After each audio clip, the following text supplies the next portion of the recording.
Chapter 221, Wangshui Town. Gunlong arranged everything and returned to the camp. Just when Gunlong was planning to set off to find the remaining 2 medicinal materials, Yunyao came over to find him.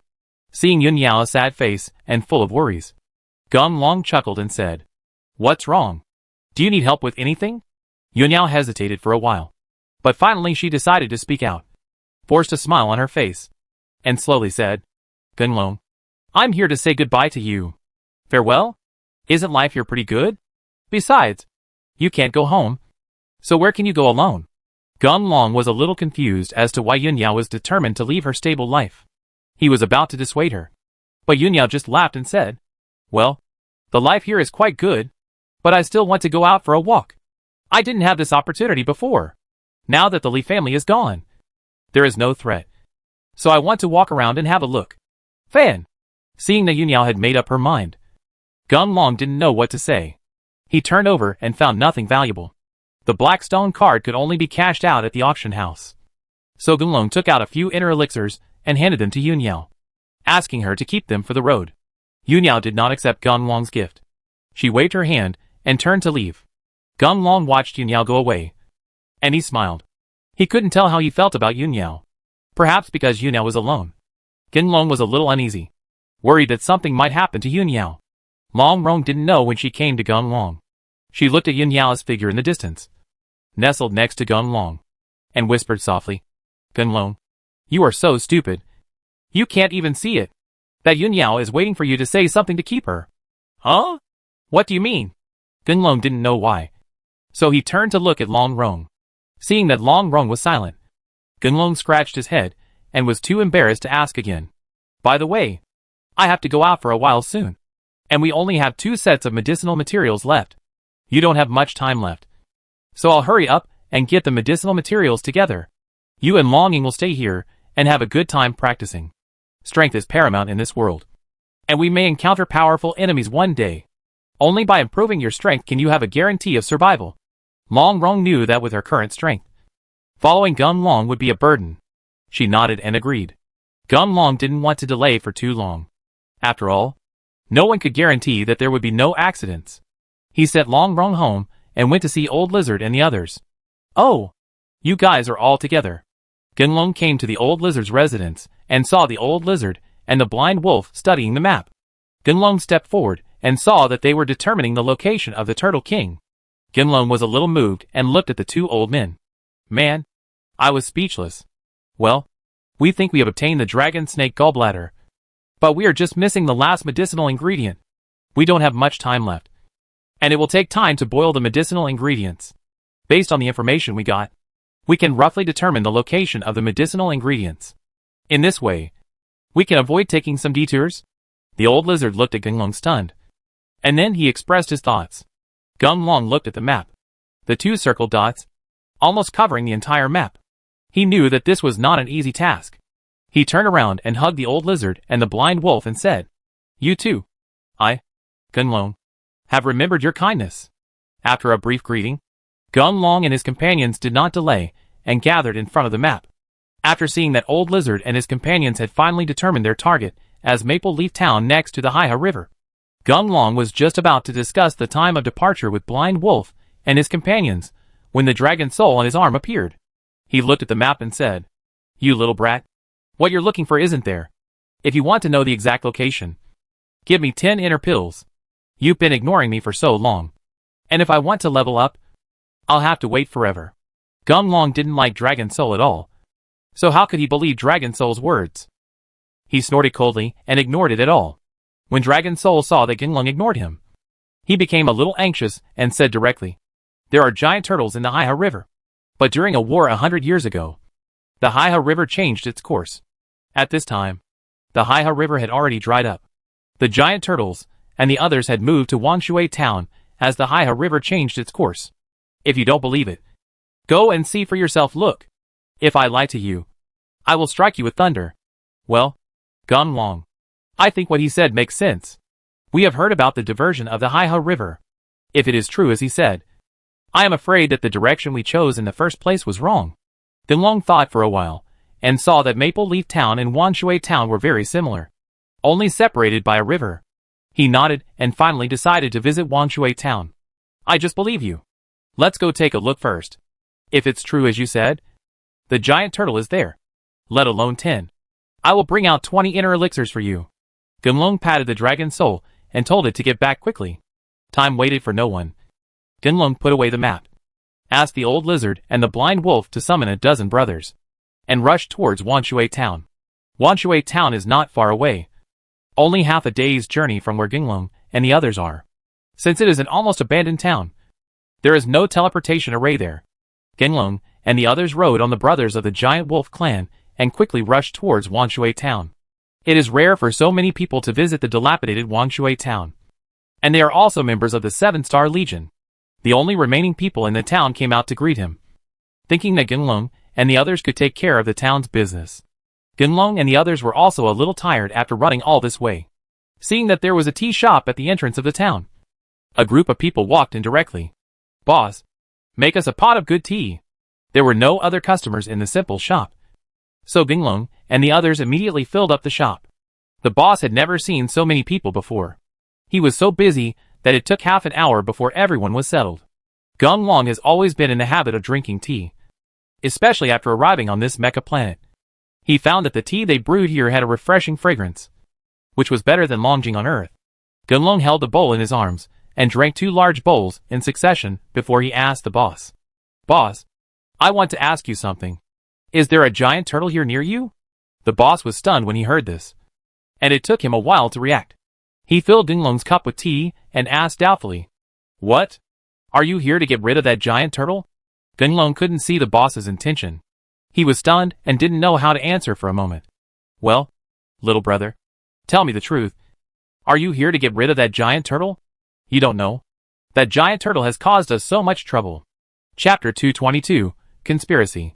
The boss was a little excited, and his hand holding the teapot was trembling. Only then did Gunlong understand. I bet that giant turtle is a nuisance here. He had an idea in his mind, nodded and said, Boss, we are here to get rid of the giant turtle. If you know where the giant turtle is, tell us. Ha ha ha. God help me. They are here to get rid of the giant turtle. Come on, everyone. They are here to help us get rid of the giant turtle. When the tea shop owner heard the reply, he immediately ran out of the door, shouting loudly, asking people to come over. Seeing the people from the small town immediately outside the gate, Gunlong and the others were a little unbelievable. They really couldn't figure out what the giant turtle had done that was outrageous to both humans and gods. The people in this small town were actually looking forward to his demise. Little brother, on behalf of the people in this town, I would like to thank you first. But that giant turtle is very powerful, so you guys may not be his match. The owner of the tea shop filled Gunlong's cup with tea. He watched Gunlong drink it down in one gulp, and was about to continue refilling the cup. Gunlong clasped the teacup, waved his hand and said, Boss, there's no need to add any more. We still have things to do, so we can't stay any longer. Just tell us where the giant turtle is. Hearing Gunlong's words, the tea shop owner looked troubled. He hesitated and didn't speak for a long time. Gunlong turned to look outside the door, and saw that everyone had different expressions at this time. After meeting his gaze, they all took a few steps back, for fear that Gunlong would ask them. Gunlong was a little confused, so he said directly, I said, what do you mean? If we don't tell you the location of the giant turtle, how can we help you get rid of it? Seeing Gunlong's displeasure, the tea owner was afraid that Gunlong would let go, so he quickly complained, Little brother, calm down. You don't know. There are several ways of people like you here. Just because we revealed the location of the giant turtle, after the giant turtle wins, it will come to harm our village. Otherwise, why would our town be so depressed? So that's it. Don't worry. The giant turtle is dead this time. Otherwise, just send someone out and bring us near the giant turtle. Gunlong understood the pain of these people. He thought about it, and found this was the only way. However, after seeing that everyone still lowered their heads and said nothing, Gunlong lost his temper. He threw the bowl down and directly told the old lizard and the others to leave. Hey, little brother, don't leave. Let's do this. I'm old enough and have lived enough. I'll take you there. As soon as the tea shop owner said this, his wife immediately rushed over, hugged him, and cried, Honey, you can't go. How will I live if you leave? Gung Long couldn't bear to see this miserable scene. He stood up in a hurry and waved his hand to signal the tea shop owner to go back. He didn't need him to lead the way. Just when Gung Long was thinking about arranging for the brothers to spread out and look for traces of the giant turtle, a boy of 16 or 17 suddenly walked out, came to Gung Long's side, patted his chest and said, "I'm not afraid of death. I'm the only one left at home. I'll take you there." Seeing that the child was still childish and his eyes were very determined, Gung Long nodded and asked him to lead the way, while he, Blind Wolf, and the others followed behind. "No. You are still so young and have not yet enjoyed your prime years. How can you do such a thing? Go home and stay at home. Children should not interfere in adults' affairs." The tea shop owner showed a rare act of kindness. He walked up to the child and pushed the child out as he spoke. "I said I'm not afraid of death. So don't worry about it, big brother. Let's set off now." The child was very determined and ignored the tea shop owner. He pushed the tea shop owner away, stood next to Gung Long, and pulled Gung Long to leave. "Okay. Let's set off. Don't worry. I will bring him back safely." After Gung Long watched the child leave first, other people in the town had different expressions, especially the tea shop owner. He couldn't explain why. He actually felt that he was particularly angry. Gung Long thought that they were worried about the child's safety, thinking of the terrifying giant turtle and some overreactions. He didn't take it to heart. After saying goodbye to everyone, he followed the child and left. The child took Gung Long and the others outside the town. After making sure there was no one around, the child spoke. "You have just been deceived. The tea boss just turned into a giant turtle. Do you know why no one dares to identify him? The giant turtle has trapped everyone's family members. If anyone dares to expose it, whose family members, they will all die. Those who came to kill him in the past were all tricked into traps and tortured to death." Gung Long didn't expect this to happen. Otherwise, the tea shop owner looked strange. It turned out that he was afraid that the kid would reveal his affairs. Just when Gung Long was about to fight back, he suddenly felt something was wrong. If that guy was really a giant turtle, why didn't he feel the power of the mecha on his body? Could it be that this child is lying to himself? "Little guy, tell me honestly, do you have a grudge against the tea shop boss and deliberately frame him? You know, we just stayed there for such a long time, but we didn't feel any fluctuations in the mecha elements. Can you give me listen? If I find out that you are lying to me, don't even think about going back to the town. Just die here." Gung Long deliberately frightened the child, hoping that the child would be afraid and tell the truth. "I really didn't lie to you. I don't know what method the giant turtle used to conceal its breath. The water they asked you to drink just now was drugged. In 10 minutes at most, you will feel powerless and let the giant turtle slaughter you. If you believe me, I know a place where the giant turtle can't be found at all. We can go there, wait for the effect of the drug to wear off, and then come back to settle the score with the giant turtle." When the child said this, Gung Long was a little hesitant, not knowing who to believe. He looked at the children, who looked a little anxious, and kept urging them to make a decision quickly. The drug's effect time was about to come. Gung Long looked at the old lizard and Blind Wolf beside him, and finally decided to take a gamble and follow the child to try. When the child saw that Gung Long finally believed in him, he was very happy. Due to time constraints, after getting Gung Long's consent, he directly rode on the Blind Wolf and directed the Blind Wolf to follow the path. He said, "Here we are. Right here. This place is deep in the magma, and the heat is a hot spot. But the giant turtle hates this place and won't come here at all." Gung Long and the others looked at the place where the child guided them. It was a small island surrounded by magma. Due to the erosion of the high temperature, there were only some red stones standing on the island, and there were no other creatures. Gung Long and the others followed the instructions and walked to the island, without asking the child what to do next. They only felt dizzy, and then their whole bodies became weak, and they laid down directly on the ground. Chapter 223 Difficult to deal with. Your grandpa is really drugged. If I catch this stinky turtle, I have to kill him. Gung Long was completely weak, lying on the ground with his back facing the sky. He kept muttering about how to deal with the turtle. Wow! A strange roar came out, and Gung Long and the others felt the ground shake violently.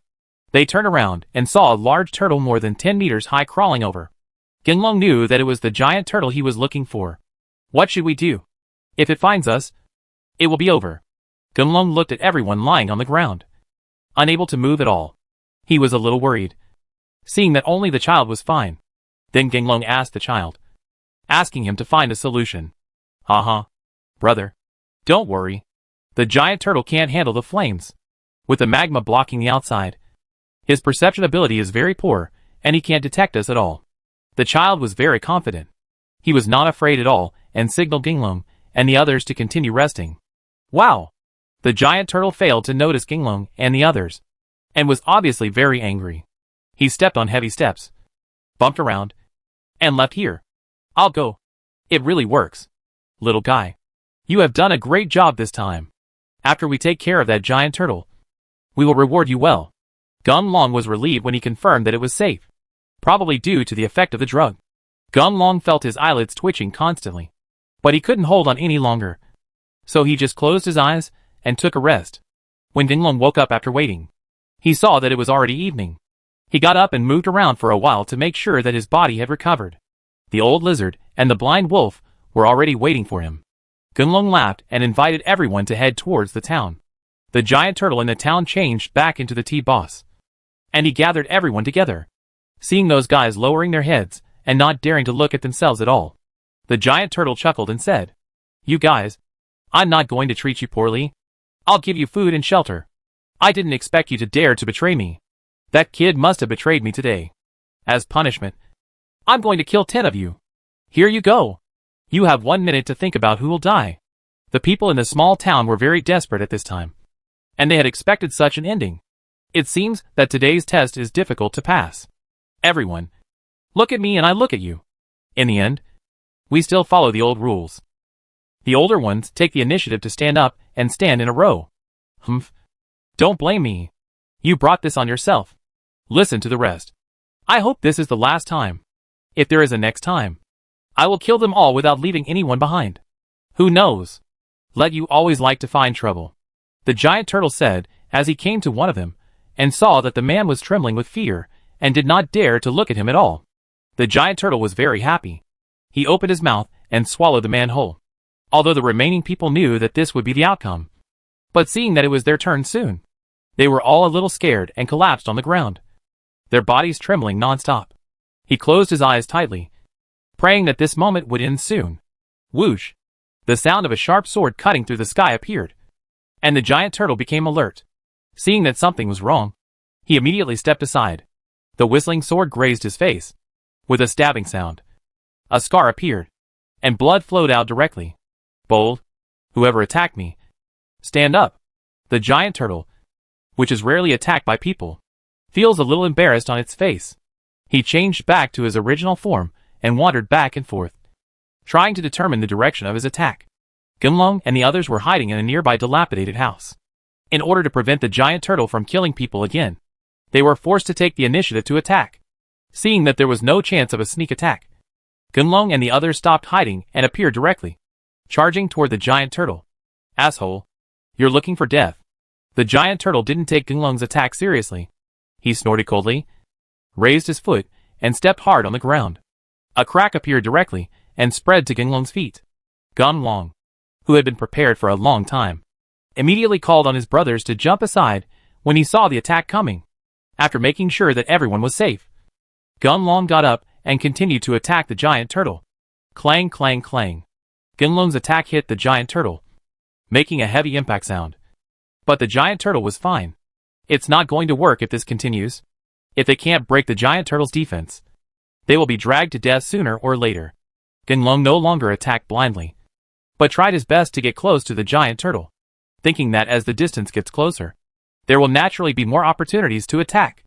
At that time, you can look for opportunities to attack the weak spots of the giant turtle. The giant turtle saw through Gunlong's intentions and watched as Gunlong was about to rush to its side. The giant turtle shrank its body and hid its entire body under its SHL.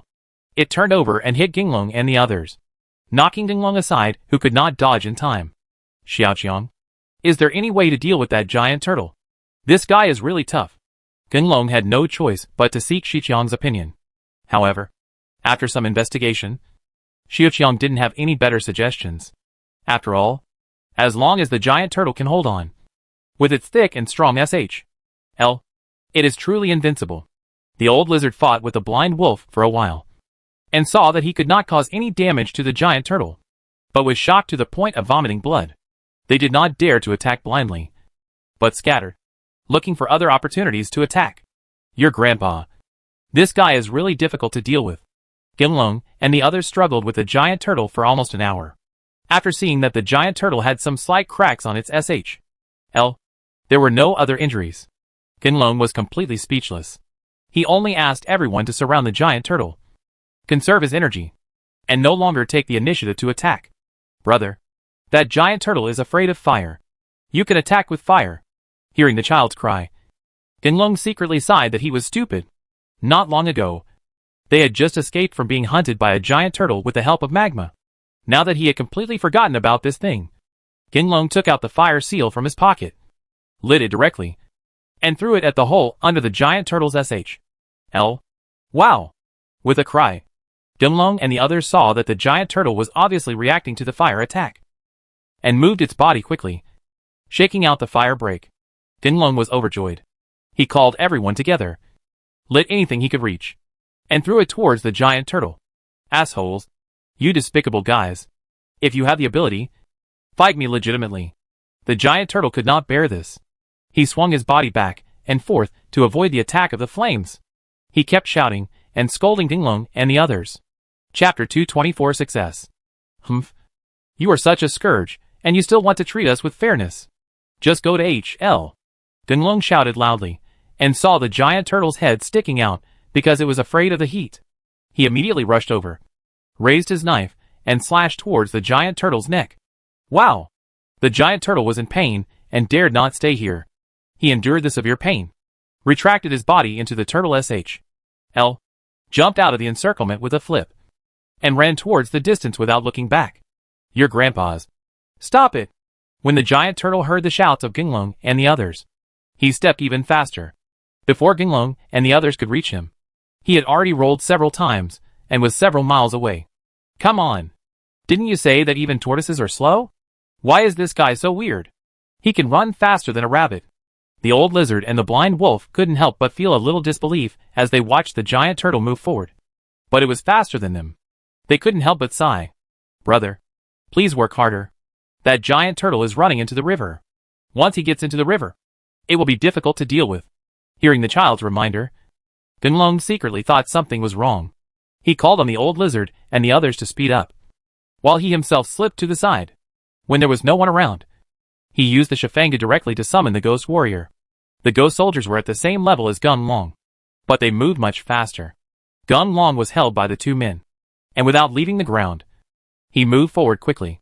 After a while, he saw a giant turtle running fast in front of him. No, that giant turtle is almost reaching the river. Gunlong stood high and looked far away. He saw that the giant turtle was only a few miles away from the river. He was a little anxious and took out 2 inner elixirs and stuffed them into the ghost's mouth. With the addition of inner alchemy, the 2 ghost warriors immediately increased their speed as if they had added small motors, and stopped the giant turtle before it rushed to the river. The giant turtle looked at the river in front of him, and he had no intention of fighting with Ginlong. He dodged left and right, trying to avoid Ginlong's obstruction and enter the river. At this time, Ginlong was trying his best to keep the giant turtle. Seeing the old lizard and the others in the distance, Ginlong became even more energetic. He danced the evolved dagger back and forth in his hand, and suddenly created a wall of knife shadows, forcing the giant turtle to retreat continuously. Hey, I say, we are all cultivators.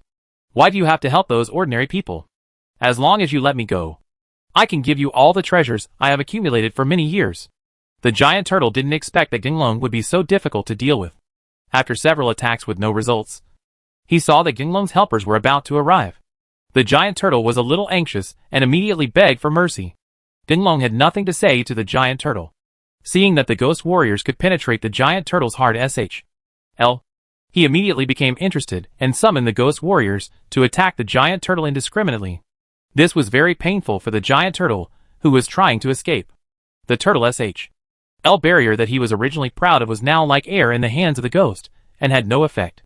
The attacks of the 2 ghost warriors penetrated directly, and hit his fragile body. After a while, the giant turtle was lying on the ground, breathing out the air, and had no strength to fight anymore. Okay, you guys are awesome.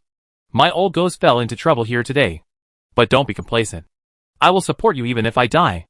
As the giant turtle spoke, its body began to expand rapidly. After a while, it became as bulging as a rubber ball and rolled towards Ginglong and the others.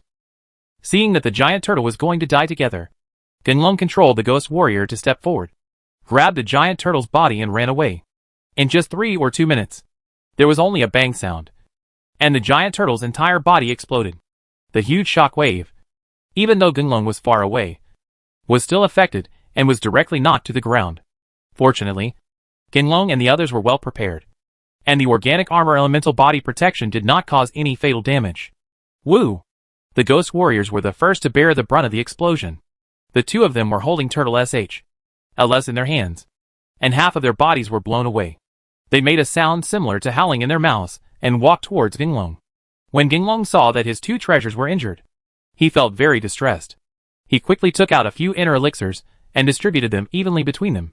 Seeing that Gishi's body began to recover slowly after taking the inner elixir, Ginglong felt relieved. In order to speed up the recovery of the ghost warriors, Gunlong took out a few more inner elixirs and gave them to the 2 ghost warriors. My god, it was really thrilling. If it weren't for these 2, we would probably have died here. Gunlong put away the king turtle's SHL and looked at the river not far ahead. Gunlong's heart moved. He called the old lizard and the blind wolf over and pointed at the river channel. That giant turtle said he hid a lot of treasures. Why don't we go down and have a look? Maybe we can find where the guy hid the treasures. People all have a treasure hunting complex. After hearing Gunlong's words, the old lizard and the blind wolf agreed with both hands. They jumped directly into the water, using their perception ability to the fullest to find the giant turtle's nest. Well, there. When Ginglong and the others arrived at the giant turtle's treasure trove, they looked at the gate made entirely of jewels. The walls of the gate were all made of inner alchemy. Although Ginglong and the others were well informed, they were also shocked on the spot. This is really too domineering. Ginglong has big support like big eyes, and there is no shortage of inner elixirs. Seeing that the brothers were very excited and couldn't take their eyes off the inner elixirs, Gunlong chuckled and waved directly. Brothers, thank you for your hard work. Those things are all yours. Old man, you are responsible for counting and distributing them. Oh! Long live the commander. As soon as Gunlong said this, the brothers all became excited. Under the command of the old lizard, everyone immediately removed the inner elixirs in an orderly manner and put them neatly together, waiting for them to be distributed uniformly after counting. Gunlong, do you feel that something is calling inside? Gunlong took a quick glance and saw that there was nothing special except the inner elixir jewelry. Just when he thought of taking a rest, Dragon Soul's voice sounded in his mind. Although Gunlong didn't have a good impression of this Dragon Soul, but Gunlong still admired this Dragon Soul's ability to discover treasures. Hearing what Dragon Soul said, Gunlong became interested and asked everyone to move faster, while he himself continued to move inside along the path piled with jewels. On the left. Yes. Yes. That's the box. Gunlong followed Dragon Soul's command and came to a box. Seeing that the box was as tall as a person, and the whole thing was embedded in the wall, the giant turtle probably thought that no one would mess with his things. So the box was not locked and was just covered like that. Gunlong was a little curious as to what it was that needed such a big box to cover it. He stepped forward and opened the box. Chapter 225 Dragon Sense. It belongs to your grandfather. There is actually a dragon in it. No. Why is this dragon so flat? Gunlong was shocked when he suddenly saw the contents of the box. But when he discovered that what was in the box was not a living thing, but a piece of skin, Gunlong couldn't help but be curious about how he got this giant turtle. Ha! God is really helping me. Gunlong, hurry up and refine that dragon skin. Aren't you always complaining that I am useless and can't come out to help you? As long as I have this dragon skin, I can materialize shaped. Dragon Soul was very excited at this time. You must know that if he waited for him to cultivate a physical body, he would probably have to wait until Gunlong's cultivation reached level 9. And this is just a possibility. If there are any mistakes or omissions, no one dares to say.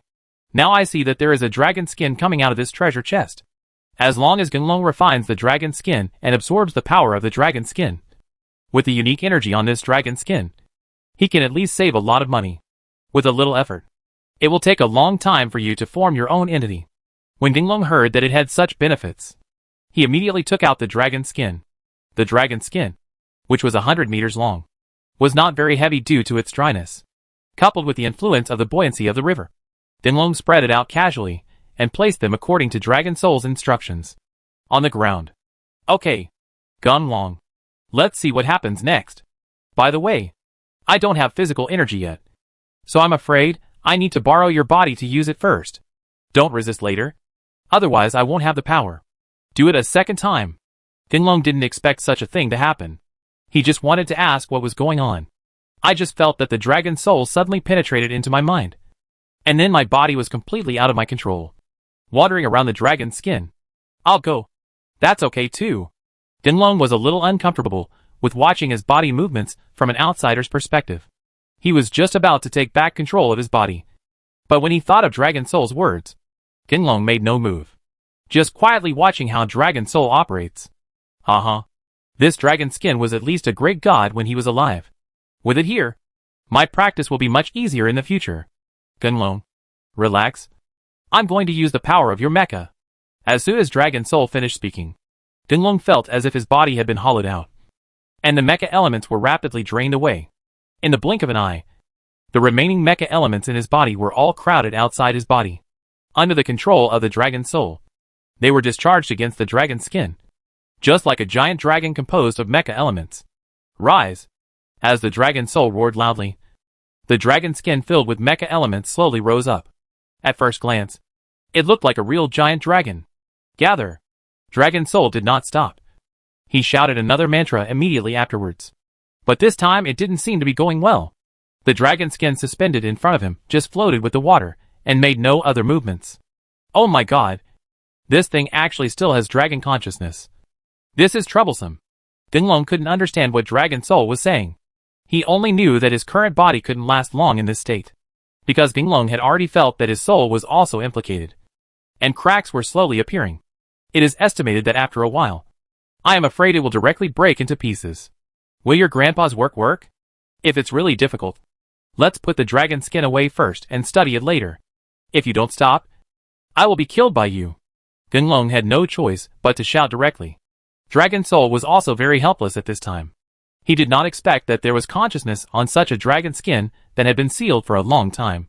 With his current strength, he could even subdue dragon skin with the help of Gung Dragon. Don't even think about suppressing the dragon consciousness.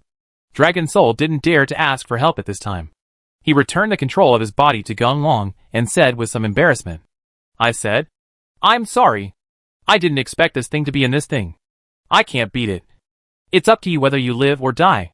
After the Dragon Soul finished speaking, it floated in front of Gunlong. Seeing that Gunlong's face was pale at this time, his body was trembling with dragon consciousness. Some small cracks were rapidly expanding, and the whole thing looked like a porcelain doll. The Dragon Soul was very embarrassed, lowered his head and said nothing. Gunlong was thinking of scolding his mother at this time, but he didn't dare to delay. He took out 2 inner elixirs, crushed them directly, and absorbed the mecha elements into his body. There was no time to purify them, so he directly used the mecha elements to resist the erosion of dragon consciousness. Your grandpa's. Why is this thing so powerful? After seeing the mecha elements, it did have some resistance, but the dragon consciousness was not ordinary after all, and the speed of consuming mecha elements was very fast. In just 3 or 2 minutes, the energy of the 2 inner pills that Gunlong absorbed was all used up. Gunlong had no choice but to take out the inner pill again and use the same trick again. After repeating this process several times, Gunlong figured it out and decided that it would not work to continue like this. After all, he could feel that the dragon sense side was not weakened by his own resistance, but actually became faintly stronger because of his continuous mecha element attacks. Damn it. Am I going to die here today and become someone else's food? Gunlong thought about the old lizard and the blind wolf coming outside. He looked back and saw that the long passage stretched for a long distance. Standing here, I couldn't hear the voices of the old lizard and the others at all. In my current situation, if you want to ask for help, then don't even mention it. It was during this delay that dragon sense became stronger again. Gunlong only heard a low dragon roar in his ears, and then he saw a black dragon shadow appear, penetrate directly into his body, and begin to occupy his body. The feeling of being controlled by the dragon soul just now appeared again, but this time the control was changed to someone else. Gunlong, drive him out quickly. Otherwise, you, Gunlong, will no longer be around. The dragon soul felt the power of the dragon consciousness and quickly broke through to his side, preparing to devour him. He was really scared and kept shouting, calling Ginglong to think of a solution quickly.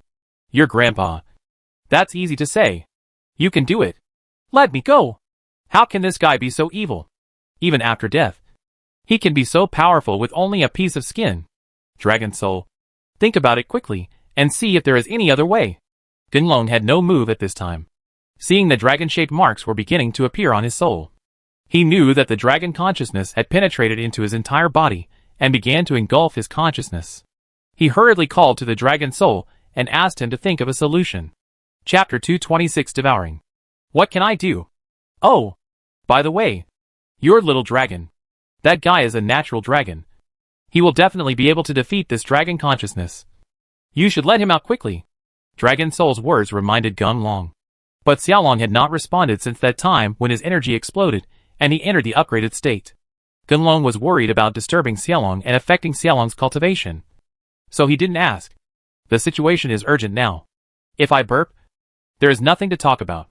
In order to survive, Ginglong also risked his life and started calling Xiaolong directly. Xiaolong, Xiaolong, come out quickly. Ginglong kept shouting, but Xiaolong didn't respond at all. As the only hope for survival, Ginglong naturally did not dare to give up. He gathered enough energy and shouted desperately, Master, what's wrong? Just when Ginglong's soul was about to be covered by dragon consciousness, Xiaolong finally reacted, hearing that Xiaolong was actually sleepy, as if he had just woken up and had not yet realized that he was in danger. Ginglong hurriedly shouted, I'm going. Your master. I'm about to burp. Hurry. Come here and help me. When Ginglong said this, Xiaolong reacted, seeing that Ginglong only has half of his brain left. The rest of his body has been transformed into a dragon shape. The little dragon roared and rushed towards Ginglong, probably because of Xiaolong's aura. The dragon consciousness that was desperately trying to swallow Ginglong stopped moving. But after all, it is just a consciousness now, and does not have complete thoughts. After confirming that the little dragon was just his own kind, and there was no other interference, he continued to devour. Here you go. How dare you swallow my master in front of me? See how I deal with you. Xiaolong roared, and his whole body shook, and he turned into a dragon. He exhaled a dragon's breath and attacked Ginglong's body. Ouch! Dragon Sense howled miserably, obviously hurt. Xiaolong watched as the dragon sense swallowing Gung Dragon began to shrink, revealing most of Gung Dragon's body. The little dragon knew that the attack was effective, so he attacked with another dragon's breath towards the dragon consciousness. In just 3 or 4 attacks, the dragon consciousness finally retreated from Ginglong's body and stood suspended in the air. Ginglong regained control of his body, and of course, he didn't dare to be careless. After devouring 4 or 5 inner elixirs in a row, and making sure that his body was protected by the organic armor elements, Ginglong breathed a sigh of relief, stood behind Xiaolong, pointed at the dragon consciousness and cursed. Your grandpa. You actually want to swallow me. Xiaolong. Come on. Beat him to pieces. After receiving Ginglong's instructions, Xiaolong immediately took action. The little dragon that can transform back into its dragon form has significantly improved its strength. He turned over and arrived in front of Long Shi, opened his mouth, and bit into Long Shi's body. Long Shi was intent on occupying Ginglong's body. When he saw the little dragon attacking, he ducked sideways. Instead of fighting with the little dragon, he rushed towards the direction where Ginglong was standing. Humph. You think you can still succeed? Let's see how I deal with you. There is no one else in this space. Not to mention that the people under the water are all our own. Ginglong took out the Shifang drum.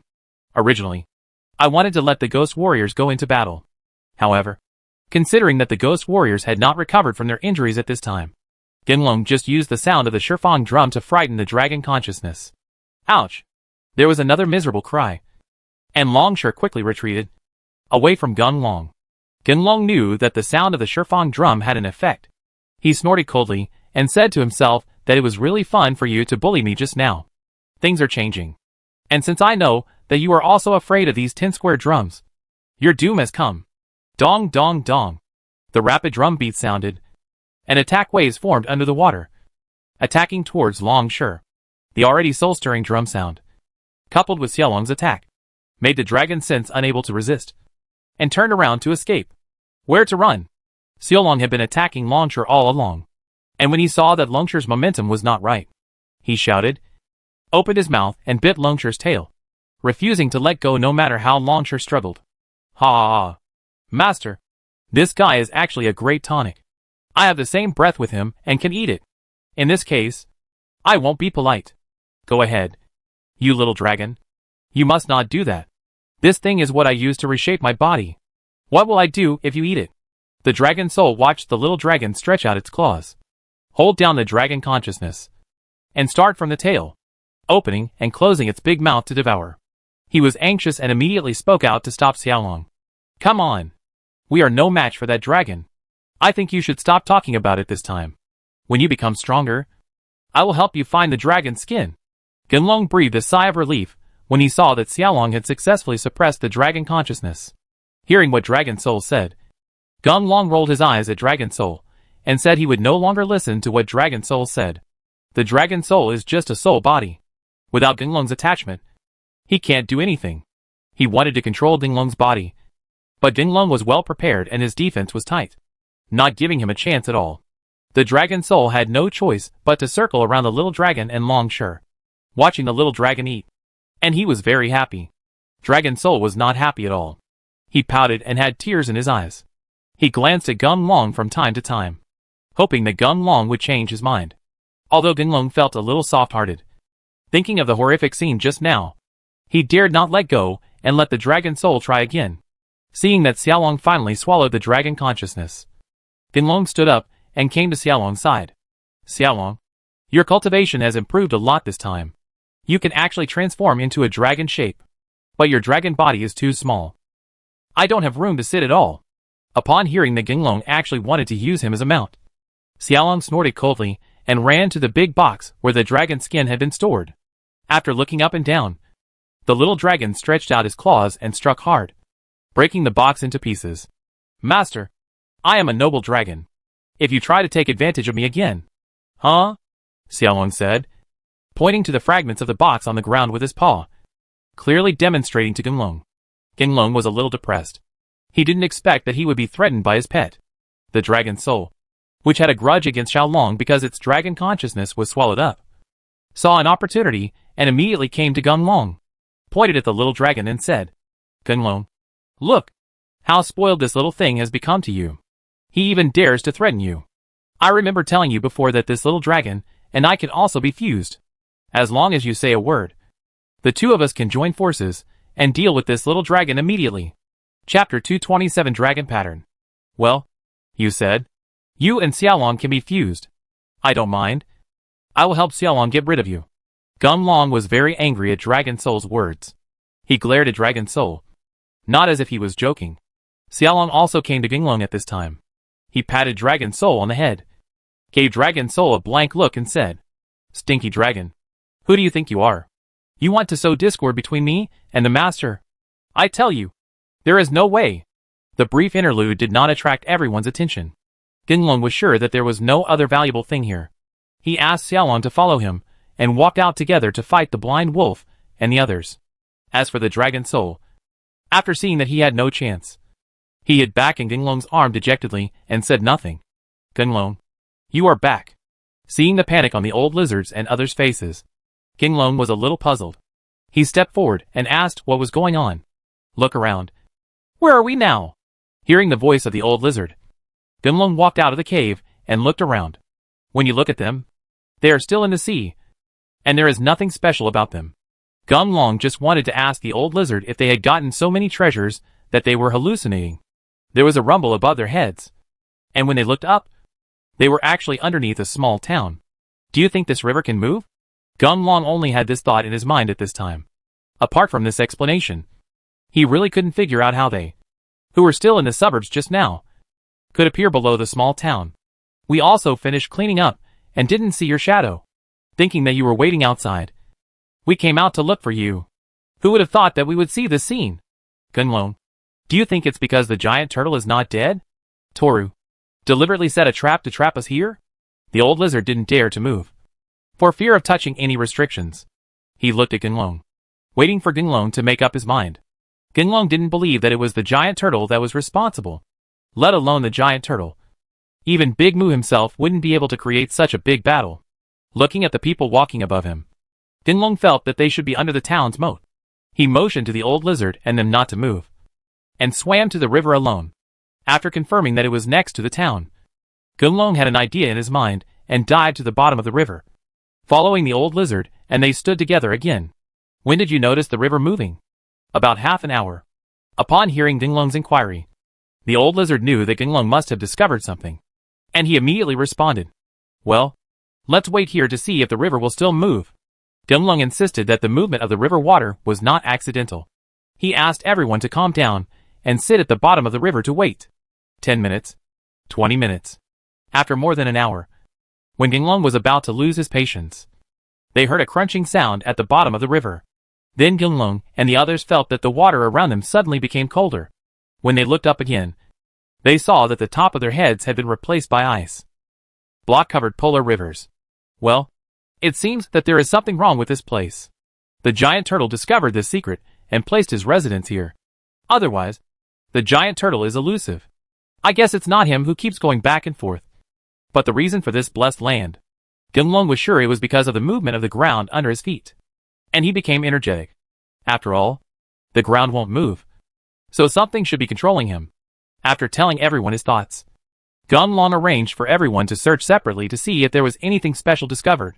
"Master, do you think it's because of the strange structure of this land that it moves, and there's nothing we can control? Otherwise, we've already searched all over, but we haven't found anything." Xiaolong searched carefully along the wall, but found nothing except the demolished walls full of holes. He couldn't help but murmur in Dinglong's ear. Dinglong always insisted on his own idea. After all, the giant turtle was a guy who liked to make money. There must be a reason why he was so confident in putting all his treasures here. In addition, Dinglong personally witnessed the movement of his space, and on the map he carried, Old Lizard and the others marked the time and place of each appearance of the giant turtle. Dinglong didn't pay attention to this at first, just thinking that the giant turtle might be drifting with the crowd. However, after experiencing this personally and looking at the map, Dinglong felt that everything was not so accidental, and there must be rules. Wait! The pattern! Could it be that I am going in the wrong direction? Dinglong suddenly realized something, and he couldn't be sure. He hurriedly took out the map again and looked at the wandering route of the giant turtle. After a while, Dinglong's face showed joy, and he called everyone to gather together and stopped looking for him. "Dinglong, what's wrong? Did you find anything?" Dinglong took out the map and used a pen to draw the route of the giant turtle. In this way, if you look closely, it just forms the shape of a dragon. Is this thing also a formation that has been running on its own for so many years? The old lizard felt unbelievable. At first, they were only studying the whereabouts of the giant turtle and did not pay attention to this. Now that I see the dragon pattern coming out, how can there be so many coincidences in the world? Dinglong marked the Lishui town where they were just now. That place happened to be the location of the dragon's heart. He connected it to where he found the dragon's skin there. Looking at where he was now, it happened to be the location of the dragon head in the dragon pattern. Dinglong had a bold idea. There should be a dragon head here. Old man, we found a dragon skin where we were last time. If I guess correctly, this is the location of the dragon head. Everyone spread out and search. Once found, we will notify everyone to gather immediately. Hearing what Dinglong said, Old Lizard and the others immediately felt that the matter was not simple. After carefully explaining it to their subordinates, Old Lizard and Blind Wolf followed Dinglong to help Dinglong search together. There is strength in numbers. Just when Dinglong and his team were searching to no avail, news came from another team that they had discovered a cave. Because it was too deep inside, they did not explore it and reported it first. "Let's go. Call everyone together." Just a dragon skin was difficult enough. Now we are facing a dragon head. We have to be more careful and don't get into trouble again. Dinglong didn't want to do anything risky anymore, so he asked the old lizard to gather all the brothers together. After making sure that nothing was missing, they all headed towards the place where the cave entrance was found. "Captain, this is it. There was a strange sound coming from the cave just now. There should be something alive inside." After hearing the reports from the brothers, Dinglong used his perception ability and wanted to explore inside. However, what disappointed Dinglong was that there seemed to be something blocking the deep cave. Halfway through, he could no longer explore. Chapter 228: The Strange Cave. Old man, if my estimate is correct, There should be a faucet inside. Just one dragon skin is enough for us to drink a pot. If this faucet has any surprises, then we really have to explain it here. You must explain it. Go down. If something is wrong, we will withdraw immediately. Don't stay there any longer.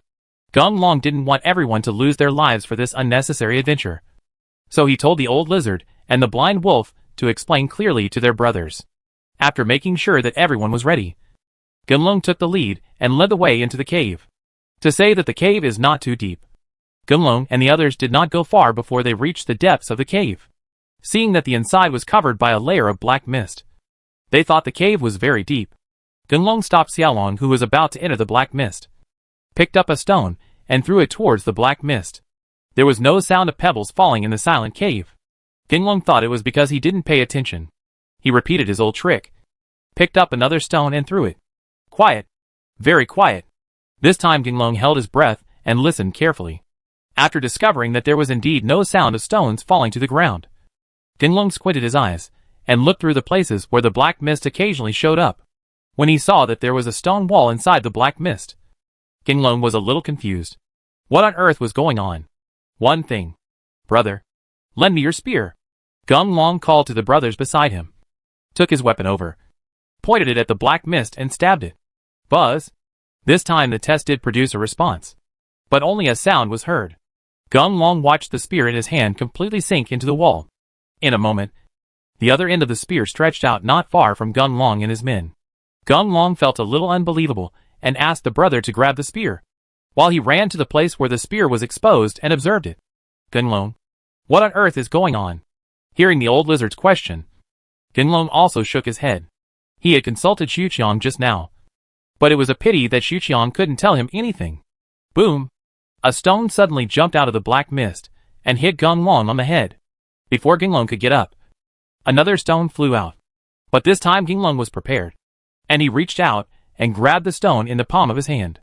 Your grandpa's house is haunted. This is the stone I just threw in. Gung Long looked at the stone in his hand, and he was sure it was the thing he had just thrown. But the spear poked its head out immediately. But why did it take so long for the stone to arrive? Gung Long, who was somewhat confused about what was going on, stood up and looked at the black fog for a while. Finally, Gung Long gritted his teeth, took a step forward, and stepped directly into the black fog. Plop! The sound of someone falling into water rang in Gung Long's ears. And then Gung Long found himself still in the cave. But the difference was that the old lizard and the others were no longer around him. Gung Long, where are you? What's the situation over there? Gung Long, who was observing the surroundings, heard the call of the old lizard coming from above his head. He looked up and found that the old lizard and the others were standing above their heads, and his sides seemed to be underwater, except that there was no water. Gung Long was a bit confused, and he really couldn't figure out how this place could have such a structure. Master, are you okay? Talk. Seeing that Gung Long didn't respond for a long time, Xiaolong became a little anxious and called out immediately. Well, I'm fine. Come in. There's something strange here. Gung Long didn't want everyone to worry, so he called Old Lizard and the others in. The first person to enter this space naturally saw the surprising scene. But when everyone entered this space, Gung Long and the others discovered what was originally just behind the stone wall. Now a layer of black mist actually appeared. Gung Long had the experience from last time, so he didn't stop for a long time and directly entered the black mist again. Seeing that this place was the same as last time, it was still like the old lizards and the others were on the water. Gung Long was a little embarrassed, wondering if there was still black mist here after everyone came in. The truth never disappoints. When everyone gathers in a space again, the black fog reappears. Gung Long did not go in rashly this time. He turned around and made sure that the surrounding stone walls were solid and there were no problems. Gung Long asked the old lizard and the others to stand where they were and not move, while he dived into the black mist alone. A repeated scene appeared. Gung Long looked up at the group of old lizards who were waiting for his orders. He really couldn't figure out what was going on in this space. Just when Gung Long was at a loss and was about to call everyone over to discuss a solution, he suddenly felt something was wrong. Hey, why is there an extra person over there at Old Lizard? Gung Long thought he had seen it wrong. He counted it carefully again and confirmed that there was one more person than before. In order not to disturb the person, Gung Long did not say anything and got through again and came to the old lizard's body. Beside, your grandpa's. Damn it! When Gunlong saw that after he returned, everything returned to normal, and there was no one more person, Gunlong called Xiaolong over and whispered into Xiaolong's ear. Xiaolong, remember this. When I enter the black mist again later, you can keep an eye on the people here. If you find anything, don't say anything. Just tell me secretly after I come over. Don't let anyone know. Among all this, Xiaolong was the only one who reassured Gunlong the most. After confirming that Xiaolong had written it down, Gunlong told everyone not to move, and he broke into the black mist again. Well, it showed up. Gunlong saw that extra person appeared again behind the old lizard. They were dressed the same as everyone else. They just stood there and did not move. Xiaolong was already following Gunlong's instructions and wandering around pretending to be unconscious. When passing by the place where one more person was standing, Xiaolong didn't stop and walked directly over. Xiaolong, stop and don't move. Seeing the little dragon running through the man's body, he didn't find anything wrong with it. Gunlong immediately called Xiaolong to stop. He stared at the place where Xiaolong was standing, not daring to blink for fear of missing something. Xiaolong, have you discovered anything else? Gunlong saw that the man did not leave and was still standing there with an expressionless face. Xiaolong now completely overlapped with that man and looked very weird. Master, there is nothing wrong here. What's wrong? After hearing Xiaolong's reply, Gunlong knew something in his mind, and he returned to the space where Xiaolong and the others were. Looking at the place where Xiaolong was standing, Gunlong said nothing. He summoned the evolutionary dagger and attacked the ground. Chapter 229 Light Ball. Gunlong, what's wrong with you? There's nothing wrong with the ground. Why are you attacking it? The old lizard couldn't understand what Gunlong was doing. He ran to Gunlong and asked Gunlong directly what was going on. Stop asking. Just quickly attack this place with me. That's it. Gunlong's men kept moving, beckoning the old lizard and the others to attack with him. Crack! With the joint efforts of everyone, the ground sank deeper and deeper. At the end, there was a crisp sound, like something was broken. Hearing this sound, Gunlong asked everyone to stop. He reached out and touched the hole he made. When he found something sticky inside and didn't know what it was, Gunlong took out a fire stick, lit it, and threw it down. Ah! A scream was heard, and Gunlong and the others watched a soaked guy crawl out of the hole they had just dug. Although the guy looked a little pale, Gunlong would never forget his face, because it was the guy he had seen in the black fog. Catch him! Don't let him escape! Seeing that no one had reacted, Gunlong immediately shouted and rushed towards the guy first, fearing that the guy would disappear into the black mist again. Seeing Gunlong start to take action, no one dared to delay, and they shouted and rushed towards the running guy. Pass! The blind wolf was extremely fast and arrived in front of the man in the blink of an eye. Seeing that he was about to rush into the black mist, the blind wolf grabbed the man's thigh with his claws and directly broke the man's leg bone. The man who lost his balance fell heavily to the ground. Well done! Gunlong took the opportunity to run up to the man, sat directly on him, and pinned him down. A pair of fists slapped the man on the head and asked, "Tell me, what on earth do you do?" The man ignored Gunlong at all, and just struggled hard to break free from Gunlong's restraints. Unexpectedly, with everyone's help, Gunlong pinned the man down tightly, not giving him a chance to escape at all. "Let me go!" "Gunlong, look at what this guy is." The blind wolf looked at the sand in his hand, and he looked at the scars on the man's body, after discovering that the guy was not bleeding, but running sand. Even though the blind wolf had been on the battlefield for a long time, he was so shocked by this scene that he turned pale and was speechless for a long time. Gunlong naturally noticed something was wrong with the man. He raised his fist and hit the man in the leg. Crack! After a crisp sound, the man's leg split into two pieces. Gunlong passed the incomplete position and saw that the man's body was all filled with sand. Only then did he realize that Gonqing was a sand man. If he didn't say that he couldn't find him when he came back, he probably knew that he had discovered something. As soon as it sees itself, it turns into sand and blends into the ground. Gunlong realized that it was just a false alarm and that the man had not caused any harm to them. He just wanted to find out what other peculiarities there were about that person. There was only a bang, and the man's entire body exploded. The dust scattered in the air quickly condensed, and in just a moment, a teleportation array flashing with colorful light appeared. "Here I go. I didn't expect this guy to be a lead. Gunlong, you are so great. If it weren't for you, we wouldn't have discovered this thing." The old lizard was very happy. Unexpectedly, he made a new discovery. Just as he was about to enter the teleportation array, he was pulled back by Gunlong. "Old man, don't worry. I'll find someone to explore the way." Gunlong was not sure whether the other side of the teleportation array was a trap.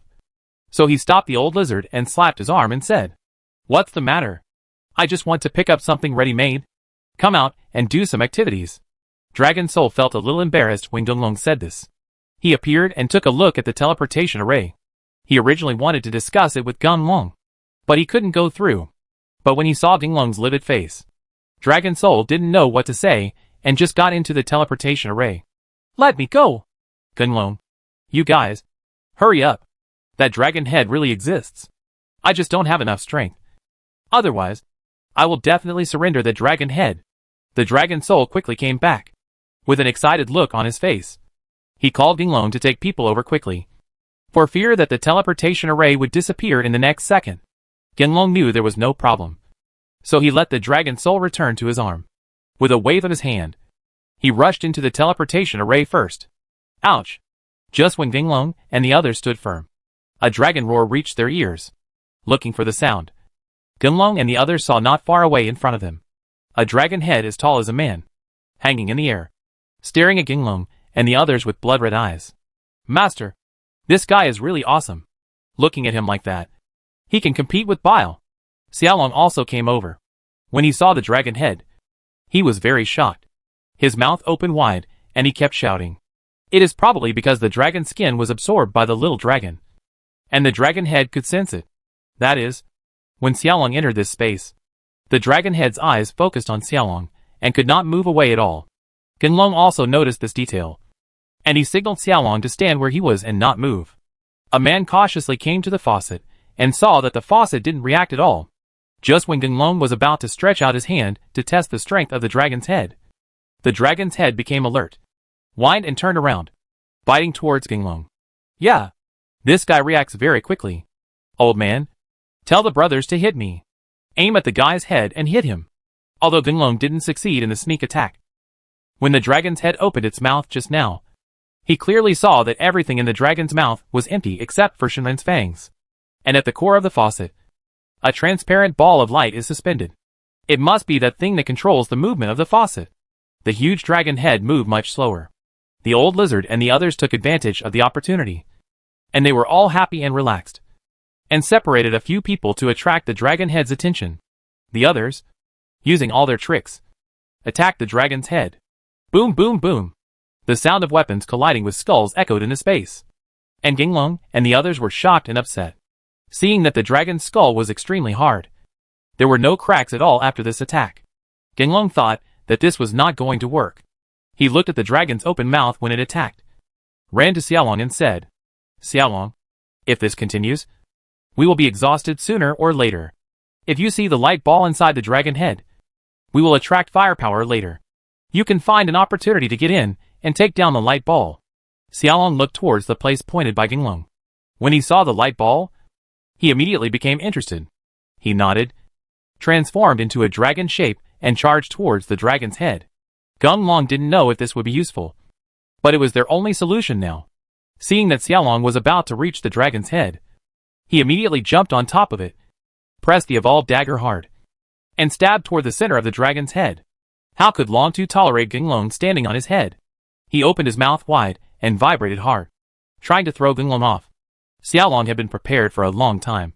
When the opportunity came, he used all his strength and rushed into the dragon's mouth. Chapter 230 Soul Body. Xiaolong, come on! Gunlong and the others were outside, listening to the thumping sound inside the faucet. And just after Xiaolong entered the dragon's head also stopped moving and just stayed there. Gunlong knew that the rest was up to Xiaolong. He asked everyone to step aside and wait for Xiaolong to come out. Hack you! The dragon's angry roar echoed in the cave. Then I saw cracks starting to appear on the faucet. The cracks were very small at first, but as time went by, they became larger and larger. At the end, the dragon head actually began to decompose on its own, and countless pieces fell to the ground, revealing the figure of the little dragon. Master, here, I can't enjoy this thing. It's better for you to use it yourself.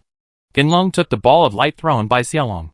Just when he wanted to see what was inside, The dragon soul came out and opened his mouth to bite the ball of light, trying to swallow the ball of light. Boom! There was an explosion. And even though the dragon soul was just a soul, it was shrunk into a ball, and it took a long time to recover. Hee hee. You little dragon soul. You still want to monopolize something that I don't even dare to touch. Save me. Xiaolong couldn't stand the disdainful behavior of Dragon Soul. The Dragon Soul who saw it hadn't reacted to the shock just now, and shivered and huddled aside. Xiaolong immediately started laughing. Ginglong saw that he was not harmed by the light ball. He took the light ball in his hand, used the mecha element, and probed into the light ball. Oh my god! There is actually a dragon in here. No, that dragon doesn't have any breath of life. When Ginglong found out everything inside the light ball, he was very surprised and shouted out, "Dragon? Ball of light? Is this the legendary dragon-shaped pill?" The old lizard and the blind wolf heard Ginglong's cry. They came closer and saw that there was indeed a small dragon in the light ball in Ginglong's hand. They were extremely excited and shouted out immediately, "Dragon-shaped pill? What is that?" Ginglong had never heard of this term before. He picked up the light ball in his hand and looked at it. He didn't think there was anything special about it. "Master, don't underestimate this dragon-shaped elixir. Let me tell you this. The highest quality inner elixir you have come across in the past is nothing more than the dragon soul. The quality of the inner elixir can be broken down based on the energy of the dragon soul." Bad? But in this dragon-shaped elixir, the dragon soul in the inner elixir directly evolves into a dragon. In this way, you can imagine how powerful the energy contained in this light ball is. After listening to Xiaolong's story, Ginglong looked at the old lizard and the blind wolf and nodded, indicating that they were right. But he was a little stunned, looking at the light ball in his hand. He was stunned there. "Master, hurry up and absorb this dragon-shaped pill." Ginglong was awakened by Xiaolong's voice. Just as he was about to absorb it, he suddenly thought of Long Rong. So Ginglong stopped, preparing to put away the ball of light and take it back for Long Rong to use.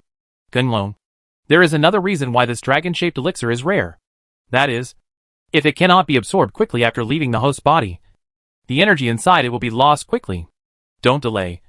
We will give it to you nearby. Protector, absorb this dragon-shaped pill quickly." At the old lizard's reminder, Ginglong looked towards the light ball, and found that the light ball was indeed darker than before, and the tail of the little dragon inside was also a little blurry. Ginglong didn't want this thing to go to waste, so he immediately sat cross-legged on the ground and concentrated on absorbing the energy. Hot! Hot! After Ginglong entered the body with energy, he felt no other sensation except heat. At this moment, he felt like the sun appeared inside his body, burning every part of his body. Even the mecha elements in his body are rapidly evaporating and shrinking at this time. As for the inner elixir that was originally slightly formed in the body, it seemed to have melted at this time, shrinking to the size of a fingernail in the blink of an eye. What the hell is going on? Could it be that the power of the dragon-shaped pill is too strong, and he was killed? Ginglong felt hotter and hotter at this time. And in the end, even though he had the intention to stop absorbing energy, but everything did not go according to his will. The energy of the dragon-shaped pill was continuously integrated into his body, occupying his body instantly. Ginglong. Just when Ginglong was feeling extremely uncomfortable and almost couldn't hold on any longer, a voice rang in his ears. Ginglong looked up and saw that the city lord reappeared and walked towards him. Ginglong could feel the anger of the city lord. He saw the city lord striding forward and was about to arrive. Ginglong just wanted to remind everyone to pay attention. When he opened his mouth, he found that he couldn't speak at all. "Only you are trying to enter the Great Road. Today I will cut off your spiritual roots and destroy your practice." The city lord shouted violently, and a lightsaber appeared in his hand, slashing at Ginglong. The Ginglong couldn't move, and took a solid blow. He only felt unbearable pain all over his body, and some of the power of the mecha on his body was also reduced. The city lord was very excited after the successful blow, and struck another sword with his backhand towards Ginglong. This sword struck Ginglong's neck. Although Ginglong could not move, the power of the mecha within his body actually gathered automatically to resist the city lord's attack. However, the city lord's sword was earth-shattering, and Ginglong's resistance was of no use at all. And it also completely used up the only mecha elements in his body. Without the protection of the mecha element, Ginglong's entire body became soft and collapsed on the ground. Seeing this, the city lord laughed proudly, leaped high in the air, stabbed down hard with his lightsaber, pierced Ginglong's heart, and pinned Ginglong to the ground. Ginglong could clearly feel the sharp blade piercing his skin and cutting his heart. In an instant, Ginglong felt that everything around him had stopped. Could it be that this is what death feels like? Ginglong saw two rickety figures in the distance, slowly walking towards him. Dad. Mom. When Ginglong saw the two figures clearly, he shed tears. I didn't expect that I would be able to see my parents at this moment. He wanted to throw himself into his parents' arms. But in his mind, his body actually separated into a ray of light and shadow, walking towards where his parents were. Return. With a sharp shout, Ginglong was stopped. Ginglong turned around subconsciously, and saw his body standing up with the sword inserted in it. His face was ashen, and he asked him to step back. Dad? Mom. When Ginglong's eyes collided with his own body, he felt a suction force appear, pulling him towards where his body was. In this way, the figures of the parents, which were somewhat clear, became blurry again. Ginglong was heartbroken at this time. He struggled desperately to find his parents, but the suction force became stronger and stronger. Ginglong could not resist and entered his body again. Chapter 231, Level 7 Battle Armor. I haven't been born for thousands of years. But you really think I'm a paper tiger? Break it for me. Ginglong had just re-merged with his body, and seeing the city lord grinning and attacking him again, Ginglong was in great pain, as the strength in his body was not enough to support himself to dodge. Just when Ginglong was preparing to receive this fatal blow, he suddenly felt a powerful figure appear behind him. After scolding, Ginglong felt a suffocating pressure appear, and the city lord, who had arrived in front of him, was shattered into pieces and disappeared.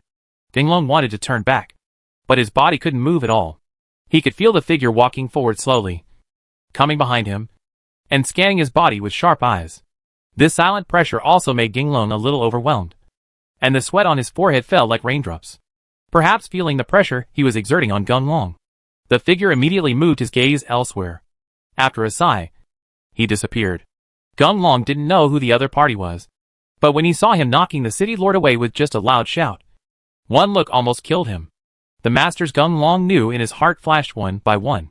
Suddenly, Ginglong thought of the vision he had seen. The person standing with the Beast King should be the master of Big Eyes. Could it be that the person he met just now was him? While thinking about it, the burning feeling at the beginning came back again. Ginglong felt that his body was being completely cleaned. All the bad deposits from his cultivation and the residual injuries after being injured were all cleaned up. Ah! In the end, Ginglong couldn't bear it anymore and roared to the sky, as if he wanted to vent all his pain. After taking this breath, Ginglong suddenly felt that the dried mecha elements in his body seemed to be resurrected, like mushrooms after a rain, pouring into his body crazily. However, this time it did not just fill the body like before, but revolved around the shrunken inner elixir. The inner elixir was like a small boat in the stormy waves, rising and falling, floating back and forth. Dong dong dong. The 10-direction drum in the body automatically moved without wind, and the rhythmic sound was heard in Ginglong's ears. Although it was chaotic, there was indeed a certain rhythm here. Ginglong looked at the limit of his summons, and the two ghost warriors appeared on their own, standing on both sides of the Shifang drum, like guards, listening carefully to the music of the Shifang drum. The chi of the fighting king breaks the heaven and the earth. Ning! A low voice suddenly sounded, and Ginglong felt that it was the voice coming from the inner elixir in his body. He concentrated his mind and looked towards the inner alchemy. When he looked at the inner alchemy, he saw a hazy figure sitting cross-legged, breathing regularly. Ginglong's heart tightened. Isn't that him? Heavenly soldiers and earthly armor. Congratulations from all directions. Come on! Another voice came out, and Ginglong looked carefully this time to make sure it was the word spoken by the person in the inner alchemy. Ginglong was very curious and looked at the man carefully. The man's body was covered with mecha elements. After the brilliance of the mecha elements was wiped out, a golden armor with a dragon-shaped mark appeared and attached to the man's body. The aura of Overlord. Wu Wei 1-2. Break. The man in Jin Den opened his lips slightly and uttered the formula again. This time it was much slower than before. Ginglong could indeed feel that there was unparalleled energy behind every word. Crack! As soon as the sound of the word breaking fell, the golden elixir burst open, and the man appeared in Ginglong's body. The surging mecha elements quickly gathered, flew towards the man, and were absorbed into the body. The mecha elements are gathering more and more, and the villain is getting bigger quickly. At the end of the wait, The man had become as tall as Gunlong and could no longer stay in the body. He separated directly and stood next to Gunlong. The spiritual energy of heaven and earth gathers in my body. Lead. As another mantra came out, Gunlong felt a roar above his head, and bolts of lightning appeared and struck the man. With the pouring of thunder and lightning, the man's body gradually became stronger. Gunlong made a rough calculation and found that there were more than 30 lightning strikes. After waiting for the thunder and lightning to disappear completely, Gunlong saw that the man's eyes opened and stared at him. You and I are one. Heaven and earth merge. Merge. This time, it was Gunlong himself who shouted the formula. Gunlong didn't know how he could accidentally shout this sentence, but he was not in the mood to think about it at this time. Watching the man slowly close his eyes, his whole body moved forward quickly and crashed towards him. Boom! Gunlong felt his heart tremble. When he regained consciousness, he saw that there was no one else nearby, only himself suspended in the air. As for the surface of his body, the golden armor is revealed, which means he is looking down on the world. Only then did Gunlong realize that the existence of that guy was just to merge with him and become a new self. Master. That's great. You successfully advanced. Gunlong was still immersed in the dreamlike experience just now, when he heard Xiaolong's voice. Turning his head to look, he found that he had returned to the space he was in just now. The old lizard and the blind wolf were also looking at him excitedly. Ah! This is the 7th level battle armor? At this time, Gunlong finally realized that the series of changes in his body were actually a sign of successful promotion. But what about the city lord? And that extremely powerful guy? If he is really the master of the target, then it is very likely that he is still alive. Otherwise, how could he appear to save him? Perhaps this dragon-shaped pattern is for people to find the dragon-shaped elixir. Several hours have passed since Gunlong absorbed the dragon-shaped elixir. This land has not moved anymore, and it has just been immersed in this piece of land. Within the area, Gunlong felt that his body was far more powerful than before. In his mind, the evolution dagger appeared in his hand. It was actually a bit longer than before. With a slight wave, a stream of light appeared, directly breaking open the space. Sunlight shone in through the cracks, and Gunlong felt that the armor on his body was rapidly expanding as he was bathed in the sunlight. Infinite power spread throughout his body, and he flew into the air with a single jump, escaping out of this area. It can be seen that Gunlong is much stronger than before after upgrading.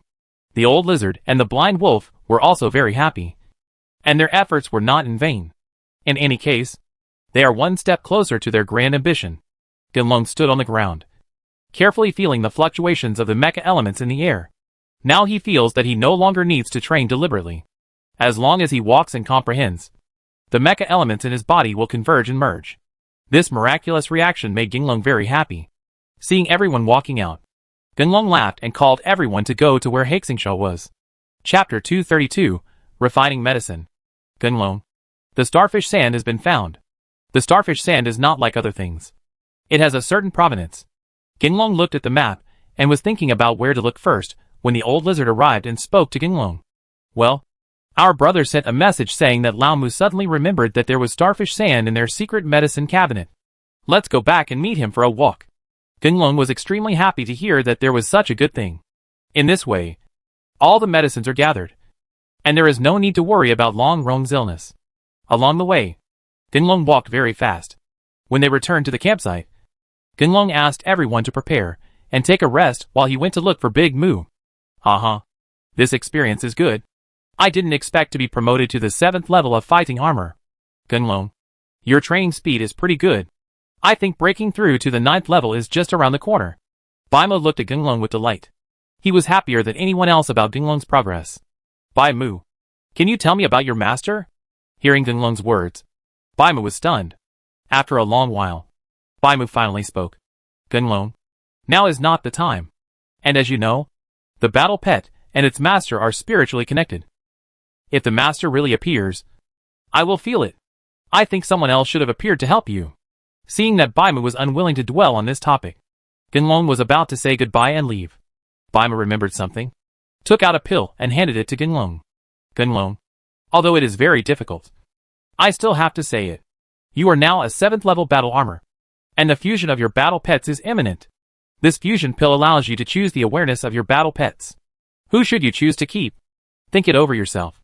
Gunlong took the pills, and he could feel his heart trembling. thinking of Xiaolong and Xuqiang in his body. Gunlong didn't know what to choose for a while. He responded, turned around and left. Gunlong, the fusion of battle pets is not a trivial matter. You have just entered the 7th level battle armor, and the Hunt Tianqi is gathering in your body. This is a good opportunity for fusion. Once the power of the mecha in your body is formed, and you become a faction of your own. If you want to fuse the mecha again, it will affect your cultivation. I hope you remember my words, and make plans early. Bai Mu's words sounded behind him, reminding him not to delay. Gunlong knew that this would happen sooner or later. Xiao Chong and Xiaolong's voices and smiles came to mind. To be honest, he really couldn't bear to let go of these two guys. Gunlong, thank you so much. Those medicines are very effective. My wife can even walk now. Lao Mu came to Gunlong and disrupted Gunlong's thoughts. Seeing that everyone was well prepared, Gunlong said nothing and greeted everyone to set off. As a medical family, the Mu family had a glorious period of time. It was only later that people became less dependent on medicinal pills. In addition, the cost of refining medicine was too high. The cultivation level of pharmacists was generally not high, and some high-level materials were simply unavailable. As time went by, the profession of pharmacists was gradually reduced. It didn't fall down. Gunlong and the others came to the small town where Lao Mu's family was located. Seeing that the town was dilapidated and messy, except for the obvious decoration of medicine stoves at the door of each house, there was nothing else that could highlight this pharmaceutical town. Gunlong felt that everything was really real. Things in the world are unpredictable, and I'm afraid none of these medicine refining families thought that one day they would end up like this. There is no livelihood in the town. Naturally, no one will stay here anymore. They will drag their families and move to other places to make a living, making the town desolate like this. Let's leave quickly. Our home is still some distance away from here. I guess we can get there before dark.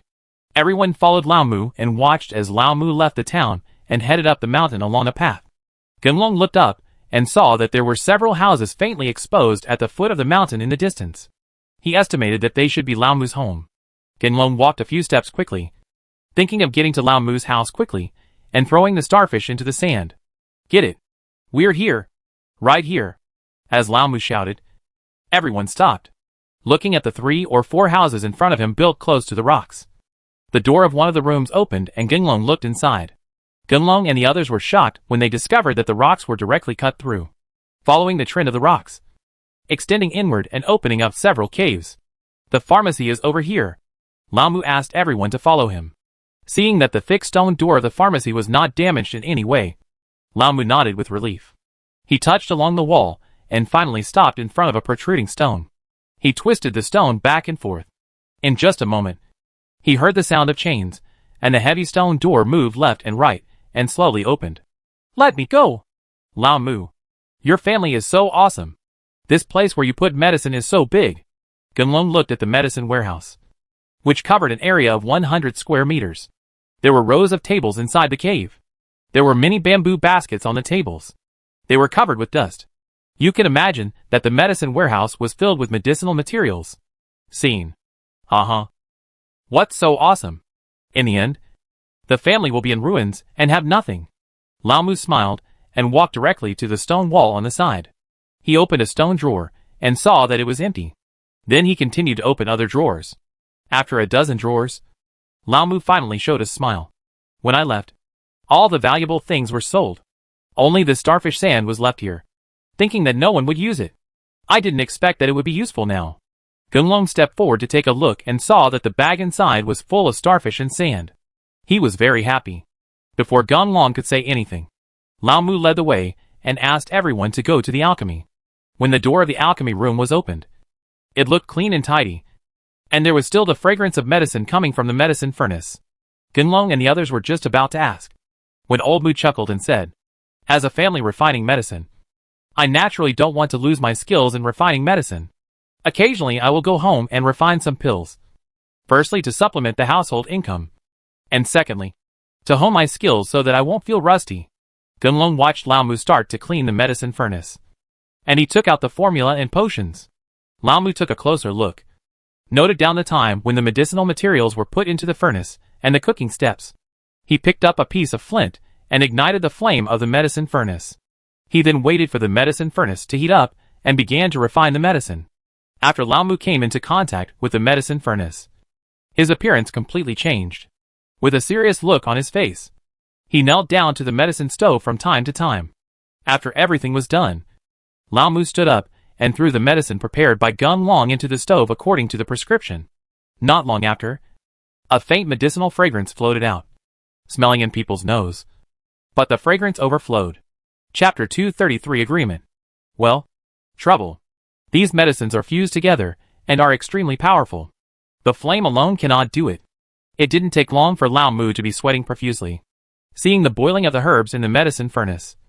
Lao Mu was a little uneasy and muttered to himself. Gun Long heard this and didn't know what to do. He asked Lao Mu to take a rest and asked, "Whatever you need now, just say it and we will go find it. We must not stop refining the medicine. There is not much time left for Long Rong." Old Mu nodded when he heard the words. After a while, as if he had thought of something, he stood up directly and asked the old lizard and the others to stay and watch the fire. He himself pulled Gun Long out of the house and went directly around to the mountain. Finally, we stopped at a place that looked like an ancestral hall. Gun Long, there is a ball of fire sealed inside. Don't underestimate it. That guy is the continuation of the ancient fire. In the past, a high-level practitioner from our medicine refining family subdued it and refined it. Many magical medicines. Later, the man died in the war, and the flame became ownerless. He came back and lived here. In order to commemorate it, people built an ancestral hall for it. The flames have been subdued, so there will probably be no problem in refining the living immortal. Knowing that this flame was the key, Gun Long naturally did not dare to delay. He asked Lao Mu to wait outside while he entered the ancestral hall, following the passage extending from the ancestral hall to the rocks. Gun Long used his sensory abilities to explore while moving forward. At first, the road was neat and tidy. As the Gun Long side continued to go deeper, the road began to become narrower. Moreover, Gun Long could see that these roads were not man-made, but were directly melted by high temperatures.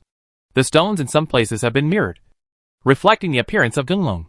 Suddenly, there was a sound of wind, and Gun Long looked for the sound. When he saw the end of the road, a small flame was hanging out of thin air.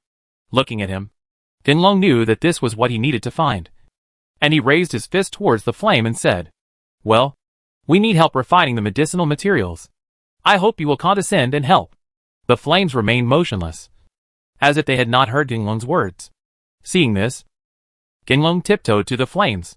Just when he wanted to catch the flames suddenly rose, and the blazing temperature rose directly. The roasted Gun Long felt extremely uncomfortable and retreated immediately. "Go aside." Seeing that the flames were not obeying his orders, Gun Long also lost his temper. He used his mecha elements to wrap around the flames. It's a pity that the surging mecha elements were completely burned before they touched the flames. Your grandfather's is really difficult to deal with. Gun Long had no choice. He sat aside and watched the flames dancing without wind, as if laughing at his own incompetence. Gun Long was furious, but he had no better way to deal with the flames. He could only sit there and sulk alone. Gun Long originally wanted to consult Xiuqiang, but since he came out of Big Moo's place, it is estimated that Xiuqiang and Xiaolong both know about the fusion. The two of them are surprisingly consistent. Without any words, no matter how they summon, neither came out. Hee. I told you. One day, you will need the knowledgeable me. Dragon Soul appeared, but he seemed to be particularly afraid of flames and hid directly behind Gun Long. Gun Long, this thing is spiritual. It's impossible for you to snatch it away. Only by communicating with him, entering its spiritual world, and gaining its approval can you give it away. When Gun Long heard Dragon Soul's words, he turned his head and glanced at the flames in the distance. The guy I saw was probably bored at this time. He was running around. Everywhere he went, no matter whether it was a stone or something, it was completely melted. The Gun Long was a little speechless. How could he follow it like this? Communicate? What if that guy gets upset and melts himself? Dragon Soul saw Gun Long's difficulties. He chuckled, pointed at himself and said, "I say, why don't you consider giving that little dragon to me? I can also consider building a bridge for you to communicate with that little flame." Seeing Dragon Soul mentioning Xiaolong again, Gun Long suddenly felt upset and waved his hand and said, "Go back here. There's no need to talk about this. I really don't believe it.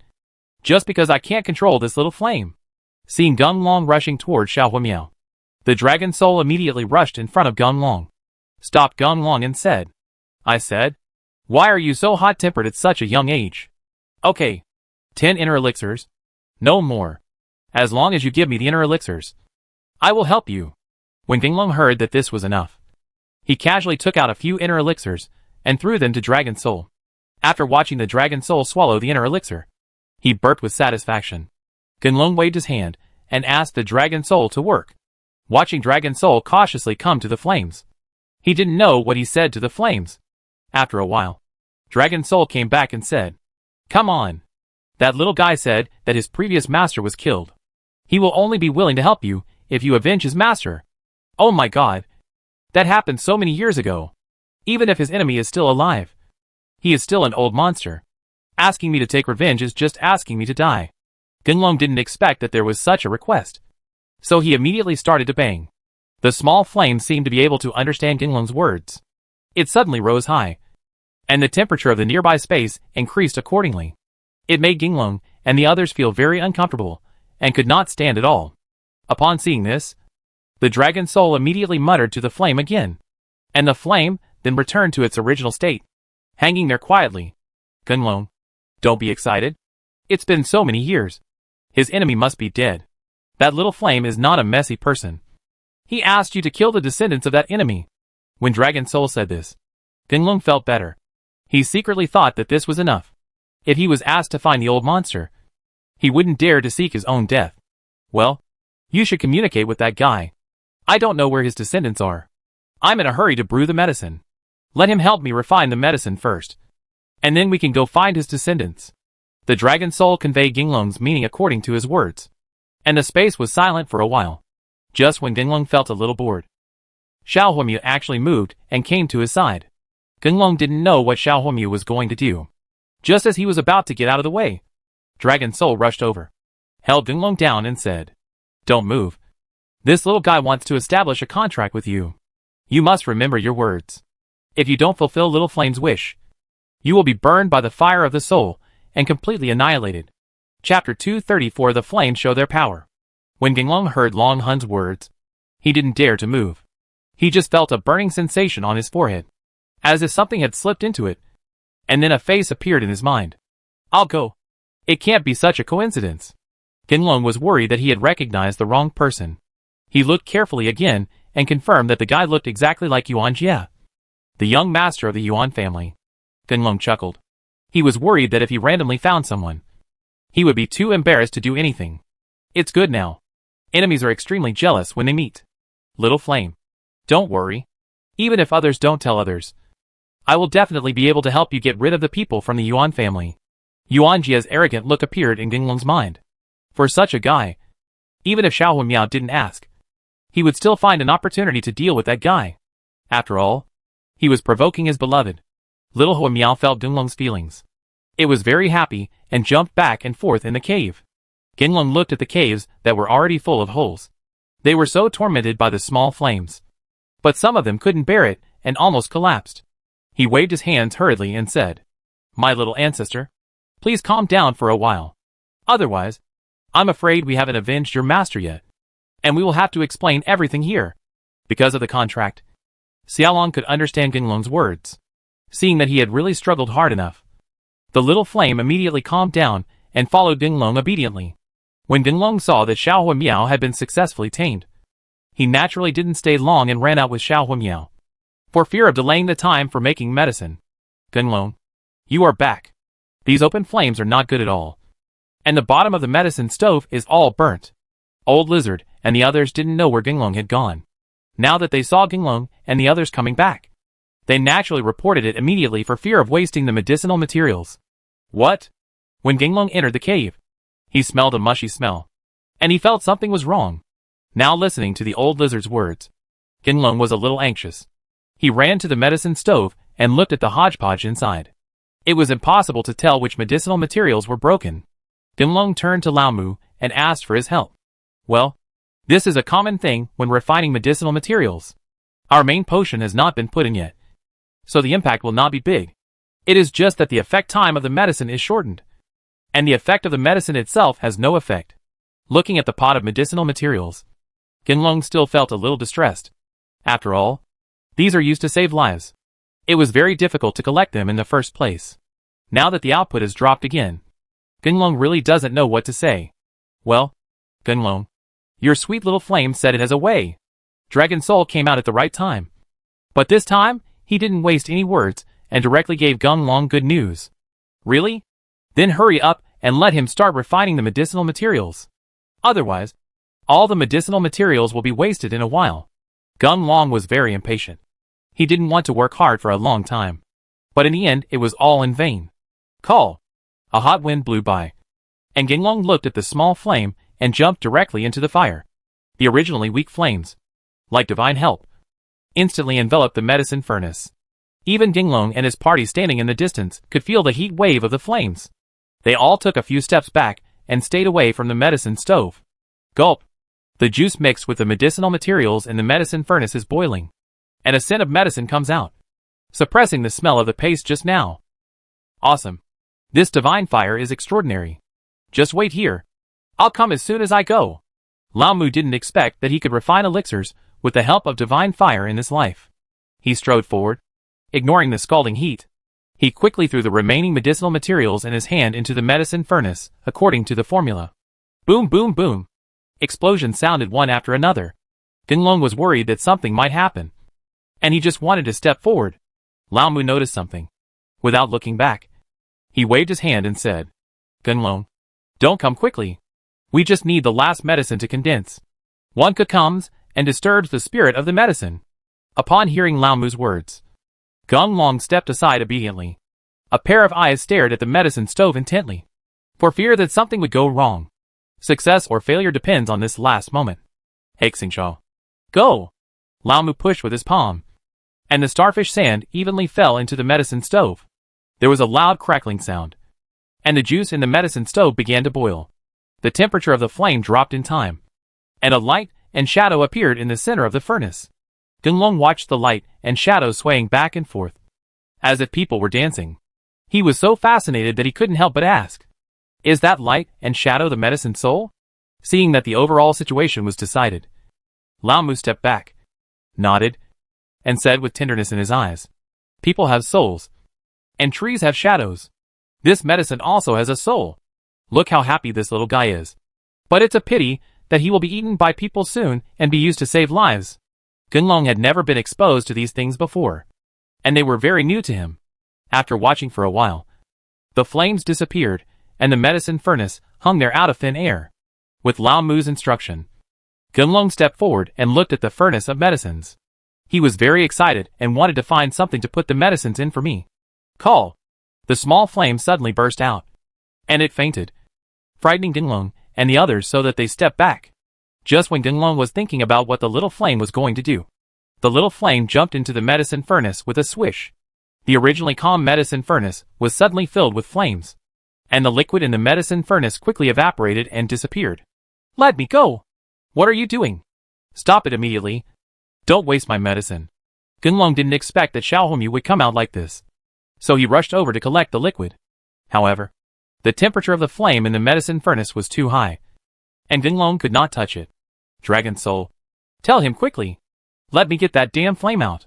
Seeing that his words were useless, Ginlong thought of the Dragon Soul. He called the Dragon Soul over and asked the Dragon Soul to dissuade Xiaohongyu. Dragon Soul couldn't see through Xiaohongyu at this time.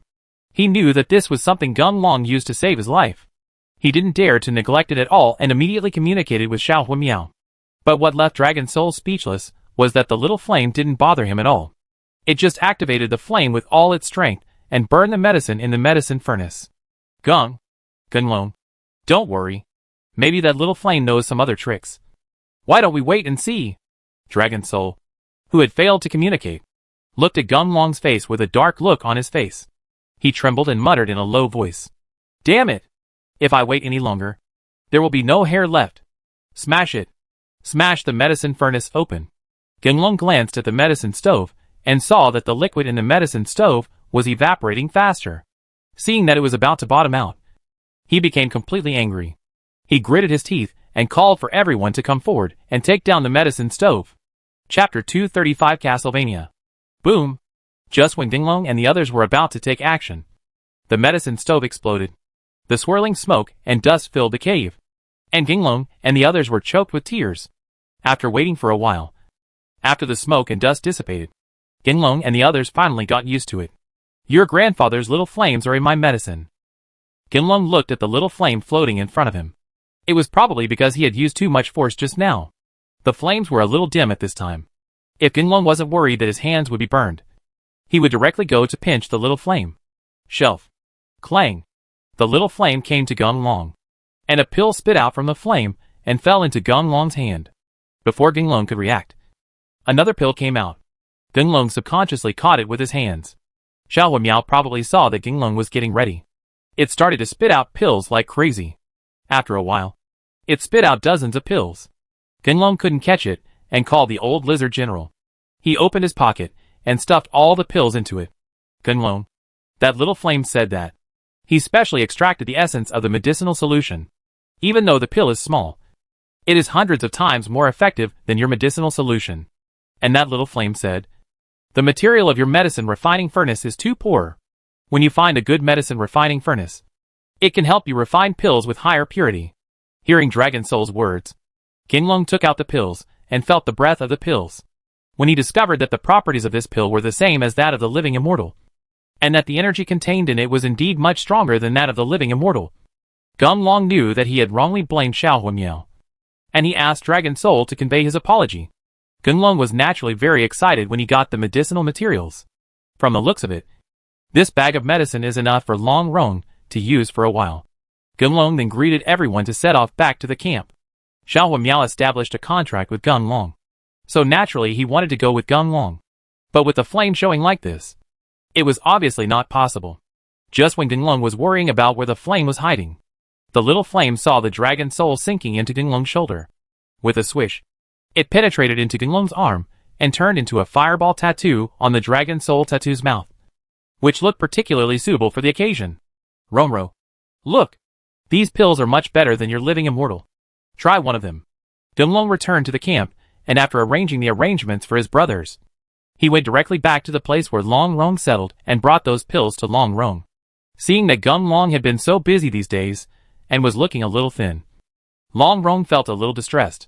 She took a step forward and held Ginglong in her arms. Ginglong. Thank you. If it weren't for you, I might still be lying in the hospital now. Fool. You are my wife. These are all things you should do. Thank you. You have to work hard to practice. When your body is completely healed, I want you to have a bunch of fat babies with me. With the beauty in Ginglong's arms, he especially enjoyed this rare piece. Just when Ginglong fell in love with the scene and was about to kiss Long Rong, there was a knock on the door. Long Rong's face turned red. She came out of Ginglong's arms, walked over and opened the door. Seeing that he was a brother of the giant wolf clan and could be regarded as the second in command of the blind wolf, Ginglong was a little confused as to why he came here. Well, don't worry. I was planning to find time to tell Ginglong. Oh, okay. We followed Yuniao and the others as you ordered. And finally they were escorted to Castlevania. Originally, we wanted to take the opportunity to rescue them, but the escorts were too strong and the risk of forced rescue was too high. We withdrew. When Ginglong heard Yunia's name, he couldn't help but be startled. Looking at Long Rong on the side, he nodded and signaled the brother to step back. After they were the only two people left in the room, Long Rong said, Yuniao is also your friend after all. We women know women best. I didn't want anything to happen to her, so I arranged for them to follow her without your consent. I just wanted to make sure that she wouldn't do anything stupid. I didn't expect Yuniao to be. When people from the Yuan family came across her, those guys saw that Yuniao was pretty and arrested her. The Yuan family. Haha. It's really a good time to come. I happen to be going to the Yuan family here, but I didn't expect them to come to the door themselves. When Ginglong heard that there was such a thing, he clenched his fists and was indignant. It turned out that all the evil things in the world were caused by his Yuan family. Ginglong, don't be too impulsive. We have learned that the Yuan family seems to be serving others. If it weren't for the sudden appearance of several 7th-level fighting armor practitioners to protect him, we would have rescued Yuniao long ago. Come out. Now that you are back, everything is waiting for you to make up your mind. Well, that's it. I remember that Castlevania is not under the jurisdiction of their Yuan family. Don't interfere anymore. I'll go find Bimu. since we know that Yun Yao is in trouble. If we can help, it's better to help. More besides, I owe someone a favor this time for refining the medicine, and they asked me to help clean up Yuan's house. Long Rong knew that she could not help Ginglong with his struggle at this level, so she nodded without saying much. Ginglong stood up and walked out. When he was approaching the door, he suddenly remembered something, turned around and said with a smile, Rong, Old Lizard and the others can testify for me that we only met Yun Yao once before. It's really nothing. I hope you can believe me. Long Rong laughed when she heard this, waved her hands towards Gunlong and said, Okay, I don't know you yet. Hurry up and get down to business. Seeing Long Rong's appearance, Gunlong felt relieved. He pushed the door open and left to find Big Moo. Long Rong was left alone in the room. She stood up and looked through the window at Gunlong's retreating figure. I don't know what I thought of, but tears flowed from the corners of my eyes and fell to the ground. Gunlong found Bai Mu and told him about the Yuan family's affairs. Knowing that Gunlong was going to clean up the Yuan family, Bai Mu did not speak as easily as before, but thought for a while before saying, Gunlong, this Yuan family is not simple, as far as I know. Although they are also rising stars, the strength within the family is also good. There are more than a dozen 7th level combat armor practitioners, and the head of the family is an 8th level practitioner. At the peak of the level, we are one step away from reaching the 9th level of cultivation. I think we should rescue your friend first, and we can discuss the rest later. Ginglong knew about Bai Mu as his companion on the road of growth. If it were normal, he would have rushed through with him. Since Bai Mu said that the Yuan family was more difficult to deal with, he was definitely right. He nodded and agreed with Bai Mu's opinion. Well, I haven't been to Castlevania for many years. You go back and tidy up, and I'll go with you. There happen to be a few old friends there who haven't been in contact for many years. This trip is just the right time to take you to visit and let you know more about them. Some people are good for your future development. Bai Mu thought about it and finally decided to go with Ginglong.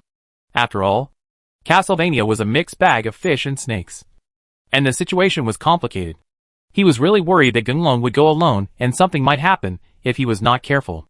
Chapter 236 The Lion-Hearted King. Castlevania, like God's domain, belongs to the mysterious existence of the monster tribe. However, the difference between the two is that there is no return to the divine realm, and the information it brings to people is limited. Castlevania is a place where everyone can go and have fun. When Gunlong entered Castlevania, he saw the chaotic layout. People coming and going were all dressed in strange clothes and had strange looks on their faces. He immediately thought of the nightlife on his own Earth. The people here were no different from there except that they didn't have colorful hair. Excellent beauty. 5,000 gold coins. Earn it if you buy it. Gunlong and the others were not familiar with this place, so they followed Bibi closely. When passing a corner, he heard someone hawking. Gunlong subconsciously looked around and saw naked girls with shackles on their necks and hands, hawking in the street. Gunlong was stunned there. Know what to say. Even the old lizard and blind wolf on the side were well informed. Seeing this scene, they couldn't bear it. They lowered their heads and followed Gunlong and left here. Gunlong was worried that Yun Yao would end up like this, so he came closer to Bimu. Before he could speak, Bimu chuckled and said, Don't worry. I've seen your girl before. With her appearance, she won't be reduced to this. I guess she will be taken to the Red Mansion. Red Mansion? Gunlong had never heard of this red building, but he could imagine what was going on there. When he thought that Yun Yao might be being violated, Gunlong felt very uncomfortable and thought to himself that it would have been better if he had persuaded Yun Yao to stay. Bai Mu, let's rescue people quickly.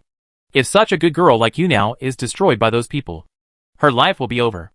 The more he thought about it, the more uneasy Ginglong felt. But he was a little anxious.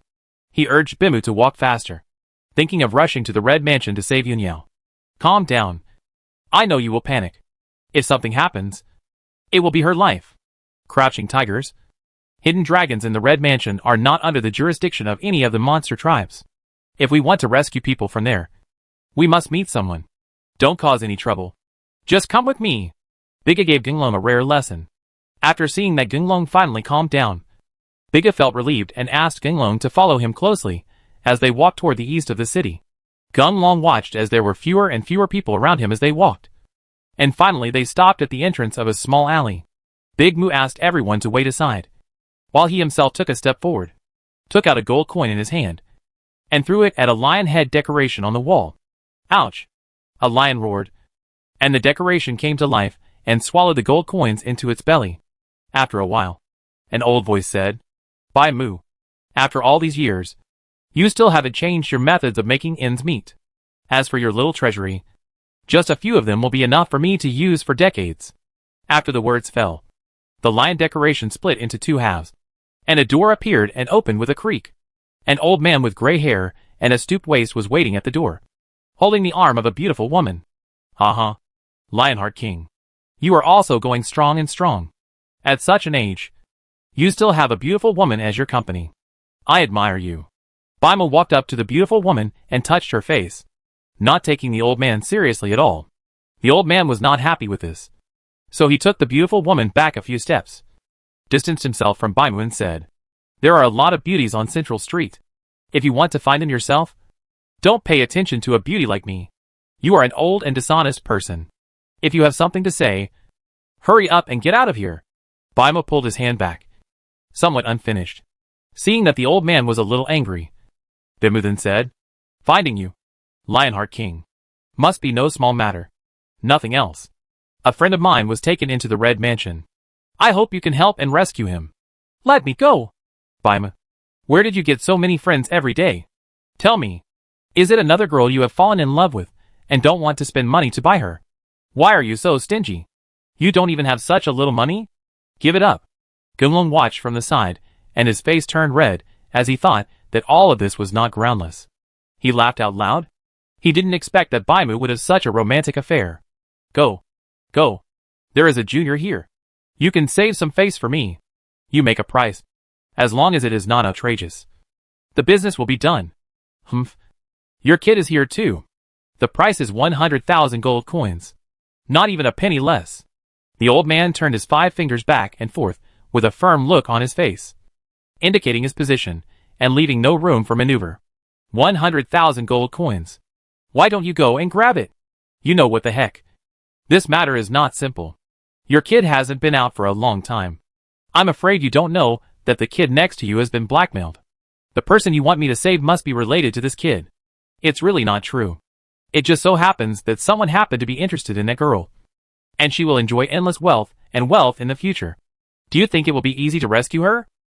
Bai Mu didn't expect that the matter would be so serious that Gunlong would be posted on a black thread. He turned to look at Gunlong and asked Gunlong directly, "Have you provoked anyone else besides the Yuan family recently?" Gunlong looked at Bai Mu's expression and knew that the black post should not be simple.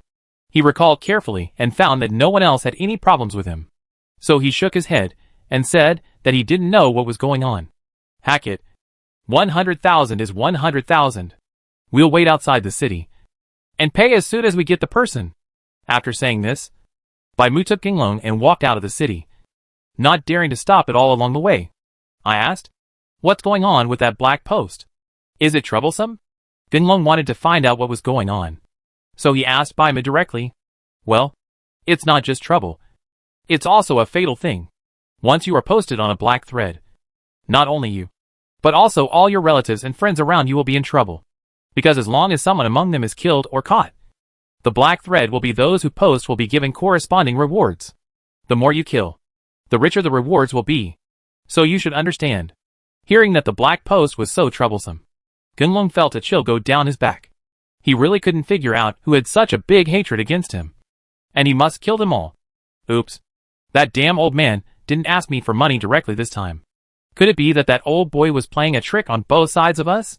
Let's get out of here first. Bai Mu knew the lion-hearted king very well, and suddenly he remembered that the lion-hearted king did not mess around this time and insisted on paying him first. This familiar scene reminded Bigu of the time when Lionheart King blackmailed him. He was a little depressed. He secretly sighed that he was careless and called Gunlong and the others to speed up and leave here. Chapter 237, Setting Up a Trap. Gunlong and the others ran after Big Eyes for a while. When they looked back, they couldn't see the shadow of Castlevania at all. And then they stopped. Bai Mu, is it really that serious? Just a black post made you so scared. Humph. Do you know what this black post means? The posting of the black post alone requires 1 million gold coins. Not to mention the reward for the kill mission. But the base reward for the corresponding head count is 1 million gold coins. You said this such a good thing. Can people not be crazy? After Ginglong knew the meaning of the black post, he was stunned. How much hatred is this? To spend such a high price to kill yourself. Okay. You guys go back first. I'll go back to Castlevania myself and take a look. If that old boy really dares to betray me again, I'll capture his little wife and sell her. Bigu waved his hand towards Ginglong, indicating that Ginglong would go back first with the old lizard and the blind wolf. Hey, we're all here. Where do you want to go? Before Ginglong started taking action, the voice of Lionheart King appeared, followed by a group of guys wearing hoods. Ginglong looked with big eyes and saw that half of them were 7th level combat armor cultivators, not to mention 2 8th level cultivators.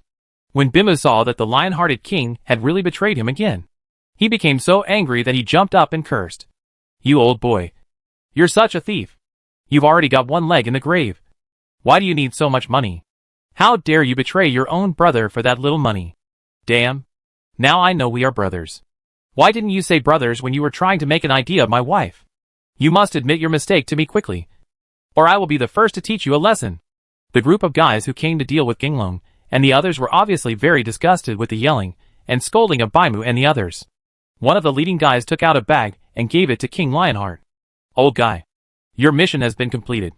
This is your reward. Take this money and get out of here. Don't be annoying here. Lionheart King took the bag and briefly inspected it. After confirming that the number of gold coins was quite large, Lionheart King put the bag away, said H. low to the group of people and left. Hey, that's not right. I suddenly remembered that there are 5 of them in total. You gave me less money for one person. Just when the two sides were about to start fighting, Lionheart King came back again, grabbed the leader's arm, and laughed. Well, 5 people? Do you think I'm blind? They are obviously 4 people. How can there be 5 people here? The group of people were obviously very tired of the Lionheart King's nonsense. They stepped forward and took the Lionheart King aside, and signaled the Lionheart King to get out of here. Hack. I'm not a human. I know them too. Shouldn't you include me in them? Lionheart King was a little anxious at this time. He pointed at his nose and shouted at the guys. Damn it. Old madman.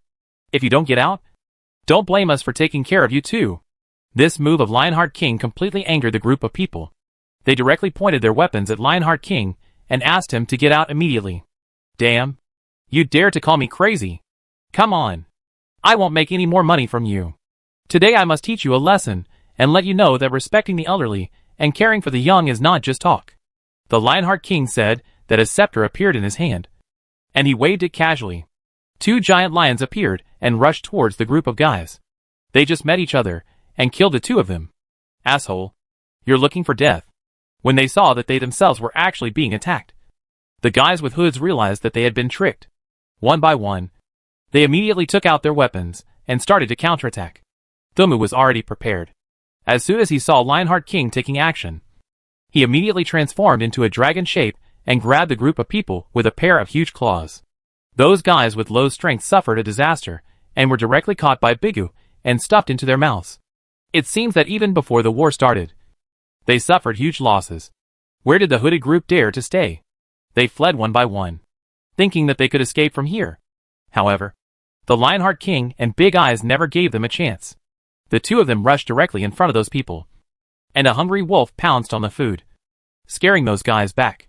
I said, your acting skills just now were too bad. If I hadn't brought these fools here, I'm afraid you wouldn't be able to scare even Gunlong. The Lionheart King controlled the lion to fight. He didn't even have to step forward. He would comment on Famoka's performance every chance he got. You old boy. What's wrong with my acting skills? I'm better than you anyway. And I'm also an acquaintance of him. So you can't just rob them. Why are you being so groveling? Big Eyes and Lionheart King started bickering again, not taking the 2 8th level cultivators seriously at all. The greatest humiliation in one's life is not being unable to defeat others, but being directly ignored by the opponent.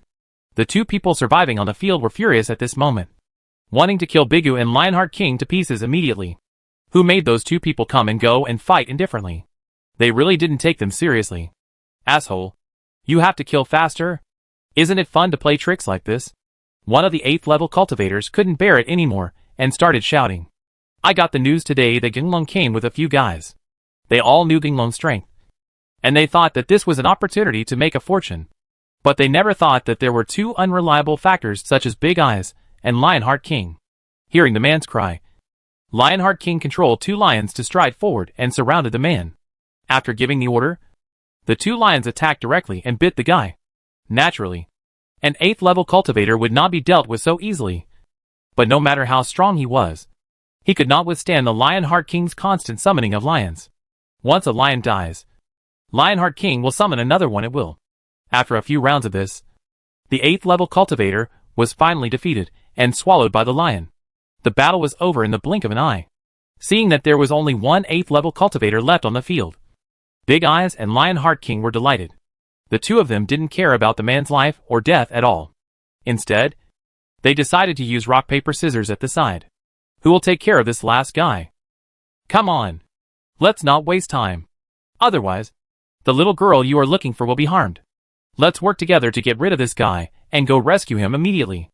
After seeing the two of them reach a rare consensus, Big Eyes actually rushed toward the remaining guy like flying. A claw grabbed the man's shoulder, and the Lionheart King's lion arrived just in time. Opening its big mouth, it bit off the cultivator's head and threw it on the ground. Chapter 238 Red Mansion.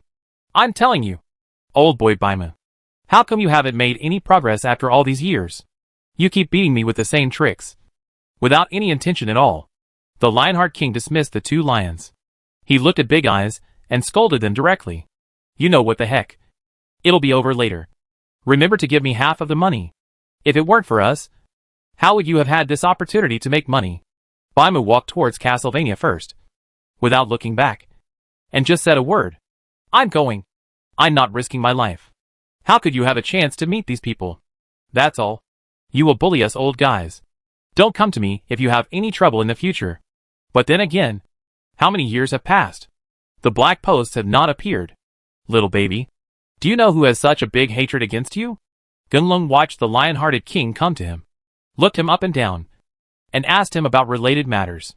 To be honest, he really couldn't figure out who it was that hated himself so much. He shook his head and followed him. Hey, little baby, don't leave. Let's have a nice chat. I'm a very nice person. Lionheart King watched Gunlung leave, but he followed quickly. However, Gunlung didn't have much fondness for Lionheart King. Maybe he had been with him for a long time and was used to this style of dealing with things. But as far as Gunlung is concerned, he cannot accept the betrayal of his friends, whether it is kind or malicious. While joking, Gunlung and his party returned to Castlevania. This time, Baimu and the others walked directly towards the south of the city. Far away, Gunlung saw a building that was 100 meters high. The whole building was made of red bricks. From a distance, it looked really red, worthy of its name of Red Mansion. New girls are usually trained on the ground floor. Let's go directly there. The large amount of money just made is enough for me to buy a few more wives. By the way, let me see if there are any good ones. Lionheart licked his tongue and entered the red building first. Because the target was too big, Gunlung put on the hood he had prepared and walked in with him. After all, only money is recognized in this red building. If you have money, you are the boss. As for the other things, they don't care. The red mansion was magnificent. Even the handrails of the stairs were made of gold. As a man who liked to amass wealth, he saw it was so dazzling that if he hadn't restrained himself and there were restrictions on the escalator, he would have gone up and dismantled the stairs. Dear gentlemen, the upstairs is full of top-notch products. From all races. I don't know what flavors you guys like. I'd like to introduce them to you. The lion-hearted king was familiar with the business, so he casually took out a few gold coins and stuffed them into the waiter's hand without even looking. Pretending to be nonchalant, he said, "Those are not interesting. Our master likes those with strong tempers. You know, it feels so good." The waiter had the gold coin in his hand. When he heard the Lionheart King's description, he immediately nodded to show his understanding and led Gunlung and the others towards the basement. Gunlung originally thought that the basement was only one floor. When he came down, he realized that the basement was just a general term. When he looked down, he couldn't see the bottom at a glance. It was estimated that there were hundreds of floors, just like the ones upstairs. Gentlemen, the foreign girls from the human tribe are on the 10th floor below, and those from the monster tribe are on the 20th floor below. The rest are all weird and unique. Of course, if you have that kind of hobby, we can go directly to the 30th floor below. The guys there are very strong. Ha ha ha. We still like girls from our own tribe. It's hard to start with the others if we're not familiar with them. Let's go. Take us to see them, and try to pick some with wild tempers. We like the feeling of conquest when they're just here. Lionheart King took out a few more gold coins and handed them to the waiter. After seeing how grand the Lionheart King was, the waiter was overjoyed and immediately enthusiastically led Ginglong and the others down. Old boy Bimu, this is all for you. As I said before, those gold coins will be deducted from your share. Lionheart took advantage of the waiter not paying attention, sneaked up to Bigu, and whispered into Bigu's ear. What else could he say at this point? He just rolled his eyes and ignored the Lionheart King. Here we are. Gentlemen, please take charge. These are newcomers who have just arrived. Each one is stronger than the other, and they haven't been trained yet. They are just right for your needs. The waiter led Bigu and the others around and looked inside these rooms. The girls were all tied up with shackles. When they heard that someone was coming, everyone was filled with indignation and wished they could be killed on the spot immediately. However, there are restrictions in this room, and they are not allowed to mess around. They can only sit there and pray that the nightmare will not come so quickly. Little doll, is there anyone you want? Lionheart King deliberately took a few slow steps and came to Gunlong. He leaned close to Gunlong and whispered in Gunlong's ear. Although the lion-hearted king knew that Gunlong had been cheated on, and that a friend had been caught here, he had never seen him before. So naturally he couldn't recognize him. No, she's not here.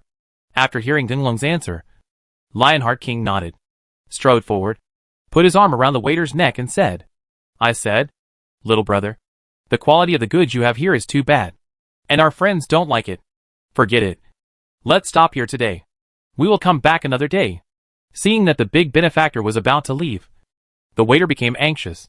He hesitated for a while, and then said, Master, please wait a moment. Let me tell you this. There are indeed a few new chicks that have arrived today, but they are all uncivilized. We didn't go to see them because of our safety issues. So, I will make an exception for a while, and take you to have a look.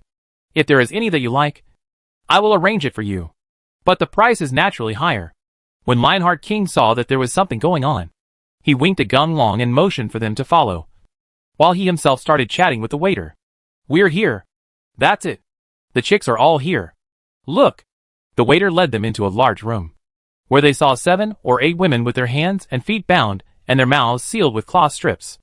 Gunlong recognized Yunyao at a glance. Yunyao had her eyes closed at this time, and her face was covered with tears. Gunlong suppressed the excitement in his heart, pointed at Yunyao and said, It's her. When the waiter saw that Gunlong had chosen Yunyao, he hurriedly waved his hand and said, Uncle, you have really unique vision. But this woman can't do it today. She has been booked a long time ago. Otherwise, you can choose something else and come back to this woman another day. Gunlong became anxious when he heard these words. Just as he was about to scold him, the Lionheart King came over and stopped Gunlong. He came up to the waiter, took out a handful of gold coins and stuffed it over him, laughing and saying, I said, aren't you just okay? Who goes and who stays among these girls is not a matter of your words. Master, it's rare for us to fall in love with someone. So just help me, and the benefits will naturally come to you. Chapter 239, The Identity of the Lion-Hearted King. When the waiter heard what Lionheart said, he was stunned for a moment. Then he looked towards Gunlong and said with a happy face, Oh, I understand. You came here for a purpose. When they saw that their intentions were discovered by the waiter, everyone was very nervous. If the waiter calls someone over, they will try to break out later, but it will take a lot of effort. The Lionheart King stood behind the waiter, his fists raised, ready to kill the waiter at any time. As for Gunlong and the others, they spread out and blocked the door to prevent the noise here from alerting the guards outside. Ha ha ha. They are all people who have been here before. It will be easier if you just say no. I have heard that this girl is the friend of the recent Black Post, and she would not have ended up like this.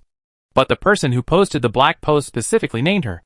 Must let this girl stay here for a year, and then take her life. I bet you also have a grudge against this girl, and you came here just for fun. When the waiter said these words, Lionheart King breathed a sigh of relief. He put his hand down, wiped the sweat from his face, patted the waiter on the shoulder and said, We've seen through it all, but we're still good friends. What do you think? Let's make some arrangements for our little brothers. Oh, it feels so good to think about how it feels to be with these enemies. Okay, I'll arrange it for you right away. But let's be clear. These girls are uncivilized.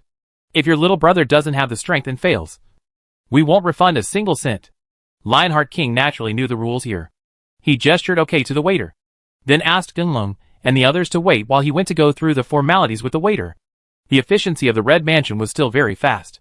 In just a few minutes, 2 burly men came over, grabbed Yunyao, and took her out. Not long after, the Lionheart King came back and handed a door plate to Gunlong, saying, "Brother, hurry up and play. Since we're here too, we can't go back empty-handed. I heard there are some top-quality ones, so we're going to pick out a few more. When you're done, let's go directly through the back door to avoid spreading the news. It affects your reputation." Gunlong understood, and he was led by the waiter to the room where Yunyao was. After being polite to the waiter, Gunlong opened the door and walked in directly. Yunyao had opened her eyes at this time and saw the person in front of her walking towards her. She twisted her body desperately, trying to break free. However, the material of the binding rope was very good, so her struggle was in vain. Gunlong acted well, and did not leave even though the waiter was still at the door. He directly used all his strength, roared, rushed towards Yunyao and said, "Ha! You have today too. Uncle, I must have fun with you today, so that I can relieve the hatred in my heart." The waiter listened outside to Yunyao's heart-rending screams in the room. He shook his head and secretly thought that this girl was in misery today. Instruct the guards on the side to pay attention to the movement inside the house. If the customer is in danger, go in and rescue him immediately. After all, it's rare for me to meet such a generous customer, so I naturally have to be more considerate. After making arrangements here, the waiter immediately went to meet Lionheart King and took Lionheart King and the others to select other top products. Gunlong heard that the waiters outside had left. As for the guards, they were very particular and did not want to affect the mood of the customers, so they waited at a distance. After all, everyone is a cultivator and usually has nothing to do. Even if something happens, there is an alarm device in the house. With a simple pull, they can catch up when they rush over. After confirming that there was no threat, Gunlong leaned into Yunyao's ear and whispered, "Yunyao, it's me. I'm here to save you." Yunyao, who was struggling fiercely, calmed down immediately when she heard Gunlong's voice. Watching the man in front of him take off his hood, there was no doubt that it was Gunlong. Yunyao was overjoyed and burst into tears. To avoid suspicion, Gunlong slapped the wall while untying the ropes on Yunyao. Looking around, he saw that there was indeed a door in the inner room, so he motioned Yunyao to follow him to the door. When Gunlong opened the door, he saw Lionheart King and Big Eyes lying at the door with evil smiles on their faces. Listening to what was going on in the room, Gunlong was a little embarrassed, scratched his head and said, "I'm going. You guys went to play. Why are you here?" The lion-hearted king was not surprised. He did not respond. Instead, he took out a paper man from his pocket and blew on it. The paper man transformed into Yunyao and kept shouting. After making sure that nothing was missed, Lionheart King waved his hand and told everyone to leave quickly. Since Lionheart and the others were walking through a secret passage, no one paid attention to them. The journey was quite peaceful. No one followed Ginglong and the others until they left Castlevania. After the Lionheart King confirmed that it was safe, he asked everyone to stop and waved his hand. "Old Flounder, you owe me another favor. This time the matter has gotten out of hand, and I can't stay in this devil's castle anymore. Let's part ways now, and don't come looking for me again. Oh, my beauties, please don't miss me." Lionheart King continued to return to his ungrateful appearance. Gunlong looked at Lionheart King with his back bent, shook his head and sighed, and walked towards Castlevania.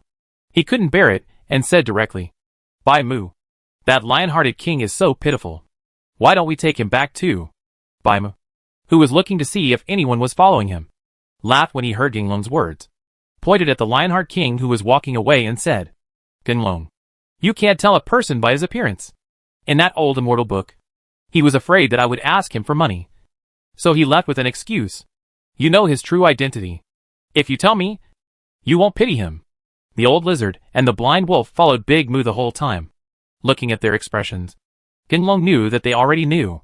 He scratched his head depressedly, feeling that he was kept in the dark. "Hey, you can't even guess. Let me tell you clearly. That old boy is the lord of this Castlevania. He is not serious and changes his appearance every day. Okay, I guess it's almost done. We'll wait, it's time to leave. But Ginglong, you have to be careful in the future. After tonight, you will become famous. Ginglong didn't expect that the lion-hearted king was actually the lord of Castlevania.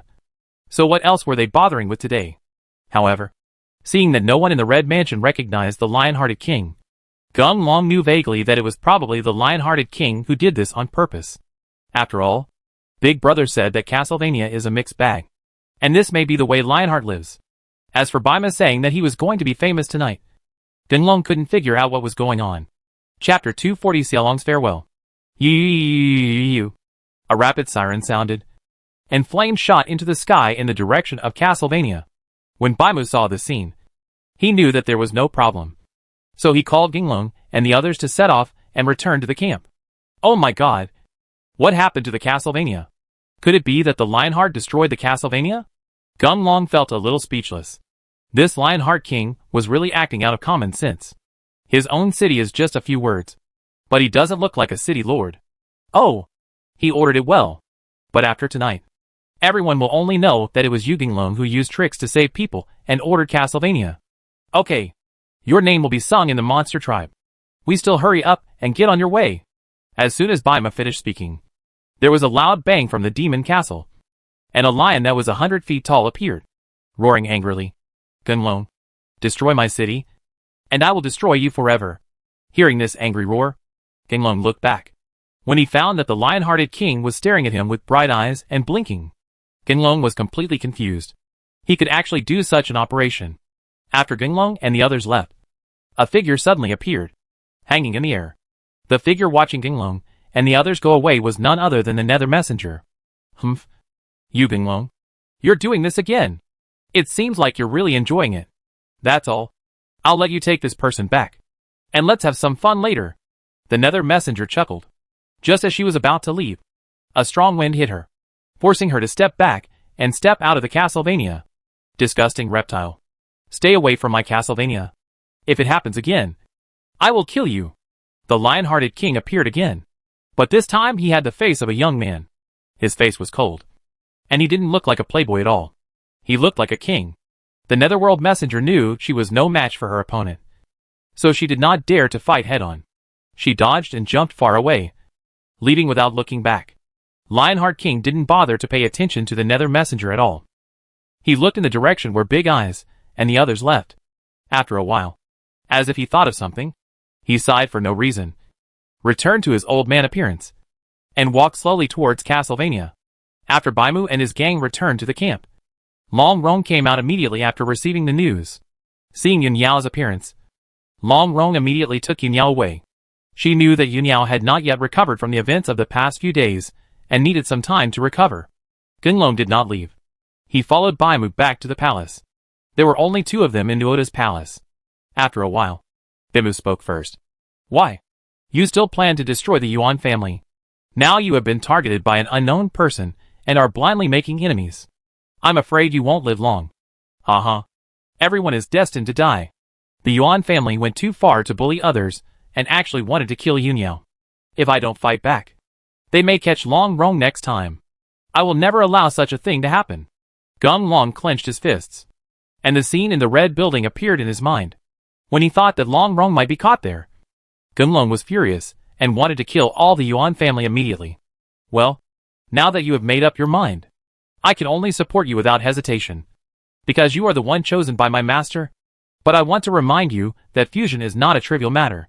If you want to deal with the Yuan family, you must solve the fusion issue first. Otherwise, I will never let you leave the camp. After Baimu finished speaking, his eyes stared at Ginglong. It was rare for Ginglong to feel the pressure that Big Mu put on him. He had a feeling that if he couldn't solve the fusion issue as soon as possible, Big Mu might have a way to force it to happen. Perhaps knowing that he was putting too much pressure on Ginglong, Big Eyes took a deep breath to calm down.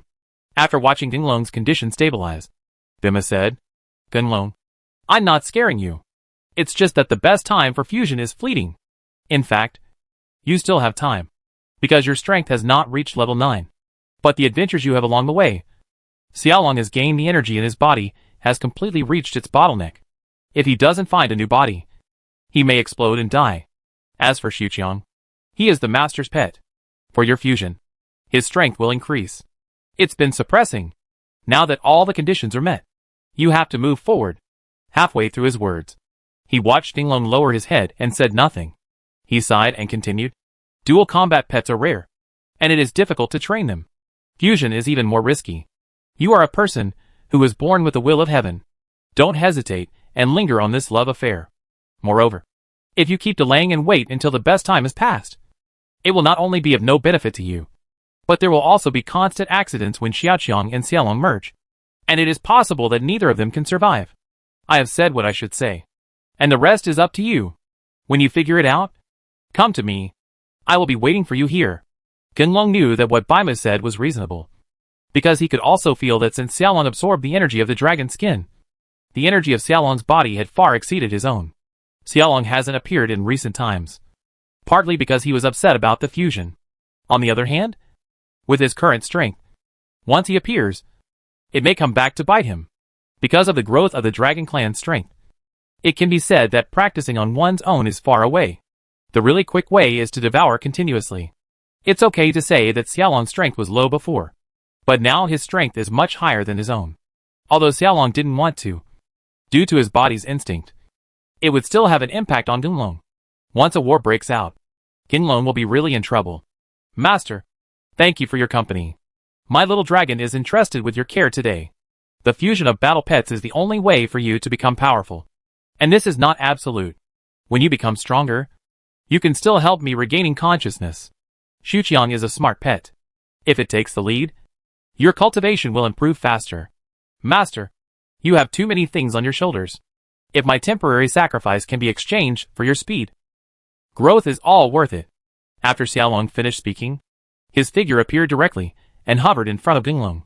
Seeing Genlong looking at him affectionately with tears in his eyes, Xiaolong chuckled and said softly, Master, goodbye. When Genlong heard Xiaolong's words, he realized something was wrong and was about to step forward to stop him.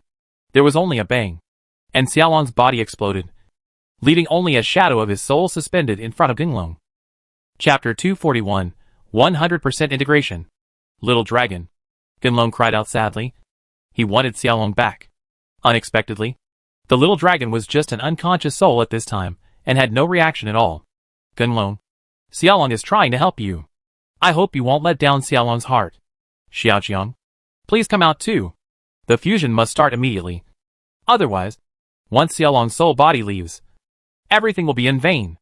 After Baimu finished speaking, Xiaoqiang also appeared. He was not feeling well at this time, and was depressed. He just stared at Xiaolong's soul in trance. Genlong, how long do you have to wait? Can you bear to watch Xiaolong's soul leave and sacrifice in vain? As long as you successfully fuse, Xiaolong will still have hope of rebirth. If you let it go, everything will be doomed. Baimu was even more anxious than Genlong. He knew that the soul body would not exist for too long. Seeing that the color of the soul body was already a little dim, he naturally didn't want Genlong to hesitate any longer and waste this great opportunity. Xiaolong, don't worry. I won't let you down. Just wait for me. I will definitely bring you back. Genlong also noticed the changes in his soul. Thinking of what Bigu had just said, Genlong wiped away his tears and immediately sat cross-legged on the ground, guiding his soul to move toward Xuqiang. Boom! With a loud noise, Xuqiang collided with his soul body. Although Himu was prepared, the impact of the explosion still came out, directly shattering Himu's palace into pieces. Let me go! The fusion of this great opportunity is really powerful. It seems that after Xiaolong absorbed the dragon's skin, his strength increased by more than one level. If it weren't for Genlong's situation, I'm afraid he would have ascended and turned into a giant dragon. Genlong, I hope if you can continue to surprise us, this group of people's expectations for you will not be wasted. He used the power of his mecha to keep the palace from collapsing. Seeing the guards outside hearing the sound and coming in, Big Eyes directly sent a message, telling them that they don't need to come in, so as not to affect Genlong's fusion. The huge noise also alarmed Long Rong and the others, and they all ran to the entrance of the palace. When they knew that Genlong had reached the critical moment of fusion, they all stood quietly at the door, waiting for Genlong to return successfully. Ah! Bim. Why do I feel that Xuqiang can't stand it anymore? No need for Genlong to remind him. Baima has already seen Genlong's current situation. In fact, this is also the inevitable outcome. Xuqiang's own strength is high. in order to cope with the improvement of Ginglong's cultivation. It has always been stable at its current cultivation. Xiaolong had the strength of a giant dragon by chance this time. This fusion of two levels, high and low, coupled with the fact that the low-level Xuqiang is the leader, is naturally thrilling. Baimu didn't want to fail at this last moment. But in this situation, there was no chance for him to take action. If he made an improper operation, Ginglong might have his energy flow back and explode directly to his death. Just when Baimu couldn't think of a way and could only look at the painful Ginglong and pray for everything to go well, a red light burst out from Ginglong's arm and rushed towards Xuqiang. Well, it's God's will. Ginglong, I didn't expect you to even be able to get the fire of the divine weapon. With it, today's fusion will be half of it. Ginglong knew from refining medicine that Xiahua Miao would not act without reason. After listening to the words, Ginglong was even more sure that Xiahua Miao was helping him. And by this time, he could no longer control the development of the situation, and could only wait for the outcome to come as a bystander. Wow! With a crisp sound, Xuqiang's mechanical body melted and turned into a metal sphere. The soul body that had never obtained the Dharma saw a hole appear in the center of the sphere, and it immediately crawled in along the hole. It's done! The rest depends on God's will. Big Eyes looked nervous when he saw the soul body successfully fuse with Xuqiang. He was very excited and shouted out, "Oh my God! This is also possible." When Big Eye saw that the fire of the divine weapon had not withdrawn, but continued to burn Xuqiang's transformed metal ball. Over time, the impurities in the metal balls fade away and become transparent. Both Ginglong and Big Eyes could clearly see that Xiaolong's soul body and Xuqiang's soul body were stuck together in the sphere, and the fusion was about to be completed. Baimu, the little flame is so powerful. Don't be unable to control it and melt the souls of Xiaochang and the others. Ginglong saw that Xiahua Miao had no intention of stopping yet. The bottom of the fused soul bodies of Xuqiang and Xiaolong were already showing some signs of melting. He couldn't help but feel worried and immediately asked, Don't worry. If the fire of this divine weapon can melt their souls, just wait and laugh. This is the first time in recorded history that the fusion of war pets has been so complete.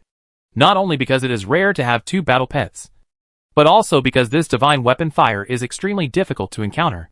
You are also the first person in history to have all three together. Ginglong, after this fusion, you have a new battle pet. We'll really have to wait and see how it goes. After being told this by Big Moo, Ginglong understood, seeing that half of Xiaochang's souls had been melted. Xiahua Miao was really struggling, and the temperature of the flame began to drop. Ginglong couldn't help but feel a little disappointed. It seemed that absolute fusion was still difficult to achieve. Ginglong, my energy can't keep up. You need help quickly. I need the power of the mecha to supplement it. A clear child's voice appeared in Ginglong's mind, and Ginglong waited until he realized that it was the little flame calling him. He was so excited that he immediately summoned his mecha elements and gathered them towards the small flame. But when he found out that it was just a drop in the bucket, Ginglong immediately shouted loudly, Baimu, hurry up and find someone for help. The more the better. We need a lot of mecha elements. Bigu had been paying attention to the progress of the fusion. He saw that with the help of the Ginglong mecha elements, the temperature of the flame suddenly rose. He immediately understood it, and while calling the guards to summon people, he also brought out his mecha elements, gathering towards the small flame. The people who had been guarding the door heard that help was needed, and everyone rushed into the palace. Mecha elements poured out one after another and rushed towards the little flame. With the help of this energy, the temperature of the flame continued to rise, and Xuqiang's soul body finally merged 100% with Xiaolong's soul body, forming a brand new energy ball. Everyone, if you work harder, the new soul body will be formed. After Baimu saw the 100% fusion, his eyes lit up, and the mecha element spat out crazily, rushing toward the small flames. Looking at the fused energy body, a shadow loomed, and Big Eyes knew that the last moment was coming soon, so he hurriedly called on everyone not to relax. Chapter 242 Disturbance. Ginglong no longer had any burden at this time. He only needed to provide energy. He stood aside and looked at the shape gradually emerging in the energy body. He still felt a little unreliable. He took advantage of the break and came to Bimu. Asked Baimu Road. I said, can we do this? I think everyone can't stand it anymore. Big Moo has been paying attention to the situation of the fire of the divine weapon. After seeing that the flames were indeed a little unstable, Big Moo gritted his teeth, told Ginglong and the others to wait, and ran towards the outside of the palace. Everyone, work harder. The temperature of the flame has dropped again. Without Bima, the old lizard and the blind wolf now became the backbone. The two of them gathered their strength to pass the mecha elements towards the fire of the divine weapon. But this was not refining medicine after all. The energy was consumed very quickly. After a while, they all couldn't bear it any longer, and beads of sweat dropped like rain from their foreheads. Chief, we are here. Seeing that the fire of the divine weapon was about to dim again, there was a burst of chaotic footsteps outside the palace, and dozens of giant wolves ran over and immediately joined the team of energy replenishers. Old man, my gang of wolf cubs is too weak to withstand it for a long time. When will your disciples and grandsons arrive? Blind Wolf knew their background and was worried that something unexpected would happen and affect Dinglung's cultivation. He immediately called to the old lizard and asked about the situation there. Don't worry. We'll be there soon. Mainly because there are a few old guys who want to use their remaining energy, so their speed has slowed down. As soon as the old lizard finished speaking, more than 20 people from the lizard clan rushed in from outside the palace. The first ones leading the way were a few gray-haired old men. They didn't rest and joined the team directly. This is a huge favor. I, Gunlong, have recorded your feats today. Gunlong didn't expect that his fusion would alarm so many people. Seeing everyone gritting their teeth and persisting, the mecha elements were continuously sent towards the fire of the divine weapon. As for the energy body, half of the soul body has appeared, and the remaining half of the body is condensing. Ginglong is not idle. After swallowing an inner elixir, he continues to transport it. Get them all started. Damn it. It's over. We've brought all the stuff from the bottom of the box. That old lizard. You guys can help me recover your energy. If a bunch of people are killed, we're the ones we have right now. The state is going to be punished by everyone. Billy Moo threw a bag to the old lizard, which was full of inner elixirs. Just when old lizard and the others were worried that Bigu wouldn't be able to handle it alone, they heard a thud and a small, palm-sized dragon was thrown to the ground by Bigu. Golden armored dragon. When the old lizard and the blind wolf saw the little dragon, they shouted in unison. Gunlong didn't know what the use of this golden armored dragon was. Just as he was about to continue delivering mecha elements, Big Moo pulled him aside, pointed at the golden armored dragon and said, "Leave it to it. Let's take a rest." Looking at this movement, your battle pet will definitely be targeted as soon as it is born. The most important thing for us now is to quickly recover our strength and prepare to resist foreign attacks. Although what Baimu said made sense, Gunlong didn't think that the little golden armored dragon could do anything. Seeing that Big Eyes had begun to close his eyes and adjust his breathing, Gunlong was about to ask the old lizard and the others what was going on with the golden armored dragon. With a bang, the golden armored dragon actually grew several feet taller, opened its mouth, and an energy ball with an elemental purity far exceeding that of Dinglong and their mechas appeared, and rushed towards the fire of the divine weapon. With the supplement of this energy, the fire of the divine weapon suddenly rose several feet, covering the forming energy body. Dinglong and the others couldn't see what was going on inside the flames, so they followed Baimu's instructions and recuperated. Boom, boom, boom. Thunder suddenly appeared in the sky, waking everyone up. When Baima heard the noise, he was happy at first, and then his face turned serious. Old Wolf, you are fast. Take your people to the outside of the camp to form the first line of defense. Old Lizard, you serve as the second line of defense to guard the entrance to the palace. The rest of you will block the palace gate for me and fight to the death. We must also hold on until the battle pet appears. Gunlong saw that everyone was excited. He didn't know what was going on and looked at Baimu beside him. Namama felt Dinglong's gaze, and after watching everyone arrive at the designated location according to the instructions, Namamu said, "When a divine pet appears, thunder breaks out. In the past, when a divine pet was born, there was only one thunder in the sky. You have 3 thunders in a row. You can imagine how powerful the guy who is about to be born is. When such a divine pet is just born, as long as you don't recognize the owner, there is still a chance to snatch it. Do you think those old monsters will tolerate you taking this divine pet away? Everyone, be careful. People are coming." Following Bimu's violent shout, Gunlong felt a burning gaze appear, staring at everything in the palace. But the man couldn't be seen at all. From this point of view, that man must be a very powerful guy. How presumptuous. How can I let you pry into my palace? Gunlong, just keep an eye on me from here. I'll come as soon as I go. Big Eye roared and rushed outside. When he ran out of the palace, his body twisted back into the shape of a dragon. With a roar, His whole body covered the palace. In this way, Gunlong's feeling of being stared at disappeared immediately. Outside the door, there was a cry of killing. It was obvious that Blind Wolf and the others had clashed with the intruders. Gunlong remembered Bai's words and just stayed in front of the energy body, not going anywhere. Bai Mu, with your own strength, you want to resist the entire monster tribe, so as not to think too highly of yourself. Ha ha ha. I'm not bragging. If you feel like you have a long life, you can give it a try. Big Eyes was not afraid at all and blocked another probing force with a loud shout. It seems that you are also afraid of death, and you dare not come here in your true form. In this case, you will be here today to witness the birth of the divine pet. The collision just now. A comparison of the reality and reality. I know that the other party has only thought about it, and has not come here in person. He felt a little relieved. If this was the case, he could still hold on for a while. As long as the divine pet is born, it will be considered a success. Ha ha ha. Bim. Your and my current cultivation levels are no longer something that a divine pet can control. That divine pet is about to appear, and it's already too late for us to snatch it away. Now we just need to prevent the divine pet from taking shape. As soon as he finished speaking, countless lightning struck down from the sky and attacked the palace. Even though Himu tried to resist, many attacks missed him. The already incomplete palace collapsed, exposing Gunlong and the others. Gunlong felt a blackness above his head.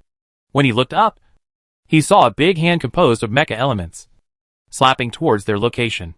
Chapter 243, Summoning the Killing Star. Gunlong, be careful. When Bima saw the attack heading towards Gunlong, thinking that all his efforts would be in vain, he turned over with eyes wide open and attacked towards the palm of his hand. Boom! The attacking palm was scattered, and Big Eyes breathed a sigh of relief. Before he could turn around, he suddenly noticed something was wrong on the ground. Only then did Navama realize that he had fallen into the trap of luring the tiger away from the mountain. He had no time to rush back, so he had to shout loudly, Gunlong, be careful. Hearing Bai Mu's words, Gunlong concentrated on alert. But it was quiet all around, and there was nothing wrong with it at all.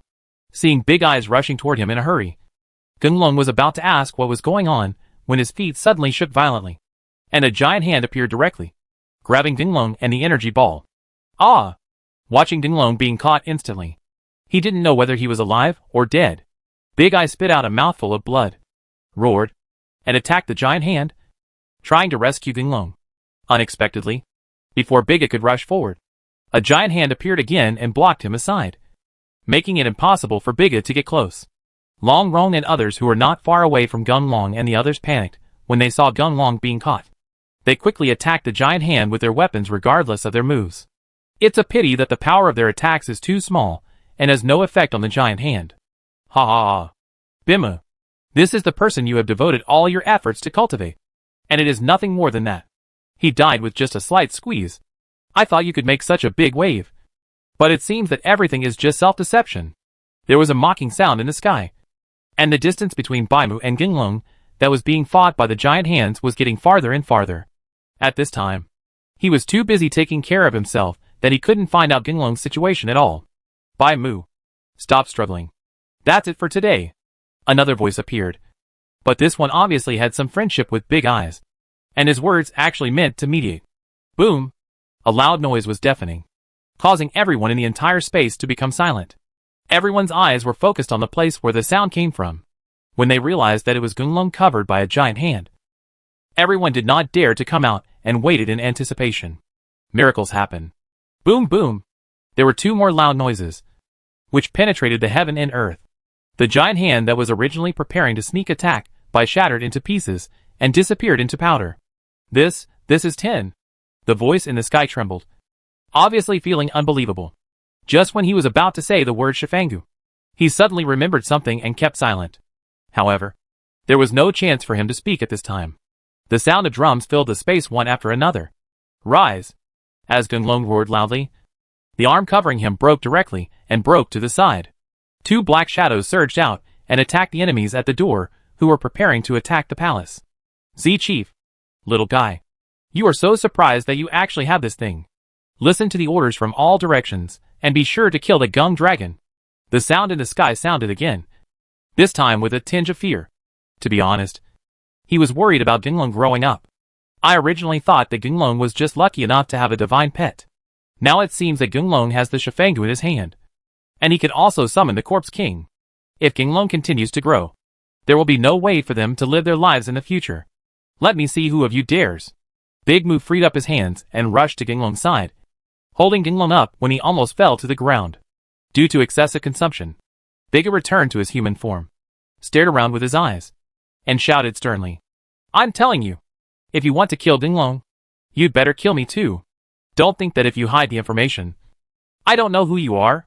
As long as I don't die, I will visit you one by one. Well, Baim, why are you doing this? Do you want to follow the path of your master and go against the will of heaven? Well, since it is your own choice, we will solve it together to avoid leaving behind troubles. As soon as the words fell, thunder rumbled in the sky. Dark clouds gathered, and a huge human face appeared, descending rapidly towards Gunlong and the others. On the already dilapidated ground, there was an explosion, and a giant made of dirt appeared and also attacked Gunlong. Huge pressure gathered, and Baimu and Gunlong wanted to protect the energy ball, and did not dare to move at all. The giant face and the giant were getting closer and closer. Due to the high pressure, cracks began to appear on their bodies and blood spilled out. Master, I'm sorry. I didn't wait for the rise of Gunlong after all. But you have also seen that Gunlong is not bad. But he is much stronger than you at the same time. We are destined to perish today. But Gunlong's the name will be forever engraved in the hearts of those old guys. Ha ha ha. I didn't expect to see you old guys scared in my lifetime. Gunlong, our life is worth it. Gunlong knew that everything was irreversible. He looked at Long Rong, who was stopped by the old lizard in the distance, smiled at Long Rong and said, Rong Rong, live well. I will marry you in the next life. Did I miss something? Seeing that Gunlong and Big Eyes were about to be surrounded, a figure suddenly appeared, completely unrestricted by the pressure. He came to Gunlong and looked at the energy ball that was still covered by the fire of the divine weapon. If anything, think. Kill Star. Gunlong never expected that the killing star would appear at such a moment. Regarding this magical figure, Gunlong could never figure out his origin. Seeing how the killing star was able to handle the attack with ease, Gunlong and Baimu were dumbfounded and couldn't figure out how this killing star could be so powerful. Who are you? How dare you do bad things here? Those who attacked Gunlong saw that their attacks had no effect after the killing star appeared. They must have been very angry and yelled at the killing star angrily. Haha. I don't know who I am. You can just do the same as Gunlong and call me Killing Star. After Killing Star finished speaking, he walked slowly to Gunlong. Seeing that Gunlong was already at the 7th level of fighting armor training, Killing Star nodded and said, I asked why you were attracted by the sound of drums. It's because your strength has improved. Come on. Since I'm here, let me help you solve these troubles. Gunlong was actually very curious as to why the Killing Star, which had been so erratic, suddenly appeared. Hearing that he was attracted by the sound of drums, Gunlong suddenly realized, because he remembered that Lao Luo had said that this killer star was a corpse king. His god-killing genealogy was originally designed to summon the corpse chief. But now that his cultivation level has improved, he has alerted the killing star. Haha. What a big tone. I want to see how powerful you are. The sound in the sky sounded again, followed by a bolt of lightning as thick as a person. Gunlong and Big Eyes were on the side, and they could also feel the pressure of lightning. Seeing Sha Xing standing there motionless, Gunlong was a little worried for Sha Xing, fearing that something unexpected might happen to him. Chapter 244 Fire Cloud Sword. That's it? Ticking? Watching the lightning penetrate into Killing Star's body, there was no reaction at all.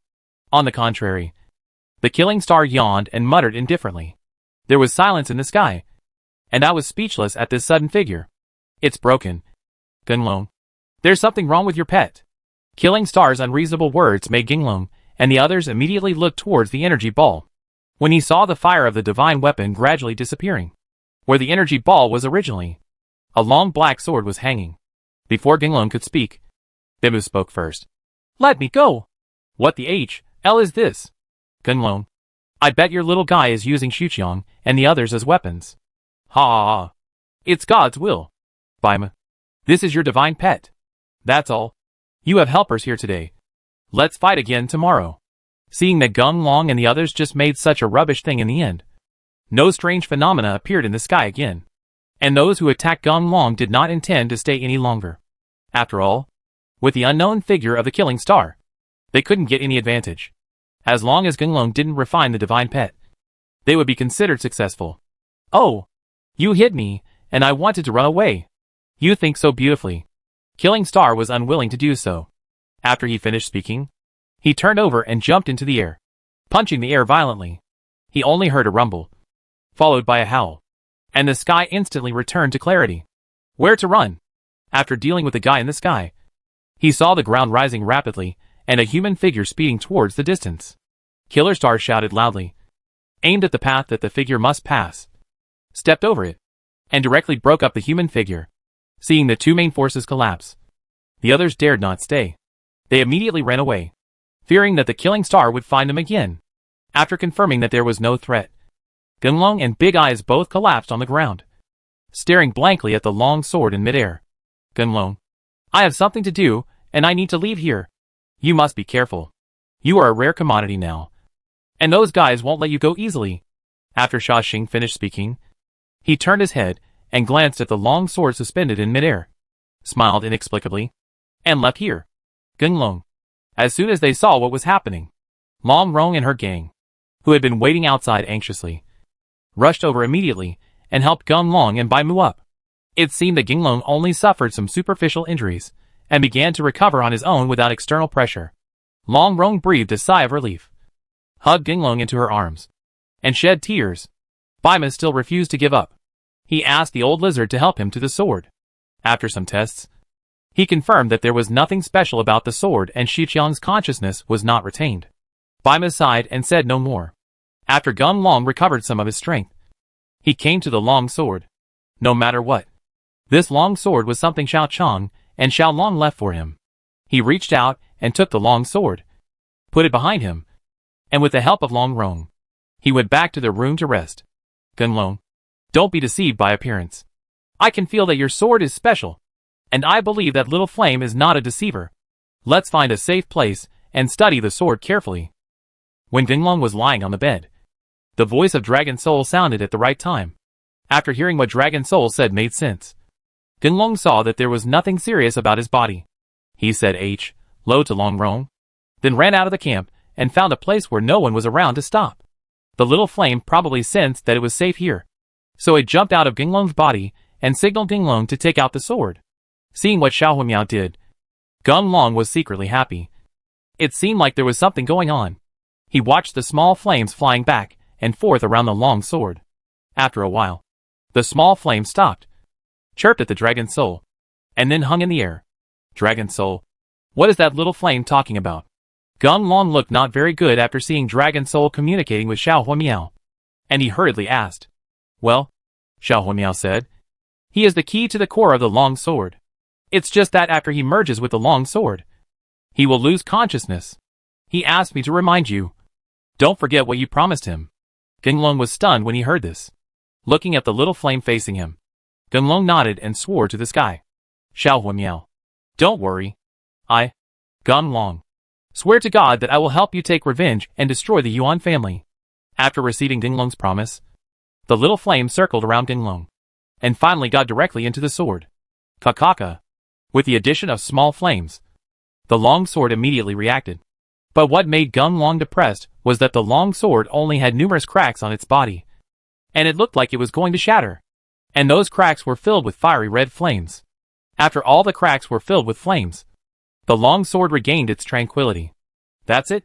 It's not as good as before, Gunlong said as he took the long sword in his hand. Just when he was about to ask Dragon Soul what was going on, he felt the palm of his hand was hot, and all the flames in the cracks in the long sword burst out, instantly igniting the long sword. A shocking coercion appeared, and the Dragon Soul standing next to Gunlong was uncontrollable and fell to his knees directly on the ground. Who dares to run wild in my territory without risking his life? Before Gunlong could react, Big Mu rushed over. When Bai Mu saw the sword wielder in Gunlong's hand, Bai Mu's eyes lit up, and he motioned Gunlong to hand the sword to him so that he could study it. Whoosh! As soon as the long sword was released, it immediately moved behind Gunlong. No matter how much he stretched out his hand, it just wouldn't move. When he saw that this long sword actually had spirituality, Bai Mu's heart moved. He suddenly remembered something. He slapped his head and secretly cursed himself for being confused. I'm going to get involved. I haven't been in the world for a long time. I just thought about integrating the divine pet. But I forgot the way of the divine weapon. The way of divine weapons? Although Gun Long didn't know much about it, he already knew from the reaction of the sword just now that this thing was not simple. Bai Mu sorted out his thoughts. And after everything was smoothed out, he spoke. When the divine pet appears, the thunder will be shaken. When the divine weapon appears, the flames will rise.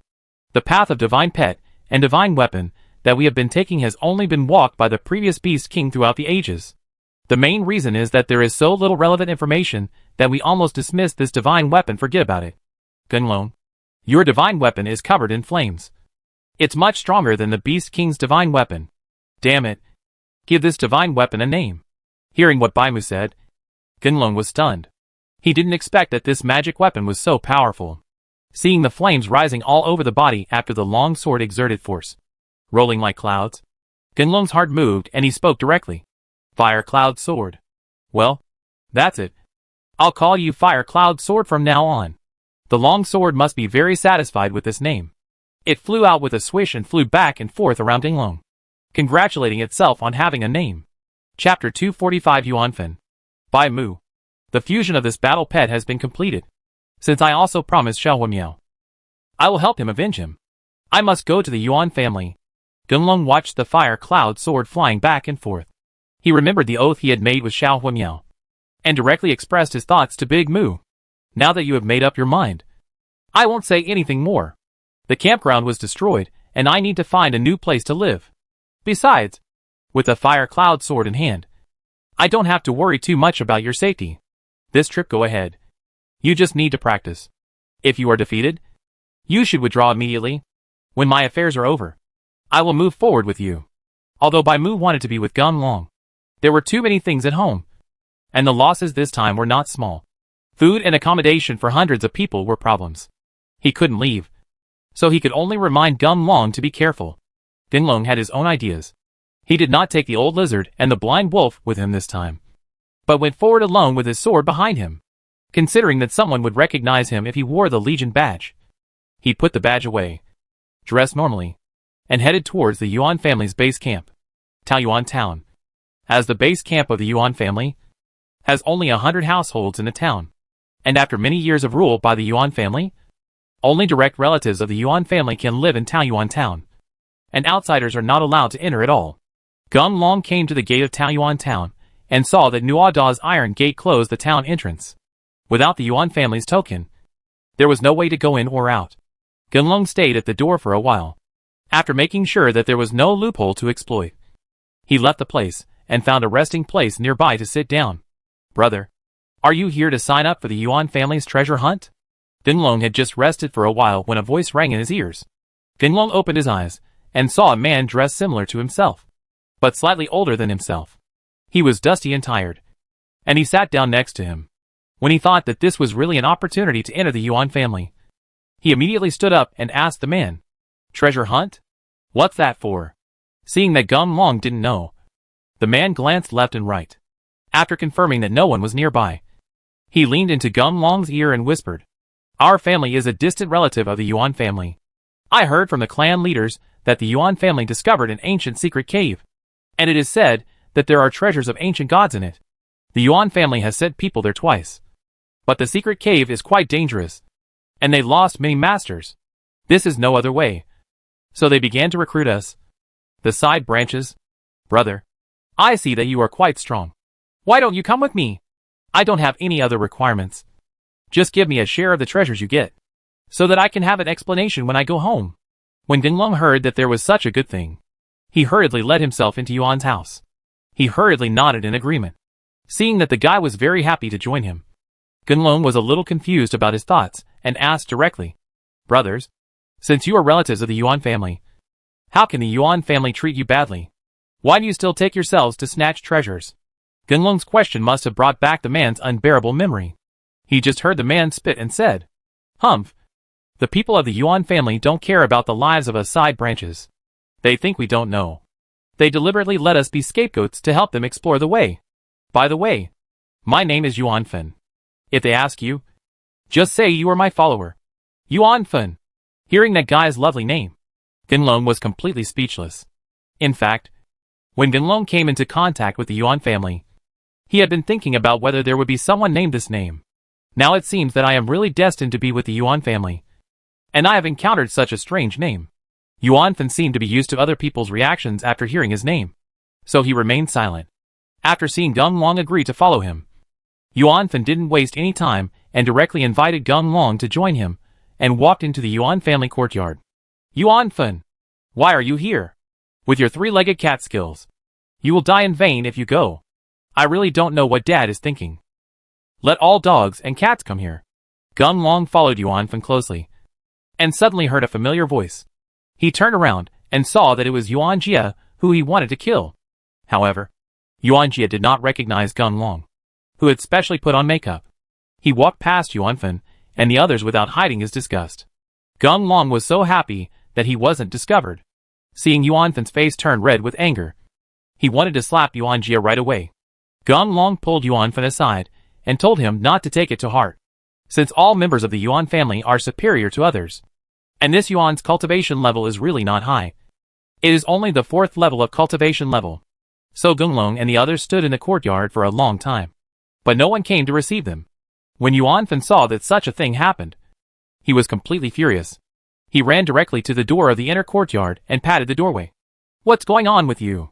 I'm also a guest of your Yuan family after all. I'm not going to serve tea or water. At least you can take us to a place to rest for a while. The servants of the Yuan family are all clever masters and know that Yuan Fun has no status. Otherwise Yuan Jia would have led them into the house. Therefore, all of them are yin and yang, just playing tricks on Yuan Fun. In the end, Yuan Fun got a little annoyed. So one of them led Yuan Fun and the others to the horse pen, pointed at the empty horse pen and said, "You want to rest, right? This is it. If you don't want to live there, get out of here right away." Gunlong was not surprised by this situation.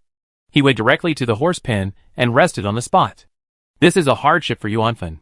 Although his family's fortune is not as big as that of Yuan Jia's, he still has a maid to serve him. Now that they were actually allowed to live in a horse pen, Yuan Fun felt aggrieved and shed tears of humiliation. Okay, what does it mean for a big man like you to cry all day long? When we get to the secret cave, I will definitely find a way to give you a good set of things so that you can show your face in your Yuan family. As Gunlong said that, he closed his eyes and rested his mind, waiting for the Yuan family to announce their departure. Fortunately, the brothers of the Yuan family were very fast. Gunlong only stared at them for a short while before someone came over to greet them and set off. Yuan Jia was the leader of this expedition. He looked at the disorganized team in front of him. Some of the members had gray hair, and it was obvious that they were not going to make it. Yuan Jia snorted coldly and thought to himself, "You bunch of idiots. You came here on purpose to eat and drink. It's a pity. I'm leading the team today, and I'm going to kill you in a while, leaving you to mess around here." Gunlong reacted strongly, but he heard Yuan Jia's words clearly. Knowing that Yuan Jia was indeed planning to make Yuan Fun and his distant relatives the scapegoats, Gunlong pulled Yuan Fun aside and quietly told Yuan Fun about this matter. Chapter 246 Cannon Fodder. When Yuan Fun heard what Gunlong said, he clenched his fists and narrowed his small eyes to stare at Yuan Jia, who had a look of disgust and aloofness on his face. If something like this was tacitly pointed out directly, it would have a different meaning. Yuan Fun, what are you watching me do? Yuan Jia has been on the battlefield for a long time, so he is naturally wary of unkind eyes. When he found out it was Yuan Fun, Yuan Jia scolded him without giving Yuan Fun face. It's okay. I got some sand in my eyes, so I rubbed them. Knowing that Yuan Jia found out, Yuan Fun immediately made excuses to pass over. In any case, Yuan Fun knew that he was no match for Yuan Jia, given his strength. But the Gunlong he just met next to him was different. Yuan Fun could feel that as long as he could give the corresponding conditions, this guy he just met would definitely be able to kill Yuan Jia. Yuan Fun looked at Yuan Jia's eyes that looked down upon him, and he felt very uncomfortable, looking at Gunlong standing there leisurely, waiting for the large army to set off. A small flame of restlessness gradually burned in Yuan Fun's heart. Gunlong naturally didn't know what Yuan Fun was thinking at this time. He watched the Yuan family members register their names one by one. Just when Gunlong was thinking about a good name, he saw that all the vassals, like himself, were registered with numbers. Gunlong was very happy and looked around. thinking first about who the Yuan family was traveling on this time. Strength so that he can take action later. You two are number 18 and number 19. Just when Gung Long was lost in thought, the registrar came to Gung Long and the others, glanced at them, took out 2 number plates, and handed them to Gung Long and Yuanfen. Asshole. Do you know who I am? You even registered me as a number. Are you blind? Yuanfen completely exploded. He would not accept such an insult. Knowing that it was Yuan Jia's arrangement, Yuanfen glared at Yuan Jia and refused to accept the number plate. Yuanfen. Who do you think you are? Considering your strength, it's good that I didn't drive you away. You are just like your name. You are just a piece of shit. If you dare to mess around again, don't blame me for being rude. Yuan Jia cursed, still a little annoyed, and raised his foot to kick Yuanfen in the stomach. Hey, if you have something to say, don't do it. You won't hurt the peace of your family. Gung Long couldn't stand Yuan Jia's domineering behavior, so he stepped forward and grabbed Yuan Jia's feet. Pretending to be unable to resist, he fell to the ground, pulling Yuan Jia to the ground as well. Yuan Jia didn't expect that he would be made so ugly by a vassal. He got up and was just about to deal with Gung Long. He was stopped by his men. After receiving hints from his subordinates, Yuan Jia looked at Yuan Jia's distant relatives, who were basically all assigned numbers. They all looked at him with a dark face, as if they were laughing. Yuan Jia snorted coldly, and just when he was about to yell, a subordinate next to him pulled Yuan Jia aside and said, Master, these are a bunch of cannon fodder who died for us. Why do you need to vent your anger on them? So what if you just give them a card with a name on it? It's just a waste of ink. If you make them angry, don't follow Let's Go. Then we will really make a big loss. When Yuan Jia thought that this was really what happened, he waved his hand and motioned to his men to do this, while he himself sat on a chair in the square and waited for the registration to end. Those distant relatives of the Yuan family looked rosy and very excited when they saw that they finally had a nameplate. After carefully putting away the nameplates, he looked at Yuanfen with a somewhat kind look. Okay, everyone, line up. We are about to set off. Let me declare in advance that this expedition is very dangerous. We all have our own destiny. It depends on our luck. After the guard in charge of leading the team explained the rules clearly, he waved his hand and started setting off with a large team. This group of people is huge, and from a distance, it looks a bit like that. Thank you just now. By the way, I didn't know your name yet. Yuanfen took the nameplate with his name on it and read it up and down several times, unable to hide the excitement in his eyes, thinking that Gung Long had helped him just now. But he didn't even know his name. He immediately asked, Oh, just call me Xiaolong. Everyone in the family calls me that. Gung Long answered casually and looked at Yuan Jia sitting in a big sedan chair, being carried in front, with a group of guards on the left and right. He had no chance to make a move, so he kept silent and chatted with Yuanfen. On this journey, although there is still some distance to the secret cave, Gung Long and Yuanfen have become close friends. When he knew that Yuanfen's family was not doing well and their life was very difficult. After all, the emperor was far away and he could rarely enjoy the blessing of the Yuan family. So he relied on this trip to make a great contribution and get some rewards. Gung Long felt sorry for Yuanfen and really wanted to help Yuanfen get some good things this time. Stop! Everyone, listen up. The secret cave is just ahead. There is a level 6 basilisk at the entrance of the secret cave. Whoever kills the basilisk and takes its head will be rewarded with 100,000 gold coins. When the guard said this, the people in the inner family did not react at all and just stood there. But like Yuanfen, the distant relatives of the Yuan family were all excited. After confirming that the guards agreed to let them in, they all took out their weapons, rushed towards the secret cave bravely. Xiaolong, let's come too. Yuanfen came here for the reward. He saw 100,000 gold coins, which was enough for his family for more than half a year. However, he was not strong enough, so he still listened to Gung Long's arrangements and asked Gung Long if he wanted to join the battle. Gung Long's 7th level combat armor training level was not a guarantee. He had already used his perception ability to explore it. After knowing that the entrance to the cave was not a basilisk, he chuckled and informed Yuanfen of the situation. Oh no! Aren't they trying to trick people? If they don't explain such an important thing clearly, so many brothers just rush over like this. If there is any good or bad thing, wouldn't it be that they die in vain? Yuanfen was a little excited. He was about to call out to those who were charging. Gung Long pulled him back, pointed at the group of people and said, Don't make any noise. People die for money. And birds die for food. Those people are not low in strength. And there are many people who know the situation. But for money, everyone is willing to fight for it. We are waiting here. Let's take a look at the situation first. Yuan Jia had already walked out of the sedan at this time. Seeing Yuan Fan standing behind and not rushing forward, Yuan Jia laughed, fiddled with the nameplate and said, I told you. Not everyone can wear this nameplate. Yuan Fan, you said you are so afraid of death. You are a loser, and you don't know what you are doing here. You really disgrace our Yuan family. Why don't you just go ahead and do it? Just change your name to Yuan Deng. And stop marrying our Yuan family. Chapter 247 The Scapegoat. Yuan Jia. Try scolding me again. Yuan Fan's anger was successfully aroused. He took out his weapon, pointed at Yuan Jia, and shouted loudly. Ha ha ha. What can you do as a 4th level cultivator? How dare you point a sword at me? Boy, listen to me. You better get some results.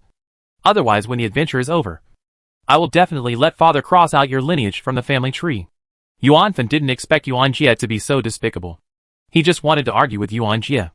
I could only hear the sound of crying and wailing in the cave. The people who originally rushed into the cave escaped. And behind them were 3 giant snakes. The giant snake's mouth was full of stumps and severed limbs. It swallowed them into its stomach as soon as it raised its head, and continued to look for the next target. A bunch of trash. They can't even get through the door. Yuan Jia had a dark look on his face.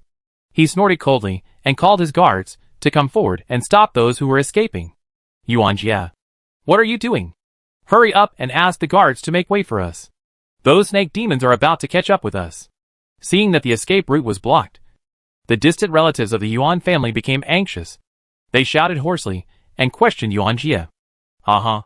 Sorry. I forgot to mention that these level 6 snake monsters are very difficult to deal with. But they have a weakness. That is, after they are full, they move very slowly because they need to digest. There are even more powerful monsters in this secret cave. In order to reduce the losses, you just have to be patient and throw out a few weak ones to fill the giant snake's belly. What? Yuan Jia. How could you do this? When everyone heard Yuan Jia's words, they were very angry. But with the strength in front of them, and the fact that they are all vassals of the Yuan family, what can be done? Hee. Don't waste time with my guards. You can't break through. The giant snake will be here soon. Don't worry. The giant snake can eat up to 5 people at a time. Who should be let out to die? You can just discuss it yourself. As soon as Yuan Jia finished speaking, the snake demon came to him and took another person away with a roar. After watching those snake monsters feed the man, they immediately attacked them again. One of the slightly stronger guys raised his arms and shouted, Don't be afraid. Everyone. We are more powerful in numbers.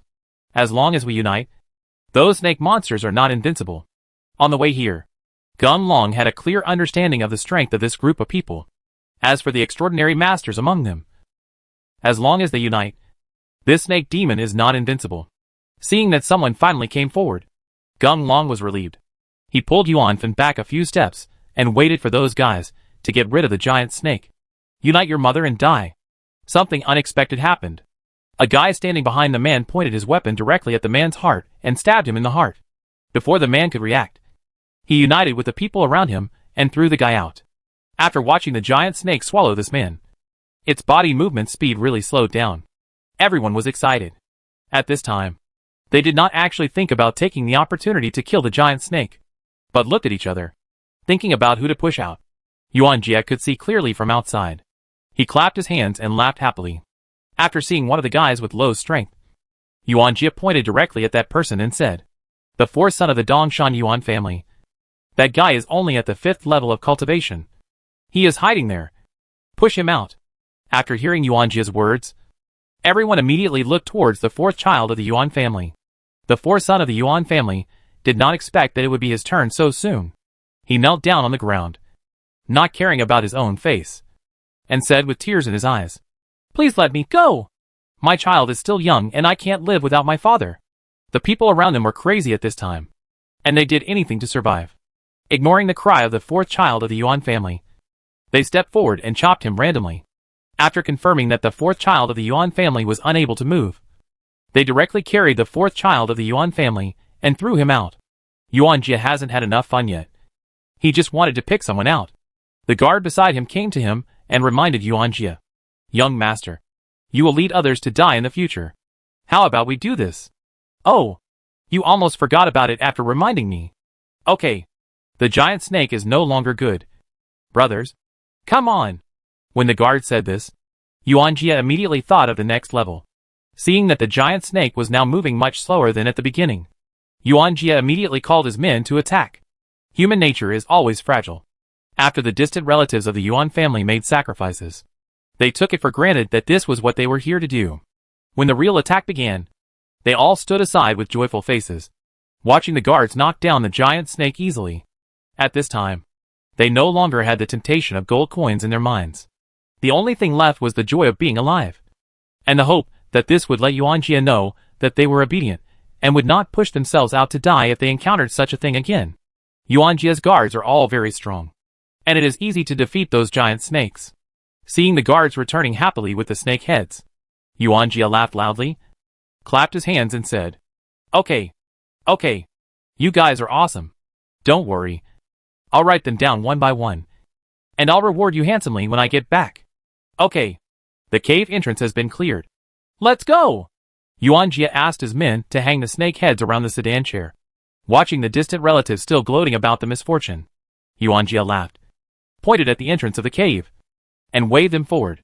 Gunlong, who thought everyone would stop, saw that everyone was in great spirits, as if nothing had happened just now, and he strode towards the entrance of the cave. Gunlong was completely speechless. He really couldn't understand what was wrong with these people. Don't they understand now that if this continues, in the end, there will be no way any of them will be alive? The treasures in this cave naturally have no connection with them. Hey, my big Yuanfan, why are you sticking to me as tightly as feces? I didn't expect that you have grown a brain after not seeing me for several years. This first wave didn't kill you. I'm very worried, not happy. I hope you have such good luck and can come out of the cave alive. Yuan Jie is a man who must pay back every penny he spends. If Yuanfan provoked him earlier, he would naturally keep it in mind and look for opportunities to deal with Yuanfan. But what made Yuan Jie a little frightened was that although the entourage Yuanfan brought this time did not look very impressive, he felt that it was very difficult to deal with. If it weren't for this, Yuan Jie would have just called Yuanfan's name and asked people to throw him out. Chapter 248 Bridge of Ice and Fire. The large army continued to move forward, and nothing happened along the way. Just when everyone thought everything was going smoothly, the person leading the way suddenly stopped and said, Master, the Ice and Fire Bridge has arrived. As soon as everyone heard about Ice-Fire Bridge, they all gathered around, looking at an iron chain bridge that was only 3 meters long in front of me. There was a raging fire under the bridge and a thick layer of ice on the bridge. Seeing this spectacle, everyone was very surprised. They didn't expect that ice and fire could actually merge with each other. Everyone, after passing the Ice and Fire Bridge, the first treasure gathering place is ahead. Don't worry. Although we have been here twice, there are 2 main treasures here, and we have not played with them at all. Now it is time to make a decision again. Although this bridge is not long, due to the ice and fire, there are restrictions on it, and it is impossible to jump at all. Moreover, the ice on the bridge is extremely cold. If practitioners below level 5 want to pass here, they must be. Someone is at the bottom. Yuan Jie got off the sedan, glanced at Yuan from beside him, smiled, and walked across the bridge first. Hey, I can just ask my brother to carry him on my back. Gung Long knew that the bridge was not simple, and he was thinking about how to take Yuan from there. A guy next to him chuckled, and then watched his vassal carry him on his back, and then walked towards the bridge. Ah! When the 2 of them walked to the bridge, the guy carrying the man suddenly screamed, and then he saw ice cubes emerging from the soles of his feet, freezing him. The bridge, which was not spacious to begin with, was even more crowded now. I just said it. If people with low strength want to pass this bridge, someone must sacrifice and be willing to be your stepping stone. Otherwise, you can only wait outside for us to come out. Yuan Jie stood opposite, looking at the frozen man and laughing. Yuan Jie, what you are doing is wrong. Why didn't you tell us the situation here in advance? When everyone saw the scene, they immediately became unwilling.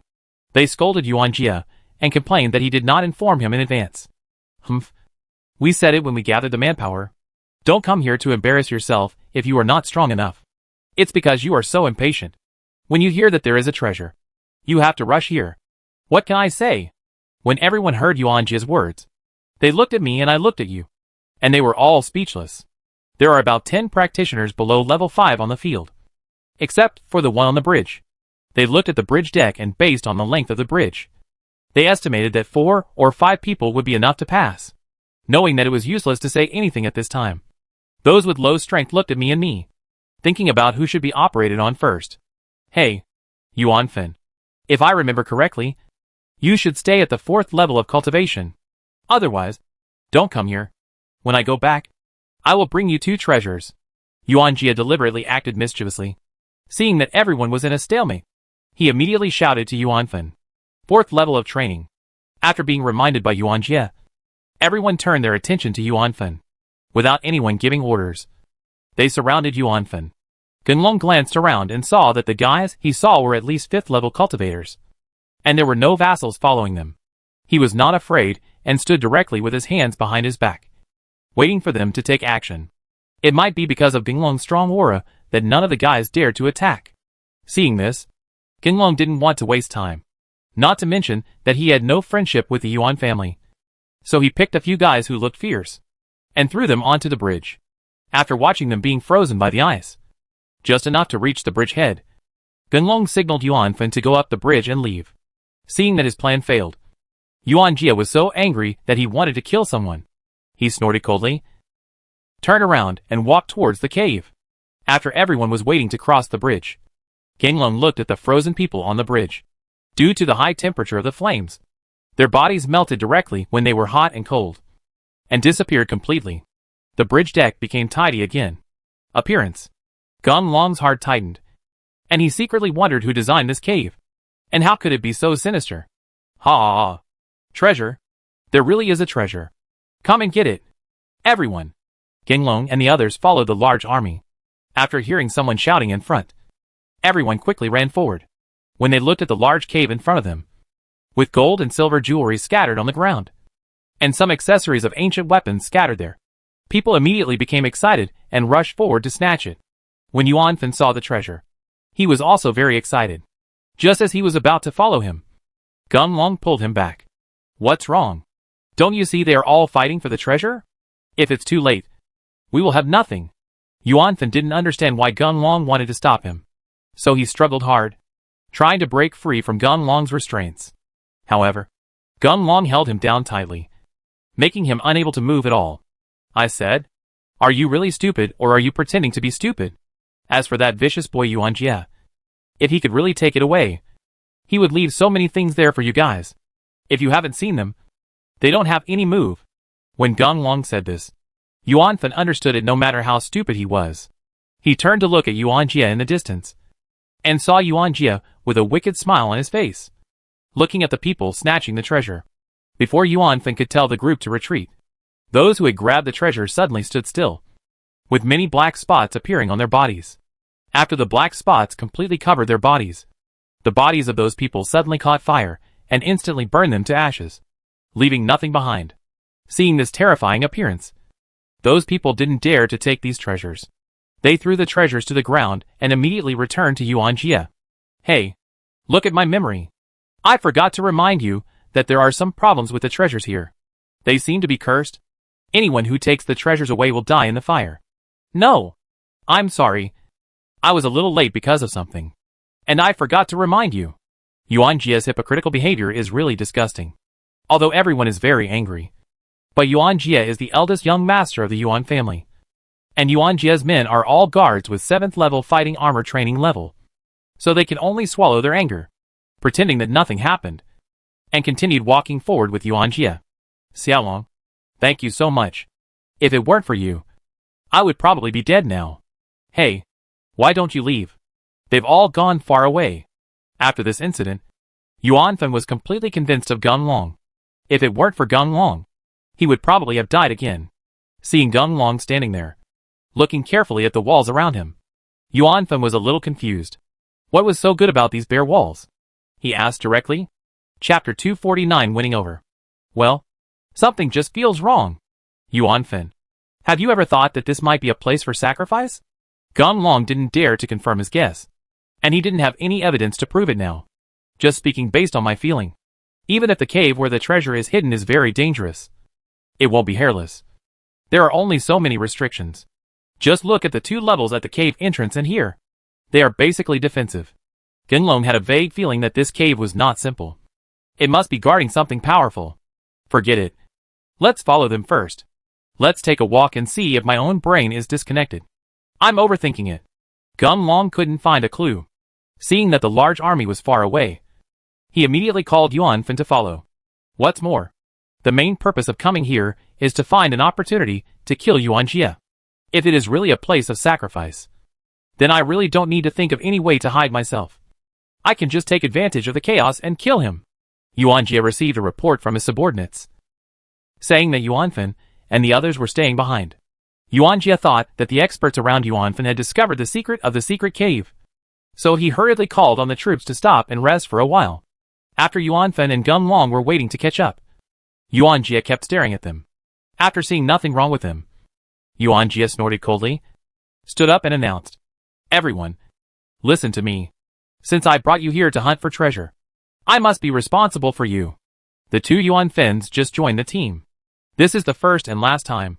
If I find someone left behind again, then let's withdraw and cancel this operation. Everyone's eyes were focused on Yuanfen, who looked a little embarrassed. Gunlong, on the other hand, didn't feel anything at all. Instead, he chuckled, recalling the way Yuanjie looked at him when he just came over, and what he said next. Even if Gunlong didn't have any evidence, he was sure that there must be something wrong with Yuanjie bringing everyone here. Seeing that everyone had gathered, Yuanjie called to the guards and led everyone forward, and he himself deliberately stood there, waiting for Gunlong to pass by him, and smiled at Gunlong. "Brother, what did you do before? Why do I look so unfamiliar with you?" Gunlong knew that Yuanjie was trying to find out his true colors. He laughed and said nonchalantly, "Young Master Yuan, you have been in a high position for a long time. It is normal for us little fishes and shrimps to have never seen each other. What's the matter? Young Master Yuan, do you have a problem with me?" Yuanjie was also a person who had traveled around the world. Seeing that Gunlong didn't want to talk about this topic, he chuckled and continued, "Brother, I think you are very skilled. It's a pity to follow Yuanfen. Otherwise, I will give you double the amount of money Yuanfen gives you. You can follow me from now on." This sentence comes from Yuanjie's sincerity. As far as Gunlong is strong, he is ranked first among his own guards. What's more, Gunlong's rare calmness in dealing with things really made Yuanjie a little fond of him, because Yuanjie wanted to win Gunlong over. I'm sorry. A loyal minister has nothing to do with the 2 masters. Since I have followed Master Yuanfen, I have never thought about the day of betrayal. As soon as Gunlong said this, Yuanjie fell in love with Gunlong even more. Gunlong looked at him coldly, with no expression at all. Yuanjie nodded, patted Gunlong on the shoulder and said, "Okay, I will remember your words. But my arms, Yuanjie's, will always be open to you. If Yuanfen dies accidentally, and you want to change your master, you can come to me at any time. I, Yuanjie, have always been waiting for you." Gunlong saw that Yuanjie finally let him go, and he breathed a sigh of relief. Looking back, Yuanfen was in a good mood because he rejected Yuanjie. Gunlong felt very uncomfortable and thought to himself, "If I didn't really care about you, Yuanfen, I would have had a good opportunity to get in touch with Yuanjie just now." Yuanfen didn't know Gunlong's true thoughts. He thought Gunlong stood up for him and just wanted to make Yuanjie angry. The heart that was sullen because of Yuanjie's teasing opened up, and he was like a child, walking with his feet floating. Gunlong couldn't accept that this man in his 40s, who could be called an uncle, had such a naughty mentality. Thinking about it in the end, if Yuanfen knew that he contacted him just to kill Yuanjie, I don't know how Yuanfen would feel. Gunlong was distracted by his thoughts when the marching army suddenly stopped. Seeing that the road in front of him was blocked by a creek, Gunlong couldn't help but wonder where he could get so much water in this high mountain. Yuanjie was also unusually serious at this time. He clapped his hands and signaled everyone to quiet down. "Everyone, our first 2 expeditions stopped here. What will happen in the future is still unknown. I hope everyone will unite and obey the command, so that we can go further and find more treasure." Seeing everyone nodding seriously, they listened to what they said. Yuanjie waved his hand and asked everyone to rest nearby. while he took his guards to explore the condition of the stream. Yuan Jie, who was halfway there, saw Gung Long and Yuan Fan walking to a side place to rest. On a sudden impulse, he walked directly to Gung Long, stretched out his hand and said, Yuan Fan, if you don't mind, I would like you, my vassal, to come with us to explore the condition of the stream. Yuan Fan knew clearly that Gung Long was not his vassal, because he could not decide for Gung Long. He turned to look at Gung Long aside, waiting for Gung Long's reply. Gung Long knew that things here would never be as Yuan Jie said. It was true that they stopped here the first 2 times, but it was definitely not because they did not explore, but because something was blocking them. Since Yuan Jie invited him, he must have had his thoughts, and he happened to want to contact Yuan Jie and look for an opportunity to kill him. So Gung Long didn't hesitate and nodded in agreement. Yuan Jie took Gung Long to the stream and pointed at the stream. Brother, I don't care what you do, but the feeling you give me is not simple. Let me tell you honestly. We sent people into the water the previous 2 times. Don't look at it. There is nothing wrong with the water now. But as long as something goes down, there will be many piranhas at the bottom of the river. Those guys are invulnerable. And coupled with the influence of the water flow, it is difficult to resist the attack. We have no way. So we stopped moving. I don't know if you have any good ideas. Brother. Hearing this, Gung Long picked up a stone and threw it into the river. He saw that the water immediately became boiling where the stone fell. Indeed, many piranhas appeared and competed to eat the stone. Gung Long laughed and said directly without looking at Yuan Jie, Young Master Yuan, you and I are both smart people. If you have something to say, just say it directly, and don't beat around the bush. Although the piranhas are powerful, they can't stand up to the extremely smart young Master Yuan. If you can even deal with these little things. No. I feel like this is some kind of secret hole. It's okay if I don't explore it. Chapter 250 The Mysterious Guard. I just like talking to sensible people like you. Then let me tell you clearly. There is a treasure cave on the other side of the stream. There are real treasures in there. But only cultivators of level 6 human armor or above can enter and exit safely. And there is only one chance to enter. I came to you just to discuss with you and ask you to help us bring something out. And I can give you the corresponding reward. Yuan Jie saw that Gung Long had seen through his own thoughts. So he stopped hiding and told his intentions directly. Oh, there are so many of you. I should be the only one missing. Gung Long couldn't figure out why Yuan Jie did this. Out of instinct, he had to figure it out. Otherwise, it would be funny if he was tricked to death by Yuan Jie before he killed him. Hey, I tell you this secret. Of course, on condition, if I guess correctly, you must have discovered something, regardless of whether it is right or wrong. I hope you will not spread what you found. Of course, that cave don't tell anyone secret. I tell you clearly, I just want to kill those oil bottles in that cave. Firstly, they are wasting our Yuan family's food. Secondly, we find that the further we go inside, the more likely we are to survive. If there is too much difference in the strength of the people, then the challenges will be more difficult. Now that you are here, you probably don't want to turn back halfway. After hearing this, Gung Long finally understood why Yuan Jie had been cleaning up those people with low cultivation levels along the way. If what Yuan Jie said was true, then there was really no need for these people to stay. Seeing Gung Long hesitate, Yuan Jie casually picked up a stone, threw it into the water and said, Everyone's cultivation is different. Their own cultivation is not as good as others, and they want to wade into this muddy water. They can't blame others. Brother, we have cultivated to this level and want to continue to improve. It will be even more difficult. If we can do it here, if you get some opportunities deep in the cave, you can reach the sky in one step. With such benefits, do you think the lives of those people still matter? Yuan Jie's words actually left Gung Long speechless, and he turned back to look at Yuan Fan's group. They had no idea that their fate had been sealed, and they were still immersed in the excitement of finding the treasure. Gung Long lowered his head and thought for a while. He had no feelings for those people. Moreover, they were all labeled as members of the Yuan family. He had a grudge against the Yuan family. Logically speaking, their deaths had nothing to do with him. But after this brief understanding, Gung Long realized that not all the people in the family were bad guys, but only a small number of people dominated the direction of the family. For example, if it wasn't for his livelihood, he probably wouldn't have suffered this. Kill or keep. Gung Long didn't know how to decide for a moment.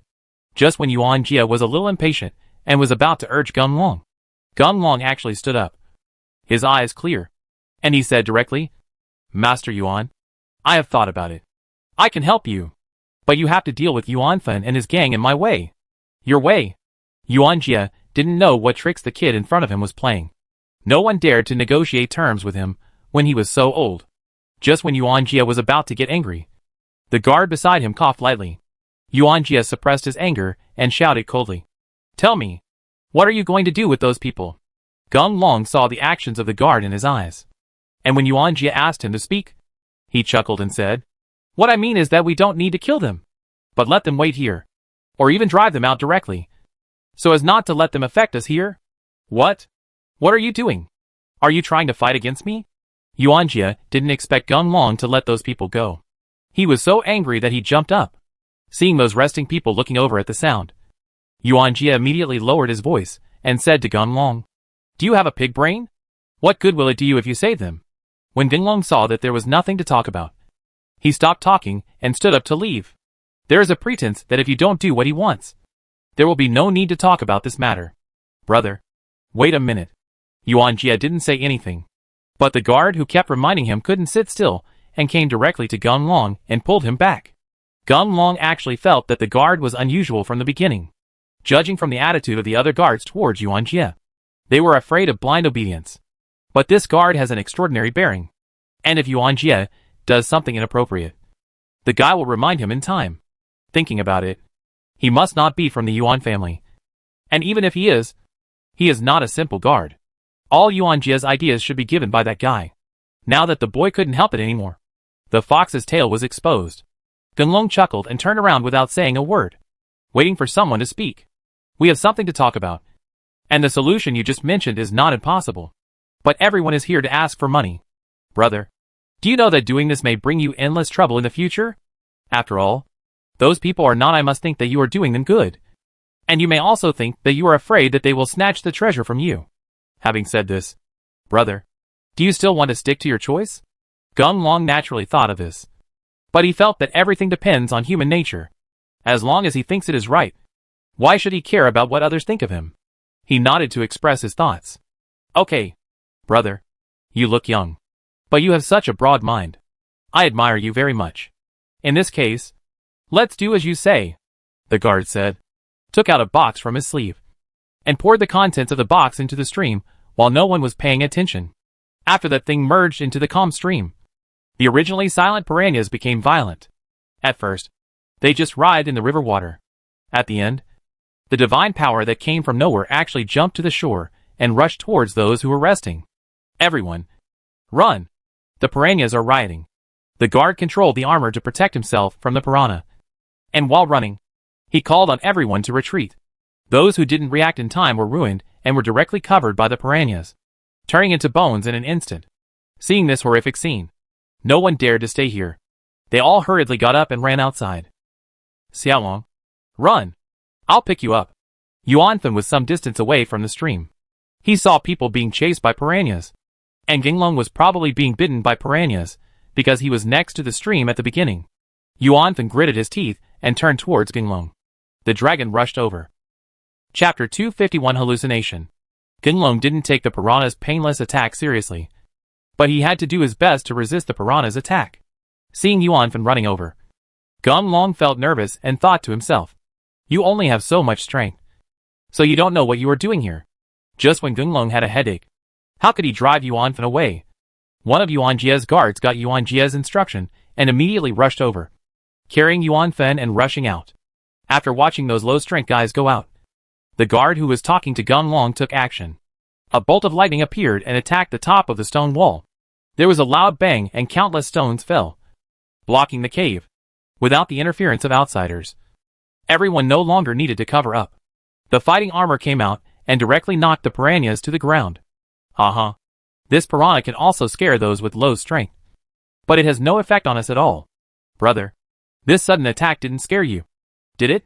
Seeing that Ginglong's clothes were slightly damaged due to his untimely defense, the guard came over and apologized. Ginglong waved his hand, indicating that it was nothing. He saw that Yuan Jie's people had already begun to cross the stream.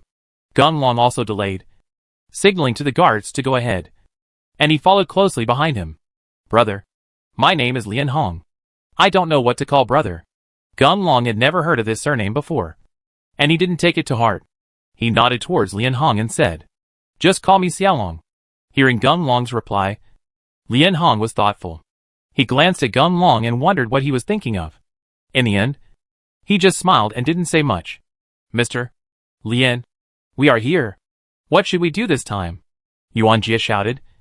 And Lian Hong immediately ran over and saw that he had arrived at the cave where the treasure was. Lian Hong took out a paper butterfly from his sleeve and threw it into the cave.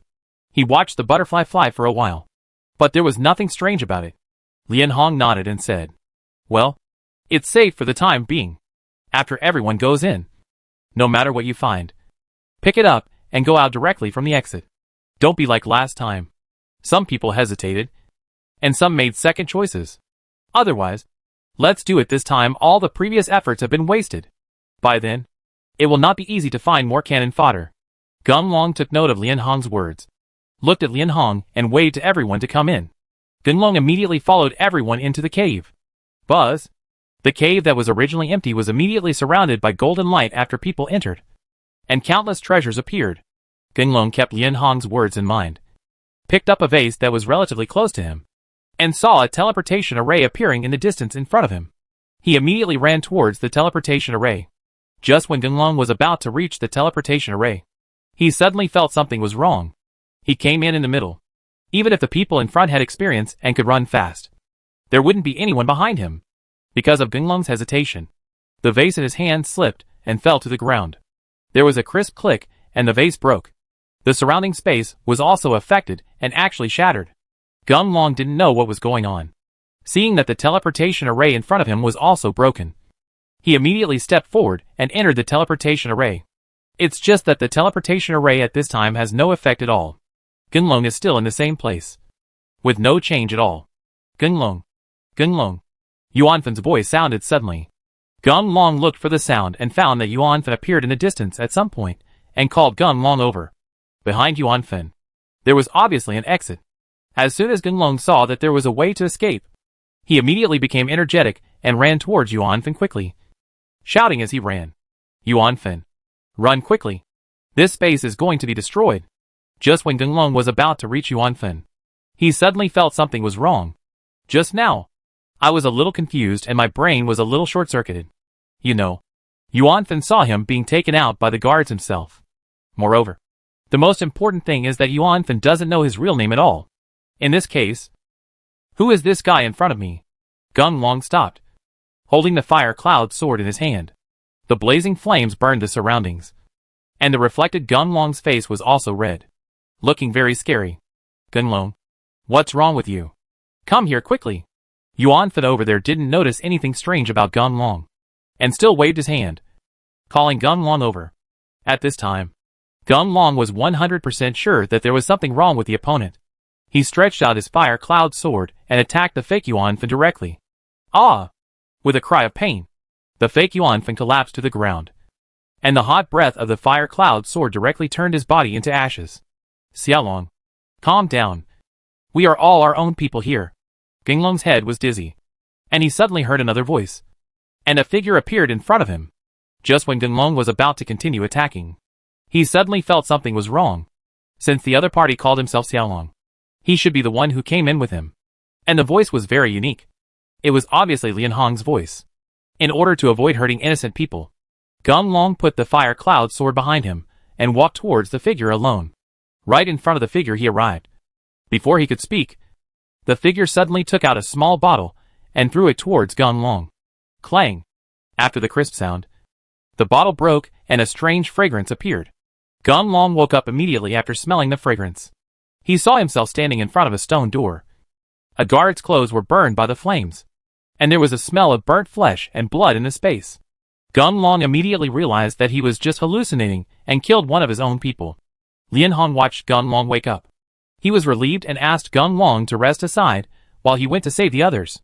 Gun Long looked carefully and discovered that not far ahead of him was the exit of the cave. On the ground at the exit, there was a broken vase lying there. It was the vase he had taken. Gun Long was a little confused. He really couldn't figure out when he was confused by the hallucination. Lian Hong was very efficient, and had everyone gathered in a short time. After seeing that only 2 people were injured, Lian Hong asked everyone to rest where they were for a while before setting off again. Xiaolong, your sword is very unique. Can I ask where you got it? Lian Hong came to Gung Long and looked at the long sword behind him. There was no flame rising at this time. Lian Hong was very curious and asked directly. Naturally, Gung Long would not talk too much to Lian Hong. He understood the principle that talking too much would lead to mistakes. In order to avoid Lian Hong's further entanglement, Gung Long chuckled and said casually, "It's been passed down from my father's generation. It's nothing special. Although it's a bit uglier. Its attack power is pretty good." Chapter 252, See Through. Hearing this, Lian Hong was about to say something when Yuan Jia was helped over by someone. After seeing that Lian Hong and Gung Long were fine, Yuan Jia panted and said, "Damn, this place is really weird. I was so careful, but I still got tricked. If you, Mr. Lian, hadn't arrived in time, I would probably be dead now. That's Xiaolong. You are even more cruel. You just killed the person directly." Gung Long thought that Yuan Jia was coming to investigate. After all, he was also the one who killed him. Just when he was about to explain, Yuan Jia waved his hand and said, "That's all. In that hallucination just now, if a person is stunned, if you don't kill him, he will kill you. Mr. Lian, let's move on." Seeing Yuan Jia leading the way, Gung Long and the others naturally couldn't rest anymore and got up to follow them. "Mr. Lian, why are we still taking that road? Didn't they say that it's impossible to go there?" Lian Hong soon caught up with the large army and continued to be the vanguard leading the way. Yuan Jia saw Lian Hong going the same way again, and he immediately stopped him. Master Yuan didn't know something. Originally, we had to open up a new road, but with Brother Xiaolong's fire sword, the guys blocking the old road are no longer a problem. We don't need to take risks anymore. Mr. Lian, just say what you want. I just said. This little dragon must be my lucky star. You didn't believe it at first, but now you have to accept it. Yuan Jia laughed out loud for no reason. He ran to Gung Long, hugged Gung Long's shoulders, and continued laughing. "Xiaolong, I have a very good eye for people. From the first moment I saw you, I knew that if you joined us in this expedition, we would definitely go further. Who knows? We might even be able to reach the secret cave. The final location. Look, it's come true now. Xiaolong, just be bold and confident, and I will definitely give you a big reward if our expedition succeeds." Gung Long now regretted that he should not have used the fire cloud sword just now. Seeing Lian Hong looking at him thoughtfully, Gung Long was really worried about what Lian Hong would find. He chuckled and didn't say much. "Mr. Lian, since there is no threat anymore, let's not waste time and continue setting off." Yuan Jia was in a good mood. He waved his hand and asked Lian Hong to continue leading the way, and he himself followed Gung Long. As if this way, he felt a little safer. Achoo! When the surrounding guards sneezed one after another, Gung Long saw that the walls around them were covered with thick ice. And then he understood why Lian Hong said that it would be easier to walk this way as long as he was there. "Brother Xiaolong, can you please take out your fire sword and clear the way for us? This damn place is getting colder and colder." Gung Long could not bear the cold. He nodded and took out the fire cloud sword. When the blazing flames rose, the surrounding ice immediately vaporized and disappeared. This is so exciting! Mr. Lian, this way. We will have enough energy to fight against that monster. Yuan Jia followed Gung Long and watched the ice on the wall disappear completely under the influence of the fire sword. He was very happy. Dancing and dancing. Gung Long watched Yuan Jia come to his fire cloud sword several times. As long as he exerted a little force, he might kill Yuan Jia. Gung Long endured it to the end, but did not take action. It wasn't that he was too soft-hearted to make a move, but he felt that he had already come this far, so he might as well follow them on the adventure. Who knows? He might actually find some opportunities. Brothers, be careful. We are about to reach the territory of the Ice Dragon. Xiaolong, come forward. We will attract the attention of the Ice Dragon later, and you can find an opportunity to kill him. Lian Hong arranged for everyone to form an attack formation. He stood in front of the team and marched forward lightly. Oh my god! How unlucky! The Ice Dragon is actually in its lair. Hearing Lian Hong's voice, Gung Long looked up. When they discovered that in a cave not far ahead, A giant dragon made of ice stood, blocking their only way. Xiaolong, it's up to you. Yuan Jie roared and immediately rushed forward with his guards. When the ice dragon noticed someone coming, it roared and flew into the air, rushing towards Yuan Jie and the others. Now, Xiaolong, go ahead. Aim at the heart of the ice dragon and kill the guy to death. Lian Hong did not follow the attack. He was paying attention to the battle scene from the side. As soon as he saw the opportunity coming, he immediately called Ginglong to attack. Speaking of Ginglong's side, just as he was about to attack, he saw that the ice dragon's attack was about to hit Yuan Jie. Ginglong couldn't help but hesitate. If his action would cause public outrage, then no one would doubt him if the ice dragon killed Yuan Jie. Come on! Now is not the time to kill him. Ginglong was in a daze. So Lian Hong came to his side and whispered in Ginglong's ear. Ah! At first, Ginglong thought he had heard wrongly, and he was stunned. But when he saw Lian Hong's warning look, Ginglong was very confused. But the ice dragon was already in front of him, and he couldn't tolerate it. There was a sound of a sword entering the body, and the fire cloud sword penetrated the ice dragon's heart accurately. Woo! The ice dragon roared several times, when its ice stone heart was melted by the flames of the fire cloud sword. The huge ice body shattered and fell to the ground with a clang. It's done! Seeing that the ice dragon was successfully dealt with, Yuan Jie and his group shouted and moved forward. Master Yuan, let's stop here today. The ironstone gate is also closed, and it is estimated that it will not open until noon tomorrow. Let's rest nearby. Lian Hong ran to the front and took a look. He saw that the stone gate on the only way was closed, so he called Yuan Jie to stop and rest.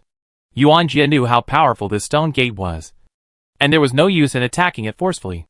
Although he had 100 objections in his heart, he had no choice but to do as Lian Hong said.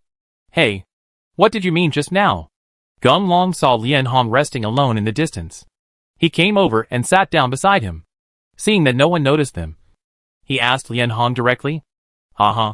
It's not interesting. I just noticed that the way you look at Yuan Jie is wrong every time. It's as if that kid is your enemy. So I guess that you didn't come here for the treasure at all, but to kill Yuan Jie. Come! Hearing that Lian Hong discovered his intention very easily, Ginglong felt a little uneasy. He glanced at the place where Yuan Jie and the others were resting, and saw that Yuan Jie and the others were closing their eyes to rest. Ginglong's expression turned sinister. Murderous intent appeared, and he reached out to take out the fire cloud sword. Chapter 253 Booklet. Don't get excited. Are you sure that I am your enemy? If I want to deal with you, I can tell you directly. Are you right? My Captain Gung. Lian Hong held Ginglong's hand down and said with a smile. Ginglong didn't expect that Lian Hong actually knew his identity. For such a guy, Ginglong really didn't trust him around. Who are you, and what do you want to do? Seeing that there were guards walking around, but he had no chance to secretly kill Lian Hong, Ginglong still refused to give up and continued to ask questions. Are you confused? Captain Gung? I'm Lian Hong. I don't want to do anything, as long as you accompany me to finish this play. When you kill Yuan Jie, I can still create something for you. Opportunity. I tried to get something out of Lian Hong's mouth, but it was hard to do. Ginglong simply gave up, went to the ground, closed his eyes and rested. I said, my Commander Gung, you are really big-hearted. If you can still sleep like this, aren't you afraid that I will sue you? Ginglong didn't even bother to raise his eyelids. He waved his hands casually and said, I'm kidding. As you just said, if you wanted to tell the truth, you would have gone long ago. You don't have to wait until now. If I am not wrong, you are also here to kill Yuan Jie. Lian Hong was stunned when he heard Ginglong's words. Seeing Ginglong's eyes open at some point and staring at him, Lian Hong laughed and said, Captain Gung is really interesting, but I just like to deal with smart people like Commander Gung. That Yuan Jie insulted my wife and children and harmed my whole family. How can I tolerate him living in the world? For this opportunity today, I kept my name anonymous. After 8 years of hard training, Yuan Jie will definitely die this time. Lian Hong spoke of the emotional point, his voice rising slightly. Perhaps realizing this, Lian Hong looked towards Yuan Jie.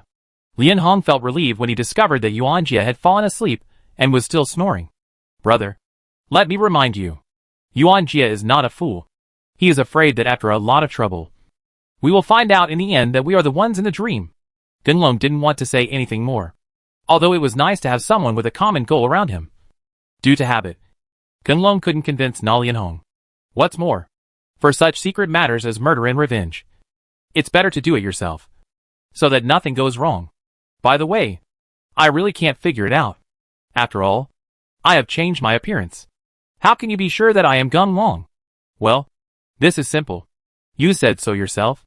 Lianhong chuckled and pointed at Gunlong. You are trying to trick me. Okay, let's show our abilities from now on. Whoever gets it first gets it. It's really exhausting to be associated with someone like you. Only then did Gunlong realize who had fallen into Lianhong's trap. It is estimated that Lianhong was just guessing at the beginning, and there was no real evidence at all. This step-by-step trick to lure yourself into the bait is really powerful. Gunlong hated such scheming people the most. So he turned over and ignored Lianhong. Boom! The sound of the stone door moving sounded, waking everyone up. When Lianhong saw that the road ahead was open, he immediately got up, kicked Gunlong, and called out to Gunlong to follow him. Mr. Lian, we have really never explored the way forward. What do you think we should do next? Yuanjia didn't say it clearly, but the meaning was already very obvious. Yuanjia chuckled, looked at Lianhong, and didn't move forward at all. Okay, it's the same as usual. I'll go explore the road first. But this time I have a request. Let the little dragon go with me. It's almost the end of the game. If there is any powerful guy inside, it's good to have someone to take care of you. Yuanjia was just someone who needed to explore the way. He didn't have to go anyway. When he heard that Gunlong was asked to follow him, he immediately waved his hand and said, Okay. Then you should act quickly. Go early and come back early. Don't delay. Yuanjia didn't have the temper to wait here. He waved to his men to step aside. He laid down on the ground and continued to rest. I said, if you want to die yourself, why are you asking me to be your backer? Besides, since you brought them here, can you not understand the situation inside? Gunlong was speechless that Lianhong allowed him to accompany him. Seeing that he was far away from Yuanjia and the others, he complained, Captain Gung, you have misunderstood me. To be honest, I have never explored the road behind this. Firstly, it is due to strength. And secondly, I originally wanted to capture you on the illusion level. Jia will deal with it. I never imagined that your fire sword would have ruined the good thing. If you had taken action a few seconds later, Yuanjia would have been in trouble. Seeing that Lianhong didn't look like he was lying, Gunlong immediately became serious and didn't dare to march arrogantly anymore. This secret cave is full of ghosts and ghosts. If another powerful trap appears and traps you here, it will be no good. Hey, look what that is. Gunlong's perception ability is used. Although it is not very useful in this small space, it does allow Gunlong to detect the threat of attack in advance. That is to say, after they moved forward for some distance, Gunlong looked at the stone wall in front of him and saw something that vaguely looked like a human face. He immediately asked. Lianhong also discovered that thing. He took out another paper butterfly from his pocket and threw it towards that place. That is, when the paper butterfly was about to reach the human elephant, there was a whooshing sound, and a black thing appeared, directly destroying the paper butterfly. What was that thing just now? How could it be so fast? If any of us were there, it would definitely be a corpse now. Gunlong had been paying attention to the paper butterfly, so when the attack happened, he could see it clearly. After knowing how powerful that thing was, Gunlong dragged Lianhong back a few steps and distanced himself from the stone statue. No, the path we just walked on was originally surrounded by stone walls. When did it turn into a cliff? It seems that we have entered an illusion again, Lianhong said, took out a small bottle and handed it to Gunlong, and he himself opened the bottle in his hand, put it in front of his nose and smelled it, and he immediately woke up. Gunlong followed suit, and when he regained consciousness, he saw that they were now in a stone cave, surrounded by corpses in tragic states. Even though Gunlong had been on the battlefield for a long time, he couldn't stand it, and turned his head away, not wanting to look at those things anymore. Gunlong, look there. Lianhong still discovered something. He saw inside the corpse, in a blind spot, a guy with a peaceful face sitting there. If his clothes weren't already in tatters, Lianhong would have thought that guy was a living person. What surprised Lianhong was that on the man's lap, there was a black booklet that glowed brightly from time to time. Chapter 254, Betrayal. Don't touch it. Seeing Lianhong immediately walking towards the man, ready to pick up the pamphlet. Gun Long stepped forward quickly and pulled Lian Hong over. What's wrong? You saw it too. There's nothing wrong here. Lian Hong was a little dissatisfied with Gun Long's obstruction. He looked at the brochure close at hand and couldn't control his desire at all. So he still wanted to get it. Seeing this, Gun Long directly used the five-finger Jew to trap Lian Hong. Lian Hong, tell me the truth. This shouldn't be a secret cave with treasures. I think it's more like a powerful tomb. Gun Long felt that he had to figure out the situation in the cave at this time. Otherwise it would affect his judgment. What's the difference between treasures and tombs? There must be artifacts left behind after the great power's death. As long as we get something, it's a worthwhile trip. Gun Long had already understood Lian Hong's reply. They are in the tomb now. Judging from the conditions of the first few levels, it is as expected, to prevent anyone from breaking in. Now they were still some distance away from the core of the tomb. Gun Long didn't believe that something good would happen. There happened to be treasures left here, waiting for them to pick them up. Seeing that Lian Hong was still thinking about brochures, Gun Long picked up a weapon on the ground, carefully came to the side of the brochure, and used the weapon to pick out the brochure. Boom! That is, when the weapon touched the booklet, a flame burst out, and the iron weapon was melted instantly. The molten iron fell to the ground with a crackling sound, which looked particularly cautious. This, Lian Hong didn't expect that the pamphlet was actually a trap. He stayed there for a while. It took him a while to react and said to Gun Long, Gun Long, thank you. If it weren't for you, I would have burped long ago. Seeing Lian Hong return to normal, Gun Long untied Lian Hong. After looking around and seeing nothing wrong, Gun Long and the others continued to move forward. Lian Hong, if my guess is correct, you should have put the treasures you got in front of you. Otherwise, why would you be so excited when you saw the brochure? You should have been used to it a long time ago. I'm too lazy to look at it. Lian Hong was a little embarrassed to have his thoughts revealed by Gun Long. He scratched his head and said with a sigh, to be honest, I have used all my tricks to seek revenge. If Yuan Jia doesn't die this time, I really have no better way. While joking, Gun Long and the others walked to a secret room at the end. They saw that the place was empty except for a stone coffin parked in the center of the hall. Gun Long and Lian Hong looked at me and I looked at you. Both of them were very happy. Want to know what's inside? Just as the two were hesitating about how to open the sarcophagus, a burst of hurried footsteps sounded outside. Turning around, they saw Yuan Jia running over with a group of guards. Ha ha ha. We've finally reached the final checkpoint. You two are so mean. There was no danger along the way, but you didn't even bother to call us. If I hadn't been smart and followed you quickly, you two would have divided the treasure equally and left. Yuan Jia said as he came to the sarcophagus and used his perception ability. After discovering that there was indeed something inside the sarcophagus, and that the concentration of mecha elements was not low, Yuan Jia became interested and called a few guards to come forward and asked them to open the sarcophagus. Although the guards were a little scared, they did not dare not listen to Yuan Jia's words. They bravely came to the sarcophagus. Just when they put their hands on the sarcophagus, they heard a clicking sound. When they looked down, a thick layer of ice appeared, freezing them. Xiaolong, hurry up and use your fire sword to save them. This sudden change really frightened Yuan Jia. When he thought that Ginglong's fire sword could break the ice and signal Ginglong to rescue him, it was already too late.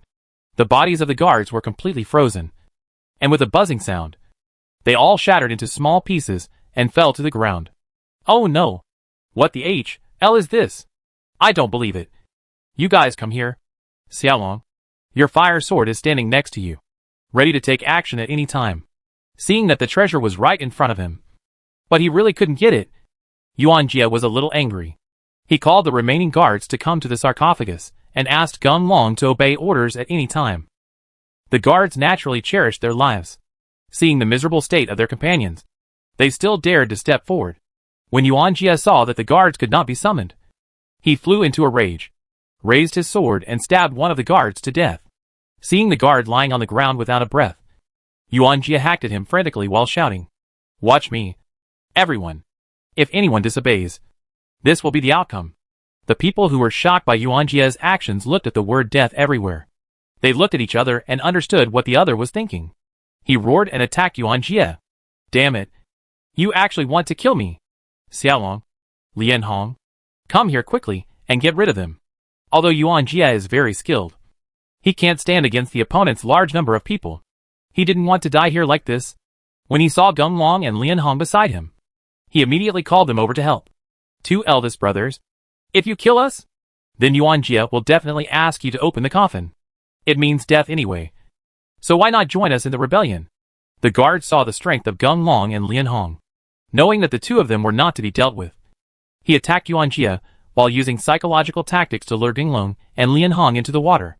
The two of them, who were waiting for an opportunity to deal with Yuan Jia, saw such a good opportunity to frame Yuan Jia. The two of them just stood there with their hands tied and didn't interfere at all. Ah! A scream came out. It was because Yuan Jia was unable to fight well and was stabbed in the chest. When Yuan Jia lowered his head and saw a large amount of blood flowing out of himself, it was obvious that he would definitely die if he continued to be beaten. He was panicked. He no longer had the domineering momentum of the young master of the Yuan family. He begged bitterly, "Stop fighting. I promise not to pursue you. And we won't open the sarcophagus. Just let me go." When the guards who were fighting desperately heard Yuan Jia's words, their offensive immediately slowed down. After all, they were just trying to survive. If Yuan Jia was really killed, they might not survive. As soon as things took a turn for the better, the guards naturally didn't want to fight anymore. Don't listen to him. You don't know who Yuan Jia is? He is delaying the attack. If you can't kill him, wait for him to get out. But you will suffer. Lian Hong? You? Yuan Jia looked at the guards who had stopped attacking. But because of Lian Hong's words, they started fighting desperately again. He was completely speechless. At this moment, he was a fool and realized that the one who really wanted his life was Lian Hong. This secret hole is basically a trap. Just to lure myself into the bait. Chapter 255 The Secret of the Sarcophagus. Seeing that Xiaolong was the only one left in Nuada's cave who could count on him, Yuan Jia resisted the attack and began to move, running towards Xiaolong's side. "Xiaolong, please save me. As long as you can take me out, I will agree to anything you want." At this time, Yuan Jia was stabbed again. In order to survive, he said anything. Seeing Xiaolong take out the fire sword, Yuan Jia breathed a sigh of relief and secretly thought that he was finally saved. "Xiaolong, what are you doing standing still? Come on." He looked at Gunlong just standing there with no intention of helping him. Yuan Jia felt a little uneasy and shouted directly, "Haha. Didn't you just say that you can promise me anything I want? Then if I want your life, will you give it to me?" Gunlong said, taking off his mask and revealing his true face. "Ah. You are Gunlong." Yuan Jia was so disheartened at this point. In this situation, he was really doomed today. He remembered what his father had said before he left. He said that Gunlong hated friends and family who messed with him the most. And they had taken Yun Yao. Gunlong must have a devastating revenge. So he must stay at home and not go out. Fortunately, it was precisely because of my own pride that I insisted on coming to this place. He didn't get any treasure, but he had to pay for it with his life. Looking at the other guards, they were also stunned. But they didn't expect Gunlong to sneak in. Yuan Jia was smart and immediately said, "Brothers, you are all deceived by this Gunlong. I won't blame you. As long as you turn around now, everything will be in time. Also, that Gunlong is the one who got into the Black Post. This attack, the reward for killing me is greater than that of his friends. We just need to work together to kill Gunlong. We won't have to worry about food and drink in the future. Everyone knows about Gunlong's Black Post. Although they don't believe Yuan Jia's lies. The rewards for Black Posts are real. So the group of people put together a plan and decided to deal with Gunlong first. As for Yuan Jia, let him take a breath first. Gunlong, I'll block it for you for a while. And you go and kill that Yuan Jia." Seeing Lian Hong fighting with the guards, Gunlong was so happy that no one was interfering that he jumped over to Yuan Jia. The fire cloud sword in his hand pointed directly at Yuan Jia's heart and said, "Asshole. You dare to hurt my friend and offend me repeatedly. I will let you die here today to eliminate harm for the people." Gunlong roared loudly and slashed down with the fire cloud sword. Yuan Jia raised his weapon to block it. But his weapon was no match for the fire cloud sword. With a bang, it broke into two pieces. The fire cloud sword rushed down and struck Yuan Jia directly. The flames rose up and melted half of Yuan Jia's body. "Ah! Gunlong, you bastard. If you kill me, our Yuan family will not let you go. By then, your friends will be my Yuan family's slaves. And your women will be my Yuan family's prostitutes. I can guarantee that there will be no peace forever." "Ha ha ha. What kind of threats are you saying to me? A useless person? Don't worry. I have thought of everything you said. And I will deal with you after I get rid of you. You don't have to come to me. I will go there myself. I won't feel at ease until I kill all of you Yuan family members. Gunlong didn't like nagging. So he attacked again with his fire cloud sword. Yuan Jie, who had no ability to resist, could only watch the flames rise. And with an unwilling roar, he turned into ashes. After getting rid of Yuan Jie, Gunlong breathed a sigh of relief. Seeing that the battle on Lian Hong's side was about to end, Gunlong casually struck out with his sword and killed a guard who was about to attack Lian Hong. The guards, who had lost their morale, were like a pile of loose sand, and were quickly dealt with by Lian Hong. Lian Hong was waiting and came to Yuan Jie. After seeing that only a pile of ashes was left in Yuan Jie, Lian Hong knelt down on the ground with a thud, kowtowed several times and said, "Father, Mother, God is wise.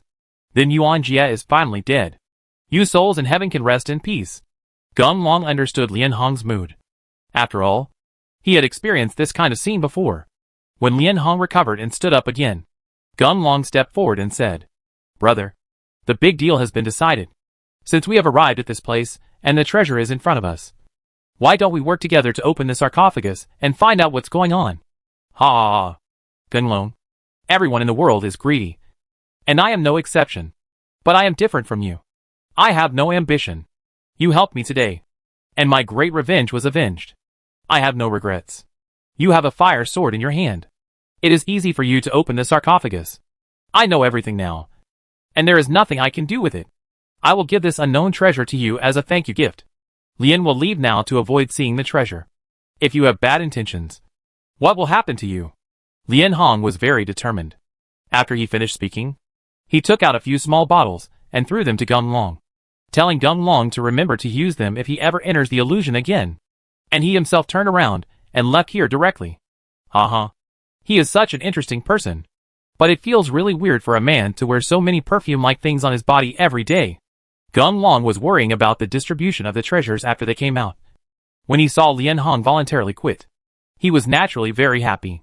With the fire cloud sword in his hand, he pressed down on the sarcophagus and pushed it hard. Clang! The thick sarcophagus opened in response. The ice cubes that were originally intended to attack Gunlong immediately turned into gas after encountering the fire cloud sword, and could not get close to Gunlong's body. Hey, what's going on? At first, I felt like there was something in it. Looking at the empty sarcophagus in front of him, Gunlong thought he was hallucinating again. He hurriedly took out the small bottle, brought it to his nose and took a sniff. After making sure he was conscious, he looked towards the sarcophagus.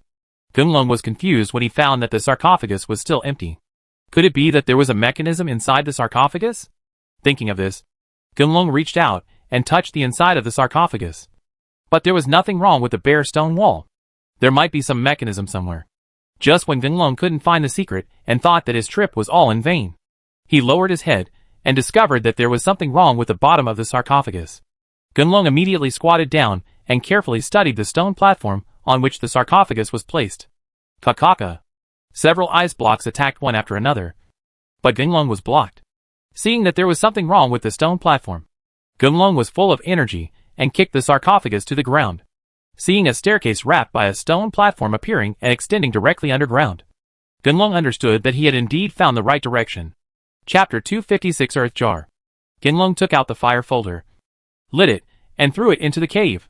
Seeing that there were still stairs inside, with no end in sight, Gunlong didn't waste any time and walked down bravely. Tong tong tong. Gunlong's heavy footsteps could be heard in the cave. Even though Gunlong was very careful, his footsteps still sounded in the silent space. Suddenly, a strange wind rushed towards him, mixed with a strong smell of blood. Gunlong was alert and immediately stopped. The fire cloud sword took action to protect him first. The flame swayed in the wind, and Gunlong looked at some old candlesticks beside the aisle, which still had some oil left in them.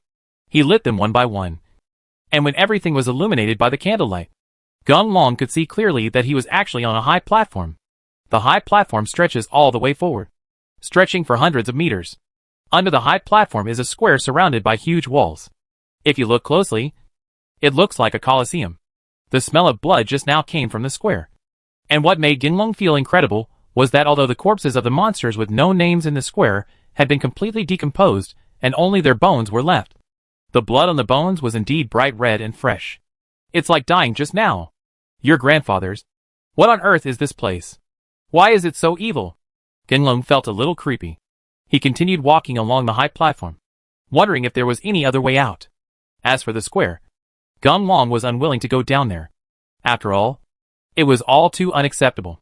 Yeah, it seems like it won't work if we don't go down. Who the hell designed this damn place? Genlong walked around the high platform, and finally discovered in despair that there was only one road leading to somewhere else. And the end of that road was either somewhere else or the square at his feet. And right in the center of the square, a new staircase appeared, obviously continuing to the next level. In order to prevent accidents, Genlong always held the fire cloud sword in his hand. If it were before, he would not be lonely if he was accompanied by Xiaolong or Xuqiang. But now, everything is just him. Although Hu Yunjian is also conscious, it is limited to fighting and cannot speak. As for the dragon soul, Genlong didn't know what happened to that guy. He didn't react at all since he came to the cave. Crack! Genlong didn't pay attention and stepped on a broken bone.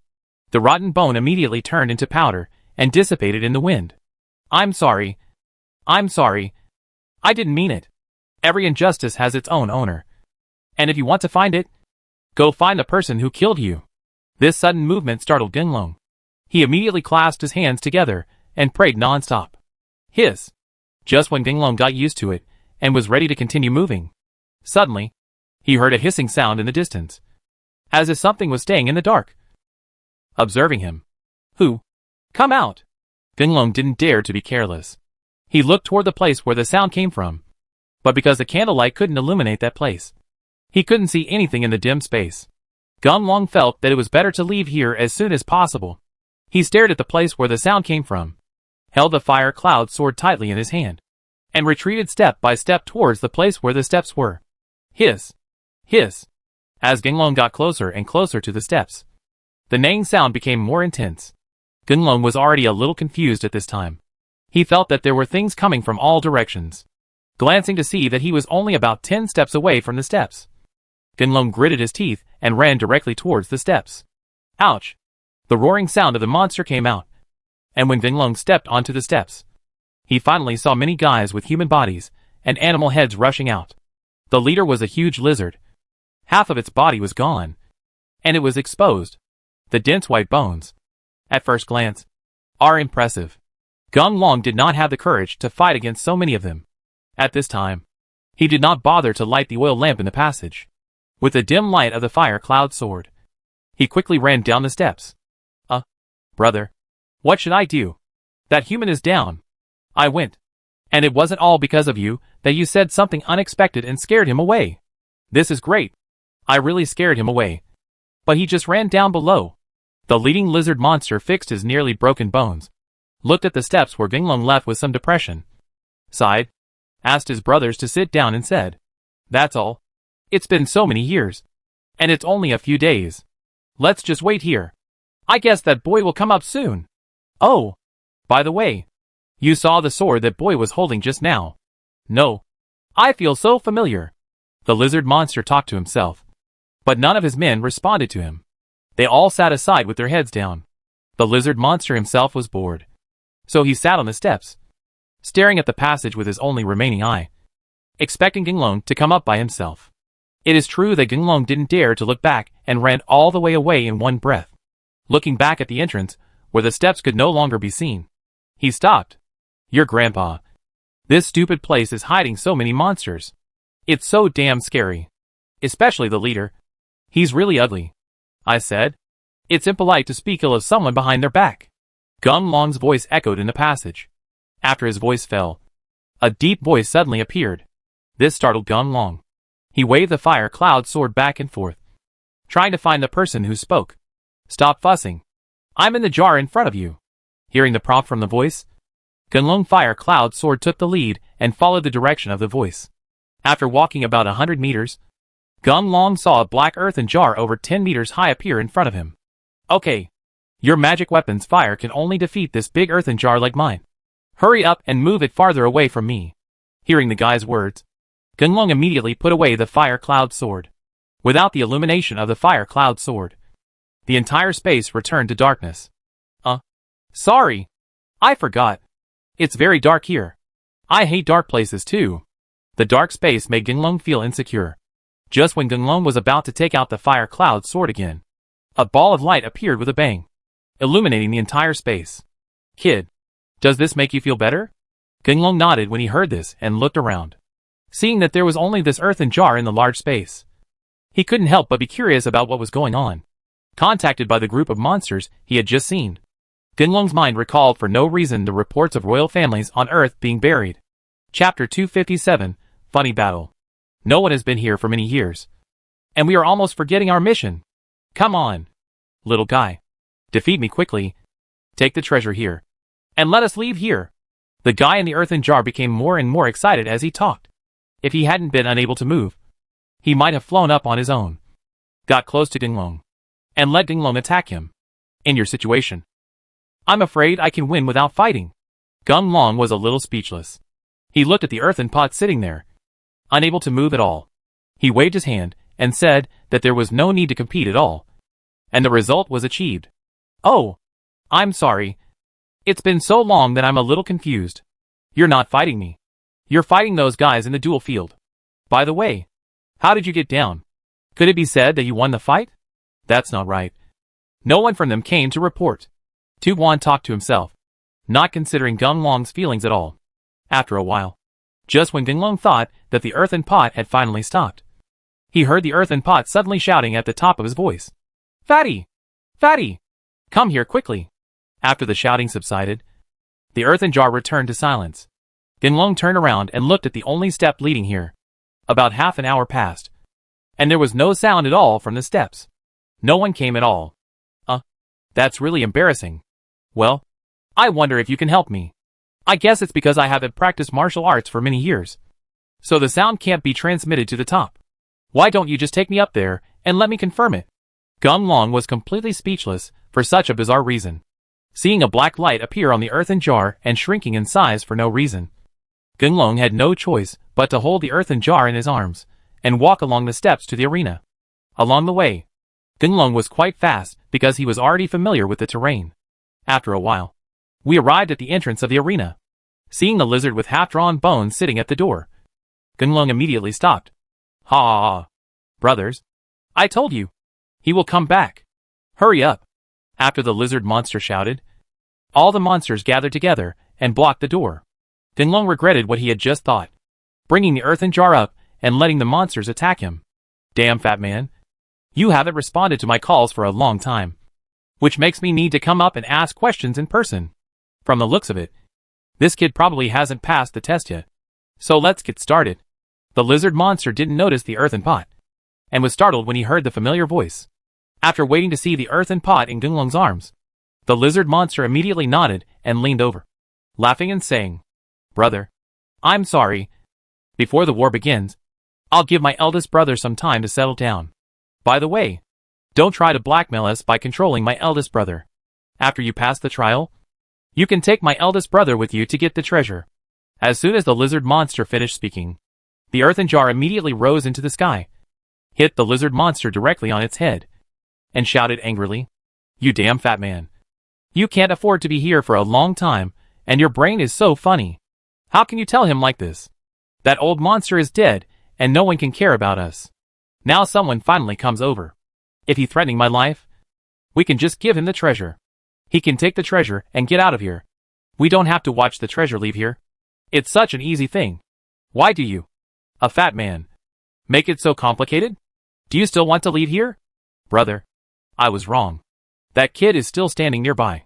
Don't say it so bluntly. The lizard monster finally realized that he had been too talkative. He looked aggrieved and scratched his head in embarrassment. I'm going to do this. Gunlong looked at the group of vicious people in front of him, but he really didn't expect that they actually had this intention. When he thought that he could take away the treasure without any effort, Gunlong laughed, patted the earthen jar and said, Well, Senior, it's not too late for us to do what you said now. Go. Go. We are all honest and trustworthy people. You all know the secret. It is not good to do this again. Damn you, fat man. Let's start the trial. I missed the roast chicken in the restaurant. Gunlong was speechless at the conversation between Tu Guan and the others. He dared to think that his trip was just to add wedding clothes to their disciples.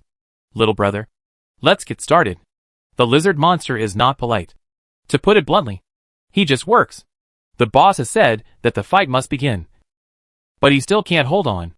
Gunlong looked at the lizard monster and gave an order. A dozen giant beasts stood in front of him. Several of them were also level 6 human armor, and they were obviously of extraordinary strength. Although Gunlong was already at the 7th level of fighting armor.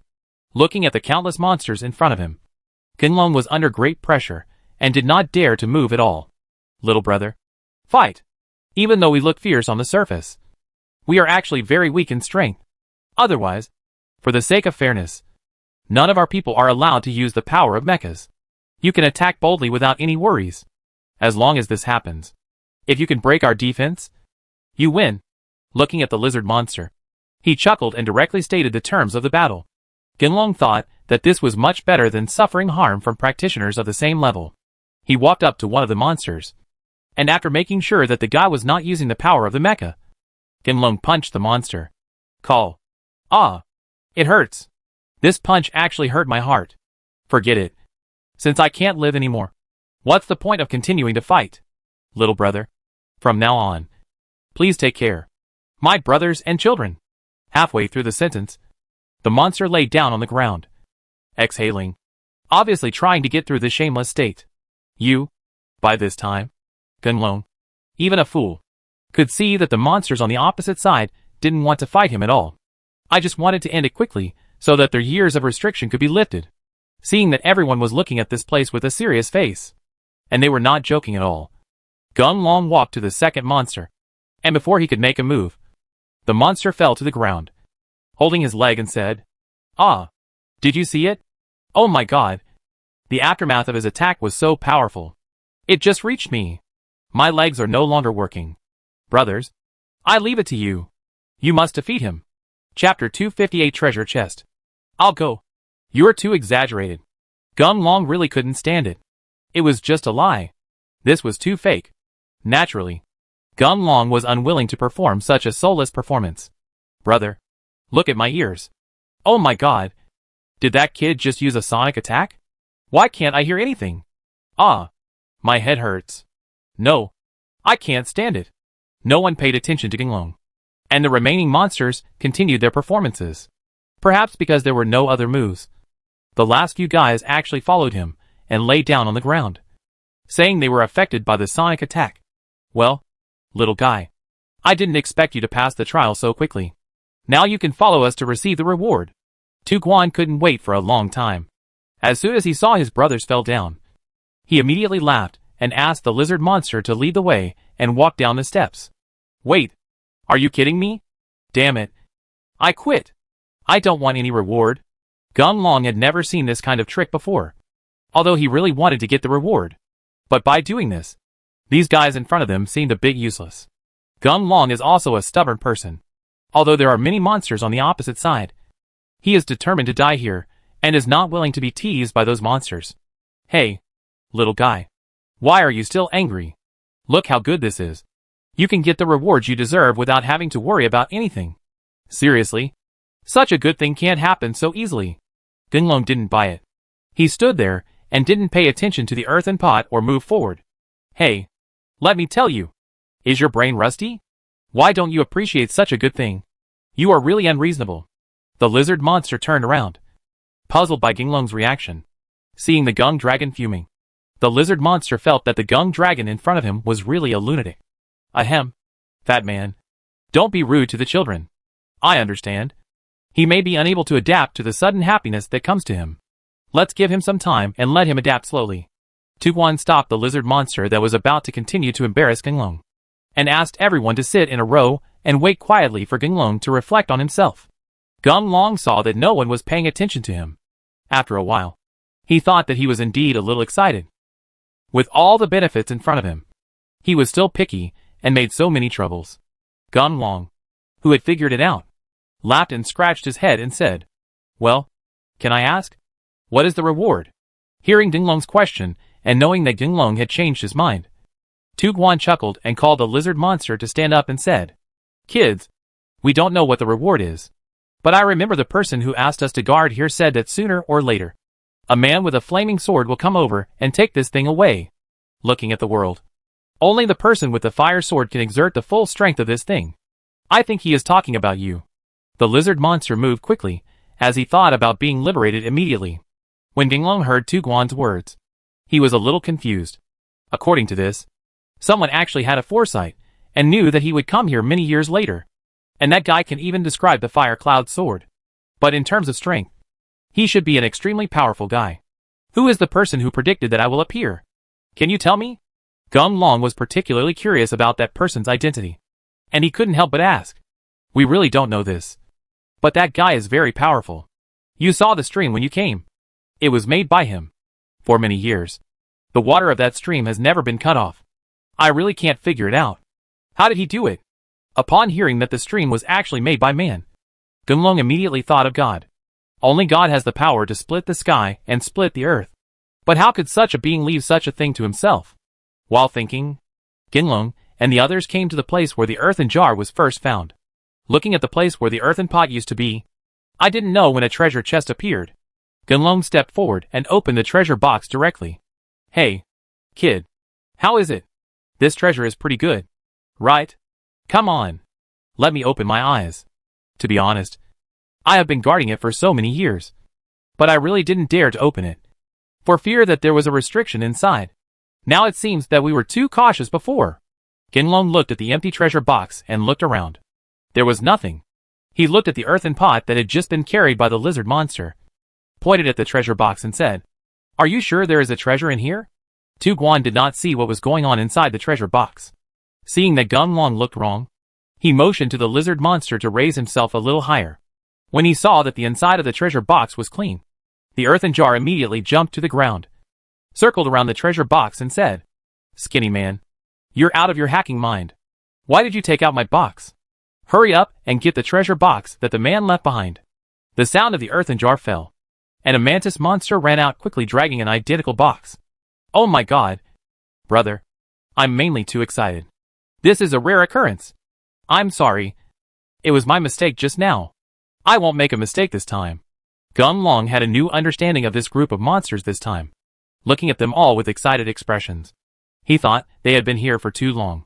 Ginglong didn't say much and came to the treasure chest again, thinking of opening the treasure chest as soon as possible so that they could leave. Buzz! A wave of light suddenly appeared and protected the treasure chest. Ginglong tried his best, but could not destroy the light wave. This was a bit difficult for Ginglong. He really didn't know how to break the light wave shield. Kid, why don't you try using your flaming sword? Ginglong reacted after being reminded by Tu Guan. Otherwise, the guy who left the treasure box here specifically emphasized that he came here with the fire cloud sword. I bet only the fire cloud sword can break through the protective shield of this treasure chest. After thinking about it, Ginglong was not sure. He took out the fire cloud sword and slashed towards the shield. When he saw that the hard shield melted instantly, the treasure box was directly exposed. Ginglong was extremely happy, secretly thinking that this was really God's will. If I didn't have the fire cloud sword, even if I found the treasure chest, I might just be able to look at it. It's done. Brothers, the treasure chest is open. Our mission is completed. We can finally leave here. When the lizard monster saw that there was nothing wrong with the treasure chest, he sent Ginglong to open the treasure chest. He laughed happily and shouted to the sky. Chapter 259, Biological Father. Hearing the cry of the lizard monster, the monsters gathered around roared. After so many years, they finally waited for this day. Everyone had joyful smiles on their faces, waiting for Tu Guan's order to leave. Kids, hurry up and open the treasure box. We are all waiting to see what is in the treasure box. Tu Guan has been staring at the box. For him now, he has no intention of snatching the treasure from Ginglong. It's just that he has been guarding here for many years, and he has a paranoid heart. He wants to know what is in this treasure box that has allowed them to stay here for so many years. Ginglong nodded and put his hand on the mechanism of the box. There was a snapping sound, and the box opened. People who were relatively close to Ginglong all looked over. When they found that there was only a note in the box, everyone couldn't help but wonder what was going on. That godlike existence worked so hard to create such a cave. Could it be just for me to keep this piece of paper? Ginglong was speechless at this time. and he picked up the piece of paper. Looking at the center of the piece of paper, a line of vigorous and powerful handwriting appeared. Gunlong saw the handwriting clearly, and he just stood there blankly. Gunlong, your biological father is still alive. He had no choice but to send you to Earth back then. When you reach the 9th level of divine armor, your father will personally come to pick you up. A few simple lines of words brought a huge shock to Gunlong. If what this piece of paper says is true, then his biological father should be the master who created this place. But what Gunlong couldn't figure out was that since that guy was so powerful, how could he have the heart to throw himself to the earth? Moreover, if their parents on Earth knew that they were not their biological children, they would still work hard to raise them all their lives. And in the end, they would lose their lives due to their own fault. Self-blame, regret, and anger filled Gunlong's mind, and the voices and smiles of his adoptive parents reappeared in his mind. Gunlong punched the treasure chest. However, due to the special material of the treasure chest, Gunlong's punch only caused the treasure chest to shake a few times, without any other reaction. Well, kid, there seems to be something else in the treasure chest. Tu-Guan glanced at the bottom of the treasure box, and it seemed that there was something else. So he reminded Gunlong Dao. Gunlong heard the sound and looked inside the treasure box, when he saw a small groove under the place where the piece of paper was just placed. And inside the groove, a smaller treasure box happened to be placed there. Gunlong, then he picked up the treasure box and opened it directly. This, seeing the token in the treasure chest, which looked similar to the Beast King's mark. Gunlong instantly connected his so-called biological father with the Beast King. The Beast King was a godlike existence. So did he know that he was in trouble and sent him away? But according to Baimu and the others, the Beast King had already fallen. Otherwise, he would not have obtained the Beast King's mark. So it was naturally on the Beast King. Thousands of clues came to mind again. Gunlong just wanted the so-called father to appear in front of him immediately and resolve all doubts. Unfortunately, except for the monsters, there was no one else around. Summoning Beast Token. Let me go! It's actually here. Tu-Guan saw what Gunlong was holding and cried out in surprise. The monsters nearby heard the sound and looked over. When they confirmed that it was the Beast Summoning Token, they all knelt on the ground and kowed out devoutly. You guys will meet the demonic Beast Prince. Gunlong was frightened by the actions of these guys. He took a few steps back and looked at the token in his hand. Tu-Guan saw what was wrong with Gunlong. He chuckled and said, no, Prince. Our Beast clan has always had this rule. Those who get the Beast Summoning Token can command the monsters in the world. Don't dare to disobey. As long as you always protect this Beast Summoning Token. When your cultivation level reaches the 9th level of divine armor, and you are completely integrated with this token, you can officially ascend the throne and become a veritable king. Well, you said this is the Beast King's thing. Then wasn't the Beast King the one who put this thing here in the first place? Gunlong wanted to find out information about his so-called biological father. He keenly grasped the key points in Tu-Guan's words and asked directly, Oh, I'm sure that person is not the Beast King. And he should be a lot more powerful than the Beast King. To be honest, we have never seen the face of that person before. Every time we meet, we just hear the sound and move. When Gunlong heard that the person was not the Beast King, he really couldn't think of anyone else. It is even more impossible to say that it is the master of the target, because Xu Qiang had told himself at the beginning that his master would focus on cultivation all his life and not pay attention to the affairs of the mortal world. Gunlong couldn't figure it out when he saw the matter. He was too lazy to think about it anymore. He put away the pieces of paper and tokens, preparing to wait until his cultivation level improved and the guy showed up in person to ask him what happened in the first place. I thought I would do this. Looking at the earthen jar, they did not leave, and everyone was still kneeling on the ground. Gunlong immediately called everyone to get up, and he asked Tu-Guan. I said, how can you be so sure? I am the prince. According to you, whoever gets this token can be king. Then anyone can come and get the token. Right? Haha. The prince is joking. The token is just a token. The key is to be able to activate the energy of the token. You may not have noticed that when the token is held in your hand, the potential energy in the token has been activated and spread to the surroundings. It was precisely because we were affected by the energy that we knelt on the ground. From now on, if someone wants to seize this Beast Summoning Token, they must kill you. The token will confirm that you are dead. Will recognize the new owner again. When Gunlong heard this, he understood and made sure that there was nothing going on here. Gunlong then thought about going back to see Bimu. In any case, Big Eyes is also in existence, like an old monster. He has lived for so long. So he must be aware of this powerful person in the Mecha planet. As long as he has a good chat with Baima, he might be able to get some information about his biological father. Hey, aren't you free? Why are you following me? Ginlong walked forward and saw Toucan and the others following him. He was very puzzled and asked Toucan directly. Prince, we are all a small tribe of monsters, and we don't have any cultivation experience to help us improve our cultivation. But since ancient times, all monsters who assist the prince to successfully ascend the throne will eventually be able to improve their cultivation according to their merits. We have been here for many years, helpless, and I am afraid that everyone who knows us has passed away. In this case, we might as well follow you and help you to accumulate some merit. Chapter 260 Yuan Jiejun. Gunlong took a look at the densely packed demon beast troops that could not be reached. He roughly estimated that there were at least tens of thousands of people. When he thought that these people would immediately obey his orders, Gunlong couldn't calm down for a long time. Are you really going to follow me? War is not a child's play. People will die? Gunlong felt that all this was too unreal. So he tentatively asked again. Ha! Everyone is destined to die. We are all 7-foot men, and we should die on the battlefield. It will be a pity if we live in vain. We are willing to follow you and help you achieve dominance. Tuguan expressed his feelings directly, seeing that everyone behind him was like him. He roared loudly and made his intention clear. The earthen jar laughed, jumped up to Ginglong and said, Prince, you can take us away with peace of mind now.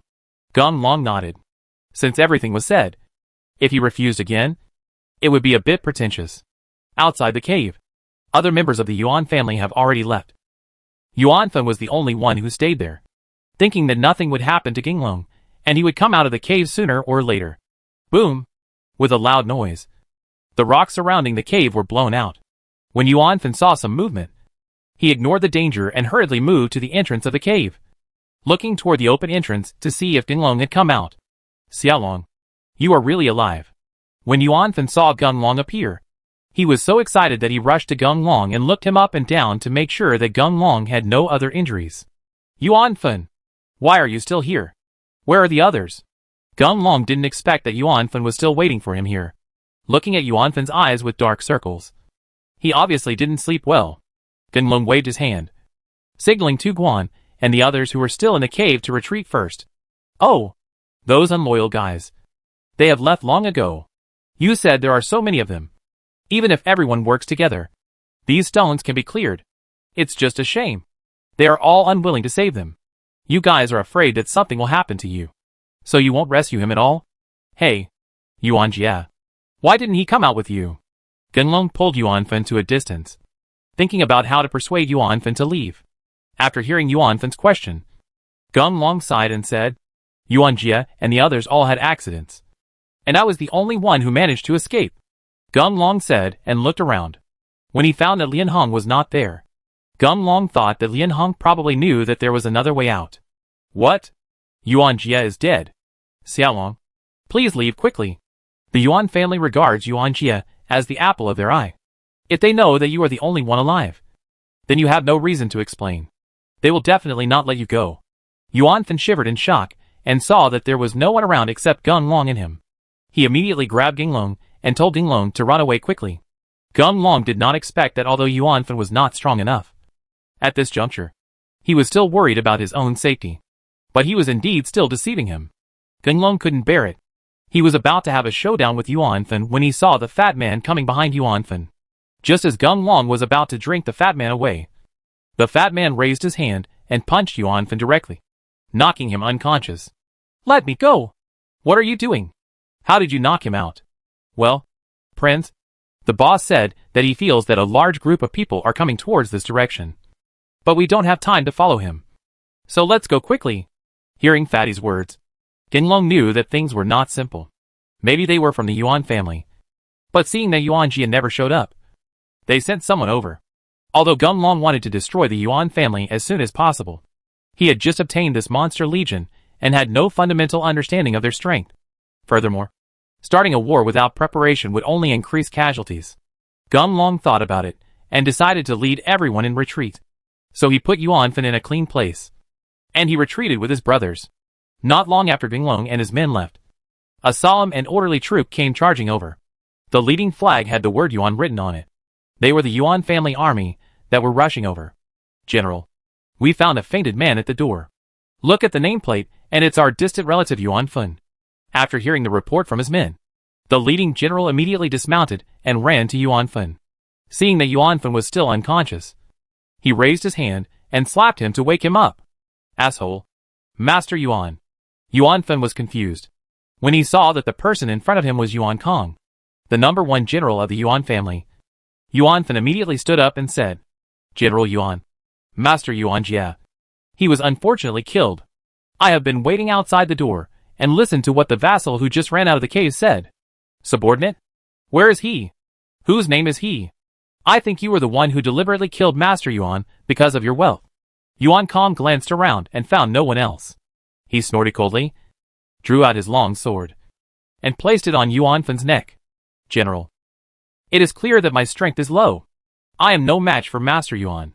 What's more, we were kicked out of the second line of defense and didn't know the situation there. As for the vassal, I only know that he is called Xiaolong. I don't know the other origins. When Yuan Kong heard this, he understood immediately.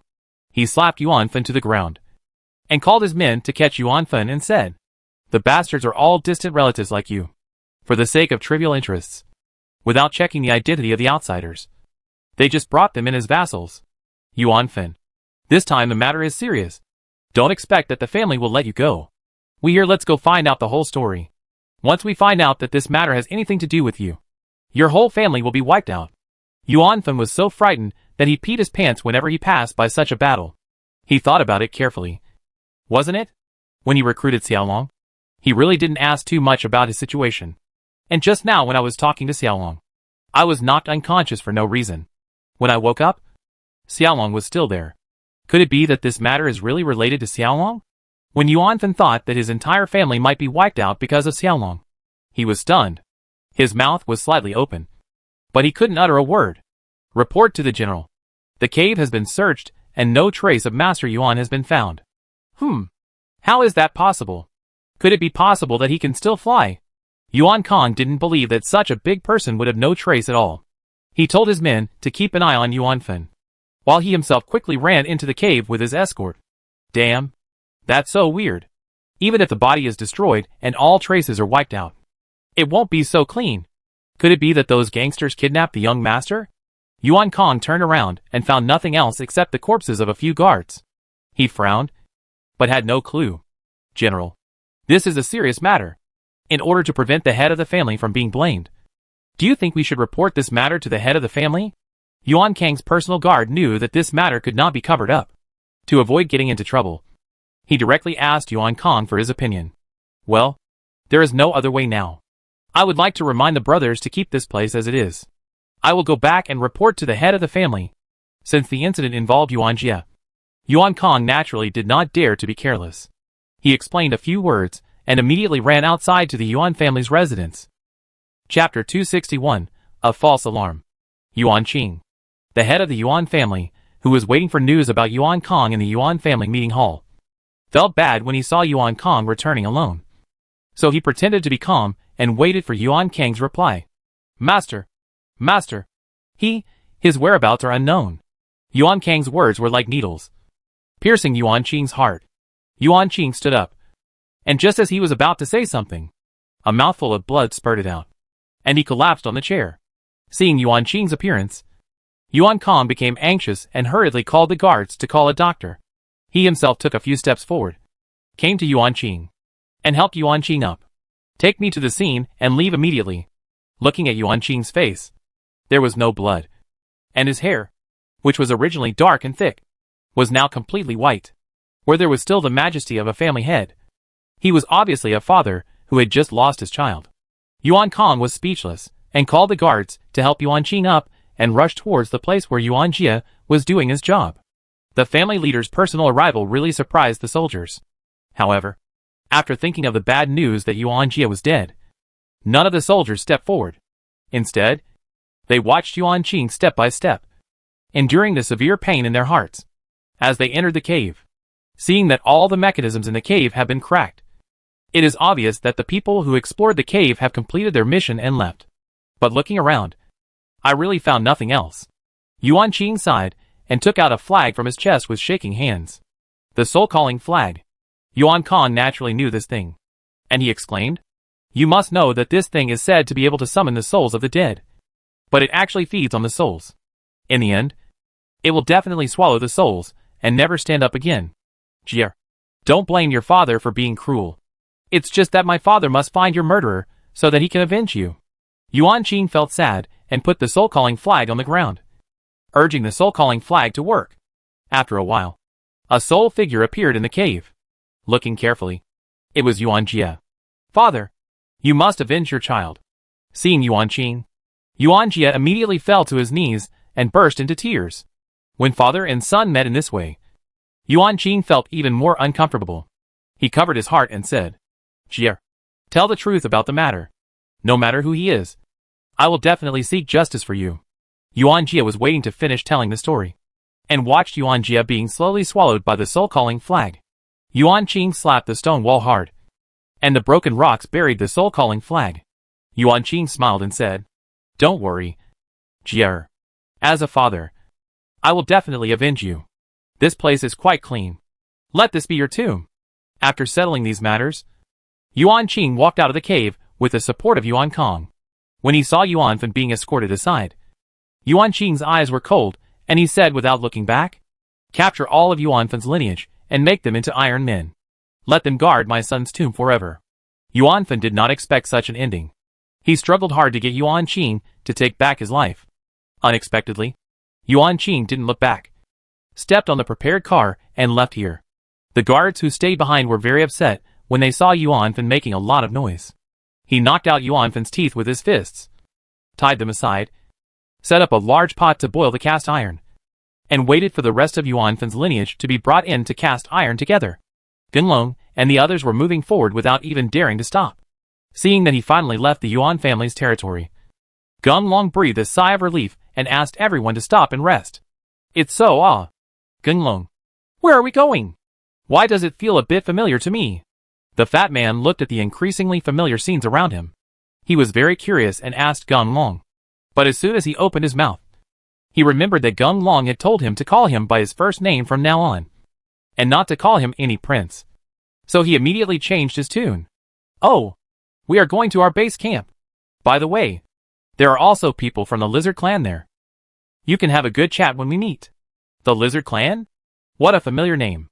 I haven't been back for many years. I'm afraid they have forgotten me. The fat man fixed some of his bones that wanted to fall off, looked into the distance, and murmured to himself, as if he was recalling his past life. In order not to attract attention, Gunlong told everyone the coordinates of the destination, divided them into more than a dozen teams, gave them the corresponding teleportation array fees, and asked everyone to act separately and finally gather together. Even so, the great migration of tens of thousands of people still made the teleportation array of the originally silent town come alive. The personnel responsible for protecting security here saw so many monsters frequently appearing around them. The new home had not been built yet, so in case someone came to attack them again, they hurriedly reported this information to Baimu. At this time, Bigu didn't want half of his newly built home to be destroyed, so he called everyone together and divided them into two teams. One team was responsible for the women, children, and the elderly evacuating to their hiding spots in the safe zone, while the other team followed him to stay in their new home. Gunlong's large forces have already been transported, and they just have to gather at the campsite. He only thought about how surprised Big Moo would be when he saw that he suddenly brought back so many new troops. But he didn't expect that Big Moo was facing a formidable enemy. Report: there's still 1 day to go until the assembly point. Report: there is still 1 day's journey before the enemy arrives here. The signalmen on both sides kept reporting. One side marched happily, and the other side was nervously preparing for battle, and did not dare to relax at all. Report: all squads of the army have gathered together. Report: the enemy troops have gathered. There are about 10,000 people on the other side. Gunlong saw everyone gathered together. He chuckled and was about to take everyone off. A dragon roar came from the sky, and the originally clear sky was suddenly covered with dark clouds. Gunlong knew that Baima had appeared, and he couldn't help but think that Baima's news was still true. He had just arrived, but he already knew it. Ha ha ha. See? That's my friend. Bye, Flounder. He's here to greet us. As soon as Gung Long finished speaking, Big Eyes roared loudly, and hundreds of fireballs appeared, attacking the land in front of Gung Long and the others. The originally flat land was immediately shattered beyond recognition, and an angry roar came out. Listen to the intruders. Retreat immediately and stay away from our station. Otherwise, the next wave of attacks will hit you. Gung Long, your friend's welcome ceremony is so special. Tudin specially polished the outside to be beautiful today, hoping to enter the residence in style. Now that he was covered in mud again, he looked at Gung Long aggrievedly. Chapter 262 The Yuan Family Attacks. Well, misunderstanding. This is all a misunderstanding. Don't move. Look at me! Gung Long knew that Bigu regarded them as invading enemies. So he stood up first and shouted loudly at Bigu in the sky. Bai Mu. It's me. These are all my friends. Come to join us. When Bai Mu saw Gung Long, he was relieved. After all, the more than 10,000 people on the opposite side are not a handful. I didn't attack directly just now. On the one hand, it was to shock. And on the other hand, I wanted to buy the old lizard and the others some time to prepare and build as many defensive equipment as possible. You guy. You came back suddenly without a message. I thought those old boys didn't want to give up and attack here again. Bimu appeared on the ground and saw that there was nothing strange about Gung Long. The large group of monsters behind him were not weak either. He was very happy. With so many people joining him, he would not be afraid of any sudden attacks in the future. Haha. The matter is urgent, and there is no room for reporting. Come. Let me introduce to you. This is an earthen jar. And these two are his right-hand men. The fat man and the thin man. Gung Long had just introduced the lizard monster here, and looked at Big Eyes with something wrong in his eyes. The fat man also lifted up his frame, and looked older than his predecessor for a long time. What? You two know each other? As soon as Gung Long finished speaking, the fat man slapped his head, rushed to Bai Mu, and gave a big hug. Dead Chan Chong. You are still alive. What the HL? I haven't seen you for so many years. And you turned into a dragon. Go to HL. Uncle.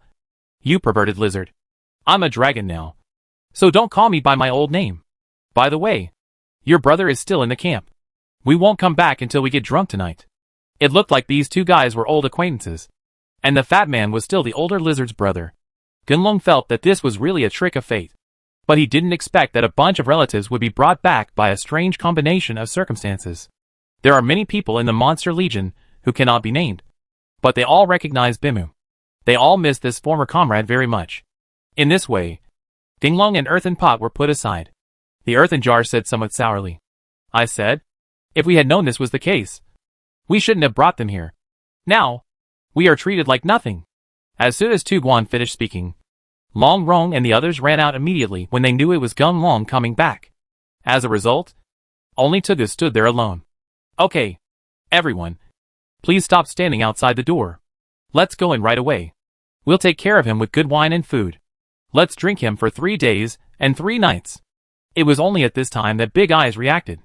Seeing everyone standing here, he immediately called on everyone to walk towards the station with him. Hey, Brother Long, this vase of yours is really nice. It looks like it has some age. How about I move it into my house? Lin Bao, who followed, saw that after everyone left, the earthen jar stood alone in the dirt. He held the earthen pot in his arms, and followed the large army as he spoke. Vase? Gung Long looked over when he heard the sound. When he saw the earthen jar in Lin Bao's arms, he laughed and was about to speak. The earthen jar actually laughed and said, well, Gung Long, you are a good friend. But he smells better than that fat man. Since he likes me so much, I will follow his lead in the future. Yeah, it's haunted. The vase can actually talk. Lin Bao was so frightened that he threw the earthen jar directly. However, the earthen pot seemed to have grown legs, and was tightly wrapped around Lin Bao's body. No matter how hard Lin Bao struggled, he couldn't break free. The brief interlude brought infinite happiness to everyone, and everyone quickly entered the camp, knowing that the old lizard had not seen his elder brother for many years. Big Eyes directly greeted the old lizard, who was responsible for the defense of his new home. Old man, come and see who this is. When the old lizard heard the shout from the big brother, he jumped out immediately. When he saw the guy standing next to the big brother, the old lizard was stunned for a while. After a long while, he still couldn't believe his eyes. He rubbed his eyes and looked at the man. When he was sure that it was his eldest brother, the old lizard could no longer control himself. He yelled "Big Brother" and pounced on the lizard monster. "Brother, thank you for your hard work when I'm not with you all this time. Big Brother is back. And you won't be alone anymore." The touching scene appeared, and the other brothers burst into tears. It was a turbulent time when everyone left, and the possibility of their loved ones still being alive was extremely slim. Nowadays, it is rare to see relatives reunited, and they are as excited as they are to see their own family members. "Brother, it's not good. Another wave of people is coming outside, and they are about to rush to the safe area." While everyone was immersed in this touching scene, spies from the periphery came to report again. "Well, Gunlong, do you have anyone else coming?" "No. Everyone is here." Upon hearing Gunlong's words, his eyes became serious. He jumped up in the air and looked in the direction of the person. When he saw that it was the Yuan family's army, Bai Mu immediately returned to the ground. The whole city is on alert. It's the Yuan family's army that is coming. "Brothers, our party will be held later. After we drive away those bastards, we can celebrate properly." After hearing the words, everyone looked up to the sky and roared. And the passionate roar echoed throughout the entire area. Yuan Jiejin's horses were so frightened that their hooves were trembling, and they did not dare to move forward at all. Some of them were timid, but they fell to the ground and died immediately. "Master, it seems that there are quite a few of them. What should we do?" Yuan Khan had been on the battlefield for a long time, so he naturally judged the number of people on Gunlong's side through their voices. Coupled with the powerful presence of Baimu, Yuan Khan couldn't help but worry, fearing that all the Yuan family's vitality would be lost here. "Huh? So what if there are more people? That Gung Dragon and I are determined to fight to the death. Send the order and kill the enemy. Each head will be rewarded with 100 gold coins. The one who takes the Gung Dragon head will be rewarded with 10,000 gold coins. I don't believe it. He is the only one. You can stop so many people from my Yuan family." Yuan Kong passed it on as he was told, and saw that all the soldiers were excited, and they were all eager to launch an attack immediately. Yuan Kong finally felt relieved. After all, a war was imminent, and morale was still very important. Baima repeated his old tricks to buy time for everyone to arrange defenses.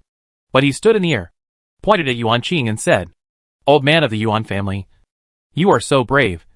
You dare to invade my territory. Do you really think that I am weak and can be bullied? Ha ha ha.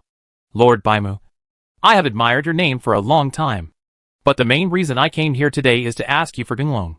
That guy killed my son, and I will fight with him until death, in order to prevent innocent people from suffering. Please, Baimu God, please give me justice and hand over that Gunlong." Chapter 263 The Power of Earthen Jars. "Uh-huh. I'm giving you face. But who do you think you are? Get out of here right now. Otherwise, you will never come back." Baimu naturally doesn't give Yuan Qing face.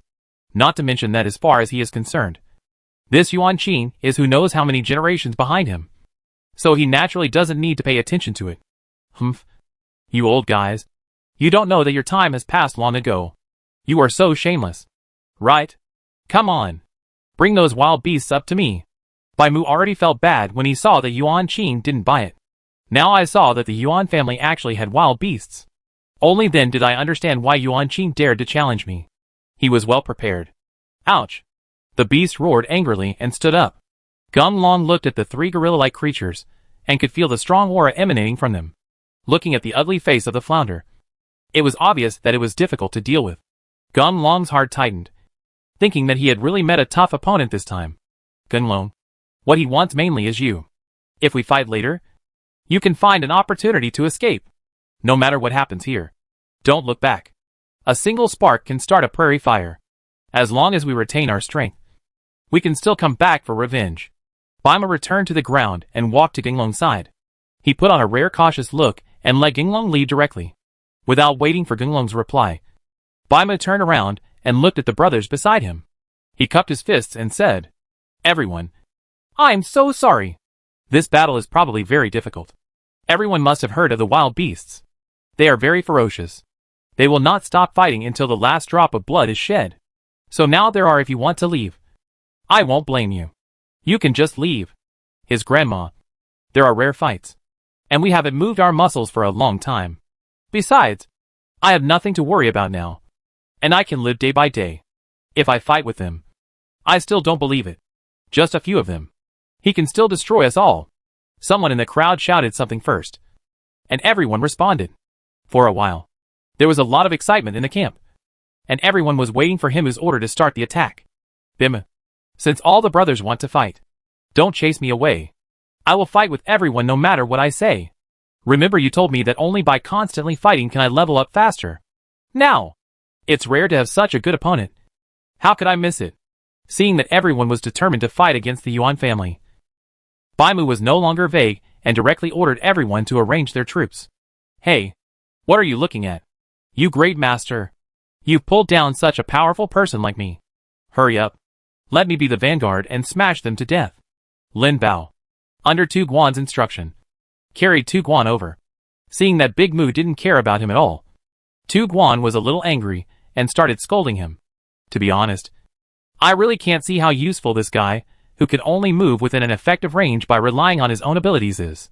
Just when he was about to ask Lin Bao to take the earthen jar away, the fat man came over, patted Bimu's shoulder and said, Chong Chong, you better listen to him.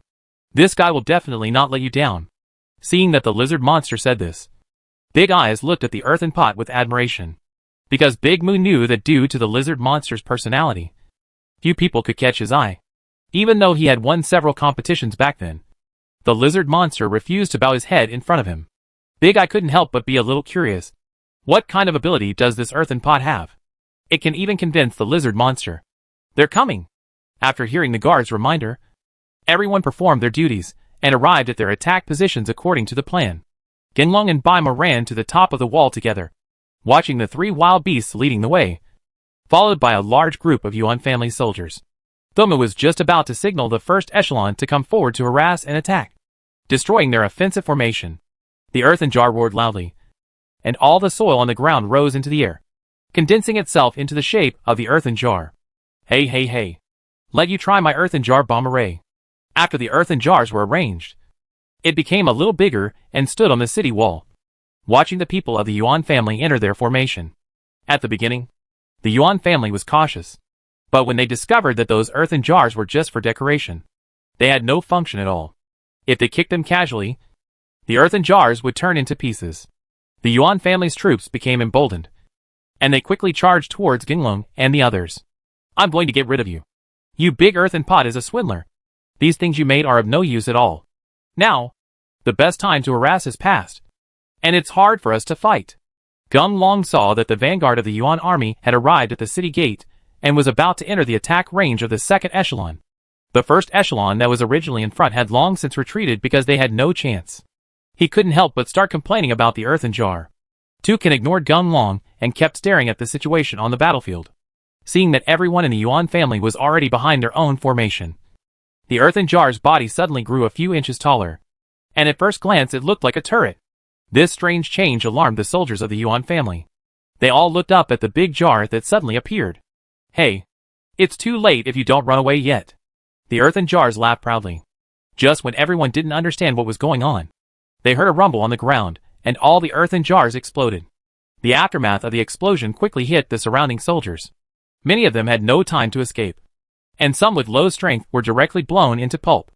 It seemed that in just the blink of an eye, most of the troops on his side had been lost. Yuan Qing was very angry. But at this time, the arrow was on the string and had to be fired, and the vanguard was already under the city. So the only way to break the situation was to break the city. Yuan Qing roared and ran towards the city gate first. Brothers, there is no turning back. Come with me and rush forward. As soon as they saw the heads of the family going into battle in person, the soldiers' blood immediately boiled with excitement. Everyone stopped dodging, and with the protection of the mecha elements, they attacked towards the city gate. Why are you standing there in a daze? It's your turn. Tu Guan saw that everyone was still immersed in the attack he just made. He chuckled and reminded everyone that it was time to take action. Genlong and the others are the last line of defense, and it's not time to take action yet. He ran to the earthen jar, patted the earthen jar and said, I really didn't expect you to be so powerful. Hurry up. Do it again. Then we will be relaxed. When Tu Guan heard Genlong's words, he snorted angrily. Go. Go. Go. Little kid. What do you know? Do you think this attack comes at any time? Come on. I won't be able to attack again for 4 or 5 days. Lin Bao. Take me back to rest. The rest leave it to them. It would be a shame if we still can't win. Chapter 264 Difficult to deal with. Brothers, come at me! Gun Long saw that some members of the Yuan Jiejun had rushed to the third line of defense. He took action with his fire cloud sword and rushed towards the Yuan Jiejun first. Master, that is Gun Long. Yuan Qing, who was rushing over closely behind the wild beast, heard the report from his men. He turned over and jumped onto the wild beast, pointed at the Gun Long, and shouted sharply, "Rush over."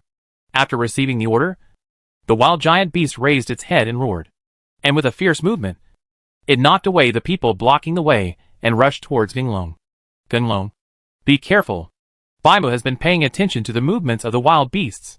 He watched one of them kill Gun Long. Yuan Qing was on top of the beast, and he immediately warned him. Stop him. Just when Big Moo was about to come over to help, Yuan Qing shouted, and the other 2 wild beasts rose into the sky and fought with Big Moo, making Big Moo unable to rescue him. Gun Long watched clearly from the side. Seeing the giant wild beast approaching, he had no choice but to avoid it. He gritted his teeth and swung a sword towards the giant palm that was grabbing at him. Ouch! The wild behemoth could feel the power of the fire cloud sword, and he immediately pulled his palm back, taking advantage of the body's impact to directly hit Gun Long's body. Ugh! It hurts! Gun Long was knocked to the ground. After he got up, he felt that there were twinkling stars all around him. Before Gun Long could react, he felt a strong wind coming towards him, and Gun Long subconsciously raised his hand to resist. Crack! With a crisp sound, Gun Long's arm was broken, like a kite that had lost its string. Gun Long flew high in the air and fell heavily to the ground. Gun Long. Baimu saw Gun Long being defeated. Yuan Qing had already jumped down from the wild beast, holding the sword tightly in his hand, and walked towards Gun Long step by step. Nabama could think of Gun Long's fate, but he simply couldn't cope with the 2 wild beasts alone, and naturally it was impossible to save Gun Long. Gun Long also woke up after being yelled by Hema. He wanted to get up, but the severe pain in his body had not eased. After trying for a long time, there was no reaction at all. Ha ha ha. Gun Long. At this point, who are you still expecting to save you? Come on. Let me kill you and pay tribute to my son's soul. Yuan Qing looked ferocious at this time and completely lost his mind. In his mind, he only had the consciousness of taking Gun Long's life. He took the sword, came to Gun Long, aimed at Gun Long's heart and stabbed it. No! Baimu roared angrily. For this Gun Long, Baimu and the others had already had feelings for him that surpassed those of their comrades. Along the way, Gun Long has suffered hardships and injuries, but he has stood up again with perseverance every time. And such a new star was going to die in front of him today. No matter what Baimu said, he couldn't accept it. Clang!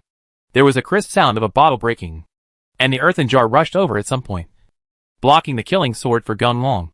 The long sword pierced the entire earthen jar, and rich black air flew out from the earthen jar. Hee. Old boy. You really think we have no one here? Gun Long. I have always thought about being a hero and saving the beauty after coming out.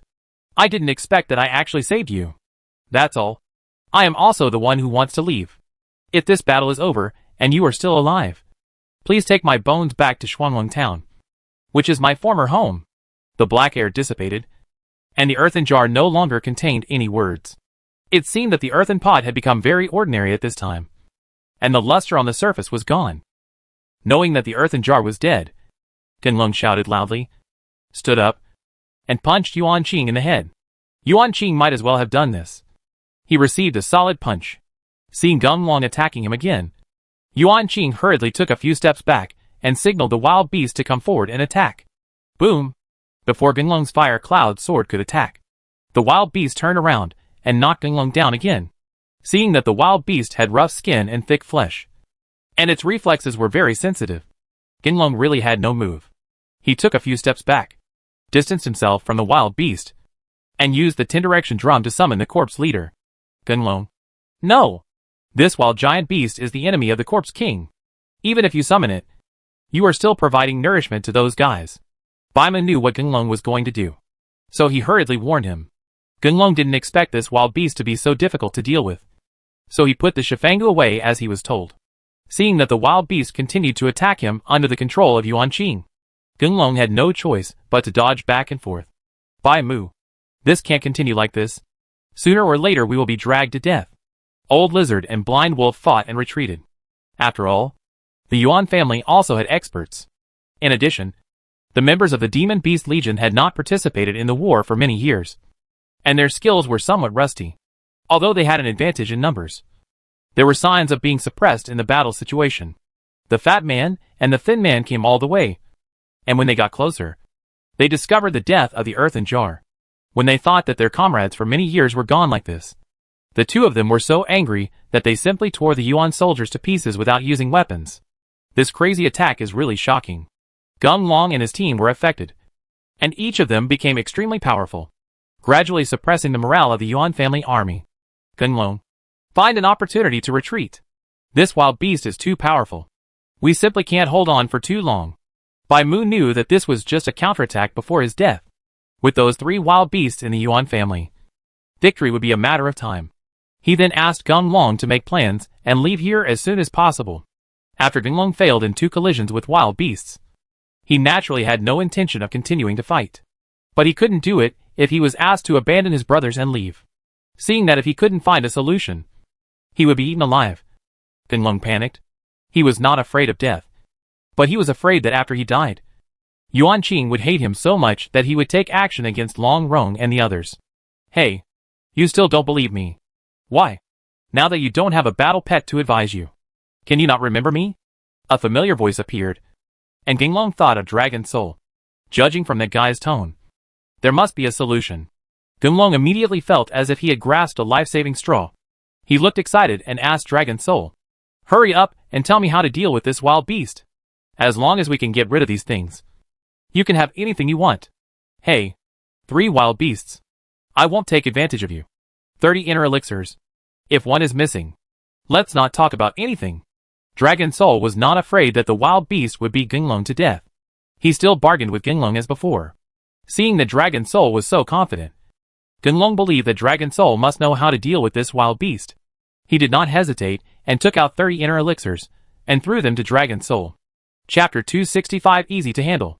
The Dragon Soul absorbed the inner elixir, and his body became more real. After burping, Dragon Soul pointed to the wide land outside the camp and said, "Gunlong, go and run around with this stupid big guy." "What? Aren't you kidding me? That wild beast moves so fast, and you let me pass in such a wide space. Aren't you letting me die in vain?" Gunlong couldn't understand Dragon Soul's thinking, and he was unwilling to go no matter what. "I'm going to listen to you or mine. Do you want to live? If you still want to live, get out of here right away." Dragon Soul had no room for concession and shouted directly at Gunlong. For such a stubborn guy, Long Hun sighed to himself. "If it weren't for his unlucky fate, I wouldn't be bothered to talk to you if I merged with you." Gunlong was scolded by Dragon Soul, and he thought he had no other choice. Simply treat a dead horse as a live doctor, and try first to see if what Dragon Soul says is reliable. Seeing that Gunlong finally did as he said, Dragon Soul breathed a sigh of relief. But when he saw Gunlong's running speed, Dragon Soul continued to get angry and said, "Damn, you're a rocket. I asked you to take that stupid guy for a run. Do you know what running means? If you don't slow down your speed, you'll be exhausted in no time." Gunlong dodged left and right to avoid the attack of the wild beast. Even so, he was almost attacked several times. Hearing that Dragon Soul was telling him to slow down, Gunlong became angry. While avoiding the attack, he shouted at Dragon Soul, "How the hell are you trying to save me? This is obviously hurting me. You are definitely seeking revenge for your own personal vengeance. Because I didn't give you the little dragon. You are holding a grudge. You stinky Dragon Soul. I have really seen through you. You are so it's just adding insult to injury." Seeing that Gunlong was not convinced by his method at all, Dragon Soul didn't say much and ran straight to Big Moo. Attack one of the wild beasts. After successfully attracting the hatred of the wild beast, the Dragon Soul leisurely led the wild beast to Gunlong. First, take a walk in front of the wild beast and guide the wild beast behind you to move. This, Gunlong and Baima were both speechless when they saw the scene. They couldn't figure out how someone with such great strength could be compromised by Dragon Soul so easily. Humph! A bunch of uneducated bumpkins. This wild behemoth is a remnant from ancient times, and its mind itself is not very mature. The basis for their attacks is based on the heartbeat of the target. thereby determining the strength they should exert. The faster your heart beats, the more powerful they will be. But when your heart calms down, they will feel that there is no threat to them, and they will take the initiative to stop attacking. After Longhun explained it, Dinglong understood. He immediately slowed down and walked slowly on the ground with Dragon Soul. Not to mention, after Dinglong made such a fuss, the wild beast really stopped attacking, and instead followed Dinglong obediently. Let me go! It's really possible. Dragon Soul, you are amazing. Dinglong's sudden mood increased, and his heartbeat accelerated. When he was waiting for his reaction, the wild giant beast slapped him, knocking Dinglong to the ground. Knowing that he had gotten carried away again, Dinglong hurriedly endured the severe pain and calmed down. Dinglong breathed a sigh of relief after seeing the wild beast return to normal and no longer attack him. Baima noticed Dinglong's movements from the side. He followed suit and walked over with the last wild beast. Immediately, the entire square was divided into two halves. In one half, there were soldiers from both sides fighting together, and in the other half, Dinglong and the others with 3 behemoths continued to circle around here. Asshole! What are you doing? Attack them quickly! Yuan Qing couldn't accept this scene. He shouted loudly, patted the wild beast's shoulder, and signaled them to continue attacking. However, the wild beast was like a demon at this time, and there was no movement at all. Dinglong, take your life. Yuan Qing would not just watch Dinglong leave. Seeing that he could not count on the wild beast, he went into battle himself, took out his long sword and stabbed Dinglong. Being harassed like this by Yuan Qing, Dinglong's heart beat faster again. The wild giant beast following him sensed something unusual, roared and was about to attack Dinglong. Seeing this, Dinglong jumped forward and distanced himself from Yuan Qing. After confirming that there was no threat for the time being, Dinglong immediately calmed down and controlled his heart rate to slow down. Damn it! Why doesn't this big idiot attack Yuan Qing? Dinglong watched as his heartbeat stabilized, and the wild beast's attack immediately stopped. He glanced at Yuan Qing, who was about to attack him again, and couldn't help but curse out loud in frustration. Hey, if you want them to attack the Yuan family, that's easy, but you'll have to suffer some losses and shed some blood. Before Dinglong could ask what was going on, Dragon Soul came to Dinglong's side and punched Dinglong's nose, causing Dinglong's nosebleed to spurt out. The Dragon Soul got an inner elixir from nowhere, dipped Dinglong's blood on the inner elixir, and threw it into the wild beast's mouth at the right moment. The wild beast immediately swallowed the inner elixir. Go down. Strangely enough, after the wild beast swallowed the inner elixir, he actually stopped moving and stopped chasing Dinglong. Let me go! What's going on? Dragon Soul, what kind of fun are you playing? Dinglong rubbed his still painful nose. At this time, he no longer complained about Dragon Soul, but asked about the reason for it. Hey, once this wild beast is targeted for attack, he won't stop until he achieves his goal. But as I said before, these guys are not very intelligent. As long as the wild beast eats something with the target's blood, they will think that the mission is completed. Stop attacking immediately. By the way, don't you want this guy to attack the Yuan family? Now I'm going to create a surprise for them. After Dragon Soul finished speaking, he got directly into the head of the wild beast. After a while, the Dragon Soul ran out and came to Dinglong. He pointed at Yuan Qing, who ran to the wild beast and was about to regain control of the wild beast.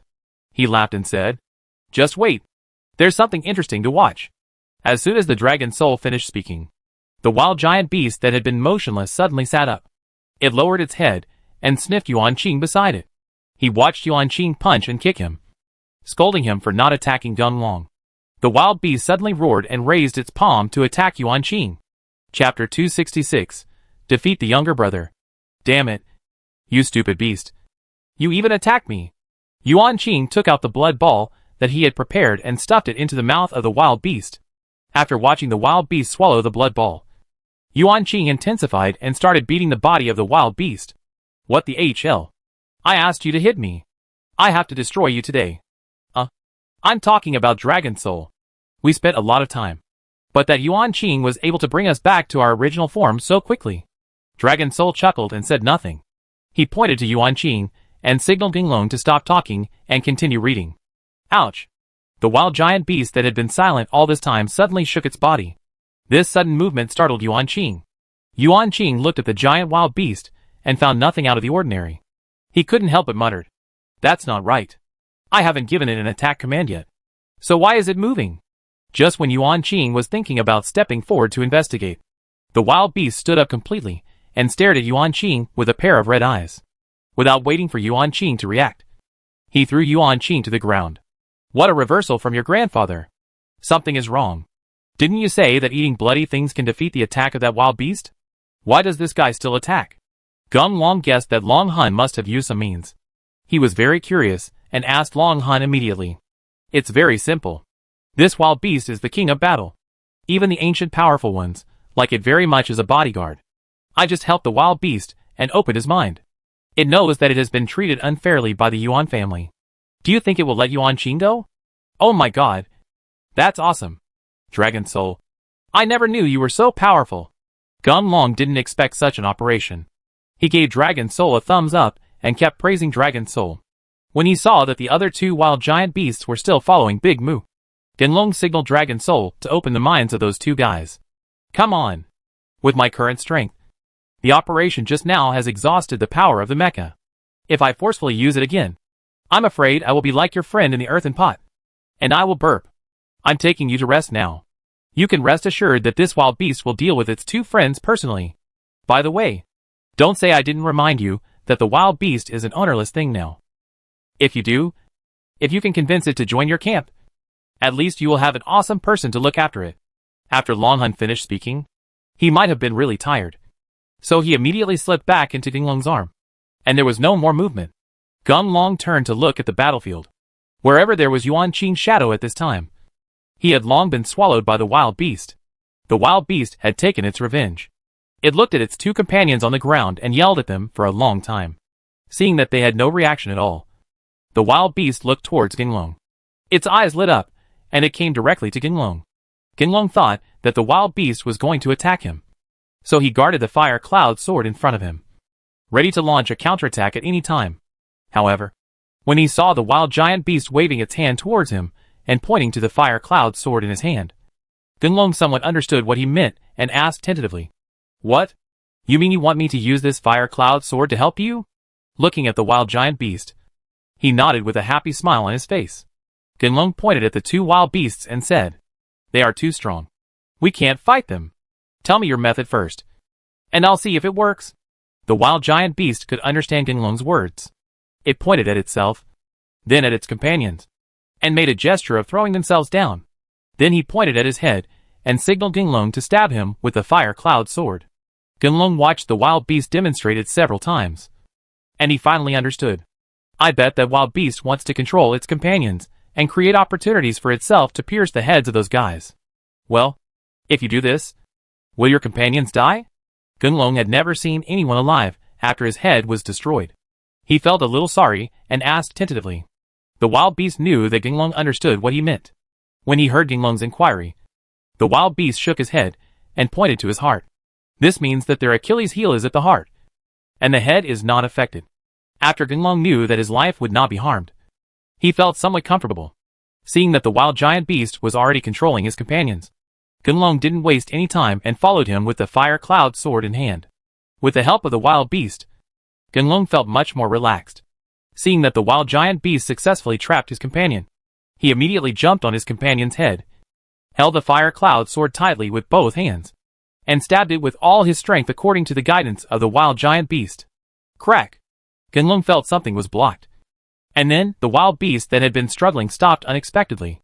Seeing the eyes of the wild giant beast return to a clear state, Gung Long knew that this was the result of the opening of his mind. He was very happy, took out the fire cloud sword, and rushed towards the last giant beast with the wild giant beast. Passed. Bai Mu knew that there was no threat here anymore, so he turned over and jumped into the air, joining the battlefield to attack Yuan Jiajun. With the addition of Bimu, the Yuan family's army was retreating steadily. It is no wonder that they did not receive Yuan Qing's instructions to retreat. No one dared to act rashly, but they just fought with all their lives in all directions. Gung Long, with the help of the two wild giant beasts, easily opened the mind of the last giant beast. After knowing that they would no longer pose a threat to him, Gung Long waved his hand at the wild beasts and went to help Big Moo and the others with the fire cloud sword. Ouch! Gung Long hadn't taken a few steps when the wild beast jumped over and blocked his way. What are you? Gung Long looked at the three giant beasts surrounding him, and he secretly thought something was wrong. Could it be that these guys are addicted to cannibalism? And now that they have no need for themselves, they are ready to swallow themselves?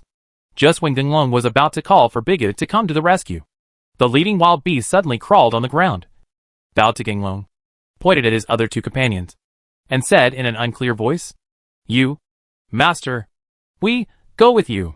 Genlong never thought that such a powerful wild beast would actually want to recognize him as its master. After he slapped himself and made sure that he was not dreaming, Genlong jumped up happily. Paw, paw, paw. 3 slaps came in succession. It was the fault of those 3 wild giant beasts. Even though they didn't use any force, Genlong was slapped so hard that stars appeared in his eyes. Just when Genlong was a little angry and was about to scold the 3 of them, seeing that the 3 guys were doing the same thing as before, he laughed and said, "Master, slap, happy." Hearing this, Genlong knew that they had misunderstood what he had just said. Seeing the 3 guys raising their hands, ready to do it again, Genlong waved his hands in a hurry and said, "I'm very happy. No need to fight. Let's go. Follow the master, and I will kill those guys who have trapped you for many years." Chapter 267 Yuan Jiejun. Ah! Everyone. Hold on. The wild beast is coming. And the head of the family is here to support us. The Yuan army, which was being defeated steadily, saw the wild beasts attacking. Their morale was greatly shaken, and they thought they could finally make a comeback. But when they saw that the person sitting on the wild beast was not Yuan Qing, but Queen Geng, they immediately understood that the head of the family, Yuan Qing, must be gone. Otherwise, how could the wild beast change ownership? "Brothers, avenge the head of the family." There was a loud shout, and the remaining Yuan Jiejun looked up to the sky and roared. Looking at this group of iron-blooded warriors, fighting bloody battles, no one is willing to surrender. Genlong couldn't help but sigh to himself. The brothers are all good men, but it's a pity that each one is his own master. This is also the last resort. With the addition of wild beasts, the battle will end quickly. The Yuan family's iron army, which had gained a great reputation and had conquered most of the territory for the Yuan family, was destroyed in one fell swoop. Genlong admired these soldiers very much, and he discussed with Bai Mui to bury these soldiers on the spot. Seeing that the campsite that had just taken shape was immediately destroyed again, Genlong suddenly thought of the Yuan family's old nest. To say that the Yuan family has developed over the years, the family territory is still built with a special style, coupled with its special geographical location. It is easy to defend and difficult to attack, so it is really a good place to hide. As soon as Bai Mui heard Genlong's idea, he immediately agreed. After a careful inspection, he found that everyone's casualties were not serious. He called everyone together, told the coordinates of the Yuan family's territory, and led a large force towards the Yuan family's territory. When Genlong and his party arrived at the Yuan family's territory, the vassals of the Yuan family, who had already received the news, immediately opened the door and knelt on the ground to welcome Genlong and his party. Ha ha ha. Genlong, I didn't expect that old man Yuan had such a unique vision. There is only one road to and from the Yuan family's territory, and it is surrounded by cliffs, and the main living area is separated from the defensive city wall. Independent existence. This is simply the best place to build a city. Bai Mu was very satisfied with this place, and the group of them walked towards the main hall of the Yuan family. As for the city defense issue, the experienced old lizard and his eldest brother naturally made the arrangements well. Genlong, we now have a decent territory. You can build your own power. Do you want to continue to use the banner of the Black Dragon group? Or do you want to use your name as the banner like them? Genlong and the others stood in the main hall of the Yuan family, looking at the shining golden chairs in the center of the hall, which symbolized the supreme power of the family head. Genlong walked slowly to the chair and sat down directly, looking at Bai Mu and others standing in front of him. Genlong waved his hand and said with a smile, "Bai Mu, since they both have the Yuan family army and the Li family army, I think I should use my own name as a banner. In the future, we will also build a Geng family army that is resounding throughout the world." Bai Mu and others standing in the hall naturally understood that Genlong had already agreed. They immediately knelt on the ground and bowed to Genlong. How could Genlong bear this? He immediately ran down, pulled Bai Mu and the others up and said, "My brothers just want to give everyone a place to live. Privately, we still get along with each other in the same way. You can't do this. How can I stand this?" Bai Mu gently pushed Genlong away and let Genlong stand in front of everyone. He himself took a few steps back, distanced himself from Gunlong and said, "Survival of the fittest. If we want to be strong, we must follow the rules of our ancestors. A legion without a soul cannot grow strong, and a family without a leader cannot last long. Gunlong, from today on, you are the head of the Gung family army. We have to start from now and continue to develop, so that we can have a better future." As someone who once assisted a great god, every word he said was in the hearts of everyone. Gunlong looked at himself and was really speechless. He nodded, returned to his seat, sat down, patted the chair and said, "Okay, in this case, I will be the head of the family. From now on, I, Gunlong, will have a bite to eat, and I will never let my brothers suffer. Now I announce my first order as the head of the family. Bury our old friend with earthen jars generously. During the mourning period, no entertainment activities are allowed within the sphere of influence of the Gung family army. As you command?" There was a neat response, fatty and thin, as the two brothers who had been with Tugu the longest. Gunlong handed over all funeral matters to them, considering that the two of them had been out of touch with society for too long. At Bai's suggestion, Lao Luo followed to help. Things after establishing a family were very complicated, and Gunlong was extremely busy. What about the distribution of personnel and the classification of ranks of officers and soldiers? Everything was pressing on Gunlong's shoulders, making him somewhat breathless. Just when Gunlong was helpless, he accidentally discovered that Lao Luo had arranged everything in an orderly manner. Thinking of Lao Luo's past identity, Gunlong immediately appointed Lao Luo as the first housekeeper of the Gung family army with the help of the comparison. All matters within the family, big or small, were submitted to Lao Luo for review, and he could make the final decision. After making this arrangement, Gunlong felt much more relaxed. Gunlong had nothing to do that day, but he suddenly remembered the cave where he killed Yuan Jie. Calculating that it was not far from the territory, Gunlong rushed towards that place with the wild beasts, thinking of going there to relax. "Master, we were discovered here before." In order to make it easier to call, Gunlong named the three wild beasts boss, second, and third. After these days of learning, they are already able to communicate simply. The three of them were naturally very happy to visit their old place again, and naturally they talked a lot. "Master, there is someone in front." The boss saw several people standing next to the destination from a distance. Gunlong looked over and found that those people had been standing there without moving at all. Gunlong felt very strange. He held the fire cloud sword in his hand and told the boss to be careful and move forward slowly.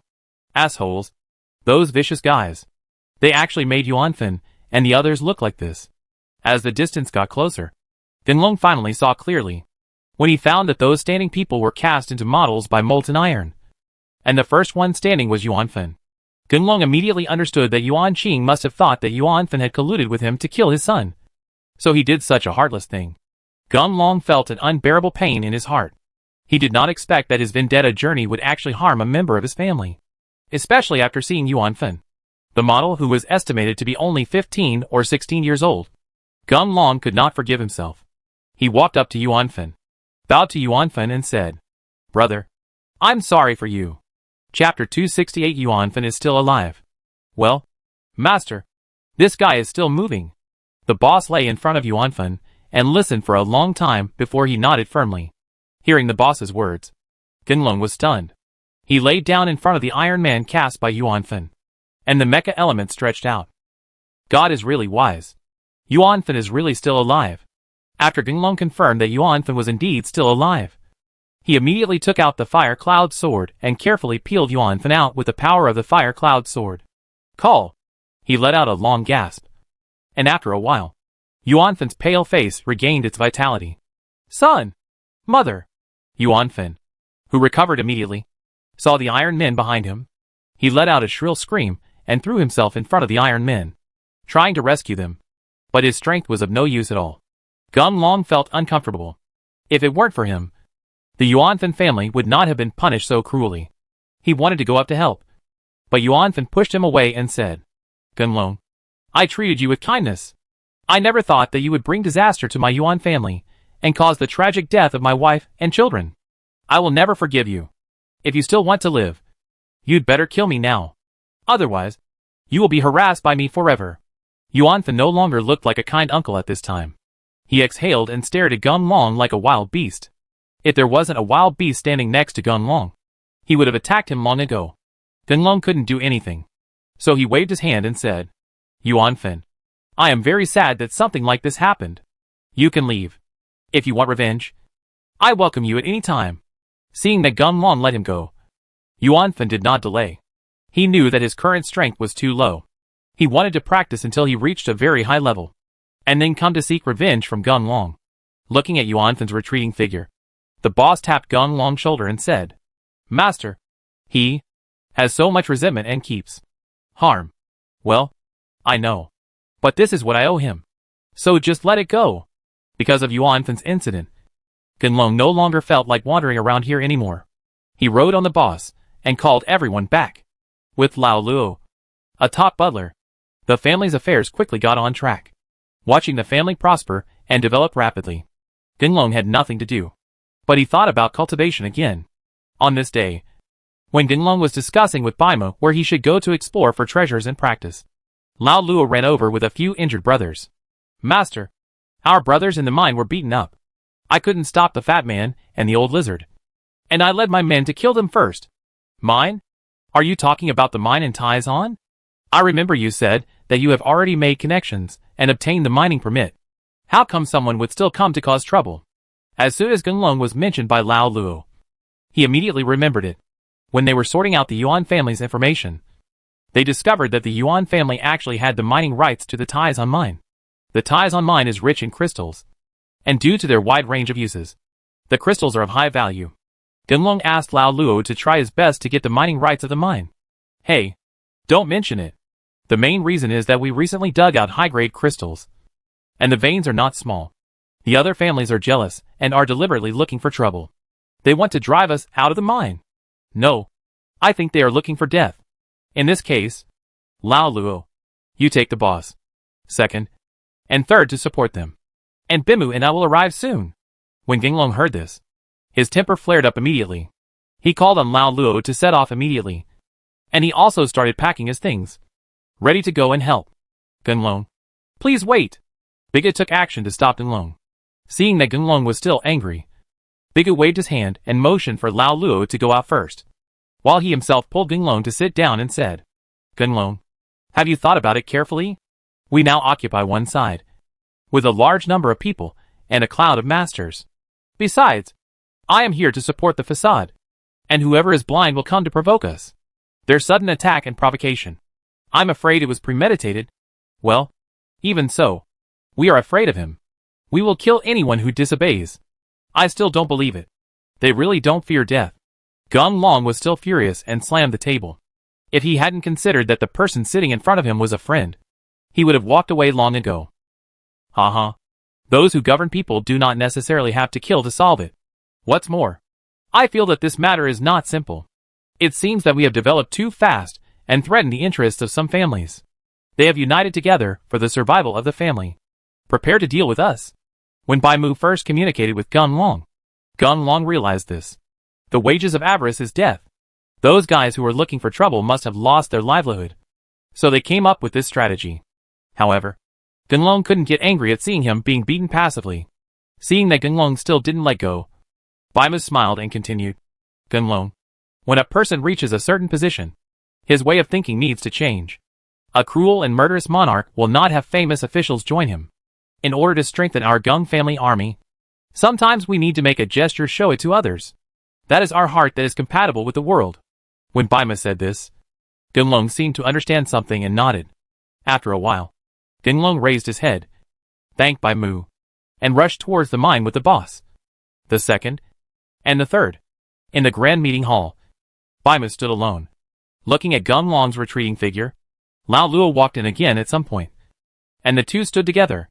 After waiting for Gunlong's figure to disappear completely, Lao Luo sighed and said, How is it? Did he listen? Well, I should be able to understand it. But Gunlong has had a bumpy growth and has experienced the loss of his parents. The knot in his heart has already formed, and it is difficult to untie it. Haven't you noticed that Gunlong has become vague in his behavior now? There is something out there, and he is murderous. It seems that you and I need to communicate with him more and guide him. Otherwise, I am afraid we will go down the road of no return. Bai looked up to the sky and sighed. But this man's life had been predestined by God. He can't change anything. What he can do now is to provide more guidance and let nature take its course. Baima, don't you think this is too much of a coincidence? First it was the mark of the Beast King. Then the Beast Summoning Token. Thinking back to Nian. The Beast King was also created in this way. I don't think Genglong will become the Beast King by then. After listening to Lao Luo's words, Baimu made a gesture of silence. After looking around for no one, Baimu finally spoke. Old man, we must keep this matter in our stomachs. I have already made an explanation to Genglong, and Shifangda cannot hide it. But everything about the Beast King must be buried. As for Genglong's current situation, strength. Once the current Beast King knows that these things are in Genglong, he will definitely kill Genglong and take back all the tokens, so that he can clear his name. Chapter 269. Acting vigorously and resolutely. Genglong didn't know about the conversation between the family leader and Lao Luo. He took the boss and the others and ran all the way, and finally arrived at the mine. From a long distance, Genglong saw the old lizard and the fat man arguing with a group of people. If there weren't too many people on the other side, and the few people they brought, they would have done it long ago. Boss, separate them. Genglong gave an order, and the boss looked up to the sky and roared, quickly rushing towards the crowd. The heavy body moved over, but the ground shook and the people were scared to retreat. Master, why are you here? Let us clean up these unruly people. The fat man didn't expect that this incident would alarm Genglong. He chuckled and immediately approached. Come on. We are here to solve the problem, not to cause trouble. Just stay back and let me see what is going on, Genglong said and jumped off the boss. He waved his hands to the scared people in front of him and said, Everyone, I am Genglong, the head of the Gung family army. I heard that you and I had some unpleasant encounters with the Gung family army. I will come over to see what happened. When they heard that it was the head of the family who came in person, everyone was stunned. After a while, an older man came out. He cupped his fist at Genglong and said, I am too old to be afraid of death. Since the Gung family master is here in person, I will say something for everyone. Gung family master, I wonder if you still remember what happened when you were the leader of the Black Dragon Regiment. We heard that you're very generous and tolerant of all things in the world. I don't think that now that my family has a great business, it has done the same thing as other families, and has done something good to dominate the world. Look at this large mine. Your Gung family alone accounts for half of it. Let us live. After hearing the old man's words, Genglong raised his head and looked towards the mine, and saw that the flag of his Gung family was indeed about to be planted all over the mine. Genglong's face darkened, and he called the old lizard to call the person in charge of the mine. Master, call me. It looked like the person in charge of the mine was also a familiar face, belonging to the giant wolf clan. Genglong nodded, pointed at the mine and said, If I remember correctly, the area occupied by our Gung family should be 1/3 of the mine.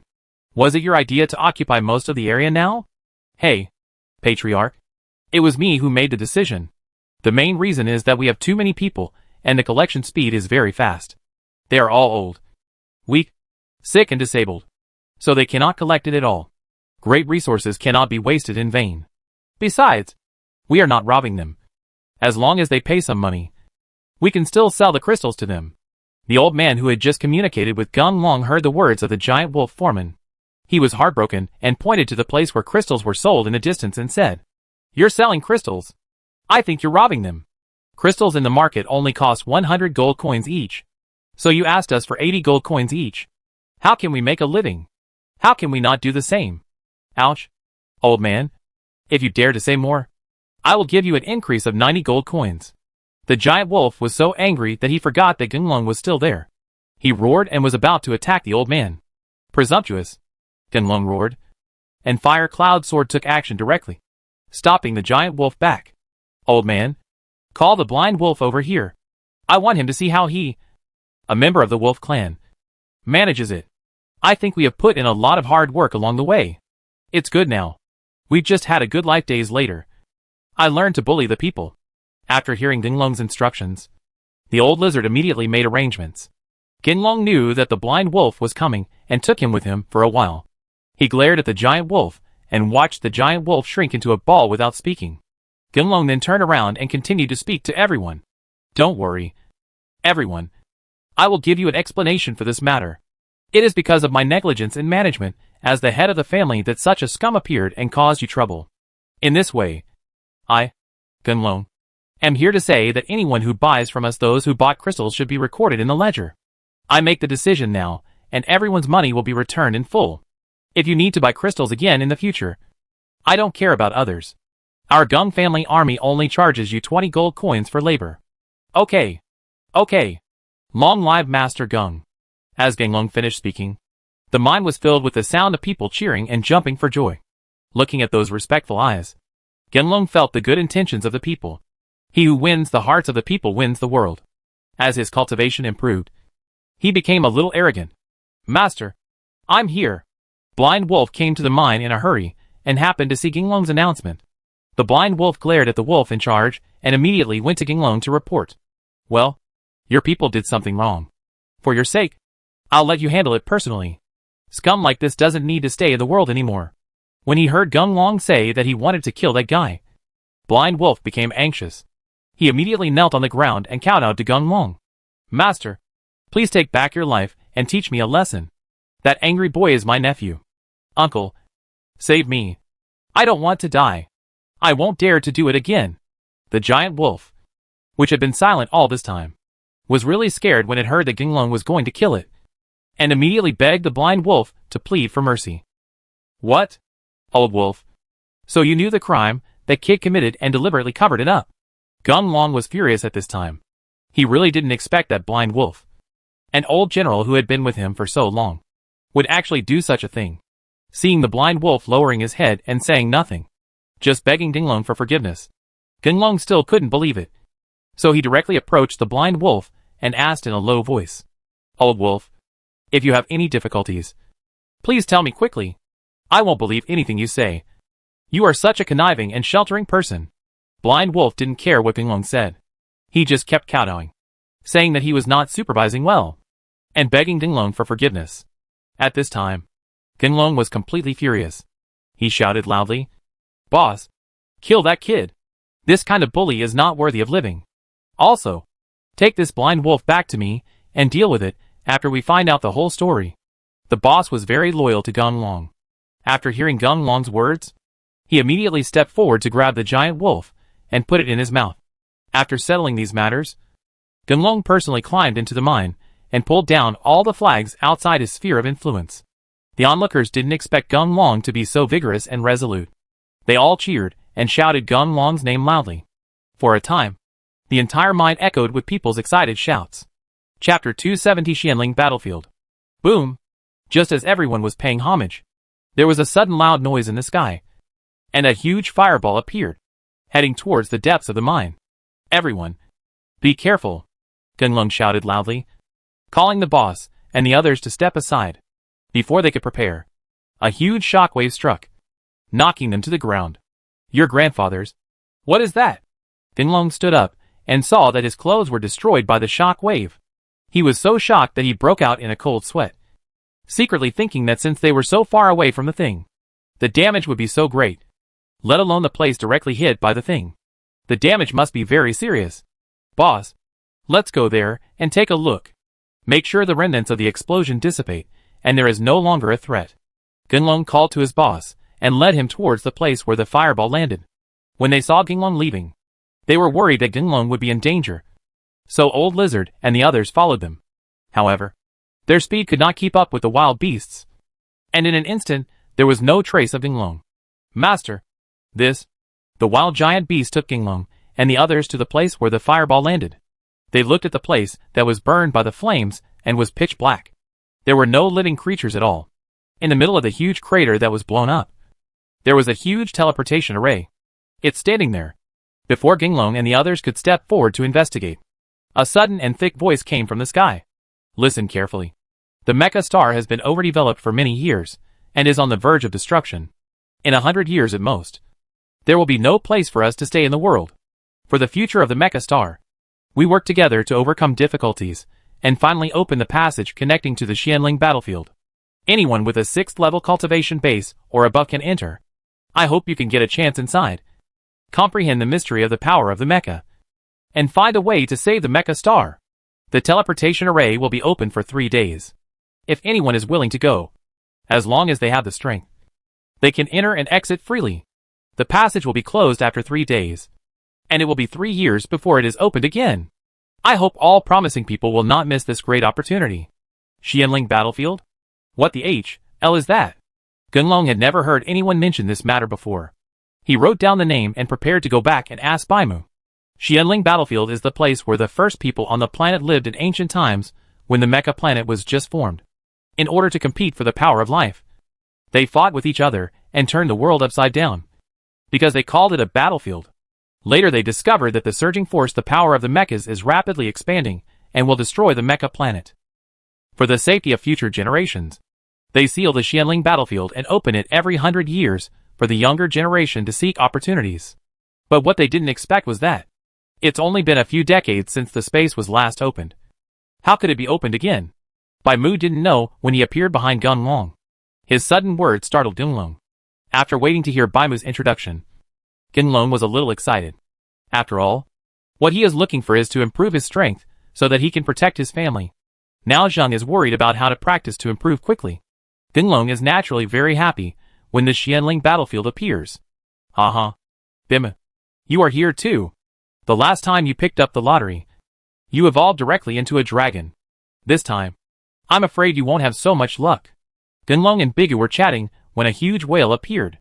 Seeing Bigu standing on the top of the mountain, the whale laughed directly at Bigu.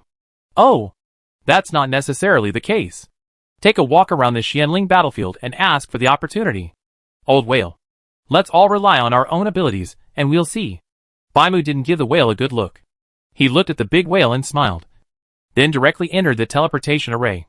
Baimu came closer to Gunlong and said softly, Gunlong, after you enter the Xianling Battlefield, you must be careful of this person. If I guessed right, it was him who attacked our native. Naturally, Gunlong could not forget the scene when the camp was attacked. After knowing that the big whale was also involved, Gunlong remembered it firmly, thinking that he would definitely take revenge if he had the opportunity in the future. Baimu and his companion stayed here for a long time, watching many people they knew and didn't know rush into the teleportation array. Gunlong couldn't help but feel anxious. He was just about to ask Baimu when he would leave when Baimu suddenly jumped up in the air and looked towards a place. So that's how it is. Why did it open early? It seems like someone is playing tricks. Gunlong didn't know what Bigu was talking about. Watching Bigu fly away into the distance, Gunlong immediately called on his boss to follow him. As for Old Lizard and the others, they were staying near the teleportation array, waiting for Gunlong to give the order to enter the teleportation array. Hey, isn't this the cave we were exploring? Is there anything weird here? Gunlong was waiting and came to Bigu's side, watching Bigu looking at the iron men being poured. Gunlong was very curious as to what was going on. Gunlong, look! These iron men are placed very carefully. They are placed from east to west, as if they are placed according to the trend of the Big Dipper in the sky. As for the vacant position, it is the center of the formation. I guess there is someone here with the help of living sacrifices. He was summoning something. He didn't want the formation to be broken and indirectly affect the destiny, so that the Xianling Battlefield actually appeared in advance. Array center? Gunlong looked at the empty space, which was exactly where Yuanfen stood. It seemed that he had saved Yuanfen by some mistake and had broken the formation. But if you hadn't pointed it out with your eyes, you wouldn't have noticed such an inscrutable thing. So who is using Yuanfen and his family to do this kind of thing? Gunlong, who couldn't figure out the reason, told Big Moo the whole story. Navama flew up in the air and looked at the Iron Man formation carefully again. After confirming that it was correct, Baimu continued, their arrangement is indeed a formation. But this kind of thing is probably only done by some old people. It is impossible for the Yuan family to come up with these things. Then this is strange. Who on earth could have such a coincidence? It just happened I knew the Yuan family would do this kind of thing. So I came to make this trouble. Gunlong didn't dare to disturb Baimu, so he stayed aside quietly. After a while, Baimu was probably waiting to see if he would have any clues. He didn't want to waste Gunlong's time, so he told Gunlong to be careful and asked Gunlong to lead his brothers to the teleportation array, and he would arrive later. With Baimu's permission, Gunlong rode on the boss and ran towards the teleportation array. When they arrived at the teleportation array, they saw the old lizard waiting nearby. Gunlong asked the old lizard to arrange for someone to go back and notify the brothers in the family, as long as those who reached the level and were willing to come, They could form a new team to go in. After making sure that there was nothing else to do, he took his boss and the others, as well as his brothers who had been waiting for a long time, into the teleportation array. Chapter 271 The Hero Saves the Beauty. Here I go. You really knocked me to death. What a stupid place. They didn't follow the rules, and made me appear on the edge of the cliff. Genlong entered the teleportation array, immediately dangled his feet in the air, and fell heavily to the ground. Seeing that there was a cliff not far away from him, Genlong secretly sighed that he was lucky. Otherwise, if he fell down like this, he would probably be dead. Hey, in the big family? Why am I the only one here? Genlong stood up and looked around. There were no other living creatures. He was the only one here. He was very confused and couldn't figure out what was going on. Stop. Don't run. You little girl. Let's see how I deal with you after I catch you. A sudden shout of death appeared, and Genlong looked along the sound. When he saw a smart figure, he quickly ran towards him. And behind the figure, 7 or 8 sturdy men were chasing after him quickly with weapons in hand. Genlong knew there was no way ahead. So he waved his hands in a hurry and said, "Girl, be careful. There is no road ahead." He was concentrating on watching the girl not being caught up by people, but never thought that Genlong would suddenly appear. She didn't have time to stop and bumped into Genlong. The huge impact caused both of them to fly backwards and fall directly into the cliff. It's over. You're dead now. The moment he felt his body was hanging in the air, Genlong immediately secretly thought that he was dying. Although with his own strength, he is still able to fly a certain distance. But Genlong didn't know why. Perhaps he had just arrived in this space and had not adapted to it. So he was unable to mobilize the mecha elements in his body. So he could only pray for a miracle to happen and that he would not die like this. Call. A hurricane suddenly appeared, and Genlong felt something grabbing his clothes. When he opened his eyes, he saw a pair of wings sprouting from the girl's back, flapping loudly, slowing down her descent. Hey, what are you doing standing still? Think of a way quickly. I can't hold on for too long. As soon as the girl finished speaking, Genlong could only see the feathers on the girl's wings falling apart quickly and disappearing completely after a while. The feeling of falling appeared again.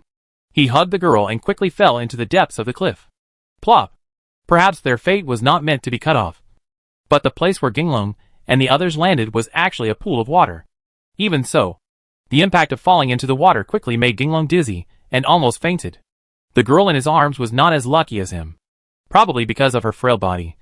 The girl's mouth and nose bleed, and she fainted immediately. Genlong swam to the shore with the girl, seeing the lush trees around, a thick layer of fallen leaves, and a strong musty smell. It was obvious that few people came here. Genlong dragged the girl to a slightly cleaner place and checked her breathing. It was still quite stable, so Genlong felt relieved. He ran to the nearby area, picked up some dry firewood, cleared a place, and started a fire. When the blazing flames burned, the chill on Genlong's body immediately disappeared. In fact, it would be nothing if it were normal. The main reason is that the power of the mecha cannot be used yet. Without the power of the mecha to protect himself, Genlong will naturally be unable to withstand the cold of the mountains. Seeing that the girl was also soaked, Genlong was worried that if things continued like this, the girl would definitely be seriously ill when she woke up. He carried the girl to the fire, and seeing that the girl was still wearing several layers of clothes, Genlong immediately reached out and swallowed the girl's wet coat, preparing to put it by the fire to roast. What are you doing? A weak, cold voice came out, and Genlong saw that the girl had woken up, with a pair of hostile eyes staring at him. Genlong was a little embarrassed, scratched his head and said, I saw that your clothes were soaked, and I was afraid that you would catch a cold. So I swallowed your coat and toasted it. It is estimated that Genlong was suddenly disturbed and a little nervous. After all, he was alone and there was no one else present to testify. Even when Genlong said those words himself, he felt a little guilty. In addition, the girl was a little dissatisfied and twisted hard to get out of Genlong's arms. She heard a stabbing sound, and the girl's clothes were torn by Genlong, revealing her snow-white skin. You bastard! At this time, the girl was naturally extremely angry. She raised her hand and slapped Genlong in the face. Who would have thought that her body had not recovered yet? And this movement actually affected the wound. She felt a pain in her chest and spit out a mouthful of blood. Don't move. You just fell down and probably injured your internal organs. If you want to survive, just be obedient. Genlong laid the girl flat on the ground, and his hands roamed around the girl's body, Seeing the girl still staring at him, Gunlong smiled helplessly and said, I don't have the skills now, so I can only use this primitive method to determine where you are injured. You just need to tell me if it hurts where I pressed it. And that's it. Ah! When Gunlong pressed the girl's chest, the girl heard a loud scream, and Gunlong immediately used his healing technique. Although the power of the mecha is gone, the healing effect is still there. Watching the treatment continue to be used, the girl's face looked a little better. Gunlong knew that she was fine, so he moved the girl towards the fire and said, Come on. You're awake too. I guess you'll be able to heal yourself after a while after your strength recovers. As for your soaked clothes, just bake them yourself, Gunlong said as he added more firewood to the fire. After making sure it would go out in a while, Gunlong clapped his hands and prepared to leave. I said, You can't slow down. You're clumsy. By the way, is your rope reliable? There are so many of us. Don't break the rope. Don't worry, big brother. There will be absolutely no problem. Damn. That little girl is really troublesome. She actually fell into this godforsaken place. We will find a way to get up later. I say, big brother, is it worth it for that piece of rag? Go. Go. What do you know? Hurry up and keep walking down here. If that little girl runs away again, it will be difficult to find her. Ha ha ha. Brother, you are really joking. From such a high place, I think that little girl would have fallen to her death. Gunlong had just stood up when a conversation came from above his head. Knowing that the people who were chasing the girl came down, they estimated that they were about to reach the bottom. The Gunlong glanced at the girl who could not move, sighed, stepped forward to put out the fire, and regardless of whether the girl wanted to, he directly gave the girl to the fire, carrying it on his back. He quickly ran towards the depths of the woods. Don't go there. I can sense danger. Go west. If I remember correctly, there is a cave where we can hide. Gunlong ran for a while, and the girl who had been silent until now suddenly made a sound. Hearing the girl's words, Gunlong immediately turned around and ran where the girl directed him. Chapter 272 Snow Moon. On the left, right there is a cave behind the grass. Gunlong followed the girl's guidance and wandered around the area, finally finding the cave. It looked like this place was indeed very secluded, but the space was very small, barely enough for one person to sit there. Gunlong was a little confused, and was just thinking about putting the girl in and finding a place to hide himself. The girl suddenly tensed up, patted Gunlong on the shoulder and said, Hurry in. That old monster is here. As soon as the girl finished speaking, Gunlong felt his body tense up, knowing that this was his body's safety warning habit. Gunlong didn't say much and went straight into the cave. However, because the cave was really too small, in order to ensure that both of them were inside the cave, Gunlong had no choice but to sit cross-legged in the cave and hold the girl in his arms. It smells so good. As soon as the girl was in his arms, a strange fragrance passed into Gunlong's nose. He smelled it fiercely, but it was particularly comfortable.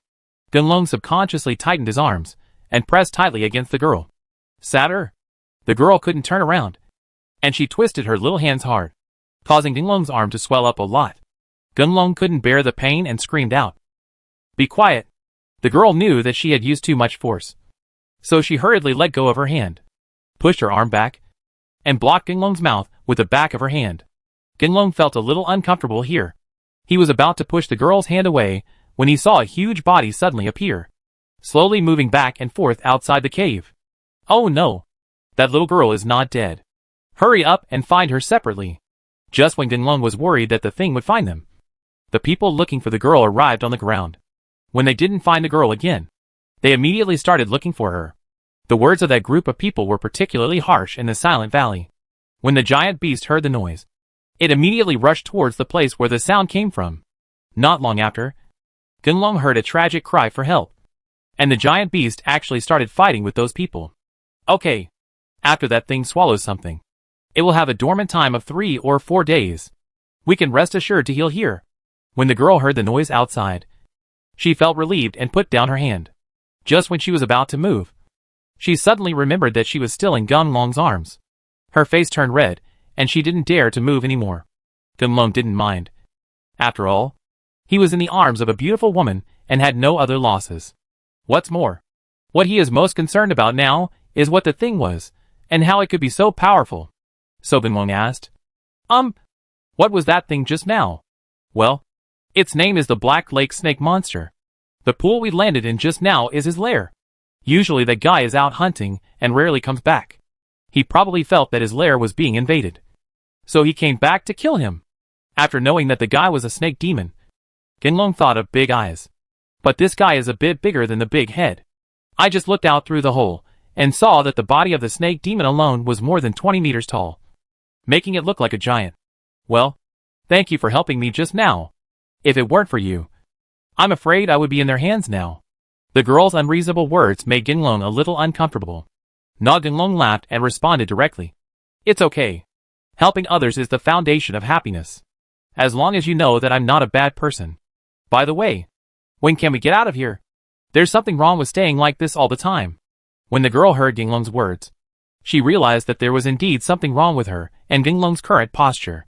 She blushed and said softly, the Black Lake Snake Monster usually kills all its prey before devouring them one by one.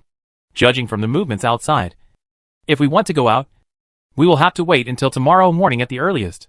Genlong looked at the bright sky outside and estimated that it was noon just now. According to a rough calculation, there were still more than 10 hours left. Genlong naturally stopped talking and thought to himself, I can't be blamed for this. It's fate. Then we two will live together. Just wait here honestly. The small cave returned to tranquility, and the shouts of killing outside disappeared as time went by. Genlong knew that this was because those people were killed by the snake demon. He felt that there was a great threat here, and it would be better for him to restore the power of the mecha as soon as possible. So he calmly sat there and felt the fluctuations of the mecha elements around him. I see. It's really strange. It has such strong mecha elements. But I can't use it. Genlong tried several times in succession without success. He was very depressed and couldn't imagine what was going on. Hey, you are from the monster tribe. The laws of space here are different from yours. If you want to restore your strength, you must eat the fairy fruit. With the help of that fruit, you can guide and absorb the machines in this space. Element A. The girl felt the fluctuations of the mecha elements around her body, and thought of Genlong's sudden appearance just now. She knew that Genlong was probably here for the first time, and she didn't know the reason. So she explained, it's your grandpa's. No wonder I can't use any of the moves. I dare to say that. Girl. Thank you. By the way, where is the fairy fruit you mentioned? Can you tell me? Haha. Don't call me girl. My name is Shuiyu. From the human tribe. Genlong knew the girl's name by this time. Thangwuk Shuiyu. It was indeed a meaningful name, and it matched the girl's appearance very well. But what made Genlong even more excited was that the girl turned out to be from the human tribe. Ever since he learned about the distinction between humans and beasts, he had been very curious about what the humans looked like. So Genlong looked up and down with his eyes, and looked at Shuiyu carefully. What's wrong? Are there flowers on my face? Shuiyu was very confused by Genlong's look. She looked at herself and found nothing different. Genlong knew that Shuiyu had misunderstood him. So he hurriedly waved his hands and said, No. No. No. It's mainly because it's the first time I've seen a human race. I used to be curious about what the human race looked like. But now it seems there's no difference. Haha. You are quite interesting. We are all human beings. But we live in different regions and practice in different ways.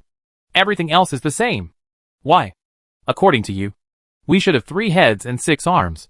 Shuiyu's laughter was touching, and coupled with her reddish face, Genlong was actually a little dumbfounded. Shuiyu also noticed Genlong's demeanor.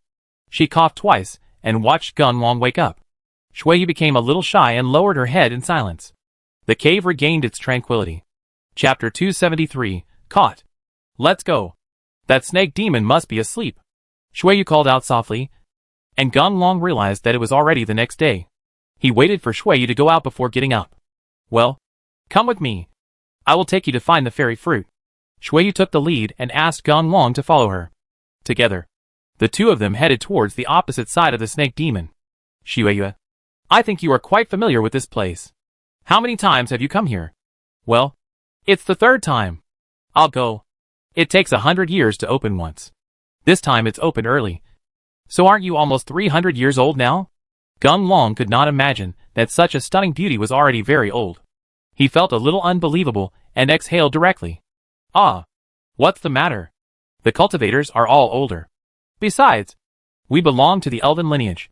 According to our age, I am only 20 years old.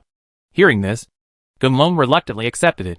He looked at Shui Yu with the enchanting figure in front of him, and secretly sighed that this was really a trick of fate. What are you thinking about? Look at the road. We have entered a place where fairy fruits gather. Because of the unique uses of fairy fruits, wherever there are fairy fruits, there will be endless battles. First of all, people who have recovered their abilities think we need to take this opportunity to get rid of the new guys and reduce competition. Secondly, some big families use the magic fruit to force recruit people into their teams as thugs. If you don't obey, you will be killed. That's it. Shui Yu, which family do you belong to? It's okay if I follow you. Gunlong didn't want to be troublesome. He thought that as long as Shui Yu's family would give him the fairy fruit, he could just join directly and avoid doing unreasonable things that would affect his search for opportunities. Shh. Keep your voice down. I don't have a family. We have our own way to gain power, but it can only be used by our own clansmen. Others can't use it. Did you see that high platform? The fairy fruit is on top of it. Gunlong looked along the place guided by Shui Yu, and when he saw a stone standing suddenly on the mountainside 100 meters away from him, on the stone platform, a small tree full of fruit stands proudly. Just as Gunlong was about to rush forward, he suddenly remembered Shui Yu's words. He lay on the ground and looked around. Idiot. What I'm telling you is the situation in other places. The fairy fruit here is relatively hidden, and generally no one will find it. But for the sake of safety, we still have to be careful. After all, the number of people who have entered this space recently is more and more. There are more and more people coming, and no one can guarantee that no one will come here. Gunlong felt that what Shui Yu said made sense, so he took out the fire cloud sword. Without the blessing of the mecha element, the fire cloud sword is very ordinary, just like an ordinary long sword. Gunlong saw that it was good. At least, he wouldn't worry about being discovered because of the blazing fire of the fire cloud sword. 50 meters, 30 meters, 20 meters. Gunlong saw that he had arrived in front of the sapling, and no one appeared to stop him. He chuckled and secretly thought that he was really lucky. Just when he was about to reach out to pick the fairy fruit, a large net suddenly fell from the sky and covered Gunlong and Shui Yu. Brother. Come and see. This time we caught 2 people. Darling. One of them is a beautiful woman. Hearing the shouting, Gunlong only heard a few bang-dong-dong sounds. 4 or 5 people suddenly appeared on the high platform, where no one was originally. They ignored Gunlong at all and walked towards Shui Yu. Here. She's such a beauty. I mean, beauty. Don't follow this silly boy. As long as you serve your brothers well, I will give you whatever you want, the leading guy said, reaching out and touching Shui Yu's face. Shui Yu snorted coldly, took out her long sword, cut the big net directly, and attacked the leading guy. Ha! You have such a strong temper. I like it. Brothers, please get out of my way. I want to take care of this little girl myself, the leading guy said, and rushed towards Shui Yu. Although Shui Yu's attack methods were very tricky, forcing the man to retreat continuously. However, the gap in their strength did exist. After a few rounds of fighting, Shui Yu's attack routine was seen through by that person. When Shui Yu attacked that person again, the guy he saw turned over and came behind Shui Yu. He opened his hands and hugged Shui Yu with all his strength. He couldn't resist it all. Asshole. Let me go quickly, or you will regret it. Shui Yu had nothing to do at this time. Gunlong had not recovered his strength yet, so she could not count on it. She could only try to say harsh words, thinking that she could scare those guys and let herself go. Oh! Regret? Beauty. We brothers are the only ones who regret not getting you. Come on.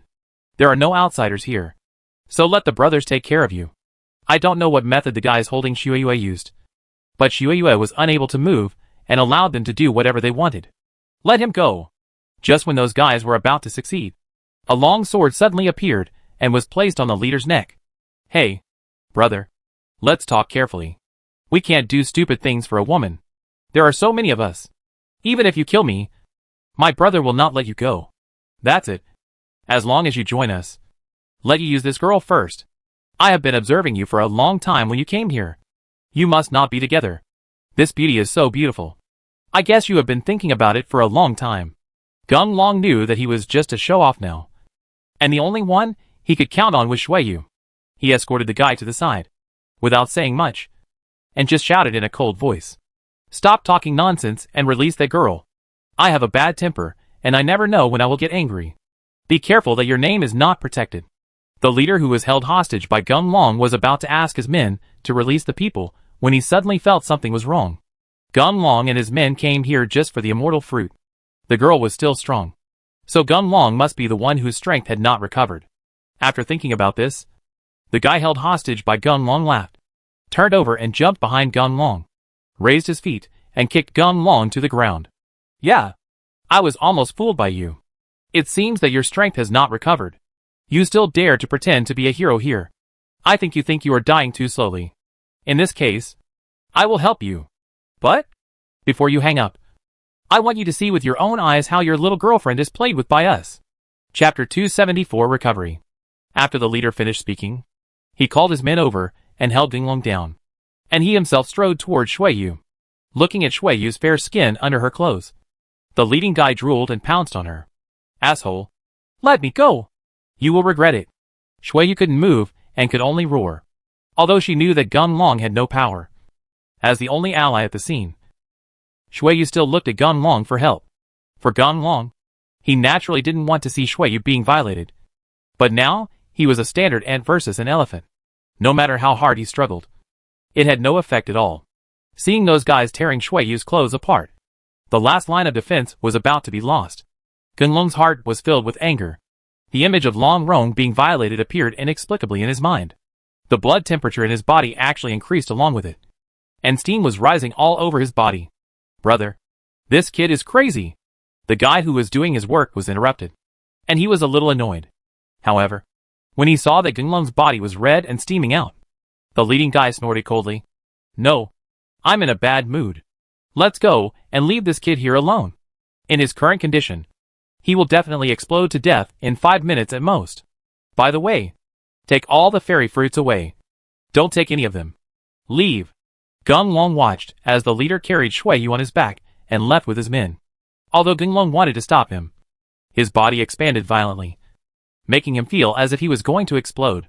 He had no strength to stand up and just rolled back and forth on the ground. Gun Long, you can't do this. Damn it. That kid Baima. Why didn't he prepare things for you in advance when he came to a place like this? Well, if you see the fairy fruit tree, you should dig out the roots of the tree and eat them. Although it won't be as effective as the fruit, at least you won't die. At this critical moment, the voice of Dragon Soul appeared to remind Gun Long. However, due to the lack of mecha elements, Dragon Soul just said this sentence and fell silent. Gun Long naturally listened to the words of Dragon Soul. The instinct of survival made Gun Long endure the pain in his body. Quickly crawled to the fairy tree, dug hard with his hands, and threw the soil aside. The fairy tree took root too deeply, and there were too many cracks in the rocks. In the end, Gun Long couldn't dig at all. Seeing that there were some small roots nearby, Gun Long didn't pay much attention to them. He just pulled them off without having time to clean them, and swallowed them mixed with soil. Buzz, that is to say, after the rhizome of the fairy grass was consumed, Gun Long felt that his head was clear and his blood, which had been boiling, actually began to calm down.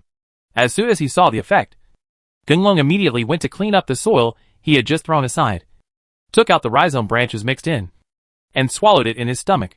Call! A stream of air emerged from Gun Long's body, and Gun Long could clearly feel that the mecha elements in his body reappeared and blended with the mecha elements in the outside world. In order to quickly regain his strength, Gun Long did not waste any time and took action with the Fire Cloud Sword.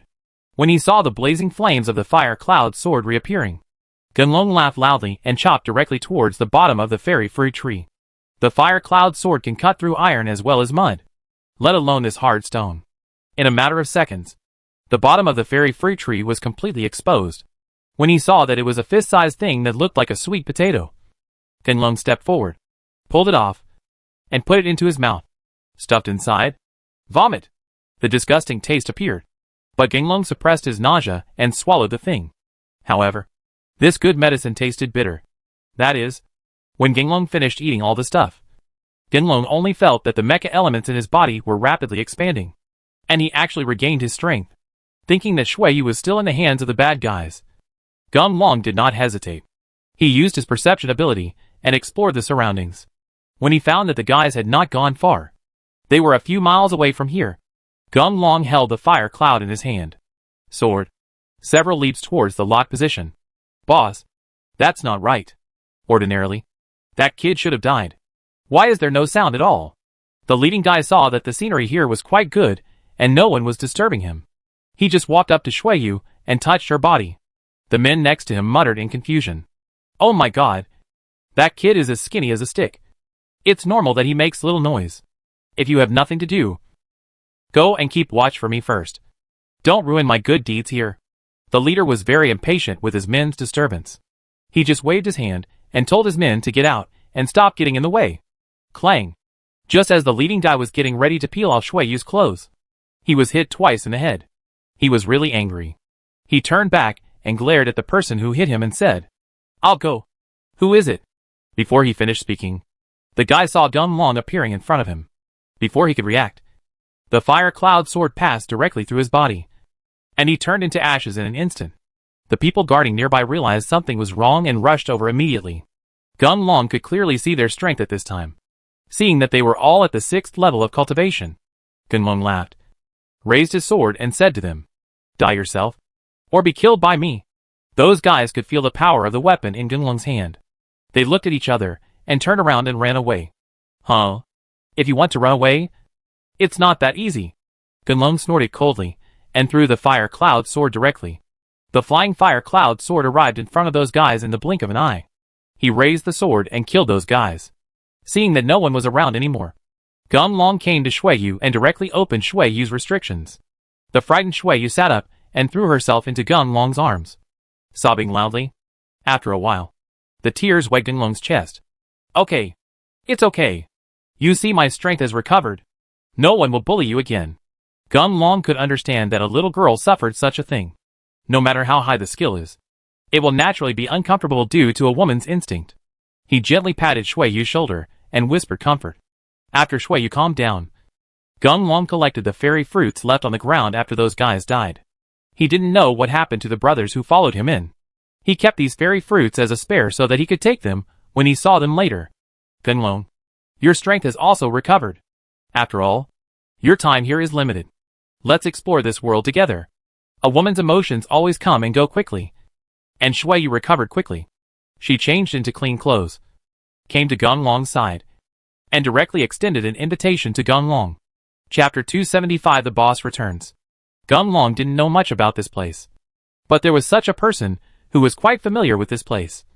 And she was also a beautiful woman. Gunlong was naturally willing to let him accompany him. Seeing that Gunlong agreed, Shuiyu packed up briefly and led the way. Hey, let me tell you, that sword of yours is quite powerful. It actually destroyed those guys directly. Along the way, the two of them chatted every now and then. However, Shuiyu was basically the first to initiate it. Gunlong looked at Shuiyu as if he were checking her household registration. From his age, identity, to weapons, he didn't even ask about his personal hobbies. Everything else was involved. Gunlong chuckled and teased Shuiyu directly. You know, in our place, your questioning is only like this when two people are on a blind date. Blind date? What is that? Shuiyu had never heard of this word. She was a little confused. Stopped, pouted and asked. Gunlong is a man with a strong spirit. Seeing Shuiyu's cute actions, he naturally couldn't control himself. Just when Gunlong was about to step forward and hug Shuiyu, he suddenly thought of Long Rong. Gunlong bit the tip of his tongue. The severe pain made him wake up, spit out the blood in his mouth, and said with a smile, Well, that's not a thing. It's just looking for a wife. Shuiyu didn't expect that this was the case. When she thought about what she had just told Gunlong, she was asking about her family background. Shuiyu felt a little embarrassed. She blushed, lowered her head and stopped talking. Careful. Gunlong stopped Shuiyu and saw a large pit appearing in front of him, covered with old leaves. If Gunlong hadn't sensed danger, they would have fallen inside. Shuiyu reacted after hearing the sound. She kicked the leaves away and saw many sharpened pieces of wood standing in the pit. Shuiyu took a breath of cold air and secretly thought that it was fortunate that Gunlong found out in time. Otherwise she would have died here now. Well, the blood on it is still wet, so someone must have fallen into this trap. That guy was pretty awesome, and he actually escaped. Gunlong looked at the leaves covering them not far away. It was obvious that someone had fallen down, and the bright red blood nearby was stained and flowed along the wall. Thinking that the guy was seriously injured and couldn't run far, Gunlong called Shuiyu to catch up with him. Maybe you can still get a bargain and see if that guy gets anything good. Gunlong, do you think this guy is a human? With so much blood, he can still run so far. If it were us, he would have fallen long ago. Shuiyu and the others chased all the way, looking at the ground in front of them where blood was still falling. But there was no sign of the injured person. Gunlong's perception ability was also diffused, and there was no other discovery. This made Gunlong feel a little suspicious. Perhaps he really told Shuiyu that the injured person was not a human being at all. Ouch! Just when Gunlong was about to give up the chase, a familiar voice sounded in the distance. Boss! Gunlong naturally recognized the sound of a giant wild beast. It was unmistakable. He said low to Shuiyu and ran towards the place where the sound came from. It's true that the boss here, because he doesn't know how to regain his strength, has been hiding back and forth in the woods. Who would have thought that he was injured in a trap? And the thick smell of blood attracted a group of unknown monsters. At first, it could resist the monster's attacks with its strong body. But as time went by, it suffered from excessive bleeding. The boss's physical strength is declining rapidly, and he is about to die. The roar just now was his cry of pain after being bitten by a monster. In order to survive, he also tried his best to break the neck of the monster that attacked him. Now, he had no physical strength and was staring blankly at the sky. My mind is full of memories of my happy past. Boss! Don't be afraid. I'm coming! A familiar voice sounded, and the boss looked towards the sound. When he realized that Gunlong was not there, the boss laughed and said to himself that he was really funny. He was actually hallucinating when he was about to die. But speaking of Gunlong, he is so smart. He should have found a way to restore his strength long ago. No, it's not an illusion. It's really Gunlong. When the boss felt the hot breath of Fire Cloud's sword, his originally dim eyes became clear, seeing the familiar figure jumping back and forth among the monsters. The boss burst into tears. It was really Gunlong who came to save him. Whoosh! A figure rushed to the boss. It looked like a strange woman. Quite beautiful. However, the boss did not recognize this woman in his memory. Just when he thought the woman was coming to attack him and was about to fight back, the woman took out a small fruit and said, I'm Gunlong's friend. This is the divine fruit. After you eat it, you will regain your strength. The boss looked at Gunlong, who was struggling to kill the enemy. However, there were too many monsters, and it seemed that Gunlong was somewhat outmatched. He gritted his teeth and swallowed the fairy fruit directly into his stomach without asking Gunlong whether the situation was true. Ouch! The boss could feel the physical mecha elements boiling after the fruit fell into his stomach. It feels good to have this kind of strength back again. With the support of the mecha element, the scars on his body can be repaired quickly. After waiting to make sure that there was nothing wrong with his body, the boss jumped high in the air and smashed into the group of monsters with a leap, directly smashing several monsters that could not react in time. With the boss joining, everything becomes much easier. When those monsters saw that they had no advantage to take advantage of, they immediately fled in all directions. Boss, stop chasing me! Gunlong and the others were unfamiliar with this place and were worried about other threats. Seeing that the boss was going to hunt down those monsters, Gunlong immediately called the boss back. Wow! Is this your pet? It's really brave. I like it. Shuiyu looked at her boss sitting on the ground. She couldn't help but walked up to him and reached out to touch him. When Gunlong saw this scene, he thought of the scene when the old lizard tried to touch the boss and was kicked away by the boss. He was about to speak to stop Shuiyu. However, when he saw the boss lying on the ground with a silly smile on his face, gesturing for Shuiyu to get on top of him, Gunlong shook his head speechlessly and said, It seems that as long as a man is a man, he has no resistance to beautiful women, no matter he is a human or a monster. The boss really enjoyed the feeling of Shuiyu on her body. Seeing Gunlong standing aside with a depressed look on his face, he immediately gestured in sign language that only Gunlong and he too understood. Master, don't worry. I won't tell Long Rong about this. Men, enjoy life to the fullest. When Gunlong saw where this was going, he knew that the boss had misunderstood. Just when she was about to open her mouth to explain, Shuiyu suddenly noticed something on the boss's body, pointed in the distance and said, Gunlong, come up and take a look. There is a statue there. Chapter 276 The Secret of the Stone Statue. Hearing Shuiyu shout, Gunlong turned over and stood on the boss's back. He raised his eyes and saw a huge statue hanging in the middle of the mountain in front of him.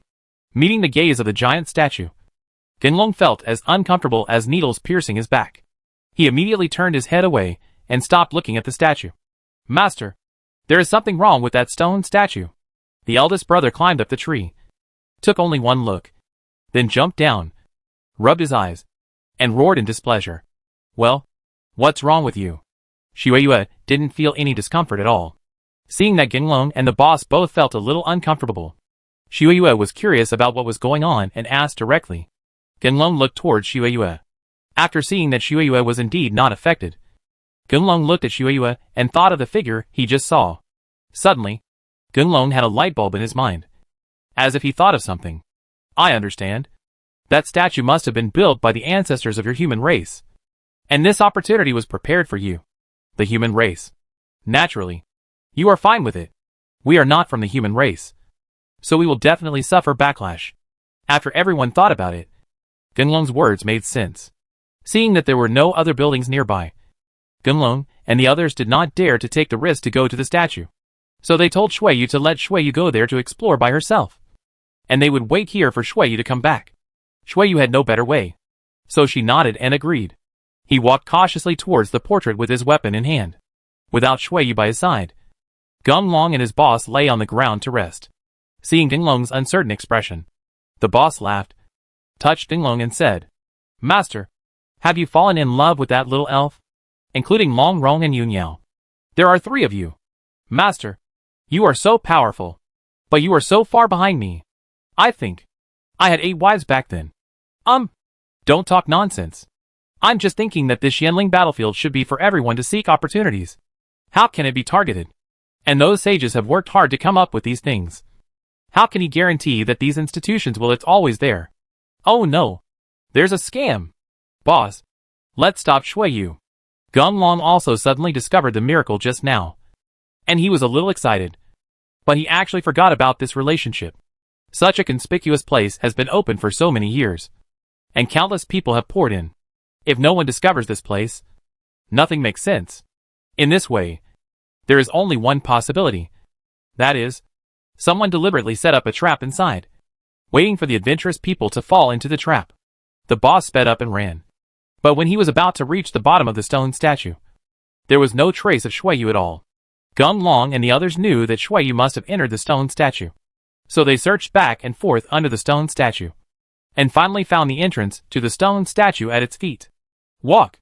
With the Genlong fire cloud sword in hand, he rushed in directly, seeing a ladder rushing straight to the top of the stone statue.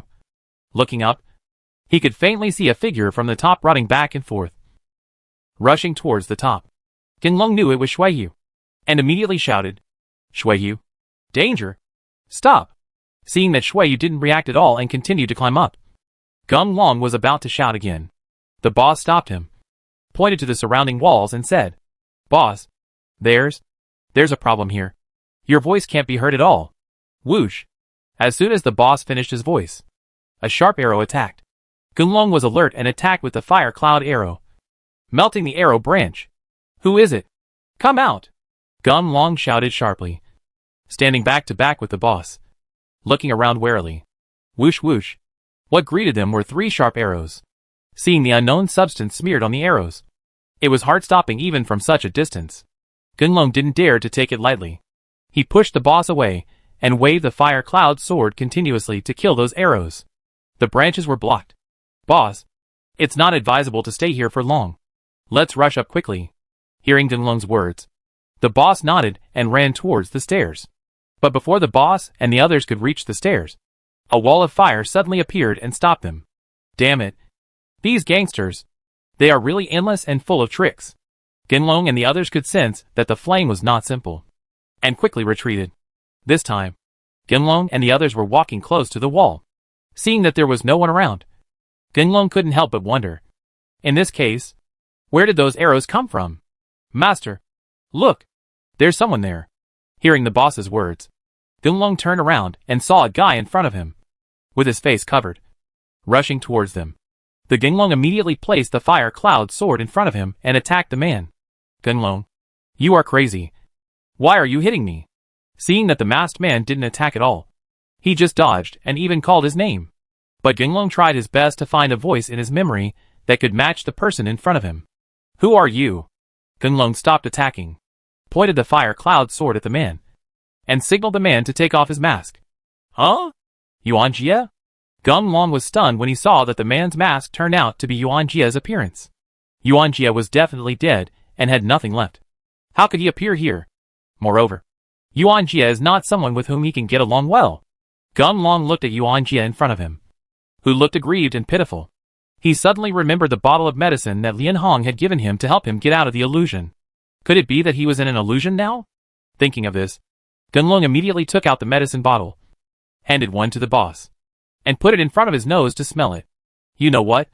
After the smell entered his body, Gun Long immediately felt refreshed. Looking at the scene around him, they were still next to the entrance of the stairs, and Xueyue was standing not far in front, looking aggrieved. Let me go! Master, did we just have a hallucination?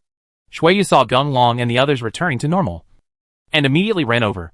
After confirming that Gun Long was fine, Xueyue felt relieved and sighed. You guys really scared me to death just now. When I heard your voice calling me, I ran back quickly. But you two are really interesting. You were jumping around there without knowing what you were doing. By the way, you just call me Yuan Jie. Who is that person? Why do you have so much hatred for him that you want to kill him directly? Oh, that guy is a bad guy, and everyone will kill him. It seems that when we saw the eyes of the stone statue, we were already deceived. In this case, we have to be careful. That guy has such a strong ability to deceive people. I'm afraid there's something even more powerful waiting for us. Chapter 277 Jim. Gun Long should lead the way from the front, while the boss would step in behind and protect Xueyue in the center. The three of them formed a formation and walked slowly towards the top. Gun Long, have you noticed that we haven't reached the top floor yet after walking for so long? To be honest, the height of this stone statue is not that high. Xueyue's unreasonable words reminded Gun Long. Gun Long looked up and saw that they were still far away from the top. Gun Long stopped and gave each of Xueyue and the others a bottle of potion. After using the potion, they still stayed where they were, and there was no difference in the surrounding area. Gun Long used his perception ability and looked around. It's strange. Everything is fine. Gun Long carefully checked and made sure that there were no problems around him. But he was a little confused. Could it be that this place is like this? It looks close, but it is actually far away. The three of them stopped where they were, and no one moved. In the silence, only the occasional whirring sound of the wind could be heard. Hee hee. Gun Long, after you lost your smart battle pet, did you become a complete idiot? You didn't even discover such a simple trick. So I'm convinced by you. Dragon Soul's words appeared again, directly mocking Gun Long. Your grandpa knows how to be sarcastic. Come out if you can, and see how I deal with you. Gun Long was speechless about this Dragon Soul, pretending to be confused every time. You must wait until you have no choice before you start to develop yourself. Come on. I won't be angry with you. If you die, I'll be dead too. You don't have to thank me. I'm just doing this for myself. When I can cast the body, I won't be without you. What happened? Dragon Soul chuckled. His goal had been achieved, and he stopped teasing Gun Long. He called Gun Long and the others back the way they came and came back to the hall. Gun Long, have you seen that door? It's the door you came in just now. Kick it through now. Don't be lazy. Gun Long didn't know what Dragon Soul was going to do, but he had no idea now, and could only follow Dragon Soul's arrangements. Clang! With a crisp sound, the stone door was smashed by Gun Long. Looking at the trees outside, there is still no difference. Just when Gun Long wanted to ask Dragon Soul what was going on, the Dragon Soul actually continued. Okay, if you see your little beauty, let her contribute a drop of blood. Gun Long followed Xueyue's words, and came to Xueyue's side to explain. Seeing Xueyue, he immediately cut his finger, and blood flowed out. Gun Long immediately asked Dragon Soul, You guy, you've been talking for a long time now. Hurry up, and tell us what to do next. Dragon Soul wanted to tease Gun Long, but he felt something and shouted loudly and suddenly. Quick! Quick! Let her throw the blood to the entrance. Seeing how flustered Dragon Soul was, Gun Long naturally didn't dare to delay, and immediately pulled Xueyue to the door, and shook the blood from her hands. Boom! When the blood hit the ground, there was a sudden explosion.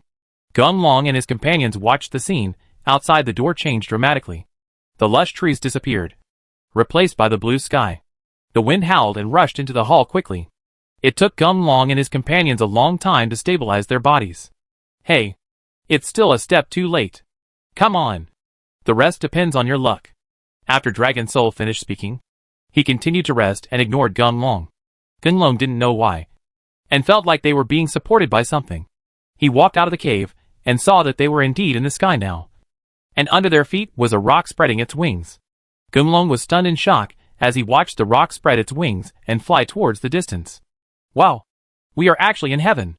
Shuiyu and the boss also ran out when they found out that they were flying in the sky. Shuiyu laughed happily. Gunlong didn't know where Dapeng was going to take them. He walked back to the hall and saw that the stairs were clearly visible and not far from the top of his head. He remembered that when he first saw the stone statue, he was hurt by the statue's eyes. Since he had nothing to do, Gunlong went up the stairs to find out what was going on. Without the interference of the illusion, Gunlong moved very quickly. It only took him a short while to reach the top of the stone statue.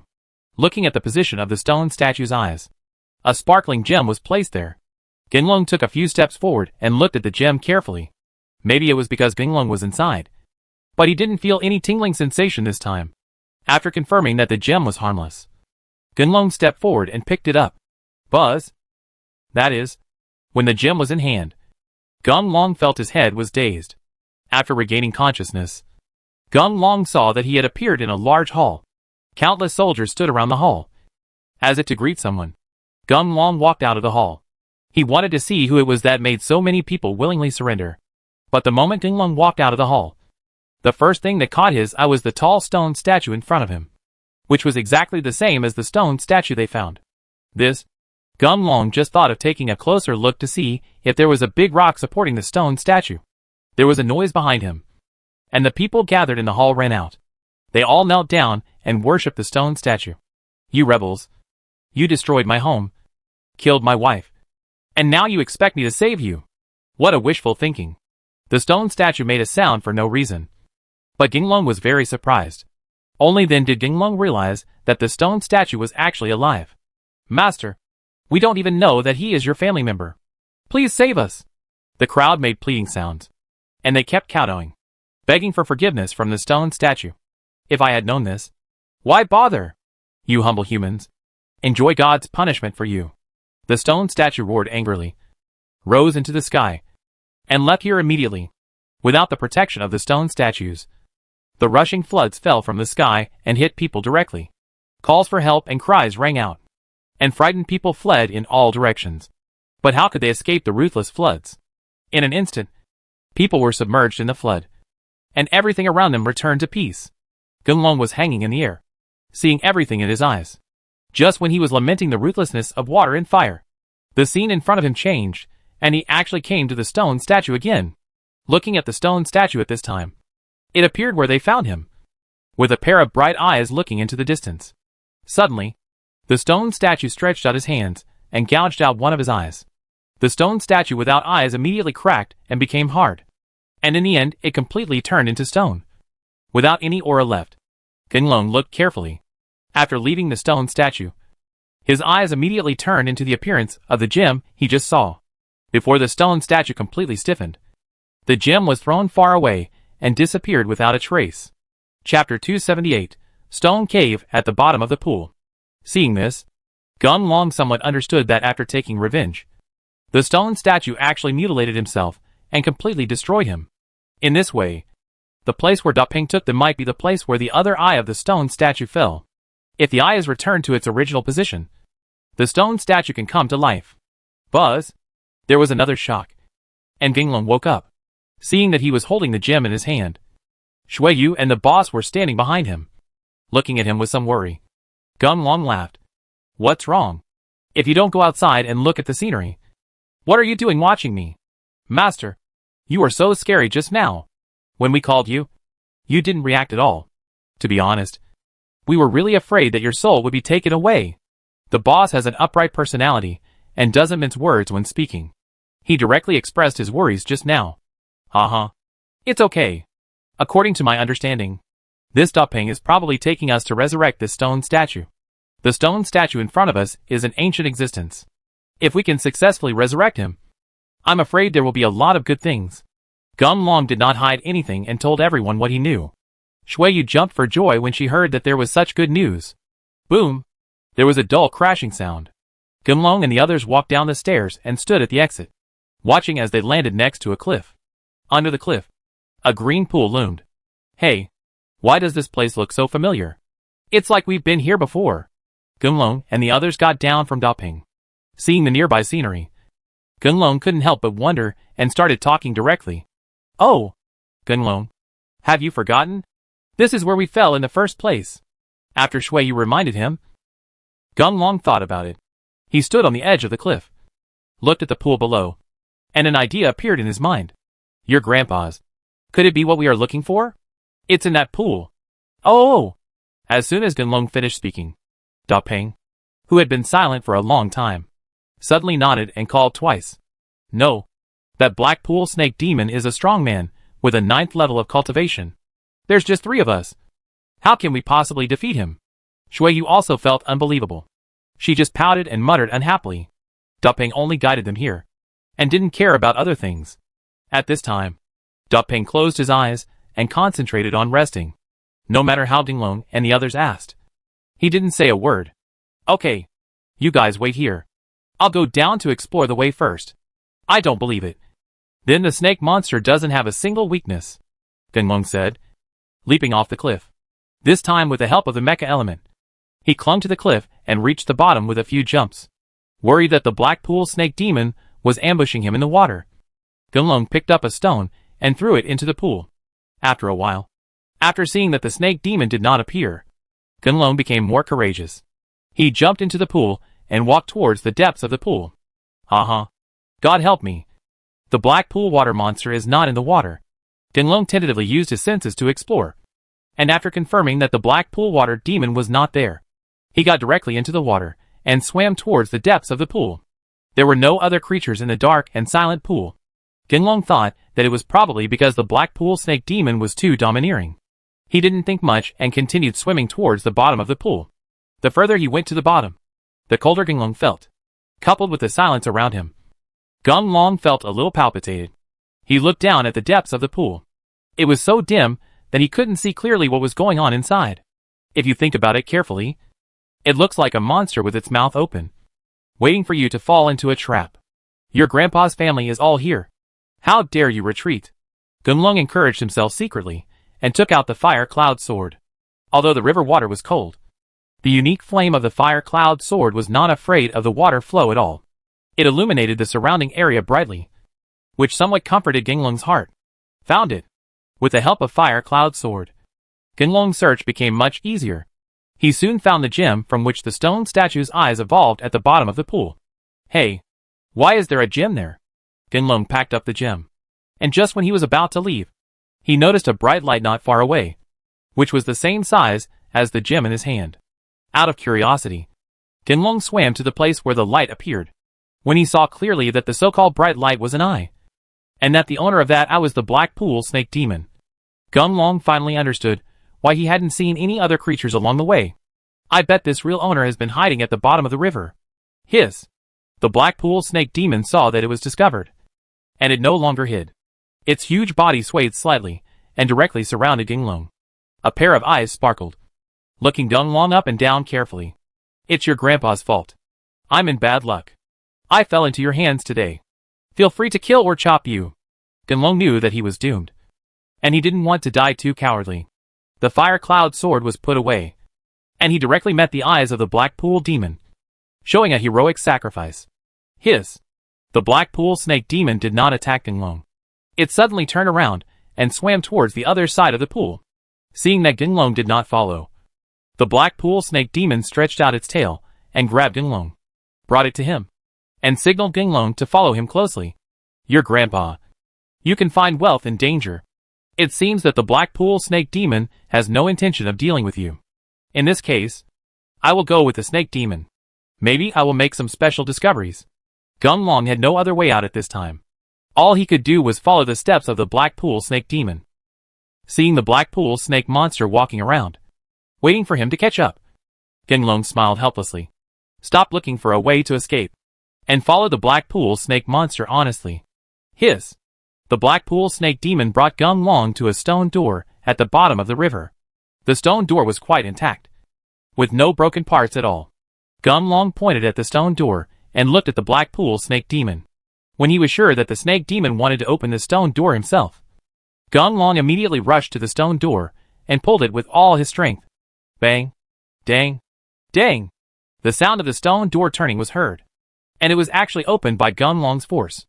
Looking at the clean inside of the cave, it seems that there is something separating it, and the pool water cannot flow into the cave.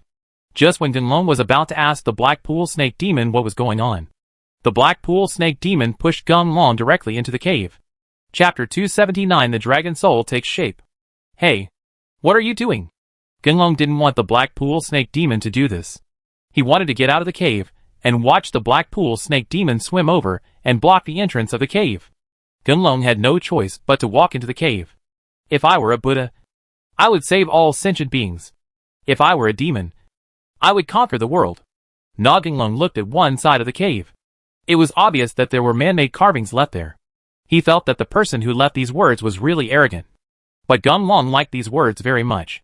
He felt that the person's thoughts were somewhat consistent with his own. Seeing that there was nothing else around, Gunlong walked along the passage and walked inside. After about 10 minutes' journey, Gunlong finally walked out of the passage. In front of him was a hall with 4 stone chairs placed in the center, corresponding to each other. There was nothing on the stone chair. Gunlong was worried that there was a mechanism on the chair, so he didn't get close. I wandered around the hall, wondering if there were any other discoveries nearby. Hey, isn't this a stone statue? Why does it appear here? Gunlong walked around and finally found a miniature stone statue in a corner. This stone statue is also missing a pair of eyes. Looking at the standing stone statue, Gunlong had an inexplicable feeling, as if this stone statue should be the real owner of the gem eyes. I don't know if it was because of his intention, or if Gunlong was influenced by psychological suggestions. Gunlong actually took out the gem and put it directly into the empty eye socket of the stone statue. A questioning sigh appeared, and the stone statue came to life. He swayed from side to side, observing the situation around him. When he found Gunlong standing in front of him, the stone statue walked a few steps quickly, came to Gunlong, took Gunlong's hand and said, "Did you wake me up? Where are my family and children?" Hearing the stone statue's question, Gunlong didn't know how to answer. If we judge from the information in our memory, the family of this stone statue would have been killed long ago. Could it be that this stone statue became stupid because it received such a heavy blow? Gunlong didn't dare to neglect his thoughts. He sat down holding the stone statue, pointed outside and said, "They're all fine. They're all living outside." The stone statue nodded upon hearing this and felt relieved. Seeing Gunlong still standing here, the stone statue suddenly remembered something. He pulled Gunlong out and came to the place where the words were carved. The stone statue took off its own arms, bowed to the magic word, and then asked Gunlong to use his own arm to take off the magic word. Gunlong didn't know why. In order to know the purpose of the stone statue, he had no choice but to obey it honestly. After waiting for the magic word to be deducted, he looked at the stone cave inside the magic word, and a shining golden inner elixir was placed inside. Gunlong could feel the powerful aura in the inner elixir. He carefully took out the inner elixir and handed it to the stone statue. "Haha. I'll give it to you. I did a lot of evil in the past, and in order to punish myself, I sealed all my cultivation here. I think your strength is low. This inner elixir containing my energy, although it can't make you reach immortality in one step, can cultivate. It's okay to level up. Since you and I can meet here, it's a fate. Let's stop talking and absorb this inner elixir." Gunlong really didn't expect that he would be able to obtain such a good treasure through such a mistake. He just wanted to open the inner alchemy and absorb the energy of the inner alchemy. The dragon soul hidden in the arm suddenly appeared. Looking at the inner elixir in front of him, he kept shouting, "Gunlong, give me this inner elixir. The energy contained in it is really too powerful. With it, I can transform into a physical body." Gunlong was already accustomed to this dragon soul's behavior. He ignored the dragon soul and directly broke open the inner elixir. With a wave of his hand, the mecha element appeared and wrapped up the energy overflowing from the inner elixir. "Your grandpa's is really unusually powerful. It seems that after absorbing this energy, it is really possible for me to improve my cultivation level." Dragon Soul naturally knew the value of this inner elixir. Seeing that Gunlong was about to devour it, Dragon Soul could no longer hold back and shouted directly, "You prodigal thing. The energy contained in that ancient powerful inner elixir will not be small. It is a waste of resources to absorb it with your current strength. In this way, As long as you are willing to use the energy of this inner elixir, give it to me. I can promise to protect you until your cultivation reaches level 9. Gunlong had seen Dragon Soul's previous strength. For such a guy, if he can regain his physical body, he will be a very powerful force.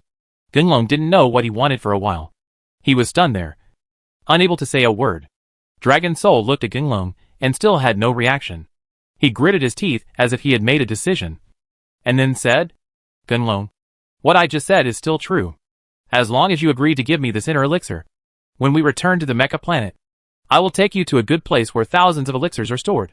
Even if you keep using the inner elixir, I'm afraid it will take you more than a year to use it up. Gunlong laughed when he heard that Dragon Soul actually knew such a place. It seemed that Dragon Soul had moved out everything he had packed in the bottom of the box in order to obtain this inner elixir. In the past, Gunlong was not at all interested in this inner elixir, because there are so many inner elixirs stored in the eyes alone. However, in these 2 consecutive battles, the camp was seriously damaged. As for the hidden inner elixir, it was also affected, and most of it was damaged. Long Rong and his group have average cultivation qualifications. If they want to improve their abilities quickly, they can only grow by swallowing inner elixirs. Now there is an undercurrent surging on the Mecha Star, and there is no telling that a battle will happen at any time. Gunlong was worried about where he could get so many inner elixirs for Long Rong and the others to take. Hearing that there were still such benefits, Gunlong hesitated for a moment and finally agreed. When Dragon Soul saw Gunlong nodding, he immediately rushed to the gathered mecha elements, opened his mouth wide, and swallowed the mecha elements. Ah! The Dragon Soul roared, and the rich mecha elements permeated its whole body. Gunlong watched it clearly, and the mecha elements merged into the Dragon Soul's blood, and spread throughout the body with the flow of blood. And the Dragon Soul's body, after the penetration of the mecha elements, gradually became clear and bright. Ouch! An excited roar came out, and the transformation of the Dragon Soul was completed. Seeing that my body was finally taking shape, I was able to sense and absorb the surrounding mecha elements on my own. The Dragon Soul was extremely excited. It turned around in the cave several times before returning to Gunlong. Chapter 280, The Lizard is in Distress. Okay, you've got what you deserve. You can leave. As the stone statue spoke, he walked deeper into the cave and returned to where he originally stood. In that giant stone statue that brought us here? Didn't we bring it back to life too? Haha. There is no need for that. It is my demonized clone. It has done too many bad things for the sake of hatred.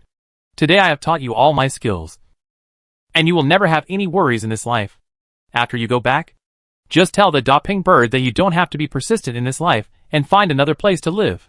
After the stone statue finished speaking, it sat cross-legged on the ground, and Sanskrit sounds appeared in the cave. At first there was only a small sound, but as time went by, the sound became louder and louder, reaching directly outside the cave. The black pool snake demon guarding the door heard this sound, and it screamed in grief and anger, trying to enter the cave. However, it cannot break through the restrictions of the cave. As the Sanskrit sound became faster and faster, the black pool snake demon finally calmed down. It prostrated on the ground, as if worshipping, nodded towards the stone cave, turned around and left here.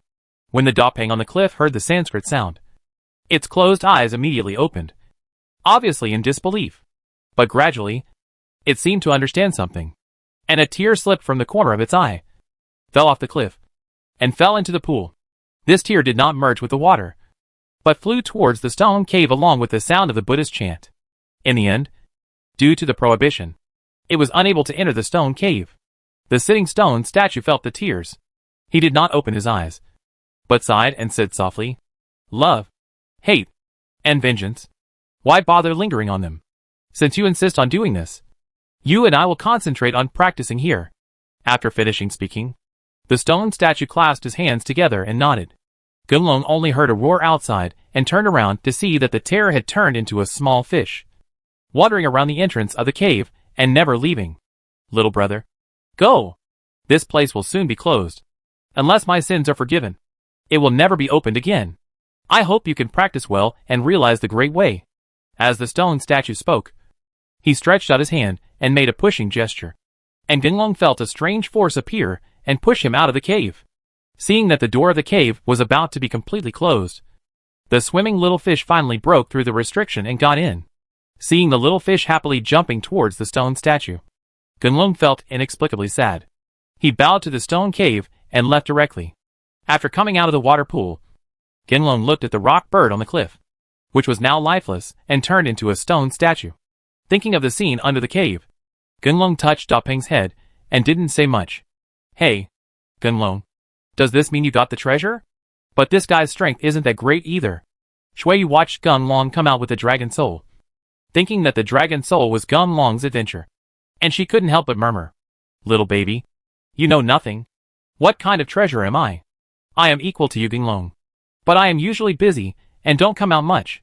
I have already given you the benefits here. Let's go look for them elsewhere." Bar. The dragon soul can reunite its physical body, and it will naturally no longer possess Gunlong's arm. It had been depressed for a long time and wandered around Gunlong from time to time. However, since the physical body has just been formed, coupled with the impact of the inner elixir power just now, it is now the strength of a 5-star dragon soul, which is equivalent to the 5th level of human cultivation. Therefore, its body is also a small ball, and it is obviously a pocket-sized dragon. When Shuiyu saw that this little fart dragon was getting an advantage and still behaved, the most disgusting thing was that he dared to educate himself. She strode forward, grabbed the dragon soul, twisted it back and forth a few times and said, "Asshole. You call me little doll. There's no politeness at all. Call me sister?" The dragon soul has been tortured quite a lot. But who made it weak now? Seeing that Gunlong ignored him, Dragon Soul had no choice but to surrender and call out to his sister while suppressing his anger. "Well, that's more like it. Hey, you can change color. Hurry up and change it to white. You look so dark now. It's so ugly. Otherwise, you can change it to pink. That's a lot cute." Dragon Soul saw Shuiyu's evil hands trying to torment him again, and he knew that he had no choice. After some thought, "I decided to go with white." Seeing Shuiyu nodding with some satisfaction, Dragon Soul breathed a sigh of relief. "To be honest, I really can't think of what other tricks this ant will come up with." It's true that one thing descends upon another. Dragon Soul, just stay with Shuiyu during this time. Gunlong knew that before the Dragon Soul was completely promoted, it still couldn't leave his body. He was very happy to watch this guy suffer, so he made arrangements directly. Shuiyu liked this little Dragon Soul very much. When she heard that Gunlong actually agreed to the Dragon Soul to follow her, Shuiyu immediately danced happily, grabbing the Dragon Soul and jumping back and forth, which was very frustrating for the Dragon Soul. "Gunlong, just wait for me. After I advance to my original strength, I will make you feel the same love." Gunlong ignored Dragon Soul and asked Shuiyu to climb on the boss's back together, and they continued to search. Shuiyu remembered Dragon Soul's words just now. She suddenly got excited, grabbed Dragon Soul and said, "What's wrong? Listen to what you just said. Don't you like dancing? In that case, let's change our tricks." "Boss, it's too boring to do this. I'll throw things to you, and you can pick them up and play," Shuiyu said, and threw the Dragon Soul forward with all her strength. Seeing this, the boss rushed over and grabbed the Dragon Soul that was about to fall to the ground. "Hey, that's interesting. Come again." Shuiyu and the boss were having so much fun that they ignored Long Hun's angry shouts. The back and forth between the two of them added a lot of laughter to the ordinary treasure hunt. Gunlong did not dare to be careless. He kept using his perceptual abilities and did not miss any place he passed, for fear of any accident happening. "Stop it. I saw someone on the path next to me. It looks like someone from the lizard family." Dragon Soul's head was spinning at this time, and he almost vomited it a few times. When it detects something is wrong, it immediately shouts. When Gunlong heard that he found one of his own, he immediately called to his boss and ran in that direction. However, after discovering that it was just a corpse with its body hollowed out, Gunlong immediately jumped off the boss and carefully searched the nearby area to see if he could find any other discoveries. "Let me go!" Who did this? He was so vicious. He only left a piece of skin. Dragon Soul knew that now was not the time to play around, and he still had to rely on Gunlong to guide him in his cultivation. So it came to the lizard carcass and explored it carefully. Chapter 281. Rescue the Old Lizard. "Everyone, come here. There are footprints here." Gunlong made a discovery among the trees, and he immediately called everyone over. After confirming that it was human action, Gunlong and the others strode forward along the footprints. "Stop. Ambush." Gunlong and the others had been walking for a while, when they suddenly heard voices coming from the front, and immediately told everyone to hide carefully. After confirming that the group of people was not coming this way, Gunlong and the others cautiously concealed their aura, and walked slowly towards the place where the sound came from. When I got closer, I saw that a temporary camp had been set up here, and a group of people were gathered around the campfire, grilling meat. On the other side, in a cage guarded by 2 people, the old lizard and several brothers from the lizard tribe were imprisoned there. Asshole. You are so heartless. We will never let you go. The old lizard was lying in front of the guardrail, glaring at the group of people and yelling angrily. Hack you. You old thing. If it weren't for the fact that you are too old and your meat is not tender, we would have eaten you immediately. Be more honest with me. Or else, I will skin you to make shoes. Seeing this, Gunlong finally understood. I bet those guys were roasting lizard meat, which explained why all the meat in the brother's body was taken out just now. Watching those guys eating meat while insulting the old lizard, they even brought the roasted meat to the old lizard and forced the old lizard to swallow the meat. But Gunlong couldn't stand it anymore. He stood up and was about to attack. Gunlong, don't be anxious. They are all level 7 practitioners. A rough calculation shows that there are at least 10 of them. If we want to rescue them, we can only wait until night when they relax their vigilance. I will sneak over and let the old lizard and his men recover their strength first, and then catch them off guard. Long Hun stopped Gunlong. He didn't want Gunlong to rush out foolishly and get beaten to death. Gunlong heard what Long Hun said and saw that it was getting late and night was coming soon. He calculated that there were 6 people in the cage, so he took out 6 fairy fruits and stuffed them into Long Hun's hands. He lay on the ground, monitoring the actions of the people on the opposite side. Time passed quickly, and it was night in a blink of an eye. 2 of the guys were assigned to keep watch while the others went into rest. When the opportunity came, Dragon Soul naturally did not delay. Besides, its small body was suitable for hiding. He ran along the trail towards the place where Old Lizard and the others were imprisoned. Old Lizard, come here. The old lizard was thinking of a way to escape, but they couldn't use their martial arts skills. With their bodies alone, they couldn't escape at all. When he heard someone calling him, he turned around and saw that it was a small dragon. The old lizard felt a little strange. How could this little dragon know me? Seeing the old lizard standing there stunned, the dragon soul remembered that it had now transformed. It hurriedly pointed to the place where Gunlong was hiding and said, I am Dragon Soul. Gunlong and the others are there. Don't make any noise. We are here to save you. These fruits can help you recover your strength. Eat them first. When Gunlong sends out the attack signal, we will act together and cooperate with each other. The old lizard looked in the direction the dragon soul pointed to. When he saw Gunlong leaning out and waving at him, the old lizard burst into tears. If the conditions had not allowed it, he would have run to Gunlong and told him about his recent suffering. With the help of the fairy fruit, the old lizard and the others recovered their strength. Everything is ready, just waiting for Gunlong's order. For these bastards in front of him, the old lizard had long wanted to kill them. In just a few days, they had already eaten 3 of their brothers, and this revenge must be avenged. Boss, start your show. Gunlong received feedback from the dragon soul and knew that old lizard and the others were ready. Gunlong patted the boss next to him and told him to start. Whoa! Whoa! Whoa! The boss received the order and immediately rushed to the camp with shouts. Because of the old ant's thick body and the fact that it was night, this sudden attack startled the night watchmen. Before they could react, they were killed by the boss. People who were resting heard the noise outside and rushed out immediately. But when they saw it was a gorilla, those guys immediately became excited and attacked the boss directly.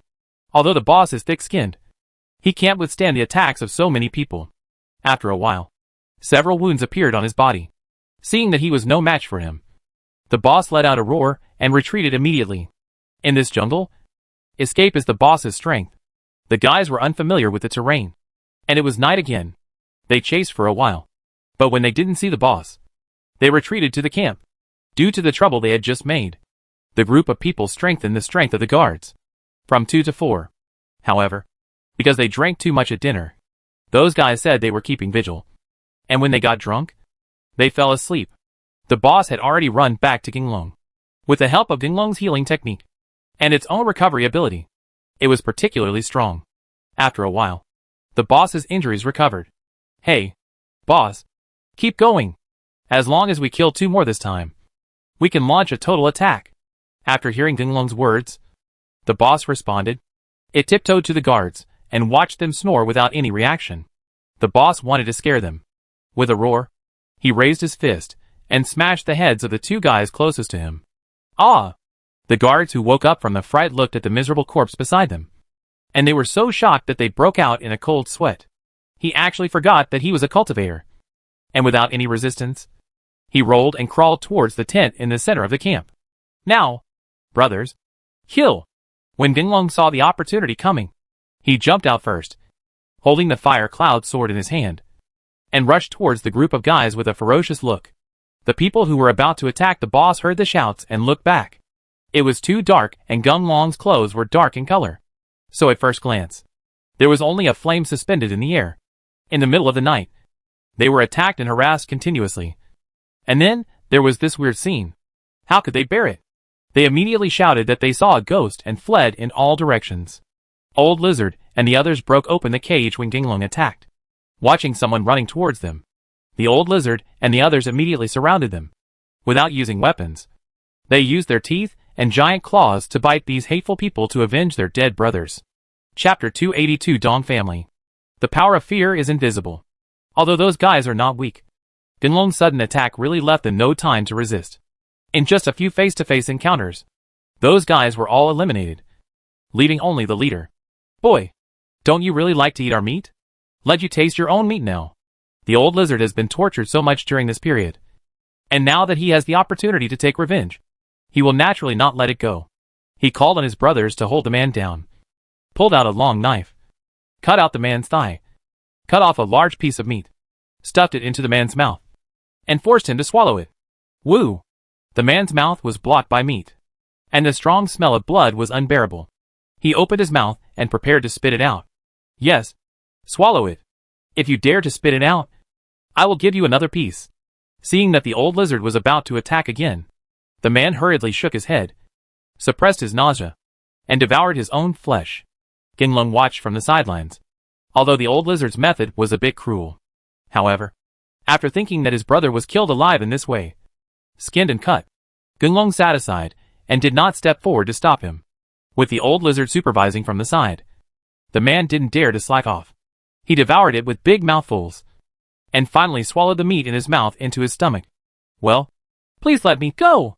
As long as you let me go, I can take you to the cave I discovered. There are ancient magic weapons in there. In order to survive, the man risked everything and told his secret. At this moment, nothing was more important than life, and he could no longer care about treasures. When the Old Lizard heard these words, he turned to look at Ginglong beside him. After all, they came here to find opportunities. Since there is such a good thing, they naturally have to consider it. Ginglong didn't take it seriously. To be honest, it was about passing the stone statue. He had some vague insights, thinking that coming to this Xianling battlefield should be mainly the thoughts or marks left by the ancient great powers. Or more likely, the insights of cultivation. By discovering these things, people can influence themselves and improve their cultivation while tempering their character. On the way forward, Ginglong also communicated with Shuiyu. I discovered that every opportunity Shuiyu found was basically similar to Ginglong. Therefore, Ginglong became more sure of his thoughts, and he glanced at the Old Lizard. As a comrade who had fought together many times, the Old Lizard naturally understood what Ginglong meant. The man in front of him was lying, so he didn't say much and cut the man's other leg again. A piece of meat was cut off and stuffed into the guy's mouth. Assholes. You crazy people. Do you know who I am? I am Dong Chong from the Dong family. If you let me go now, I can consider not pursuing your responsibility. If you continue to make trouble, I will make you regret it. Dong Chong was completely broken at this time, and he didn't have much meat on his body for these guys to toss around. He had no choice but to reveal his identity. Oh my god. Are you Dong Chong, the eldest son of the Dong family? Shuiyu is from the human race, so she naturally knows Dong Chong's name. As one of the top 10 families of the human race, the Dong family, Shuiyu never thought that they could do such a tragic thing. Dong Chong was very happy to see someone knowing his name. Just when he thought the other party would let him go, Ginglong came over, took the knife in the Old Lizard's hand, cut out Dong Chong's arm, and said with a smile, I'm sorry. It looks like you are from the human tribe. We are from the orc tribe, and have nothing to do with you. Besides, it doesn't matter who you are from the Dong family or other families. If you mess with me, there will definitely be no good end. Since your family can't discipline you, let me discipline you, Gung Long said as he stabbed Dong Chong with another knife. Under Gung Long's deliberate control, the long knife deflected Dong Chong's vital points. Although it caused him great pain, it was not fatal. Gung Long, come here. After Shui Yu learned Dong Chong's identity, her expression remained solemn.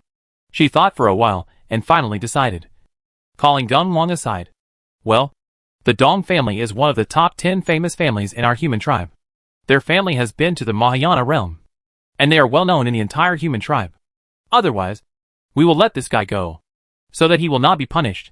When they were angry, they sent people to hunt us down. Shui Yu didn't want Gung Long to make too many enemies, so she made the important matters clear to Gung Long, hoping that Gung Long would make his own decision. Thank you for reminding me. But I, Gung Long, am a bit of a human being. Anyone who provokes me and my friends will definitely end badly. But in our monster tribe, there are 2 families that I have destroyed. This I really want to learn from the Dong family. What's more, the human race and the beast race are not connected. So what can they do to me? When Gung Long discovered that Dong Chong and the others had devoured the flesh of his brothers, he had already decided that Dong Chong must die. Therefore, he did not care about the power behind Dong Chong. Shui Yu saw that she could not convince Gung Long, so she stepped aside and said nothing. What's more, Shui Yu is not a fool. When they discovered the tragic situation of the lizard, she herself was very angry and thought that the initiator must not be let go. Now that he knew that those were Gung Long's brothers, it was only natural that he would not let Dong Chong go. Ah, bastard. Just wait. Our Dong family will never let you go. Old Lizard and the others knew what Gung Long meant, so they stopped holding back. One by one, they came closer and grabbed Dong Chong with their huge claws. Dong Chong was in pain and struggled desperately, crying like a ghost. In just a moment, Dong Chong rolled his eyes, and without making any sound, he collapsed on the ground. Brothers, we have avenged you. You can go on the road to H.L. with peace of mind. The old lizard looked up to the sky and roared, tears welling up in his eyes. Looking at the other brothers, he carried the dead brother's body back. The old lizard immediately called on his brothers to join him and bury them on the spot. Gung Long asked the eldest brother to drag Dong Chong's body to the front of the grave, bowed to his brothers and said, Everyone, I will give this instigator to you, and let him serve as your ox and horse on the road to H.L. After finishing his words, Gung Long took out the fire cloud sword and stabbed Dong Chong in the heart. Raging flames spread all over his body, and after a while, Dong Chong turned into a ball of ashes and dissipated in the wind. Chapter 283 Shui Yu's Attack. Gung Long. Speaking of the cave, we also discovered it before we were captured. However, our strength was not restored at that time, and there were monsters guarding the cave, so we did not explore it. Come on, let's rush there now, so as not to be overtaken by others. As soon as he heard that Old Lizard and the others had discovered something, Gung Long immediately stood up and followed him. Fortunately, the place was not far away, only half a day's journey, and Gung Long and the others arrived there. Look there. Behind the tree is the entrance to the cave. But there is a chameleon guarding the tree. His cultivation should be at level 8. We were almost swallowed by the chameleon. Hearing this, Gung Long looked towards the tree. Perhaps due to the difference in strength, Gung Long could not find the chameleon. That's all. Based on that chameleon's strength, I'm afraid we'll be discovered when we get here, since it doesn't want to come out. Let's just kill it. After Gung Long's search failed, he thought that they might have been exposed. He hesitated and secretly thought, so what if he had an 8th level cultivation level, with so many people on his side? As long as he was careful, there should be no problem. That is, when Gung Long and his group approached the big tree, they heard rustling on the branches, and then saw a rotten trunk falling from the tree. Gung Long, be careful. Shui Yu saw clearly, and when she realized that it was not a branch at all, but a chameleon in disguise, she immediately shouted, Whoosh! The chameleon was extremely fast, and when Shui Yu's voice came out, it rushed to Gung Long's side. Before Gung Long could react, the chameleon knocked Gung Long to the ground with a bang. As soon as the boss saw that Gung Long was defeated, it immediately jumped over and used its brute force to catch the chameleon firmly. However, the chameleon was a strong man with an 8th level cultivation level. With a swing of his body, He knocked the boss to the ground. The old lizard stayed aside. They knew that this guy, who was at least somewhat related to them, was not easy to deal with. Seeing that the chameleon was about to continue attacking Gunlong, the old lizard gave an order, and all the lizard monsters soared into the sky and surrounded the chameleon, being restrained by the old lizard and the others. Gunlong stood up and joined the surrounding team. The chameleon looked not afraid at all, and actually looked at them with a hint of ridicule in his eyes. Gunlong secretly thought something was wrong and just wanted to remind everyone to be careful. The chameleon's body suddenly dimmed, turning into the same color as the ground, and then disappeared in a swish. Ah! Before Gunlong and the others could find traces of the chameleon, a lizard monster standing a little further away screamed and was thrown into the air. Then he saw the chameleon rising into the sky with its figure revealed, opening its big mouth, and cutting off the lizard monster's waist. No! I will fight with you! When the old lizard saw that his brother had died, his eyes turned red, and he yelled and prepared to rush out. Gunlong knew that now was not the time to be impulsive, so he stopped the old lizard. Instruct everyone to stand back to back, form a circle, and guard their surroundings. Master, there is still a big gap in strength, and that guy is good at hiding his figure. It's a bit difficult for us to handle now. The boss looked around, but he couldn't find the chameleon even though he had many secret techniques to search for traces. It knew that this was due to its strength, so it reminded Gunlong to pay attention. Well, if I can make that chameleon reveal itself, can you guys deal with it? Shui Yu's timely speech actually restored people's confidence, especially the boss. He nodded immediately and said, well, I just collided with that guy.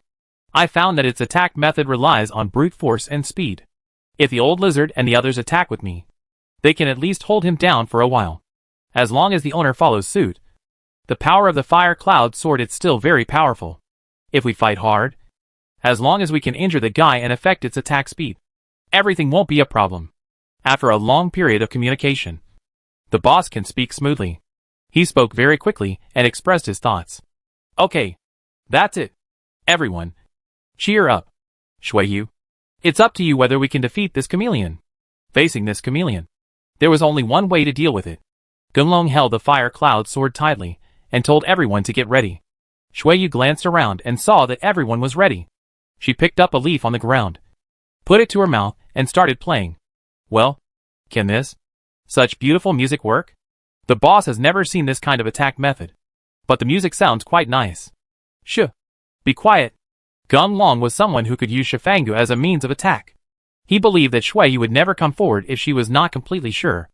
After asking everyone to calm down and take precautions, Gunlong listened quietly to the music played by Shui Yu. The melody at the beginning was long and slender, and it sounded particularly quiet and peaceful to the ears, making people forget about the disputes in the world. Just when Gunlong was intoxicated, the style of music suddenly changed, becoming fast and harsh, which made people very irritated. Gunlong immediately felt that there was no point in living. He raised the fire cloud sword in his hand, intending to stab his chest. Seeing that everyone else was just like him, unable to control their own behavior, Gunlong was about to call Shui Yu to stop. But Shui Yu waved her slender hand gently, and a fragrant breeze blew in, calming everyone down. Well, just when everyone returned to normal, not far in front of them, bright red blood suddenly appeared, and the chameleon appeared. One of its claws had pierced his skin. He looked in pain and was writhing back and forth on the ground. Now, everyone, rush for me. Gunlong knew that the opportunity had come. He waved his hand and rushed forward with the fire cloud sword. The boss and the old lizard had already been ready to attack. Hearing Gunlong's voice, they immediately jumped towards the chameleon and pinned the chameleon to the ground, who wanted to resist. Gunlong, hurry! Although the chameleon is affected by the snowy moon and cannot attack, its arrogant body is still very powerful. The old lizard was worried that something might happen and hurriedly called Gunlong to attack quickly. Gunlong responded and ran forward. The fire cloud sword took action and stabbed the chameleon in the heart. What? Seeing the attack threatening his life, the chameleon let out a strange cry. When everyone who was pressing chameleon heard this voice, their movements were a little stagnant. The chameleon took the opportunity to turn over and throw everyone away. Gunlong's sword thrust missed and hit the chameleon's hind legs. The fiery flames of the fire cloud sword directly roasted the chameleon's hind legs, even though the chameleon quickly moved out of the way. Its hind legs were now just bones, with all its flesh and blood melted away. Chapter 284 A Strange Place. The chameleon's movement speed has really slowed down after losing one leg. It knows that the initiator of all this is Shuiyu, who continues to play. Cough, cough, cough. Chameleon suddenly made a cough-like sound from its mouth. Ginglong and the others were on alert, fearing that Chameleon was playing some tricks. Boom! When the strange sound in the chameleon's mouth disappeared, a ball of fire suddenly appeared on the surface of its body. But the color of the fire was very strange. It was actually black with some golden things. Protect Shuiyu. Seeing the chameleon roaring and rushing toward Shuiyu, Ginglong immediately shouted and ran in front of Shuiyu, swinging the fire cloud sword quickly to resist the attack of the chameleon. The boss and the old lizard were a little far away, and they had no time to run over. They could only grab the chameleon's tail from behind, trying to prevent the chameleon from continuing to attack. Let me go! What is this? The boss and the old lizard, who touched the chameleon's body, watched the black flames crawl onto their bodies. Although there was no pain from the burning flames, they did find that wherever the black flame passed by, the muscles on the body atrophy rapidly. Seeing that this could not continue, the boss and the old lizard hurriedly let go, stepped aside, and knocked off the black flames from their bodies. Without any hindrance, Chameleon's speed suddenly increased, knocking Ginglong aside. Seeing that there was no longer any obstacle in front of him, the chameleon shouted excitedly and attacked Shuiyu directly. Shuiyu, run! Ginglong saw that Shuiyu was in danger, but he couldn't step forward to protect her, so he had to shout loudly. However, the chameleon was faster. In just a blink of an eye, he arrived in front of Shuiyu. A pair of giant claws stretched out and grabbed Shuiyu's white neck. Ding! There was a metallic collision sound. And then Ginglong and the others heard Shuiyu change the tune again. This time the music was ups and downs, and to the ears, it was like a war horse charging into the battlefield. And with this sonorous and powerful melody, countless stones flew up and gathered in front of Shuiyu, forming a natural barrier. And as Shuiyu played faster, the dust on the surface of those stones was wiped away, and they all turned into shining darts, attacking the chameleon. Puff! When those darts hit the chameleon, the already unsteady chameleon was knocked to one side. At this time, Shuiyu probably reached her limit, spitting out a mouthful of blood and unable to produce any more notes. The chameleon was quite shrewd. It couldn't stand looking at Shuiyu. It stood up and ran toward Shuiyu, thinking that it must kill Shuiyu. As soon as Ginglong saw Shuiyu's bad condition, he immediately took action. That is to say, when the chameleon rushed to Shuiyu, Ginglong also came to the front. He raised the fire cloud sword directly, aimed at the chameleon's head and chopped it off. Chameleon was only thinking about destroying Shuiyu, but Ginglong was able to kill him so quickly. At this time, it was too late to dodge. Its huge claws stretched out and grabbed Shuiyu's neck directly. Just when it was about to break Shuiyu's neck, the fire cloud sword's attack also arrived. There was only a clang sound as the fire cloud sword came down from above and directly split the chameleon's head in half. Seeing that your giant claw was still holding Shuiyu's neck tightly, Ginglong stood up and struck out with his sword again, cutting off the giant claw. Under the burning of the flames, the giant claw slowly released. Shuiyu was finally able to breathe, and her face returned to normal. Shuiyu, your contribution is the greatest this time.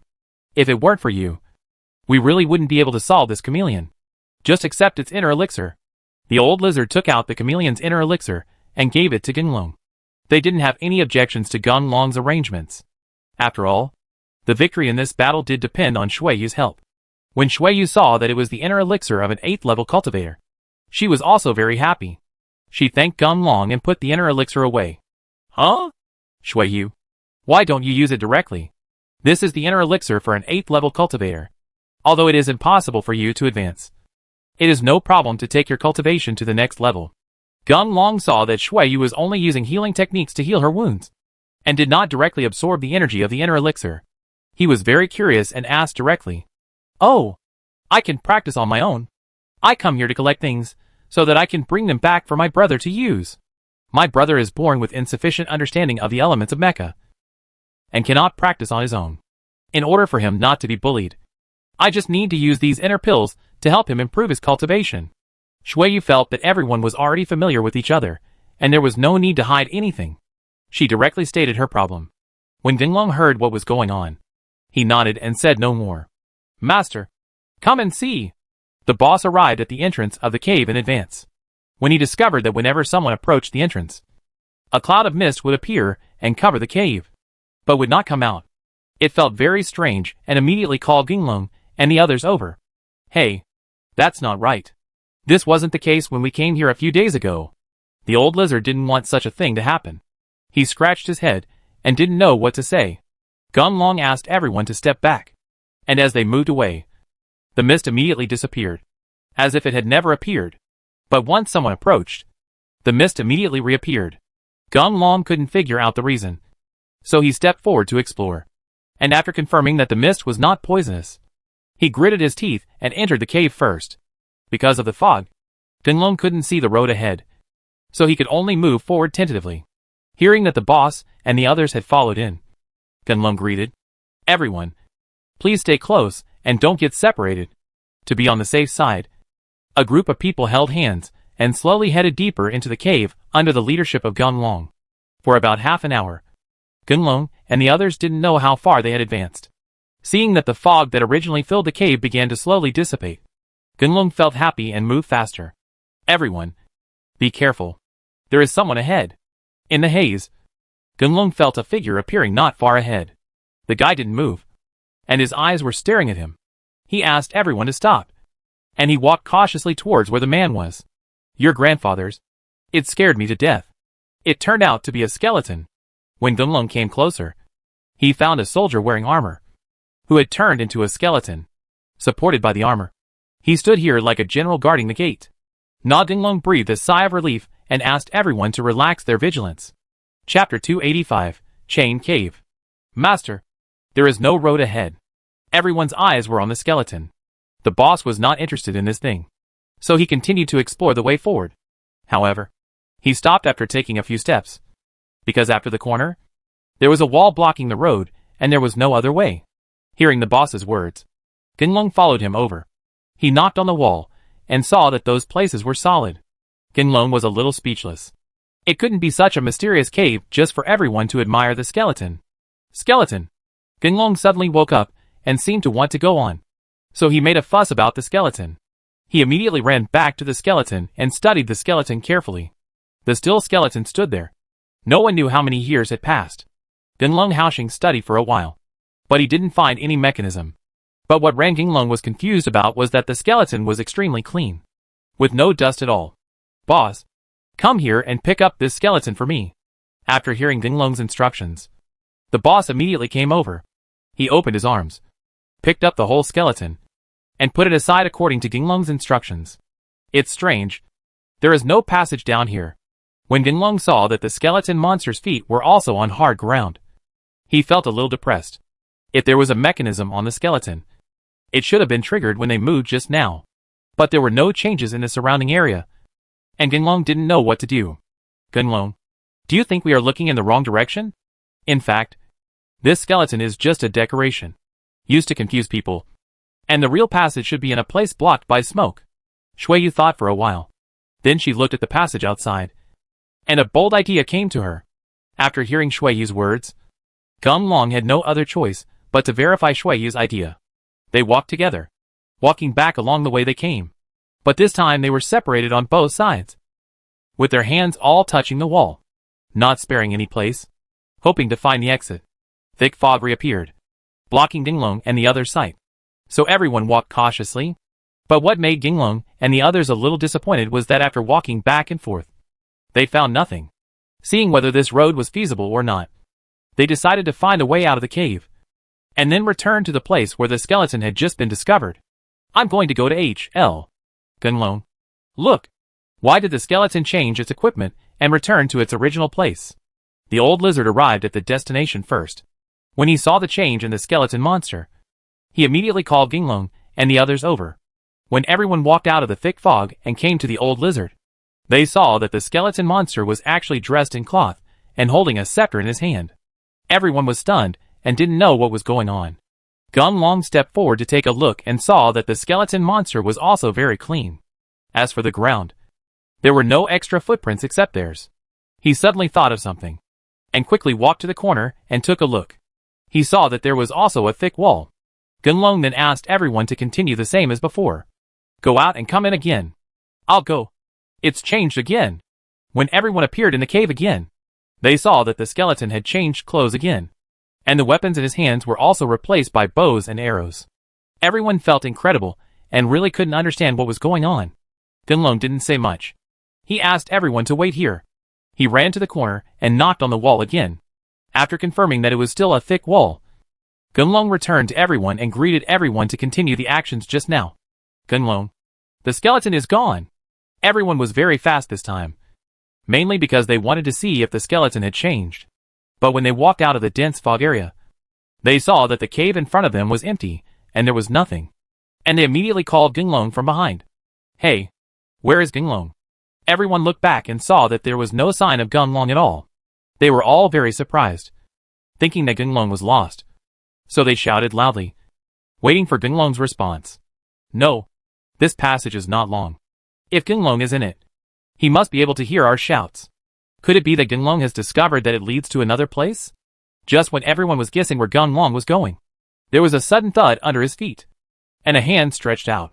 Everyone was so frightened that they took a few steps back and hid far away.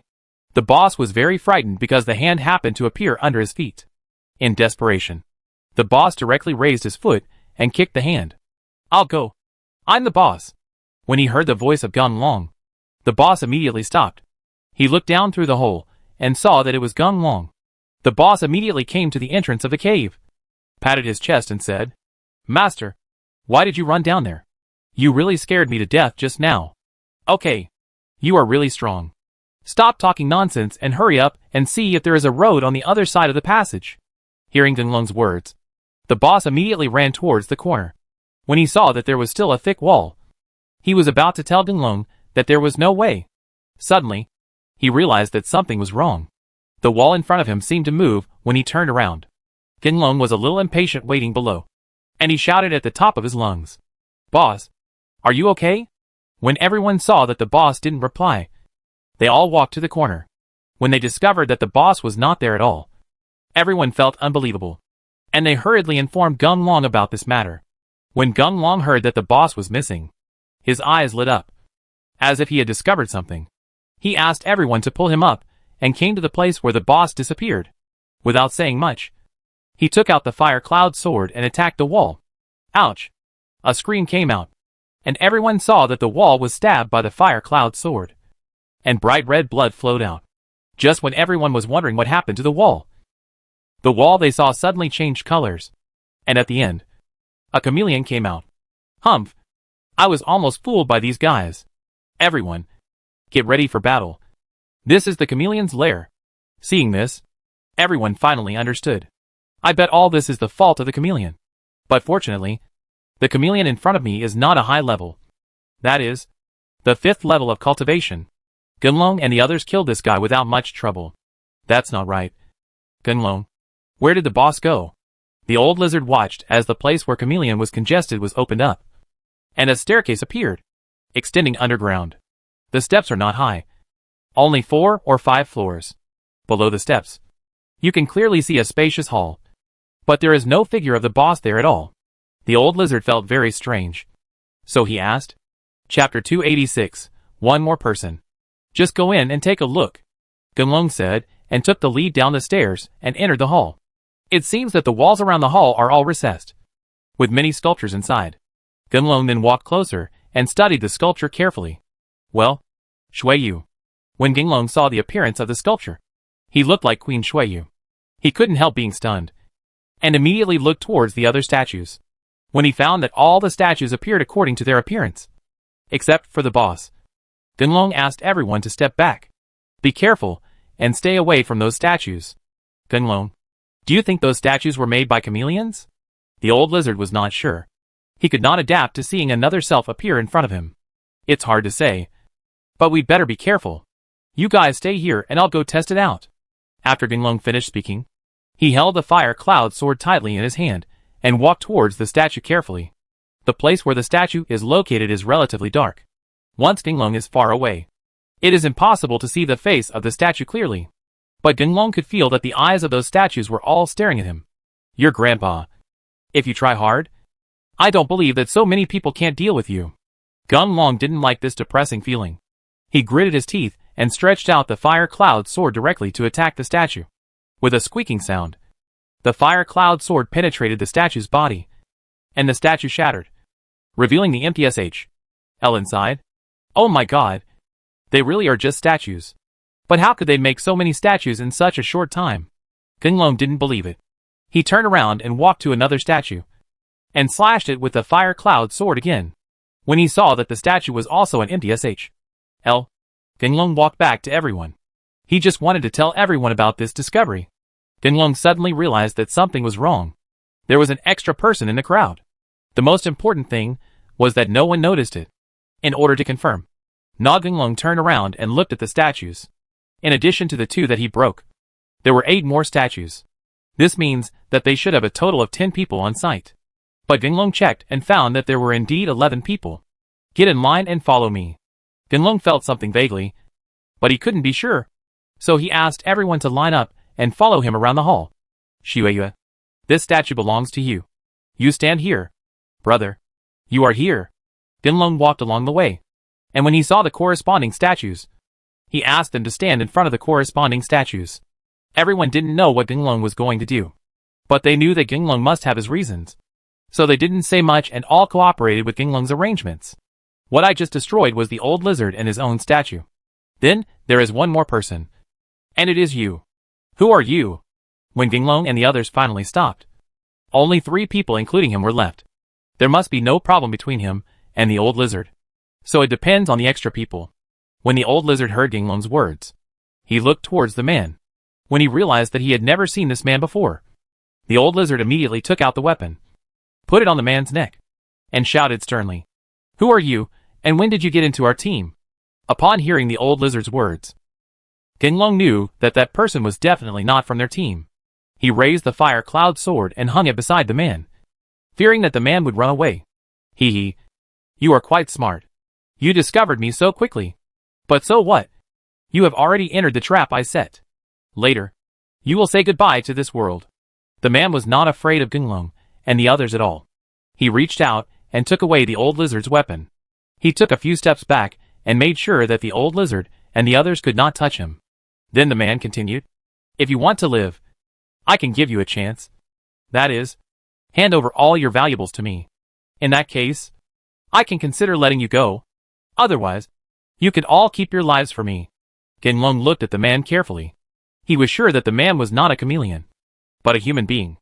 Gunlong was very curious how this guy broke through Chameleon's defense and got here. He was not afraid. Just stared at the man and shouted, "Boy, you are so confident that you can eat so many of us when you are alone? You must be a little arrogant.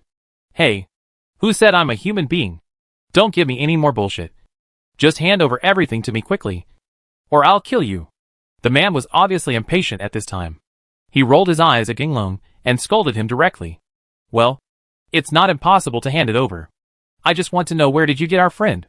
As long as you let us take a look and make sure that my friend is still safe, we can hand it over." Gunlong wanted to find the boss first. He ignored the man's request and directly stated his intention. It seemed that he would not let go until he saw the boss. "You guys are such trouble." The man snorted coldly, clapped his hands, and one of the statues sank into the ground, revealing the boss being tied up. "How about it? I've met the person. Now you can hand over the things." Gunlong was sure that the boss was still alive, and he felt relieved. He walked up to the man with a smile, threw the fire cloud sword into the man's hand and said, "Brothers, you are just asking for money. Once you get something, it's okay. Don't harm our lives."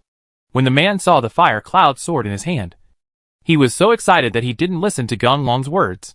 Seeing that the others did not move, he was about to reprimand, but he felt his hand loosen, and the fire cloud sword actually left his hand on its own and pierced directly into his heart. "Gunlong, why did you kill him? The boss hasn't rescued him yet." Seeing Gunlong kill the man, the old lizard was a little panicked. They didn't know the mechanism settings here at all. It would be bad if the boss was trapped here forever because of this. Gunlong laughed when he heard this. He walked up to the old lizard, put his arm around its shoulders, and winked at Shueyue. "With you old lizard here, there's no way we can find the boss. Right?" Hearing what Gunlong said, the old lizard looked a little unnatural, and he wanted to break free from Gunlong's shackles. Unexpectedly, Gunlong was so strong that he couldn't break free even after several attempts. At this time, Shueyue stood in front of him and placed the iron sword in his hand directly on his neck, obviously not allowing him to escape. Chance. Chapter 287 Blood Sacrifice. Gunlong, what are you doing? We are our own people.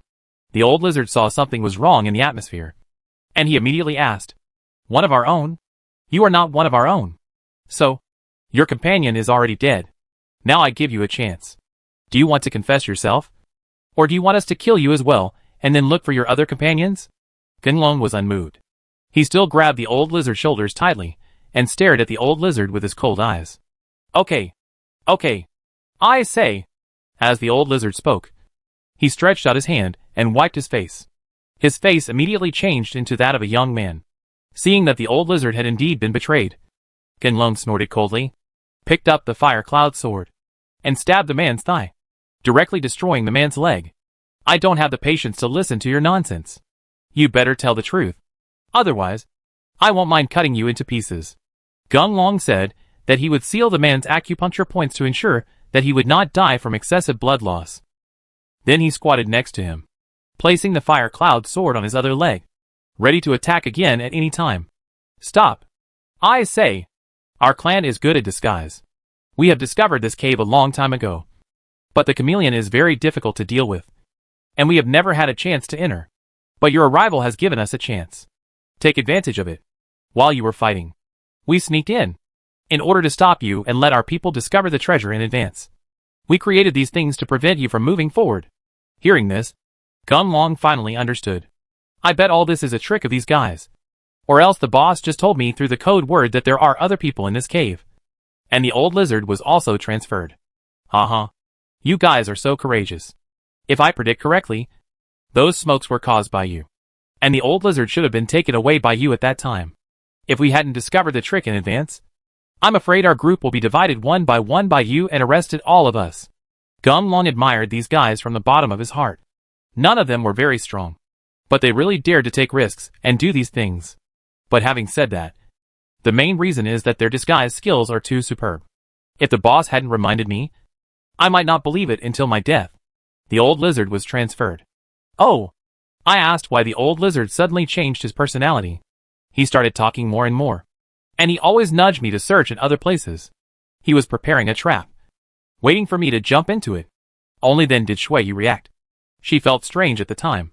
This old lizard rarely talks to me, but since entering this cave, he has come over from time to time to interfere. It turns out that the old lizard has been transferred. By me Ishu. They can change their appearance and breath. But what I didn't expect is that the boss and I have a method of communicating in code words. Originally, this was used by the boss when he had difficulty speaking. But it is basically useless now. Yes. I didn't expect it to come in handy today. After Gunlong finished speaking, he came to the statue where the boss had just appeared. He stepped hard on the stone slab under the feet of the statue. The statue immediately fell into the ground, and the boss's figure reappeared. After Gunlong let go of the boss looked nervous and said hurriedly, Master, let's hurry up and follow. I heard those guys said that opening some door requires a sacrifice of life. They escorted the old lizard through. If we were a little later, I'm afraid the old lizard's life would be in danger. Upon hearing that there was such a thing, Gunlong asked his brothers to lift up the guy with the broken leg. With the boss leading the way, a group of people moved quickly to find the old lizard. Gunlong and the others followed the boss back to the place where the skeletons were standing. Seeing that there were no skeletons here, the boss told Gunlong and the others to stay away. He punched the wall a few times and smashed the wall, revealing a dark the passage comes. Damn it. These guys are not only quick at putting on makeup, but they are also quick at building the wall. It took such a long time to block this place so tightly. The boss rubbed his painful fist and muttered something dissatisfied. But after thinking that the old lizard was still waiting for their rescue, the boss immediately took the lead and rushed in. Gunlong followed closely behind the boss with the light of the fire cloud sword shining. They hadn't taken a few steps here when the surroundings suddenly lit up. Gunlong looked carefully and saw that the walls were inlaid with diamonds everywhere. Speaking of these things, no one cares about them here. But on Earth, if you just pick one out, it is extremely valuable. Gunlong spotted the largest one, dug it out, and stuffed it into his pocket. Master, they are there. Gunlong was thinking about using the diamond to make a big ring for Long Rong when he returned home. when he heard the boss shouting and looked up. Not far ahead, a huge stone gate appeared. In front of the stone gate was a stone platform. Each of the 4 corners of the stone platform was connected to a large vat. It was so dark inside that it was difficult to see what it was. The old lizard was currently tied up on the stone platform, with 4 men holding daggers surrounding it, preparing to attack the old lizard. "Stop!" Gunlung shouted loudly, and threw the fire cloud sword directly, attacking in the direction where the 4 guys were standing. When the fire cloud sword arrived at the stone platform, Gunlung also arrived and punched the guy who was close to him on the head. Before the guy could react, the fire cloud sword stabbed out and killed the guy. As soon as they saw their companion being killed, the other 3 people became angry, and they rushed towards Gunlong with their daggers raised. But unfortunately, Shuiyu and the others also followed up at this time, and they were subdued in just 3 or 2 rounds. The old lizard, who was successfully dealt with, rubbed his numb arms and said with a red face, "Oh, let me go. I didn't expect that a veteran like me would break down here. It's really embarrassing." Gunlong laughed, stepped forward and patted the old lizard on the shoulder and said, "Old man, it's okay. It's not that you are incompetent, but that this enemy is too cunning. To be honest, if the boss hadn't been smart enough to tell me what was going on in time, I'm afraid we would all be taken care of by these guys now." After Gunlong finished speaking, he looked at the stone platform where the old lizard just lay down. He pointed at the stone platform and said, "What's wrong? Does this stone door have to be opened by putting people here and waiting for the blood to fill those things?" The old lizard was tied up the whole time and allowed to do what the gang did. Naturally, he didn't know what was going on. Hearing Gunlong's inquiry, he glanced at the captured guys, grabbed one of them and said, "Gunlong, I think this guy is directing all their actions. I think he must know the ropes." Chapter 288. Those who are destined to get it. The man who was captured saw that he couldn't hide it. He had no choice but to speak honestly. "Do you see the big vats at the 4 corners? There are vampires in them. As long as fresh blood is mixed in, the vampires will start to move, driving the iron chains at the bottom to rotate, and the stone door will naturally be opened." Gunlong was very interested in this vampire, but he didn't have the courage to reach into the tank to explore. Looking at the people present, these 3 guys are the only ones who are not their own. Fortunately, the leader seems to be well informed and understands the situation here quite well. In this case, the remaining 2 guys are of no use. Gunlong waved his hand, and the old lizard and the others threw the 2 people onto the stone platform, raised their knives, and started bleeding. Clang, clang, clang. That is, when the blood gathered in the vat, it was exactly as the guy said. Something moved in the vat, and the sound of the chain turning was heard from the bottom of the vat. As for the stone door, it slowly opened from left to right. "Master, the door is open." The boss kept staring at the stone door. After making sure that the stone door was fully open, he came over to report to Gunlong. Gunlong was just about to invite everyone to enter the stone gate, but suddenly remembered something. He came to the disguised man who had been tied up, and said with a smile, "Seeing as you are quite familiar with this place, you should also know the way to the back. What's going on? I don't need to explain it to you anymore. Lead the way." The disguised man was now restrained by Gunlong and the others, so there was no room for negotiation. He stood up tremblingly, looked inside the dark stone door and said, "Well, I'll tell you the truth. Our ancestors have been here once, and they told us roughly what's going on inside. We just follow their instructions and explore, just in case something unexpected happens. Please don't blame me." "Huh? You mean someone has been here? Then let's go in and knit, and the good stuff will be taken away long ago." When Gunlong heard something was wrong, he immediately grabbed the guy's collar.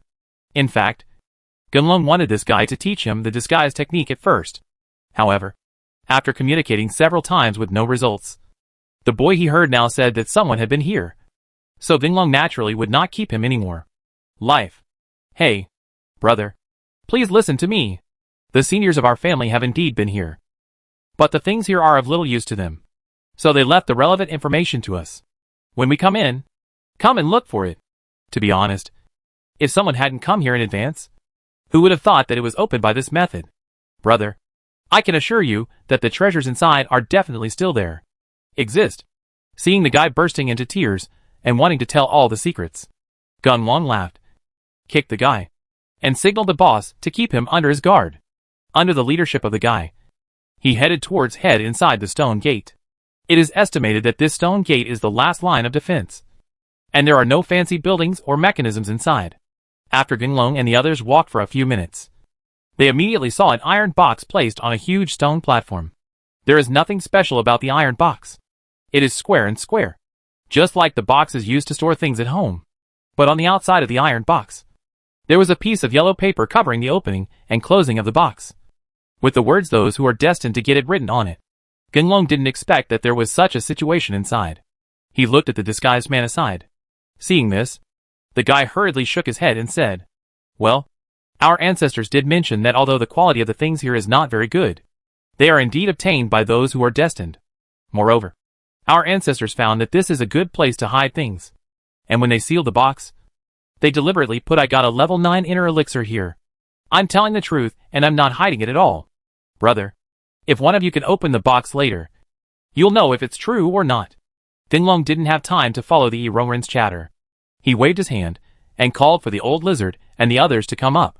When he looked at the thin piece of paper, but no one could open it, Gunlong became a little depressed. Could this thing be so evil? But having said that, since the ancestor of the disguised person dared to put all the 9th level inner elixirs in and leave them for future generations to pick up, then the disguised person would naturally be able to open the treasure box. Otherwise, wouldn't they be in big trouble? Thinking of this, Gunlong directly pushed the disguised man forward. However, after seeing that the disguised man could not open the box, Gunlong collapsed completely. He patted the guy on the head and said, "I'll go. You seniors are just a trap. You can't even open this thing yourself." He's really ambitious. Whoever is destined to do anything for you will get it. Well, brother, you can't say that. Otherwise, the master will lead you in. And it depends on the individual. In fact, after entering this world, whether we obtain treasures or not, it will be a lot of experience for each of us. By the way, brother, I haven't tried it yet. Maybe you can open it." Hearing the words of the disguised person, Gunlong strode forward and reached out to grab the yellow paper. But what is disappointing is that the yellow paper has no reaction at all like other people touching it, and has no intention of falling at all. Come on. You've been working in vain. You can only look at this crap, but you can't touch it. In this case, I think this place is pretty good, so I'll send you on your way," Gunlong said as he took out the fire cloud sword, pressed the disguised man's head, and prepared to chop it off. "Hey, brother," I reacted, and the paper fell off. Just when Gunlong's attack was about to hit the man, the disguised man suddenly shouted loudly. Hearing the shout, Gunlong turned his head and drove towards the treasure chest. When I saw the yellow paper sealing the treasure box, it was indeed because the flames of the fire cloud sword had hit it that it disappeared directly. Gunlong laughed and directly pushed the disguised person into the boss's arms, while he himself stepped forward to open the treasure chest. "Swarthy, don't tell me. There really is a 9th level inner elixir here." Gunlong looked inside the box, and the first thing he discovered was the 9th level inner elixir mentioned by the Eronran. Gunlong put away the inner elixir and prepared to wait for the right opportunity to absorb it. Seeing that there was a small box inside the box, Gunlong reached out and took out the box. "Hey, boy, your ancestors are not very good. I think they have never opened this box. And the main reason is because they don't know how to open it." Eronran couldn't help but be stunned when he heard Gunlong's words. Don't mention it. When the ancestors told him, they did say that the box was extremely cumbersome and there was no way to open it. So they put the box back. Looking at Gunlong's appearance now, it's possible that there is something extraordinary in this box. Chapter 289 blocked. Gunlong looked at the intricate complexity of the box as a whole, as if it had a 9-square grid structure. Although online games were not his strong point before, he was very fascinated by this puzzle game. Therefore, this 9-square grid is like child's play in his eyes. Click! There was a crisp sound. Gunlong just performed a simple operation, and the box opened in response, revealing the contents inside. What kind of crap is this? Gunlong originally thought that no matter how bad it was inside, he would still be a god-level thing. But when he saw that there was only a broken tile inside, Gunlong was very disappointed and almost threw the box away. It seems that the ancestors of our family have very unique vision. They have already determined that the contents inside are indeed bad without opening the box. Naturally, the disguised person also saw what was inside, and when he was sure it was just garbage, He was very happy. At the very least. In this way, it gives some comfort to know that Genlong and the others did not get anything good despite all their efforts. Genlong, don't make any noise. You must keep this thing in your possession. Dragon Soul's voice came out. But this time it only sounded in his mind. Genlong was very excited when he heard about the Dragon Soul. He couldn't help but be stunned. Could it be that this fragment is a good thing? Genlong looked at the others, and saw that everyone thought this thing was rubbish. He naturally breathed a sigh of relief. And while everyone was not paying attention, he closed the box and put it in his pocket. Dragon Soul, tell me clearly, what is that thing? Why do you value it so much? Since everyone was a little tired after all the trouble, and there happened to be a natural barrier here, generally no one would come in. Genlong asked everyone to rest here, and after making sure no one would disturb him, Genlong found a secluded place and asked the Dragon Soul directly. Genlong, the world only knows about the 10 Directions drum, but they don't know there is another thing that is much more powerful than the 10 Directions drum. That is the Hunyuan Cauldron. Dragon Soul couldn't hide his excitement, and he burst into cheers mid-sentence. Genlong was very speechless towards him and scolded him directly. I asked you to be more reliable. Please, hurry up and stop the ink stains. Being reminded by Genlong, Dragon Soul smiled sheepishly and continued. I'm used to it, and my old habit is back. This Hunyuan Cauldron only appeared once, when the world was created. At that time, I was just a dragon consciousness. But I saw with my own eyes that this Hunyuan Cauldron took in all directions, and countless great powers were suppressed by it. It's a pity that because it was too overbearing, everyone worked together to destroy it. I still remember that day. The sky and the earth were dark, and the giant cauldron blocked the sun. At the last moment, the Hunyuan Cauldron was broken into pieces and scattered throughout the world. Genlong, I guarantee with my life that the fragments in your hand are definitely fragments of the Hunyuan Cauldron. When you gather these Hunyuan Cauldrons together, you will definitely have a powerful killing weapon. Genlong wrote down Dragon Soul's words, thinking that Dragon Soul would not lie to him. But from what Dragon Soul said, the Hunyuan Cauldron was immediately shattered. I don't know if I would have to wait until the year of the monkey to put it back together. Just when Genlong was thinking of finding a suitable time to study the fragment, hearing a burst of noise outside, Genlong immediately ran over. When he saw that the only exit was sealed, there was no trace of the disguised man. Genlong was very speechless. He ran to the old lizard and asked him what was going on. Hey, don't mention it. The kid just said it was for convenience. We thought they were all ours. What kind of trouble could he make? But in the blink of an eye, that kid escaped. Oh, everything, don't tell me. It's all my fault. The old lizard squatted on the ground as he spoke, looking remorseful. Genlong knew that now was not the time to pursue the responsibility. He told the old lizard not to think too much, and everyone ran to the entrance of the cave, wondering if they could dig out the entrance. Master, no. The entrance to this cave is filled with earth and rocks. If you want to get out from here, I'm afraid it won't be possible. The eldest brother swung his giant claws vigorously and followed the old lizard to dig stones. He never thought that the stones here were made of special materials. After being pressed by gravity, they were seamlessly connected. They couldn't find a breakthrough at all. Genlong didn't believe this evil, so he took out the fire cloud sword and slashed at the mounds of dirt. Although the fire cloud sword is still extremely sharp when attacking and can easily sink into the mound, it is indeed very difficult to dig out the mound. Seeing that there was indeed no hope of breaking through from here, Genlong stopped wasting energy. He walked back and forth in the existing space, tapping the wall from time to time, trying to see if he could make any other discoveries. Looking at all the places in the cave, there is no way out. Genlong then focused his attention on the treasure chest in the center of the cave. Now it can be said that only this treasure chest has not been searched. If they are not found here, they will be trapped here to death. Genlong, who didn't believe that he would be so unlucky, walked up to the treasure chest and slashed down with the fire cloud sword, breaking open the treasure chest. The solid land was exposed, and it was still like this under the treasure chest. Genlong was completely dead. Could it be that God wants to kill me? Well, no. Why is there the sound of water flowing? Genlong was about to give up when he suddenly heard the sound of running water. Thinking that he was hallucinating, Genlong didn't pay attention. After all, when he was in school, the teacher talked about it in psychology courses. That is, if a person is in a completely closed environment and knows that there is no hope of escape, hallucinations will definitely appear as time goes by. Your grandpa. This hallucination is too real. The sound of water flowing lasted for such a long time. When Ginglong heard that the sound of water flowing did not disappear due to his awareness, he was very surprised. Just when Ginglong was about to lie down and rest for a while, so that the sound of water flow would disappear, Shuiyu came to him, looked around with a pair of eyes and said, "Ginglong, did you hear it? There is the sound of running water nearby." Ginglong immediately sat up as soon as he heard that someone heard the sound of water flowing like him. He looked at Shuiyu and instantly understood that he was not hallucinating. There was the sound of water all around him.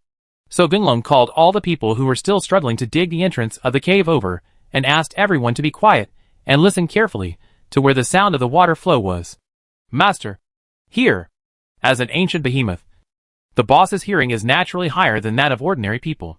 It quickly identified the place where the sound came from and called Ginglong over. Chapter 290 Ancient City. Ginglong lay down where the boss indicated, listened carefully for a while, and determined that the sound of water flow came from here. He immediately asked everyone to dig down from here. A group of people waved their weapons and got to work sweating. "The water channel is out," as the old lizard shouted excitedly. Everyone watched as a tunnel big enough for one person to pass appeared below. Water flowed quickly, and the sound of splashing continued to be heard. "Everyone, please follow closely. There is no other way out now but to take the risk." Ginglong jumped into the tunnel first. The water was not deep, just above his knees. He took out the fire cloud sword and instantly illuminated the dim tunnel. He looked at the surrounding walls, which were smooth and obviously made by man. Ginglong felt a little relieved. It seemed that someone must have done something here, so there was no need to worry about the way out. Since they can create this tunnel, they must have a corresponding starting point. Under the leadership of Ginglong, the group moved forward cautiously. What made Ginglong feel a little incredible was that these tunnels clearly felt like they were constantly climbing. But the water flow did not flow back, and was still flowing upward towards the path they were traveling on. Others also discovered this strange phenomenon. But when everyone found that there was nothing strange in it, they moved on. Boom! There was a loud sound that sounded like a waterfall. After Ginglong and the others passed a corner, they saw a bright light appear in front of them, and the water flowed out quickly when it reached there. They ran a few steps quickly and came to the light. Through the bright light, Ginglong and the others found that they were halfway up the mountain. The water flow formed a small waterfall due to the height difference, and flowed into the pool on the ground with a roar. Looking down, I saw a small village not far from the waterfall. Smoke rose from the chimney of the house, which was obviously inhabited. "Ginglong, there is a passage to get down here."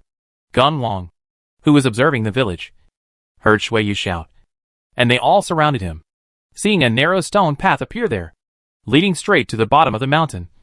Ginglong and the others immediately followed the mountain path and walked down the mountain. In just half an hour, Ginglong and the others arrived at the bottom of the mountain and saw the village not far away.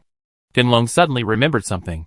He turned to look at Shuiyu and said, "Shuiyu, you come here quite often. Have you ever heard of anyone living here?" Shuiyu shook her head. To be honest, although she didn't explore many places every time, this was the first time she saw such a gathering of villages. Ginglong looked at Shuiyu and shook her head. He frowned and asked everyone to wait here. As for him, he took his boss and ran towards the village first, preparing to find out. The village is very quiet, but this quietness does make people feel uncomfortable.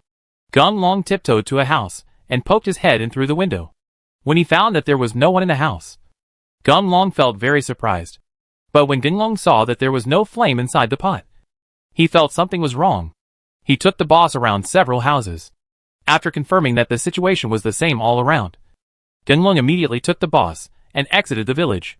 Seeing Ginglong coming back, everyone immediately gathered around. Everyone was speechless after listening to Ginglong describe the situation in the village. Could it be that this is a ghost village? Ginglong saw that everyone was helpless, and he thought of the dragon soul. So he walked aside alone and asked about the dragon soul. As soon as Dragon Soul heard Ginglong's story, he immediately appeared, flew into the air, and took a look at the village. After confirming the layout of the village, Longhun chuckled and told Ginglong to ignore this and just walk through the house and leave.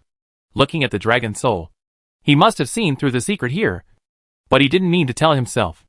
Ginglong covered his arm and said with some dissatisfaction, "You dragon soul, didn't you say that after you have a body, you don't have to possess me? Now you eat and drink at my place every day. And when you have something serious to say, You only half talk. Let me tell you. Today you won't talk about this. Tell me the secret of the village, and I won't let you go back. Dragon Soul didn't expect Genglong to do this, so it scratched its head in frustration. Seeing that Genglong didn't look like he was joking, Dragon Soul had no choice but to pick a leaf from a nearby tree. He didn't know what technique he used, but the leaf turned transparent. Here, use this thing to see those houses again, and you will understand. Genglong took the leaf, put it in front of his eyes, and turned his head to look at the houses. When he found that those were not houses at all, but many chameleons lying there, Genglong was stunned. He thought to himself that this was really the chameleon's nest. Okay, these guys are all of low strength and can't cause any harm to you at all. The reason why I do this is because I am afraid that you will hurt them. There are no treasures you want here, so leave now.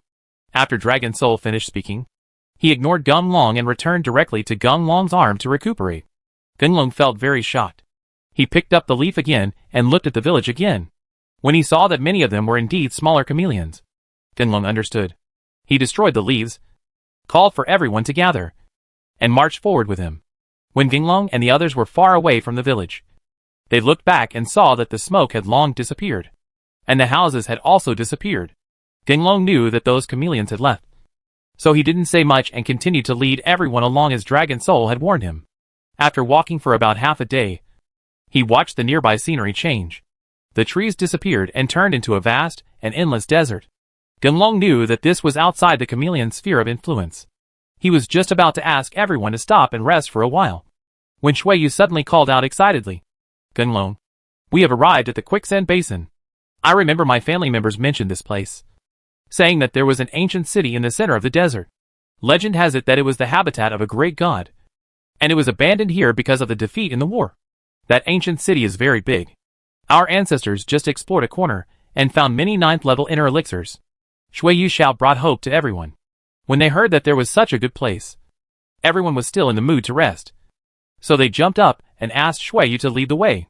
Well, I'm sorry to disappoint everyone. I heard from my ancestors that this place is hard to find, and you need a chance to meet it, so I didn't ask them about the route to this ancient city. Chapter 291 The Palace. Well, there is such an operation. Shuiyu, you are also a talent. The old lizard never thought that Shuiyu would speak like this. He looked at Shuiyu, who was a little shy and was speechless. Okay, let's set off. If that ancient city is really destined to us, it will naturally be hit by us. Genglong didn't want to waste too much time here, because the matter of disguise made him feel a sense of urgency. Although the Xianling battlefield is very large, after years of accumulation, most of it has probably been explored. It's nothing more than leaving some things for future generations to use, and not keeping any good things. Considering that this was the case, Genglong naturally did not dare to be careless. After all, this Xianling battlefield is a completely new existence for them. If he wants to get better things than others, he can only work harder than others. The group of people marveled at the magnificent scenery of the desert basin while searching carefully. However, the desert has a sweeping view, so there is no need to worry about missing anything. Just go straight over and take in everything nearby. Shuiyu, is your ancestors' information wrong? We've been walking all day, and there's not even a hair on our head. Have they been here for a long time and have hallucinations? Genglong watched the day go by, and there was nothing in front of him. He was a little depressed. He couldn't help but wonder if Shuiyu was fooled by her unreliable predecessor. Well, I really don't know about this. I only found out about the situation in this desert basin by accidentally overhearing their conversation.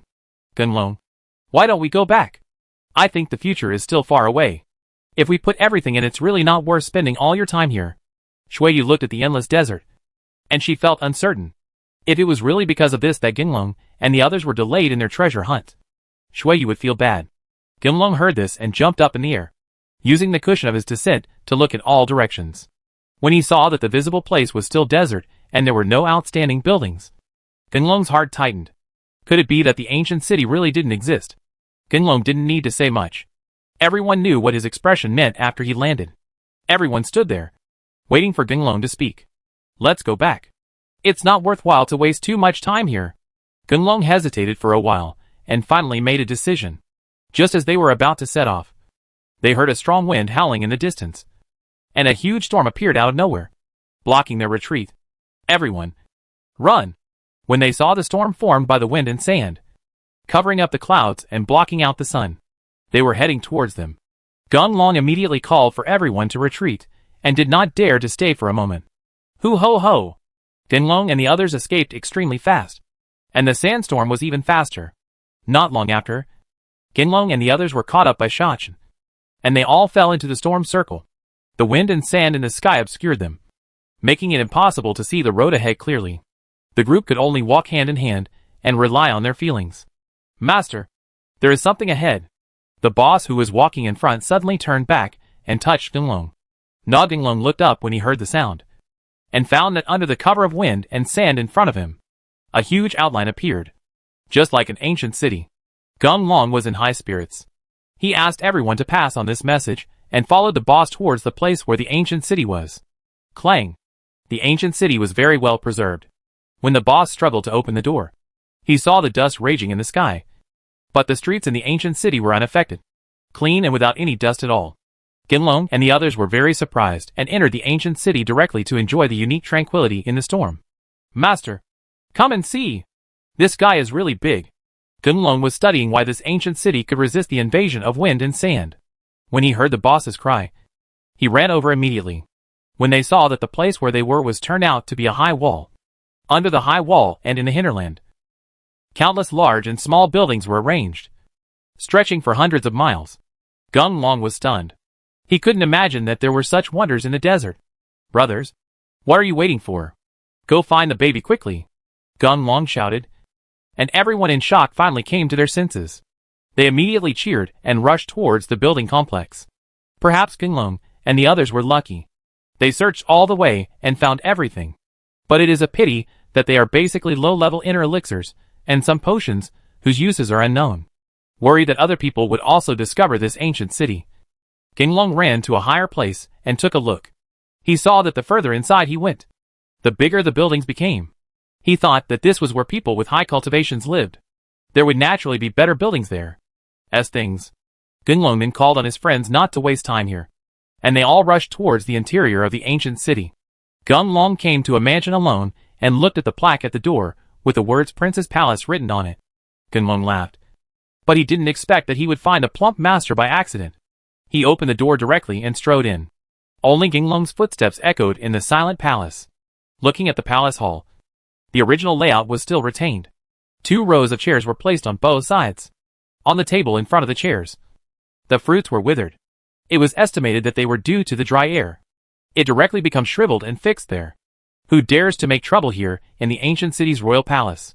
Gunlong saw that there was no treasure here. He just wanted to take a look in the backyard. A sudden voice appeared, but it startled him.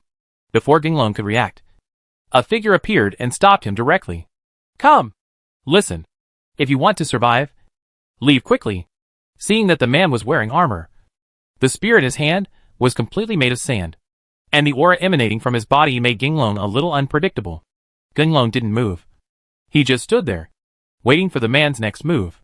Gunlong's indifferent reaction really angered the man. He frowned, snorted, raised his spear, and rushed towards Gunlong.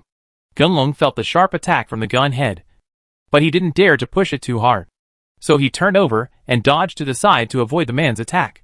Asshole! Seeing that he couldn't hit a single blow, the man was extremely angry.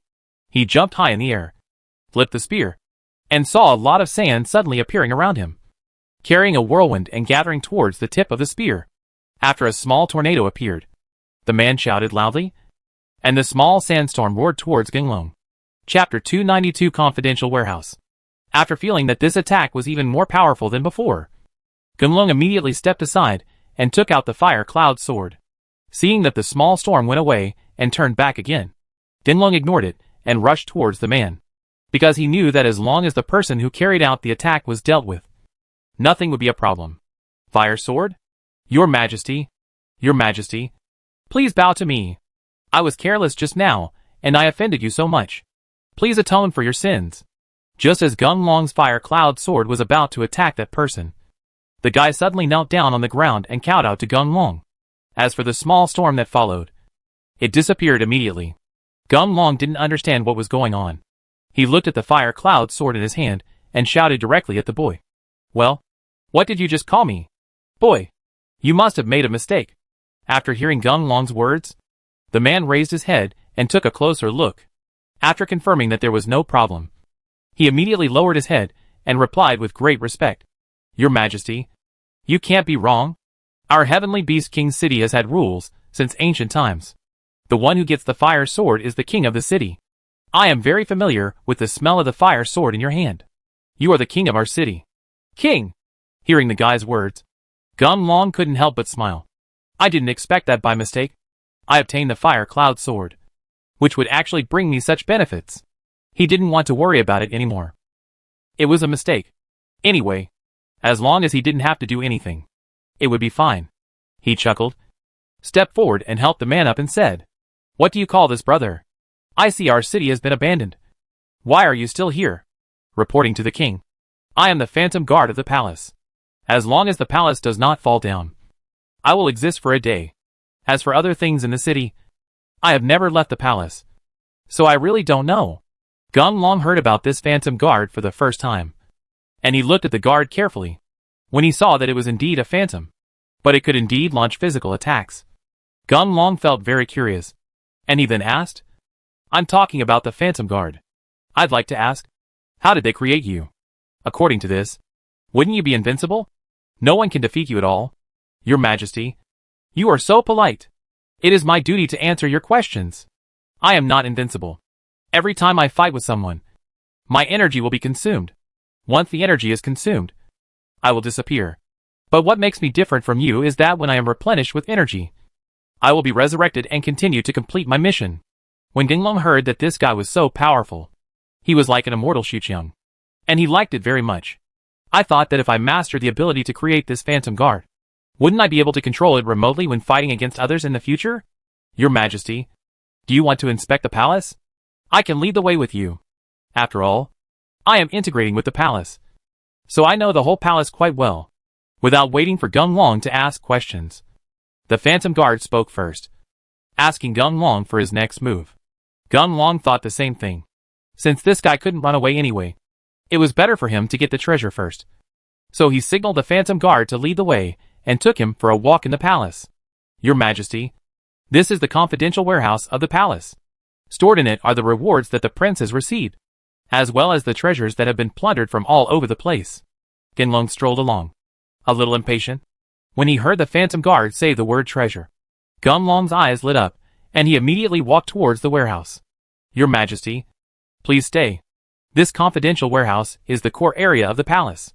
There are restrictions. Only the prince's personal tokens can break it. If you want to force your way in, you will definitely be shattered to pieces, which is quite uncomfortable. Gunlong didn't want to have to go through this level. He immediately turned around and asked the phantom guard with excitement where the prince's token was. He wanted to get it immediately. Your Majesty, the prince always carries that token with him. I don't know why, but the prince has not returned to the palace for a long time. Otherwise, the king will wait a little longer. As soon as the prince returns to the house, I will report to him immediately and get the token. Open this warehouse. Hearing the words of the phantom guard, Gunlong was extremely depressed. He secretly said to your grandfather, who knows if your prince is still alive now? He might have been a pile of bones long ago. Seeing that the phantom guard didn't even look back, he was about to continue walking forward. Gunlong hurriedly stopped him and said, Phantom guard, I'm telling you, I'm in some situations now, and I need some treasures urgently. See if you can think of a way to break open the door of this warehouse. When the phantom guard heard Gunlong's words, he looked embarrassed. After a while, he faltered, Your Majesty, there is no way to open the warehouse. It's just that once the prince comes back and takes the blame, it will cost people's lives. The king has so many things to do, and he is afraid that he will make an oversight and forget to help the younger one. The younger one has a lot of trouble. It's hard to say. Let me go. What a big deal I think it is. Don't worry. I'm here to promise you that if your prince pursues the case, I will definitely stand up for you. How about, you can open the warehouse now. Gunlong knew that there was a chance, so he would not give up. He directly promised the phantom guard to let the phantom guard feel at ease and open the door of the warehouse. Well, with the words of the king, I am relieved. Just wait. I will come as soon as I can, the phantom guard said. and he left directly and ran towards the inner courtyard of the palace. After a while, he found a key from somewhere and came to the door of the warehouse. In just a few moments, he opened the door of the warehouse and signaled Genlong to enter. When he saw that he could finally enter the warehouse, Genlong ran in without even having time to say hello to the phantom guard. However, when he saw the contents of the warehouse, Genlong was so disappointed that he didn't even bother to move another step. In the warehouse that I saw, everything was scattered on the ground. Some inner elixirs that seemed to be of exceptional quality actually fell to the ground and shattered. Naturally, the mecha elements in the inner elixirs had long since dissipated. As for the other things, they are all calligraphy and calligraphy. And because no one has taken care of them for a long time, they are all seriously damaged and have no value at all. Genlong sighed, turned around and prepared to leave. Your Majesty, aren't you looking for a treasure to use? You haven't got this treasure yet. So why are you leaving now? The phantom guard didn't know what Genlong was thinking. Seeing Genlong preparing to go out, he immediately stopped Genlong and asked doubtfully. Chapter 293, Attacked. Your grandpa's. This is a shabby treasure house. There is no hair in it. Let's not waste time here. Genlong was in no mood to explain to the phantom guard. So he waved his hand and left. Your Majesty, you misunderstood. The outside of this treasure house is a deliberate layout to prevent bad guys from coming to rob it. The real treasure house is still inside. Hearing the phantom guard's words, Genlong's mood improved somewhat. He followed the phantom guard and walked towards the treasure house. Watching the phantom guard stop in front of a pillar in the corner, he stretched out his hand and pressed on the pillar, making a loud boom. The ground actually parted on its own, revealing a secret passage. Genlong knew that all the good things were down there, so he suppressed his excitement and followed the phantom guard down there. In just half a quarter of an hour, another portal appeared in front of Genlong and the others. But this time, it was not as troublesome as before. The phantom guard just stepped forward and pushed, and the door opened with a creak. Your grandfather's. This is truly a treasure trove. Looking at the door of the treasure house, there are several 9th level inner elixirs in sight. Next to the inner elixir, a dark stone hangs there. Genlong could feel the power of the mecha contained in the stone, which was obviously not a mortal thing. Before Genlong could finish his sigh, he turned around. Not far in front of him, a luminous pearl the size of his head shone brightly, illuminating the dim treasure house. Your Majesty, everything in the world belongs to you. You can take whatever you like. I just need to register it clearly and report everything when the prince comes back. Hearing what the phantom guard said, Genlong didn't need to be polite. He opened his pocket and put the few inner elixirs into his bag first, and then walked around to look for other things. Well, guard, come here. What is this stone for? Genlong walked around for a while. Except for the 9th level inner elixir, other things were of little use to him. But Genlong was very curious about that black stone, especially wanting to find out what it was used for. So Genlong called the guard over and asked him about the situation. Your Majesty, this is what is used to summon and make us. Because it is too valuable. The prince has sealed it here. As long as it is not taken away by the bad guys, there is no need to worry about the security work of the palace. Genlong heard the words and picked up the stone. He tried to penetrate the mecha elements into it, thinking about exploring the secrets inside the stone. But what made Genlong feel strange was that as soon as his mecha element came into contact with the surface of the stone, it was bounced back, making him unable to enter at all. Your Majesty, this origin stone is claimed by the prince. Unless the prince dies, it will never be in the hands of anyone else. Hearing the words of the phantom guard, Genlong couldn't help but be startled. So that prince didn't die. In this case, why doesn't the prince return to the ancient city? Could it be that there is some hidden secret in this? In the midst of his thoughts, the phantom guard came to Genlong, carefully took the stone and put it away gently. After confirming that Genlong had no other needs, the phantom guard took Genlong out of the treasure house. The palace was not big at all. Under the leadership of the phantom guards, Genlong quickly went around the palace. Seeing that there were no other good things here, Genlong said goodbye to the phantom guards and walked out of the palace alone. Genlong, did you find anything good? We just got 4 8th level inner elixirs in a room. Genlong, who had just left the palace, bumped into the old lizard. Listening to the old lizard tell him what he had just harvested, Genlong laughed and without saying much, he asked the old lizard and the others to continue searching. But what made Genlong a little puzzled was that he glanced at Shuiyu in the distance. At this time, Shui Yu was just standing on a high place, looking at the area blankly, with no intention of searching at all, thinking that Shui Yu might know other secrets of this ancient city. For the sake of safety, Gun Long did not continue to explore, but came to Shui Yu and asked softly, Shui Yu, what are you doing standing here? Why aren't you looking for the treasure? Well, it's okay. I just feel sorry for the people in this ancient city. How many people lived here? But they disappeared completely because of a war. Gunlong still somewhat recognized the little girl's compassion. Seeing that Shui Yu was not pretending, her eyes were filled with mist as she stared blankly ahead. Just when Gunlong was about to persuade Shui Yu, he glanced at the old lizard and the others who were searching for the building below, and several people following him appeared behind them. Old man, there's someone behind you. Gunlong saw those guys sneaking around, obviously trying to attack old lizard and the others. So he hurriedly warned them. After hearing what Gunlong said, old lizard and his men turned around and found the group of people who were preparing to hide. They immediately surrounded them and started fighting with them. Gunlong was worried that something would happen to old lizard and the others. So he took out the fire cloud sword directly, and with the power of the mecha element, he jumped off the high wall and rushed towards the fighting circle to kill them. With Gunlong's joining, the old lizard and his men were much more relaxed. The guys on the opposite side seemed to be gradually losing, so they didn't dare to fight anymore. So they retreated and wanted to leave. Gunlong followed a few steps to catch up with those guys. He would not allow his enemies to leave alive. Seeing the opportunity, he swung the fire cloud sword hard and stabbed the guy who was relatively close to him. Just hearing a scream, the guy immediately turned into ashes and disappeared.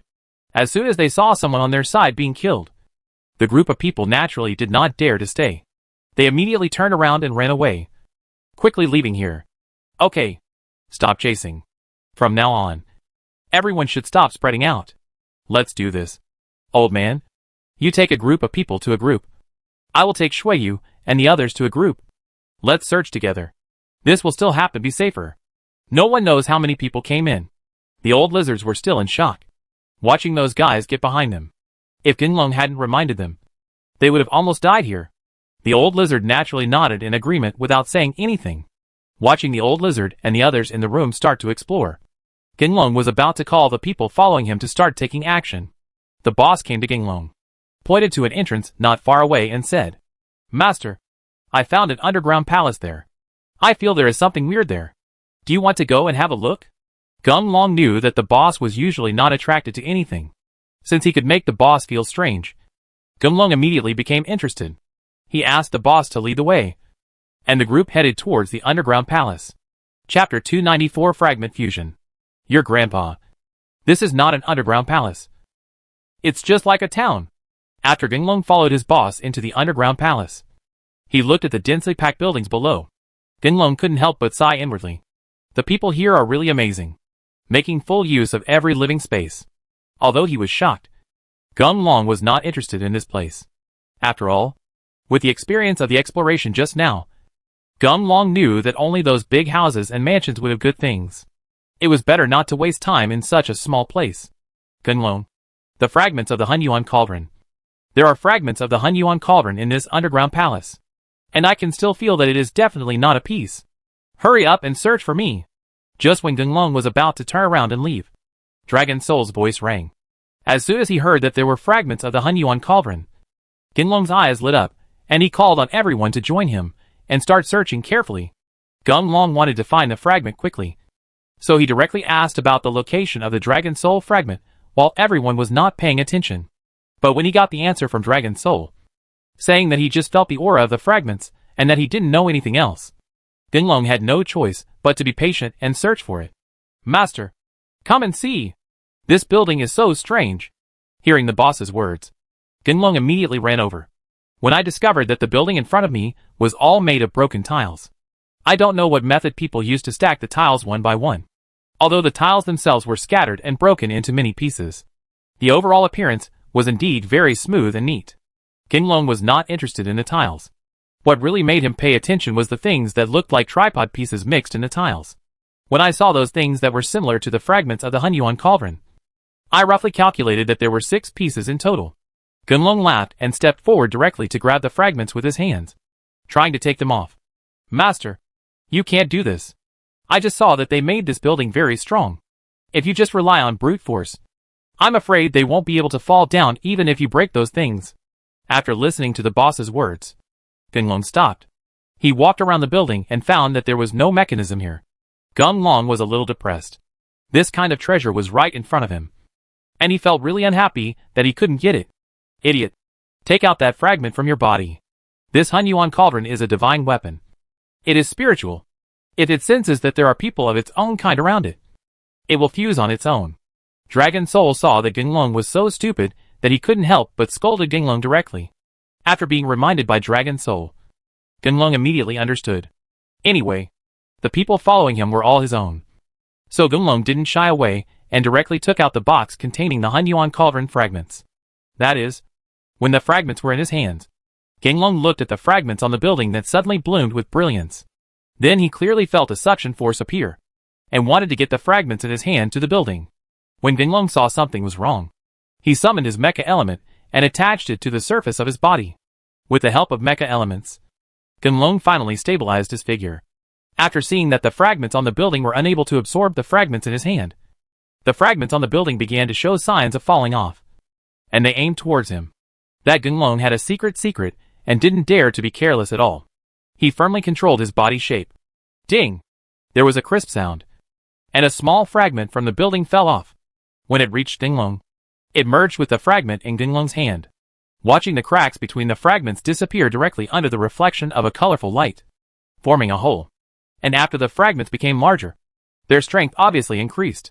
Gunlong now no longer needs to borrow the mecha elements. He is standing here directly, and the fragments on the building are flying towards this side. Gunlong is happy to be at ease, holding the fragments in his hands tightly, waiting for complete integration. Complete. The boss noticed something when he saw Gunlong. Although he didn't understand what was going on, he knew that Gunlong could not be disturbed now. So the boss stood behind Gunlong, protected Gunlong, and waited for Gunlong to stop on his own. Ding ding ding. Several more pieces of debris popped out and merged with the fragment in Gunlong's hand.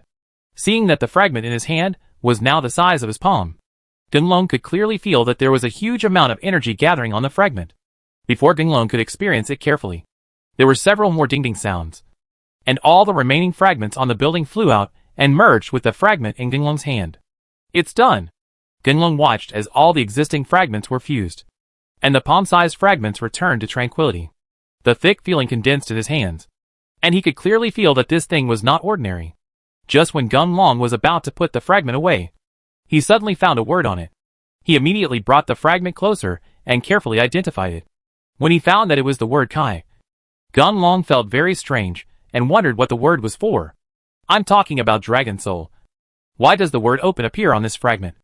As soon as Gunlong said these words, the Dragon Soul that had been lurking in Gunlong couldn't help it. He jumped out directly and looked in front of Gunlong. After confirming that it was the word open, the Dragon Soul asked everyone to stay away. Point. He motioned Gunlong to stand in front of the building just now, pointed the fragment in his hand at the building and said, Gunlong, you idiot. Bring out the power of your mecha and pour it all into this fragment. Seeing the Dragon Soul was probably teaching him how to use it, Gunlong did not dare to be careless. He concentrated very hard, fearing that he would miss something. Your grandfather's Dragon Soul. Why is this guy so crazy about absorbing my mecha elements? If this doesn't work, I will be sucked dry by him. When Gunlong realized something was wrong, it was too late to let go. Seeing the rapid loss of the mecha elements in his body, which were about to run out, the Dragon Soul did not react at all. Gunlong had no choice but to bite the bullet and hold on. Boom! Just when all the mecha elements in Gunlong's body were drained out, Gunlong was swaying and unable to stand. There was an explosion, and Gunlong couldn't help but say the word open. Then he saw a white light appear among the debris and attack the building in front of him. Explosions occurred one after another, and the building in front of him turned into pieces and fell to the ground. However, the attack of the white light did not stop and continued to fly towards the distance. After waiting for the white light to disappear completely, Gunlong looked at the place 100 or 10 meters in front of him. As long as it was hit by the white light, all the buildings would be destroyed. And those buildings that were occasionally affected in the distance also collapsed and were directly destroyed. Chapter 295 Imperial City Treasure House. Master, your attack is too perverted. I can feel the sharpness of the attack. If I had been hit by the attack just now, I would be a puddle of mud now. Everyone standing on the sidelines was stunned. They did not expect Dinglong to be able to deliver such a powerful blow. Boss. Damn it. Give me some inner elixirs. I don't have any strength at all. After hearing Dinglong's words, the boss hurriedly came to Dinglong, took out several 7th level inner elixirs, broke open the inner elixirs, and guided the mecha elements to integrate into Dinglong's body. After Dinglong finished using all 5 inner elixirs, the mecha elements in his body were finally restored to some extent. But what made Dinglong feel a little depressed was that his head was still groggy, and he couldn't move at all. In order not to delay the progress of everyone's exploration, Dinglong asked his boss to guard him, and asked the others to form a team and continue the search. Shuiyu also chose to stay. Watching Dinglong's expression improve a little, Shuiyu chuckled and said, Dinglong, your attack is much more powerful. If you can use it continuously, I'm afraid even a god-level master will not be your opponent. Upon hearing Shuiyu's words, Dinglong hurriedly waved his hands and said, Come on. This attack almost killed me. If you dare to do it a few more times, I'm afraid you will never see me again. Dragon Soul watched carefully from the side, and made sure Dinglong was fine. The Dragon Soul then laughed and said, Dinglong, the main reason is that your strength is too low. I calculated based on your situation just now. According to your situation, if you reach the 8th level of cultivation, you can use such attacks twice in a row, and 3 times at the 9th level.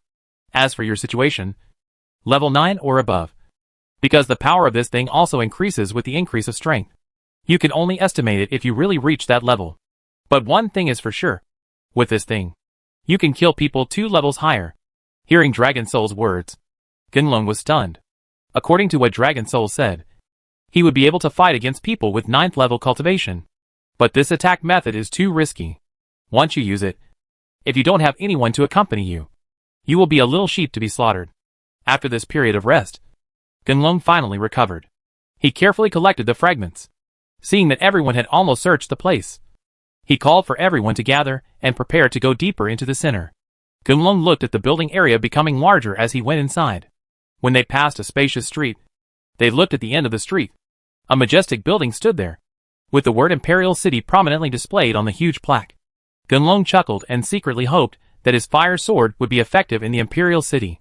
He waved his hand and invited everyone to walk towards the Imperial City. Boss, this door is very strong and can only be opened from the inside. We can't get in. The boss tried to knock on the door, but when there was no response, he tried to climb over the wall. But as soon as it climbed to the top of the wall, it was immediately ejected by the Imperial City's restrictions. Seeing that there was no way to enter the Imperial City, he had to report to Dinglong. Well, it's time to come. Dinglong ignored the boss and counted the time. If the Imperial City's restrictions were touched, if there were phantom guards here, I'm afraid it would be time to show up to stop them. That is, when Dinglong's thoughts came up, he could only hear the sound of neat steps.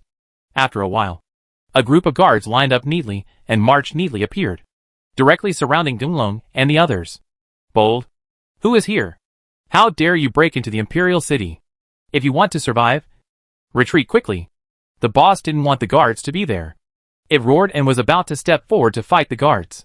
Dinglong stopped it, holding the fire cloud sword in its hand, letting the raging flames rage. Welcome the king back to the palace. After seeing the fire cloud sword, the guards immediately knelt down on the ground and kowtowed to Dinglong. Master, you? When did you become their king? The boss felt a little unbelievable. He looked at Dinglong and then at the guards who were waiting for Dinglong to speak. For a moment, I just felt dizzy and had no ability to think. Dinglong pointed at the fire cloud sword, raised his head very proudly and said, As fate would have it, the people here seem to respect the fire cloud sword in my hand very much. They all think that I am their king. Let's go. We should go in and see what the Imperial City looks like, Dinglong said as he signaled the guards to open the door. And he led the boss and his group into the Imperial City. Looking at the Imperial City, the square in front of the gate alone is 1,000 meters square. As for the building in the middle for discussion, it reaches straight into the sky, revealing the domineering power that the royal family should have. Dinglong was a little stunned for a moment, knowing what to do. He stood there blankly. Your Majesty, wherever you want to go, we will take you there right now. The words of the guard captain woke Dinglong up. Seeing everyone waiting for his arrangement, Dinglong laughed and said directly, Let's go. Take me to the palace's treasure house to take a look. When everyone heard that there was a treasure house, they immediately became excited, followed Gunlong, and followed the guard's guidance towards the treasure house. Let me tell you, this treasure house is divided into two areas. The outer area is deliberately tattered to prevent theft, and the inner area is where the real good stuff is. Don't be surprised when you see it later. Seeing the guard step forward and open the door of the treasure house, Gunlong started to explain directly to avoid everyone being disappointed. I'll go. Master, this is still called rags. Hearing the boss's admiration, Gunlong turned his head and looked towards the open treasure house. When you see it, you will see a mountain of large gold coins shining with golden light. As for the surrounding tables, many shining magical weapons are placed there, waiting for people to choose. Gunlong was a little stunned. If the things in the outside area were so powerful, not to mention the treasures in the inside area, wouldn't they be even more extraordinary? Thinking of this, Gunlong did not choose weapons like others. He went straight to the guards, pointed at the treasures outside and said, "Guard, these treasures are for my friends. Take me to the inner area to take a look." Gunlong just asked tentatively, when he saw the guard nodding and actually guiding him towards the treasure house. Gunlong was extremely happy. It seemed that there was really something inside. He couldn't help but look forward to this time. What better treasure will you get? Chapter 296, Level 9 Inner Alchemy. Your Majesty, this is the inner treasure house. We cannot go in with you. Please be careful. If anything happens, just shout, and we will come to rescue you immediately. After the phantom guard reminded Gunlong, he immediately stepped aside and signaled that Gunlong could enter on his own. Gunlong was happy that no one was bothering him, and he strode into the treasure house. Looking at the overall color of this treasure house, everything is sealed in boxes. Gunlong remembered the scene when he opened the box. He held the fire cloud sword and burned it at the lock of the box. After seeing that the box was successfully opened, Gunlong immediately pushed the box away and looked inside the box. Your grandpa. It scared me to death. Are these guys sick? They actually collect people's heads. After Gunlong opened 3 boxes one after another, he saw that they were all sealed with human heads. Those guys had horrible faces. It was obvious that they had suffered a lot when they died. Gunlong's heart trembled when he saw it, but he actually had no desire to continue exploring. I said, Gunlong, are you stupid? These are good things. Why don't you put them away? The voice of Dragon Soul appeared again. When Gunlong heard that Dragon Soul actually asked him to collect his head, he rolled his eyes at Dragon Soul and shouted directly, Your grandpa. Are you mentally ill? These things are so scary. What use do I need them for? Haha. Don't be excited. Listen to me carefully. Do you know that when these heads were alive, they were all powerful people with a level 9 cultivation level or above? The main reason why they kept their heads was to take advantage of them. When the man died, we used special means to trap all his cultivation in his head. We just don't know how to draw out the energy. Otherwise, this would directly turn a blank slate into a 9. A master of super cultivation. Gunlong didn't expect that these heads were really complicated. He immediately turned around, took out all the sealed heads, packed them carefully, and put them into his pocket. After knowing that the things in the box were really treasures, Gunlong didn't waste any more time. He opened the boxes one by one. If he encountered something whose purpose he didn't know, he wouldn't care about anything and put it all away first. After all, it must not be simple for such an important treasure house to have everything carefully guarded. I'll go. This is the 9th level inner elixir. When Gunlong opened the last box and saw the inner elixir inside shining with golden light, illuminating the entire treasure house in an instant, Gunlong almost cried out in excitement. You know, this was the first time he saw a 9th level inner elixir come out, plus the 8th level inner elixir he had obtained earlier. Gunlong didn't know if they could help him improve his cultivation to level 8. But he thought that even if he didn't improve, it would be soon. Gunlong looked around and saw that the defense of this treasure house was very tight, coupled with the restrictions and the protection of the guards outside. It was definitely the best place to practice. Gunlong quickly walked out of the treasure house, called to the boss to come quickly, told the boss that he needed to practice for a while and not to disturb him, and then closed the door of the treasure house and prepared to absorb the energy of the inner elixir. Let me test the waters with you first. Gunlong took out the 8th level inner elixir, broke them all, and controlled the mecha elements to fuse together. After confirming that there was no problem, he directly guided the mecha elements into his body. With the addition of mecha elements, Gunlong's body suddenly becomes radiant. After a while, his body was suspended out of thin air, and all the surrounding mecha elements gathered towards his body. Is this about to break through? Gunlong could feel that he had reached the bottleneck and was just missing the last level. As long as he could break through, he would be able to enter the 8th level of Holy Armor. I just don't know why. The energy for a breakthrough has been gathered, but there is no meaning of breakthrough at all. Gunlong knew that haste makes waste, and he did not dare to force a breakthrough.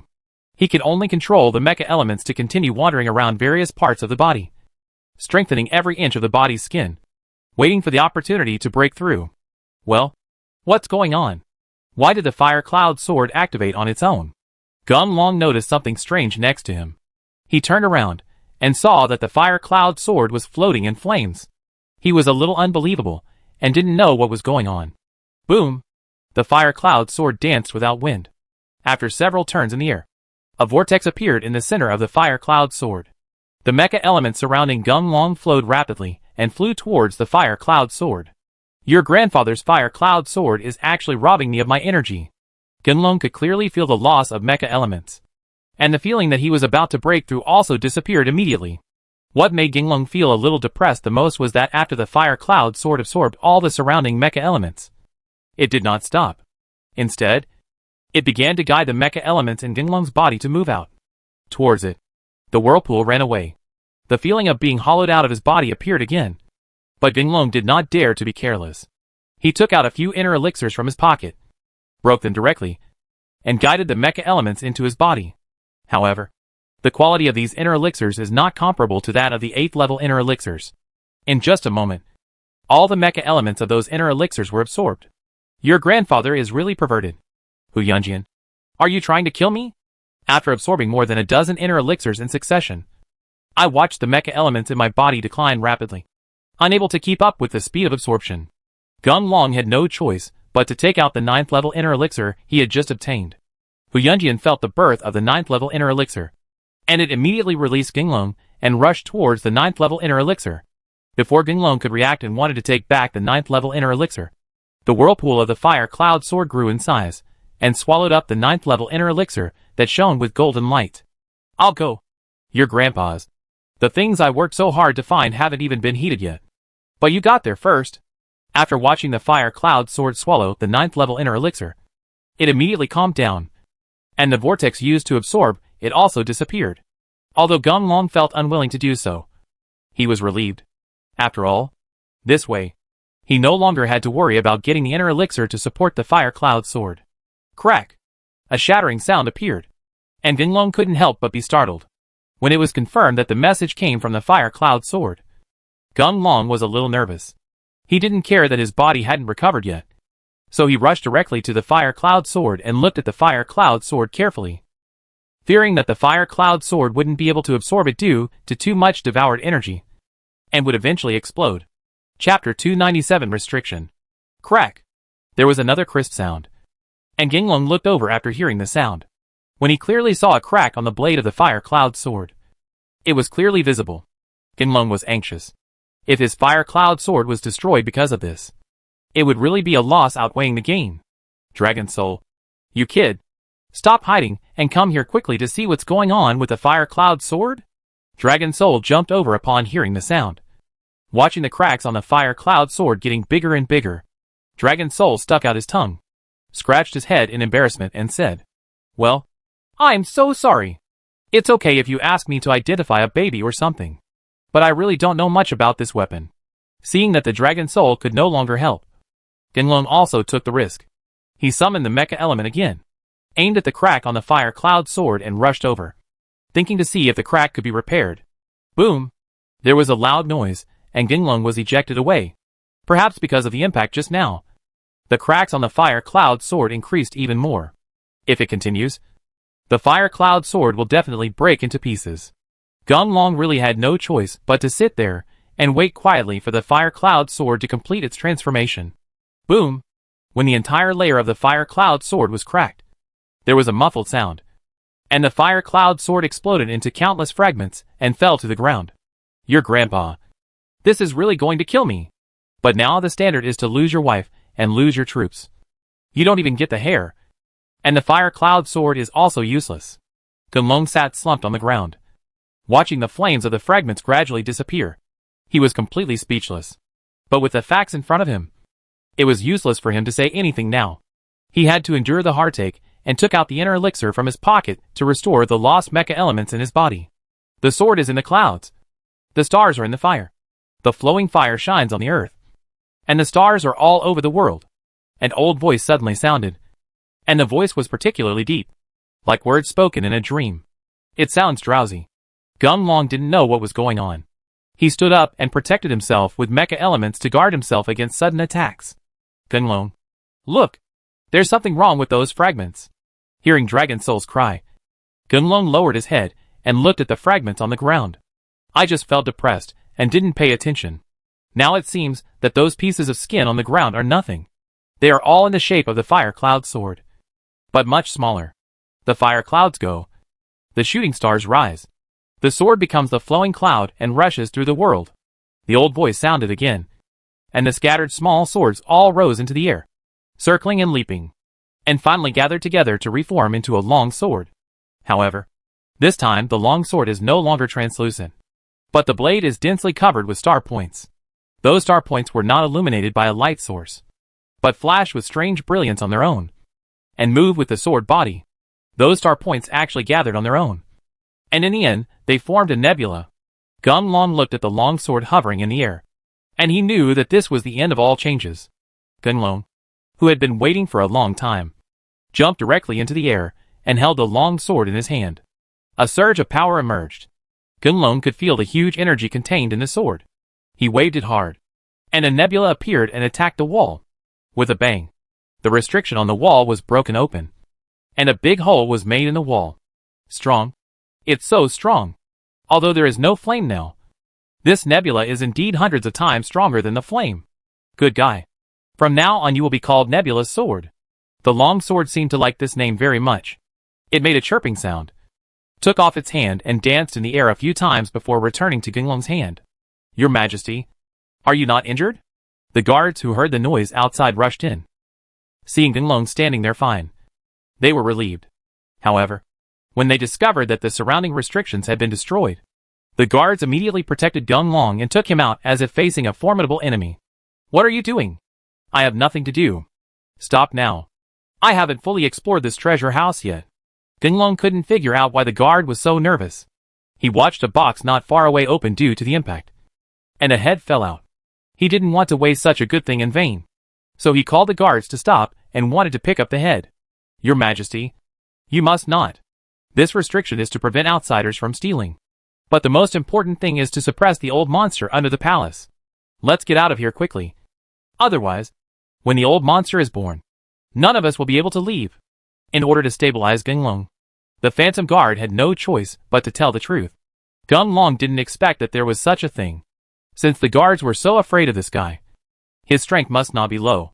In order to survive, Gunlong naturally stopped talking and ran out quickly with the guards. Along the way, when he saw the boss and the others, Gunlong immediately waved his hand and asked them to leave together. Ha! The restriction is finally opened. Beast King, you have suppressed me for several years, but you didn't expect me to appear today. Oh, it's a double happiness. I didn't expect that there is still your descendant here. In this case, don't blame me cruel and ruthless. I've ruined your legacy. An arrogant voice sounded, and Gunlong looked at a huge, wrinkled face appearing in the sky. Especially when Gunlong heard that guy said that he wanted to destroy the inheritance of the Beast King. He remembered that he had the mark of the Beast King on his body, and the beast summoning token. Gunlong dared to talk more, urging the guards to hurry up. He had no confidence that he could defeat this old monster. You little bastard. Where are you running? Gunlong only heard an angry roar, and then saw a giant hand falling from the sky and grabbing towards him. How could he be willing to just surrender like this? He responded with a sword, and a nebula appeared, killing the giant hand. Haha. I didn't expect that you would get such a magical weapon. It's a pity. If the Beast King controlled this sword, I would still be afraid of him. If it were you, I'm sorry. You just wait to die. The giant hand ignored Nebula at all and continued to grab Gunlong.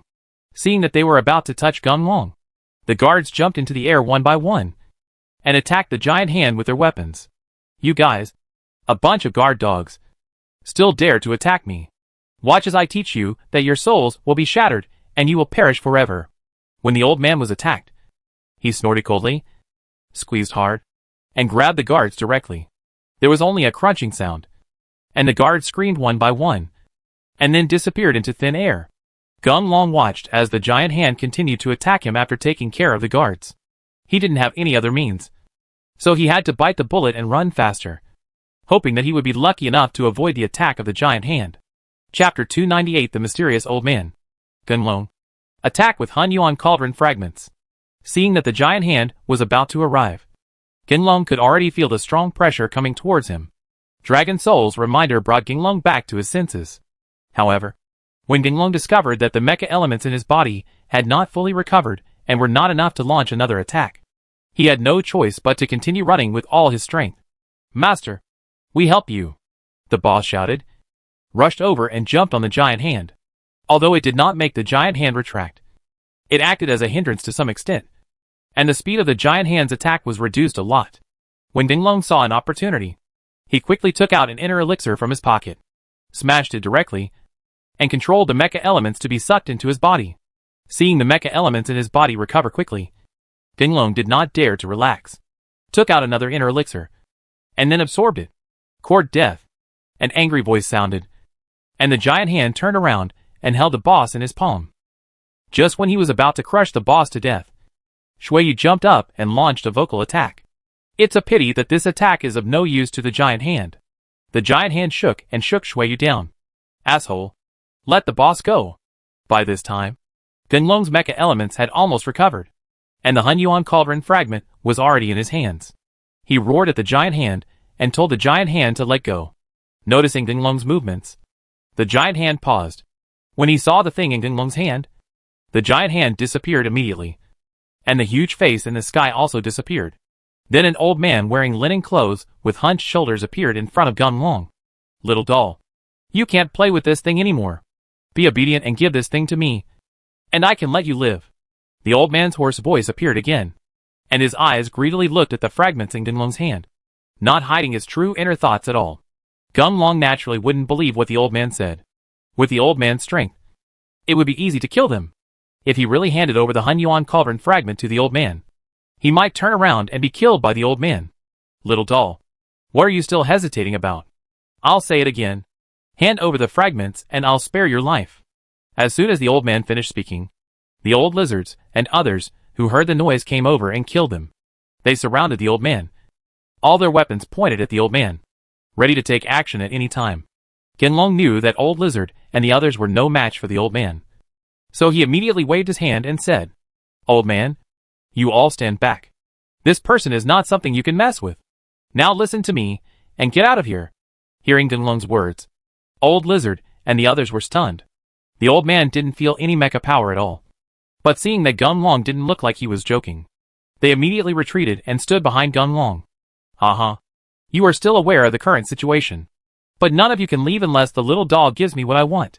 How about, little doll, what you have in your hand can give so many of you a way to live. Again, give you a chance to choose. Otherwise, I will do it myself. The old man's words were obviously filled with anger. He stared at the people behind Gunlong, clasping his hands, ready to take action at any time.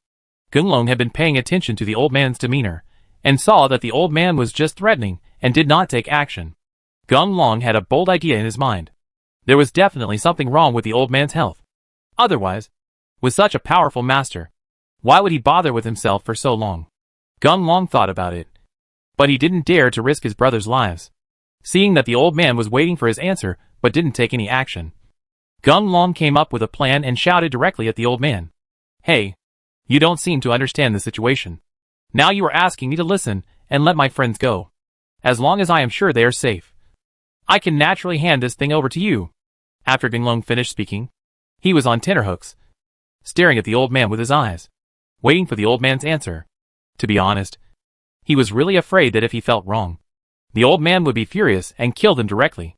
1 minute, 2 minutes, about 4 or 5 minutes passed, and the old man finally moved. But he did not do it. He just snorted coldly. Haha. Little doll, you have the guts. Okay, I promise you, Your friend can leave. But you remember it for me. If you can't fulfill your promise by then, I will definitely let you die a miserable death. Seeing that the old man actually agreed, Genlong breathed a sigh of relief and wiped the sweat off his forehead. He waved his hands, signaling the old lizard and the others to leave quickly.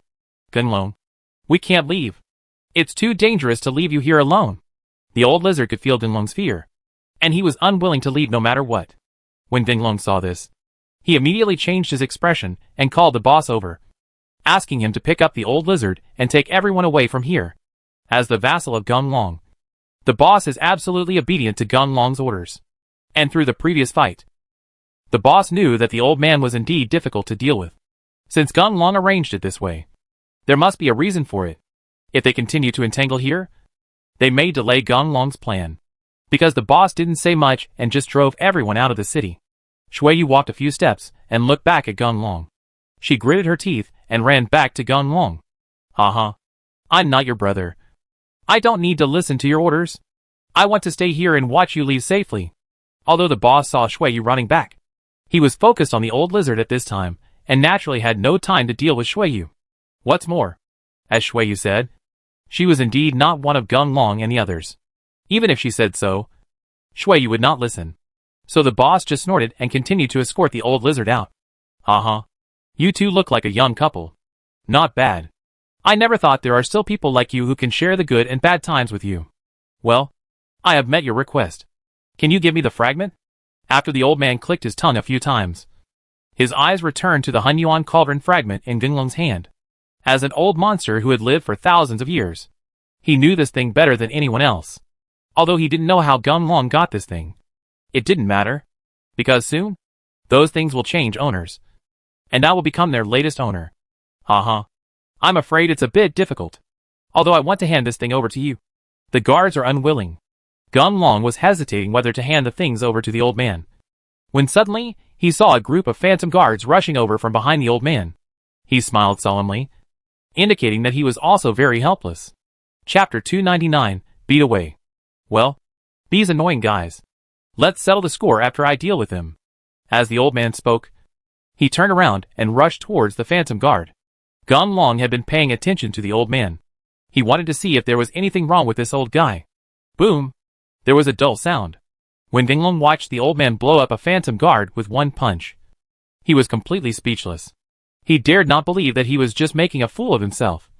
But the old man had no problem at all. From this point of view, I might as well hand over the fragments honestly. Ahem.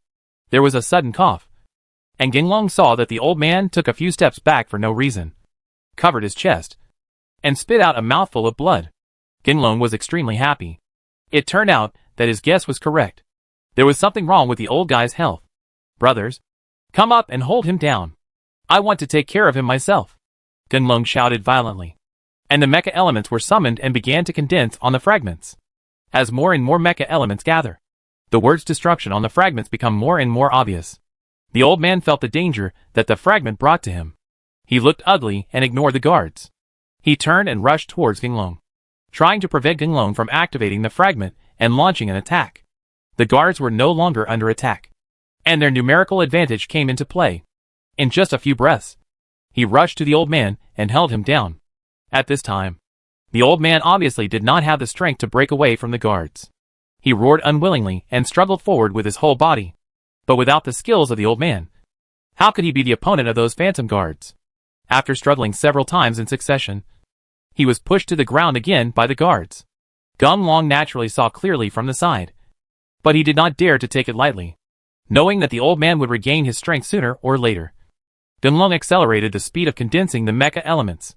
Seeing that the word destroy appeared successfully, he directly faced the old man. Genlong roared and launched the attack directly. Boom!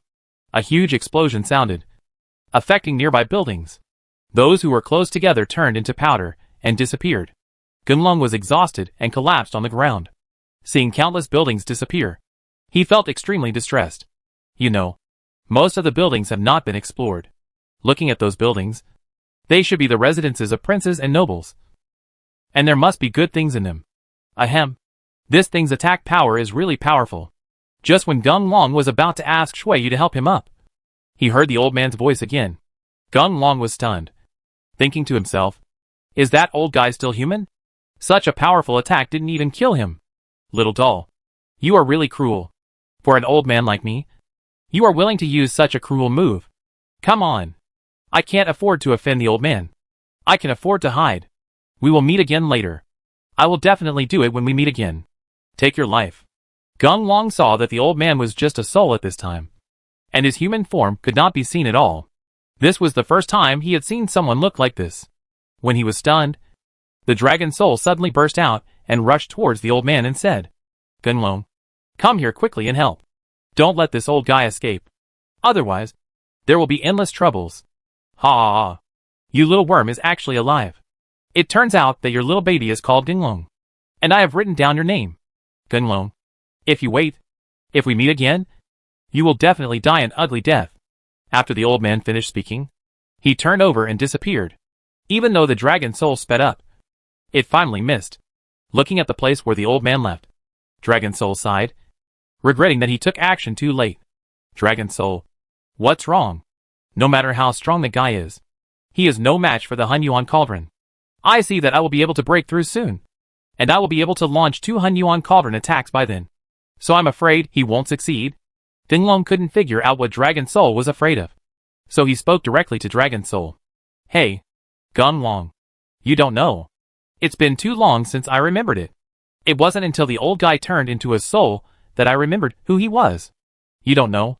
This old immortal is an extremely powerful person. I think when I was in my prime, I could barely draw a tie with him. The most important thing is that as long as I let him breathe, he will recover sooner or later. Well, you have caused a lot of trouble. And if you create such a powerful enemy for yourself, I think your life is really in danger. After Dragon Soul finished speaking, he returned directly to Gung Long's body. After all, the old guy has left, and there is nothing left for him here. Although Gung Long felt somewhat palpitated after hearing Dragon Soul's words, he had no time to think about these issues at this time. Seeing that there was no threat in this space, he sat down and took out the inner elixir from his pocket to restore the lost mecha elements. Hey, the tide has turned. We've been watching you for a long time. Boy, I took advantage of your illness to kill you, and now we want to avenge our dead companions. Just as Gung Long sat down, 4 or 5 guys with weapons jumped out. Seeing that it was the group that attacked Old Lizard and the others, Gung Long secretly sighed that his fate was really bumpy, with ups and downs coming after ups and downs. Although Shuiyu has good strength, there are 5 people on the other side, and their strength is almost the same as hers. Naturally, it was impossible for her to resist, so she could only protect Gung Long behind her and pray for a miracle to happen. Gung Long was not afraid at all at this time. He looked at those guys, and while absorbing the mecha elements, he chuckled and said, I said you are really stupid. Do you think I will be unprepared at all? If you want to survive, get out of here quickly. Otherwise, I will make you all answer here this time. Hey, you're really good at telling lies. Brother, I advise you to put it away. With your current physical condition, if you can stand up, we brothers will walk on our heads.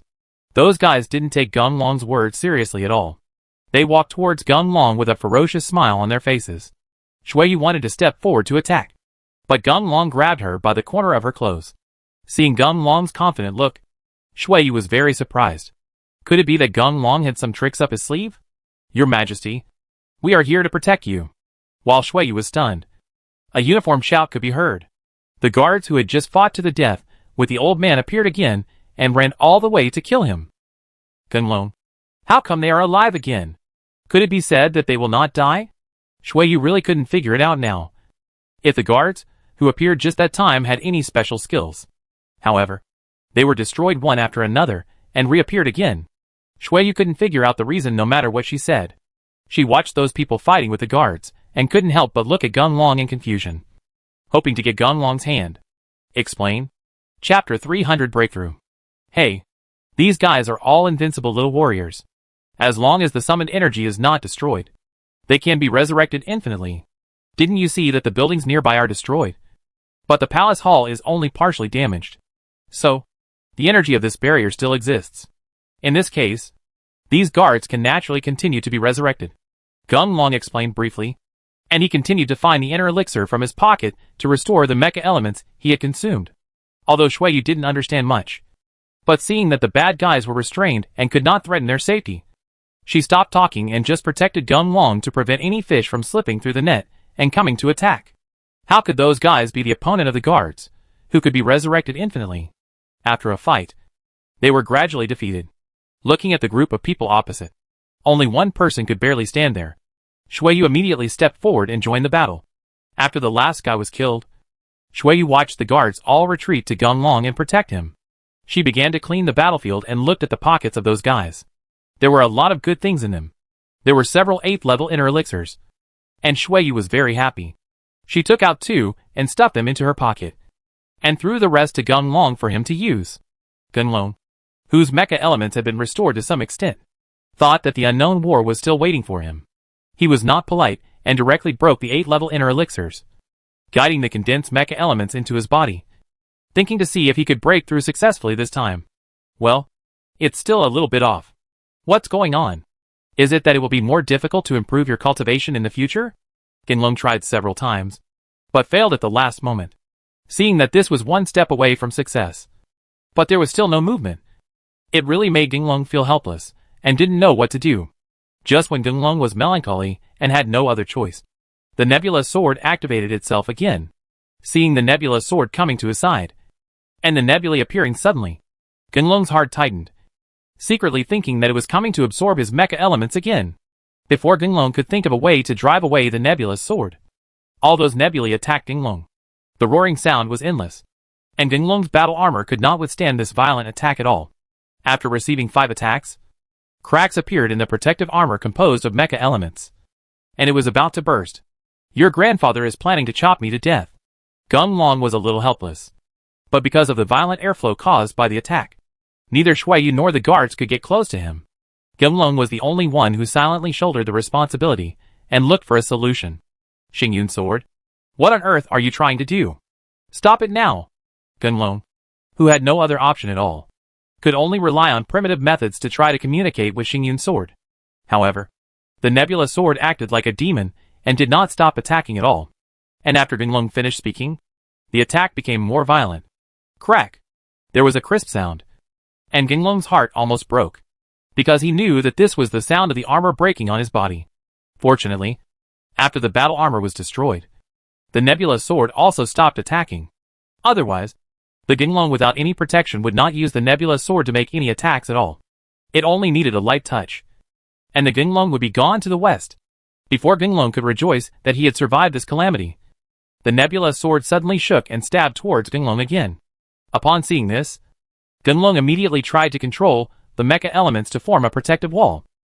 Unexpectedly, for some reason, the mecha elements at this time were completely out of his control, and they were all scattered to the side. Your grandpa is really ready to kill me! Gunlong shouted loudly and closed his eyes, waiting for the final moment to come. However, when Gunlong discovered that the nebula sword stopped when it was about to attack his body, and did not penetrate the body at all, Gunlong breathed a sigh of relief and wondered what happened to the nebula sword. Well, coming again? He watched the nebula sword suddenly accelerate and fly into the distance. And then it attacked his body again with a whistling sound. Gunlong was a little speechless, secretly thinking that the broken sword was probably not strong enough just now. So it increased its strength and attacked him again. Just as Gunlong was waiting for the pain of the sharp sword piercing his body, he saw the nebula sword stop near his body again. However, this time the force was a little off, and the sword light cut a small hole in his skin, and blood flowed directly down his body. No, there's something weird about this nebula sword. At this time, Gunlong was even more sure that the nebula sword was definitely not trying to attack him. He held his breath and concentrated, no longer talking, just observing the trajectory of the nebula sword, hoping to discover the doorway from it. Once, twice. Gunlong couldn't figure out how many times the nebula sword had attacked him. But when he discovered that the silent mecha elements had gathered in front of him, forming a new barrier to resist the nebula sword's attacks, only then did Gunlong suddenly realize that Ganqing's nebula sword was helping him hone those mecha elements. That is to say, after the new defensive wall appeared, the nebula sword's attacks became fierce again. Under the raindrop attack of the nebula sword, the new defensive wall composed of mecha elements collapsed, and the mecha elements returned to an uncontrollable state. The nebula sword seemed to sense something, and the intensity of the attack was reduced again. After the defensive wall was formed again, the nebula sword repeated its old tricks and continued to increase the intensity of the attack. After going back and forth like this, Gunlung watched the mecha elements on his body break and condense several times. The reformed defensive wall was actually very different from before. It felt as if the mecha elements were reborn. Before Gunlung could carefully feel the changes in the mecha's elements, he felt his head suddenly wake up, as if he had been enlightened. Na Gunlung knew that this was an early warning of a breakthrough, so he immediately calmed down and carefully felt the changes in his body. The nebula sword did not stop attacking because of this. It was only then that Gunlung discovered that during every attack of the nebula sword, there was a strong force in the sword light to resist the nebula sword's attack. He tried to control the power, but there was no reaction at first. However, as time passed, Gunlung actually felt that the power began to obey his own arrangements, and followed his own guidance to fight against the nebula sword. Perhaps the nebula sword sensed the changes in Gunlung's body. The nebula sword suddenly stopped attacking, and with a scream, the nebula sword transformed into countless small sword clones and charged at Gunlung's body at high speed.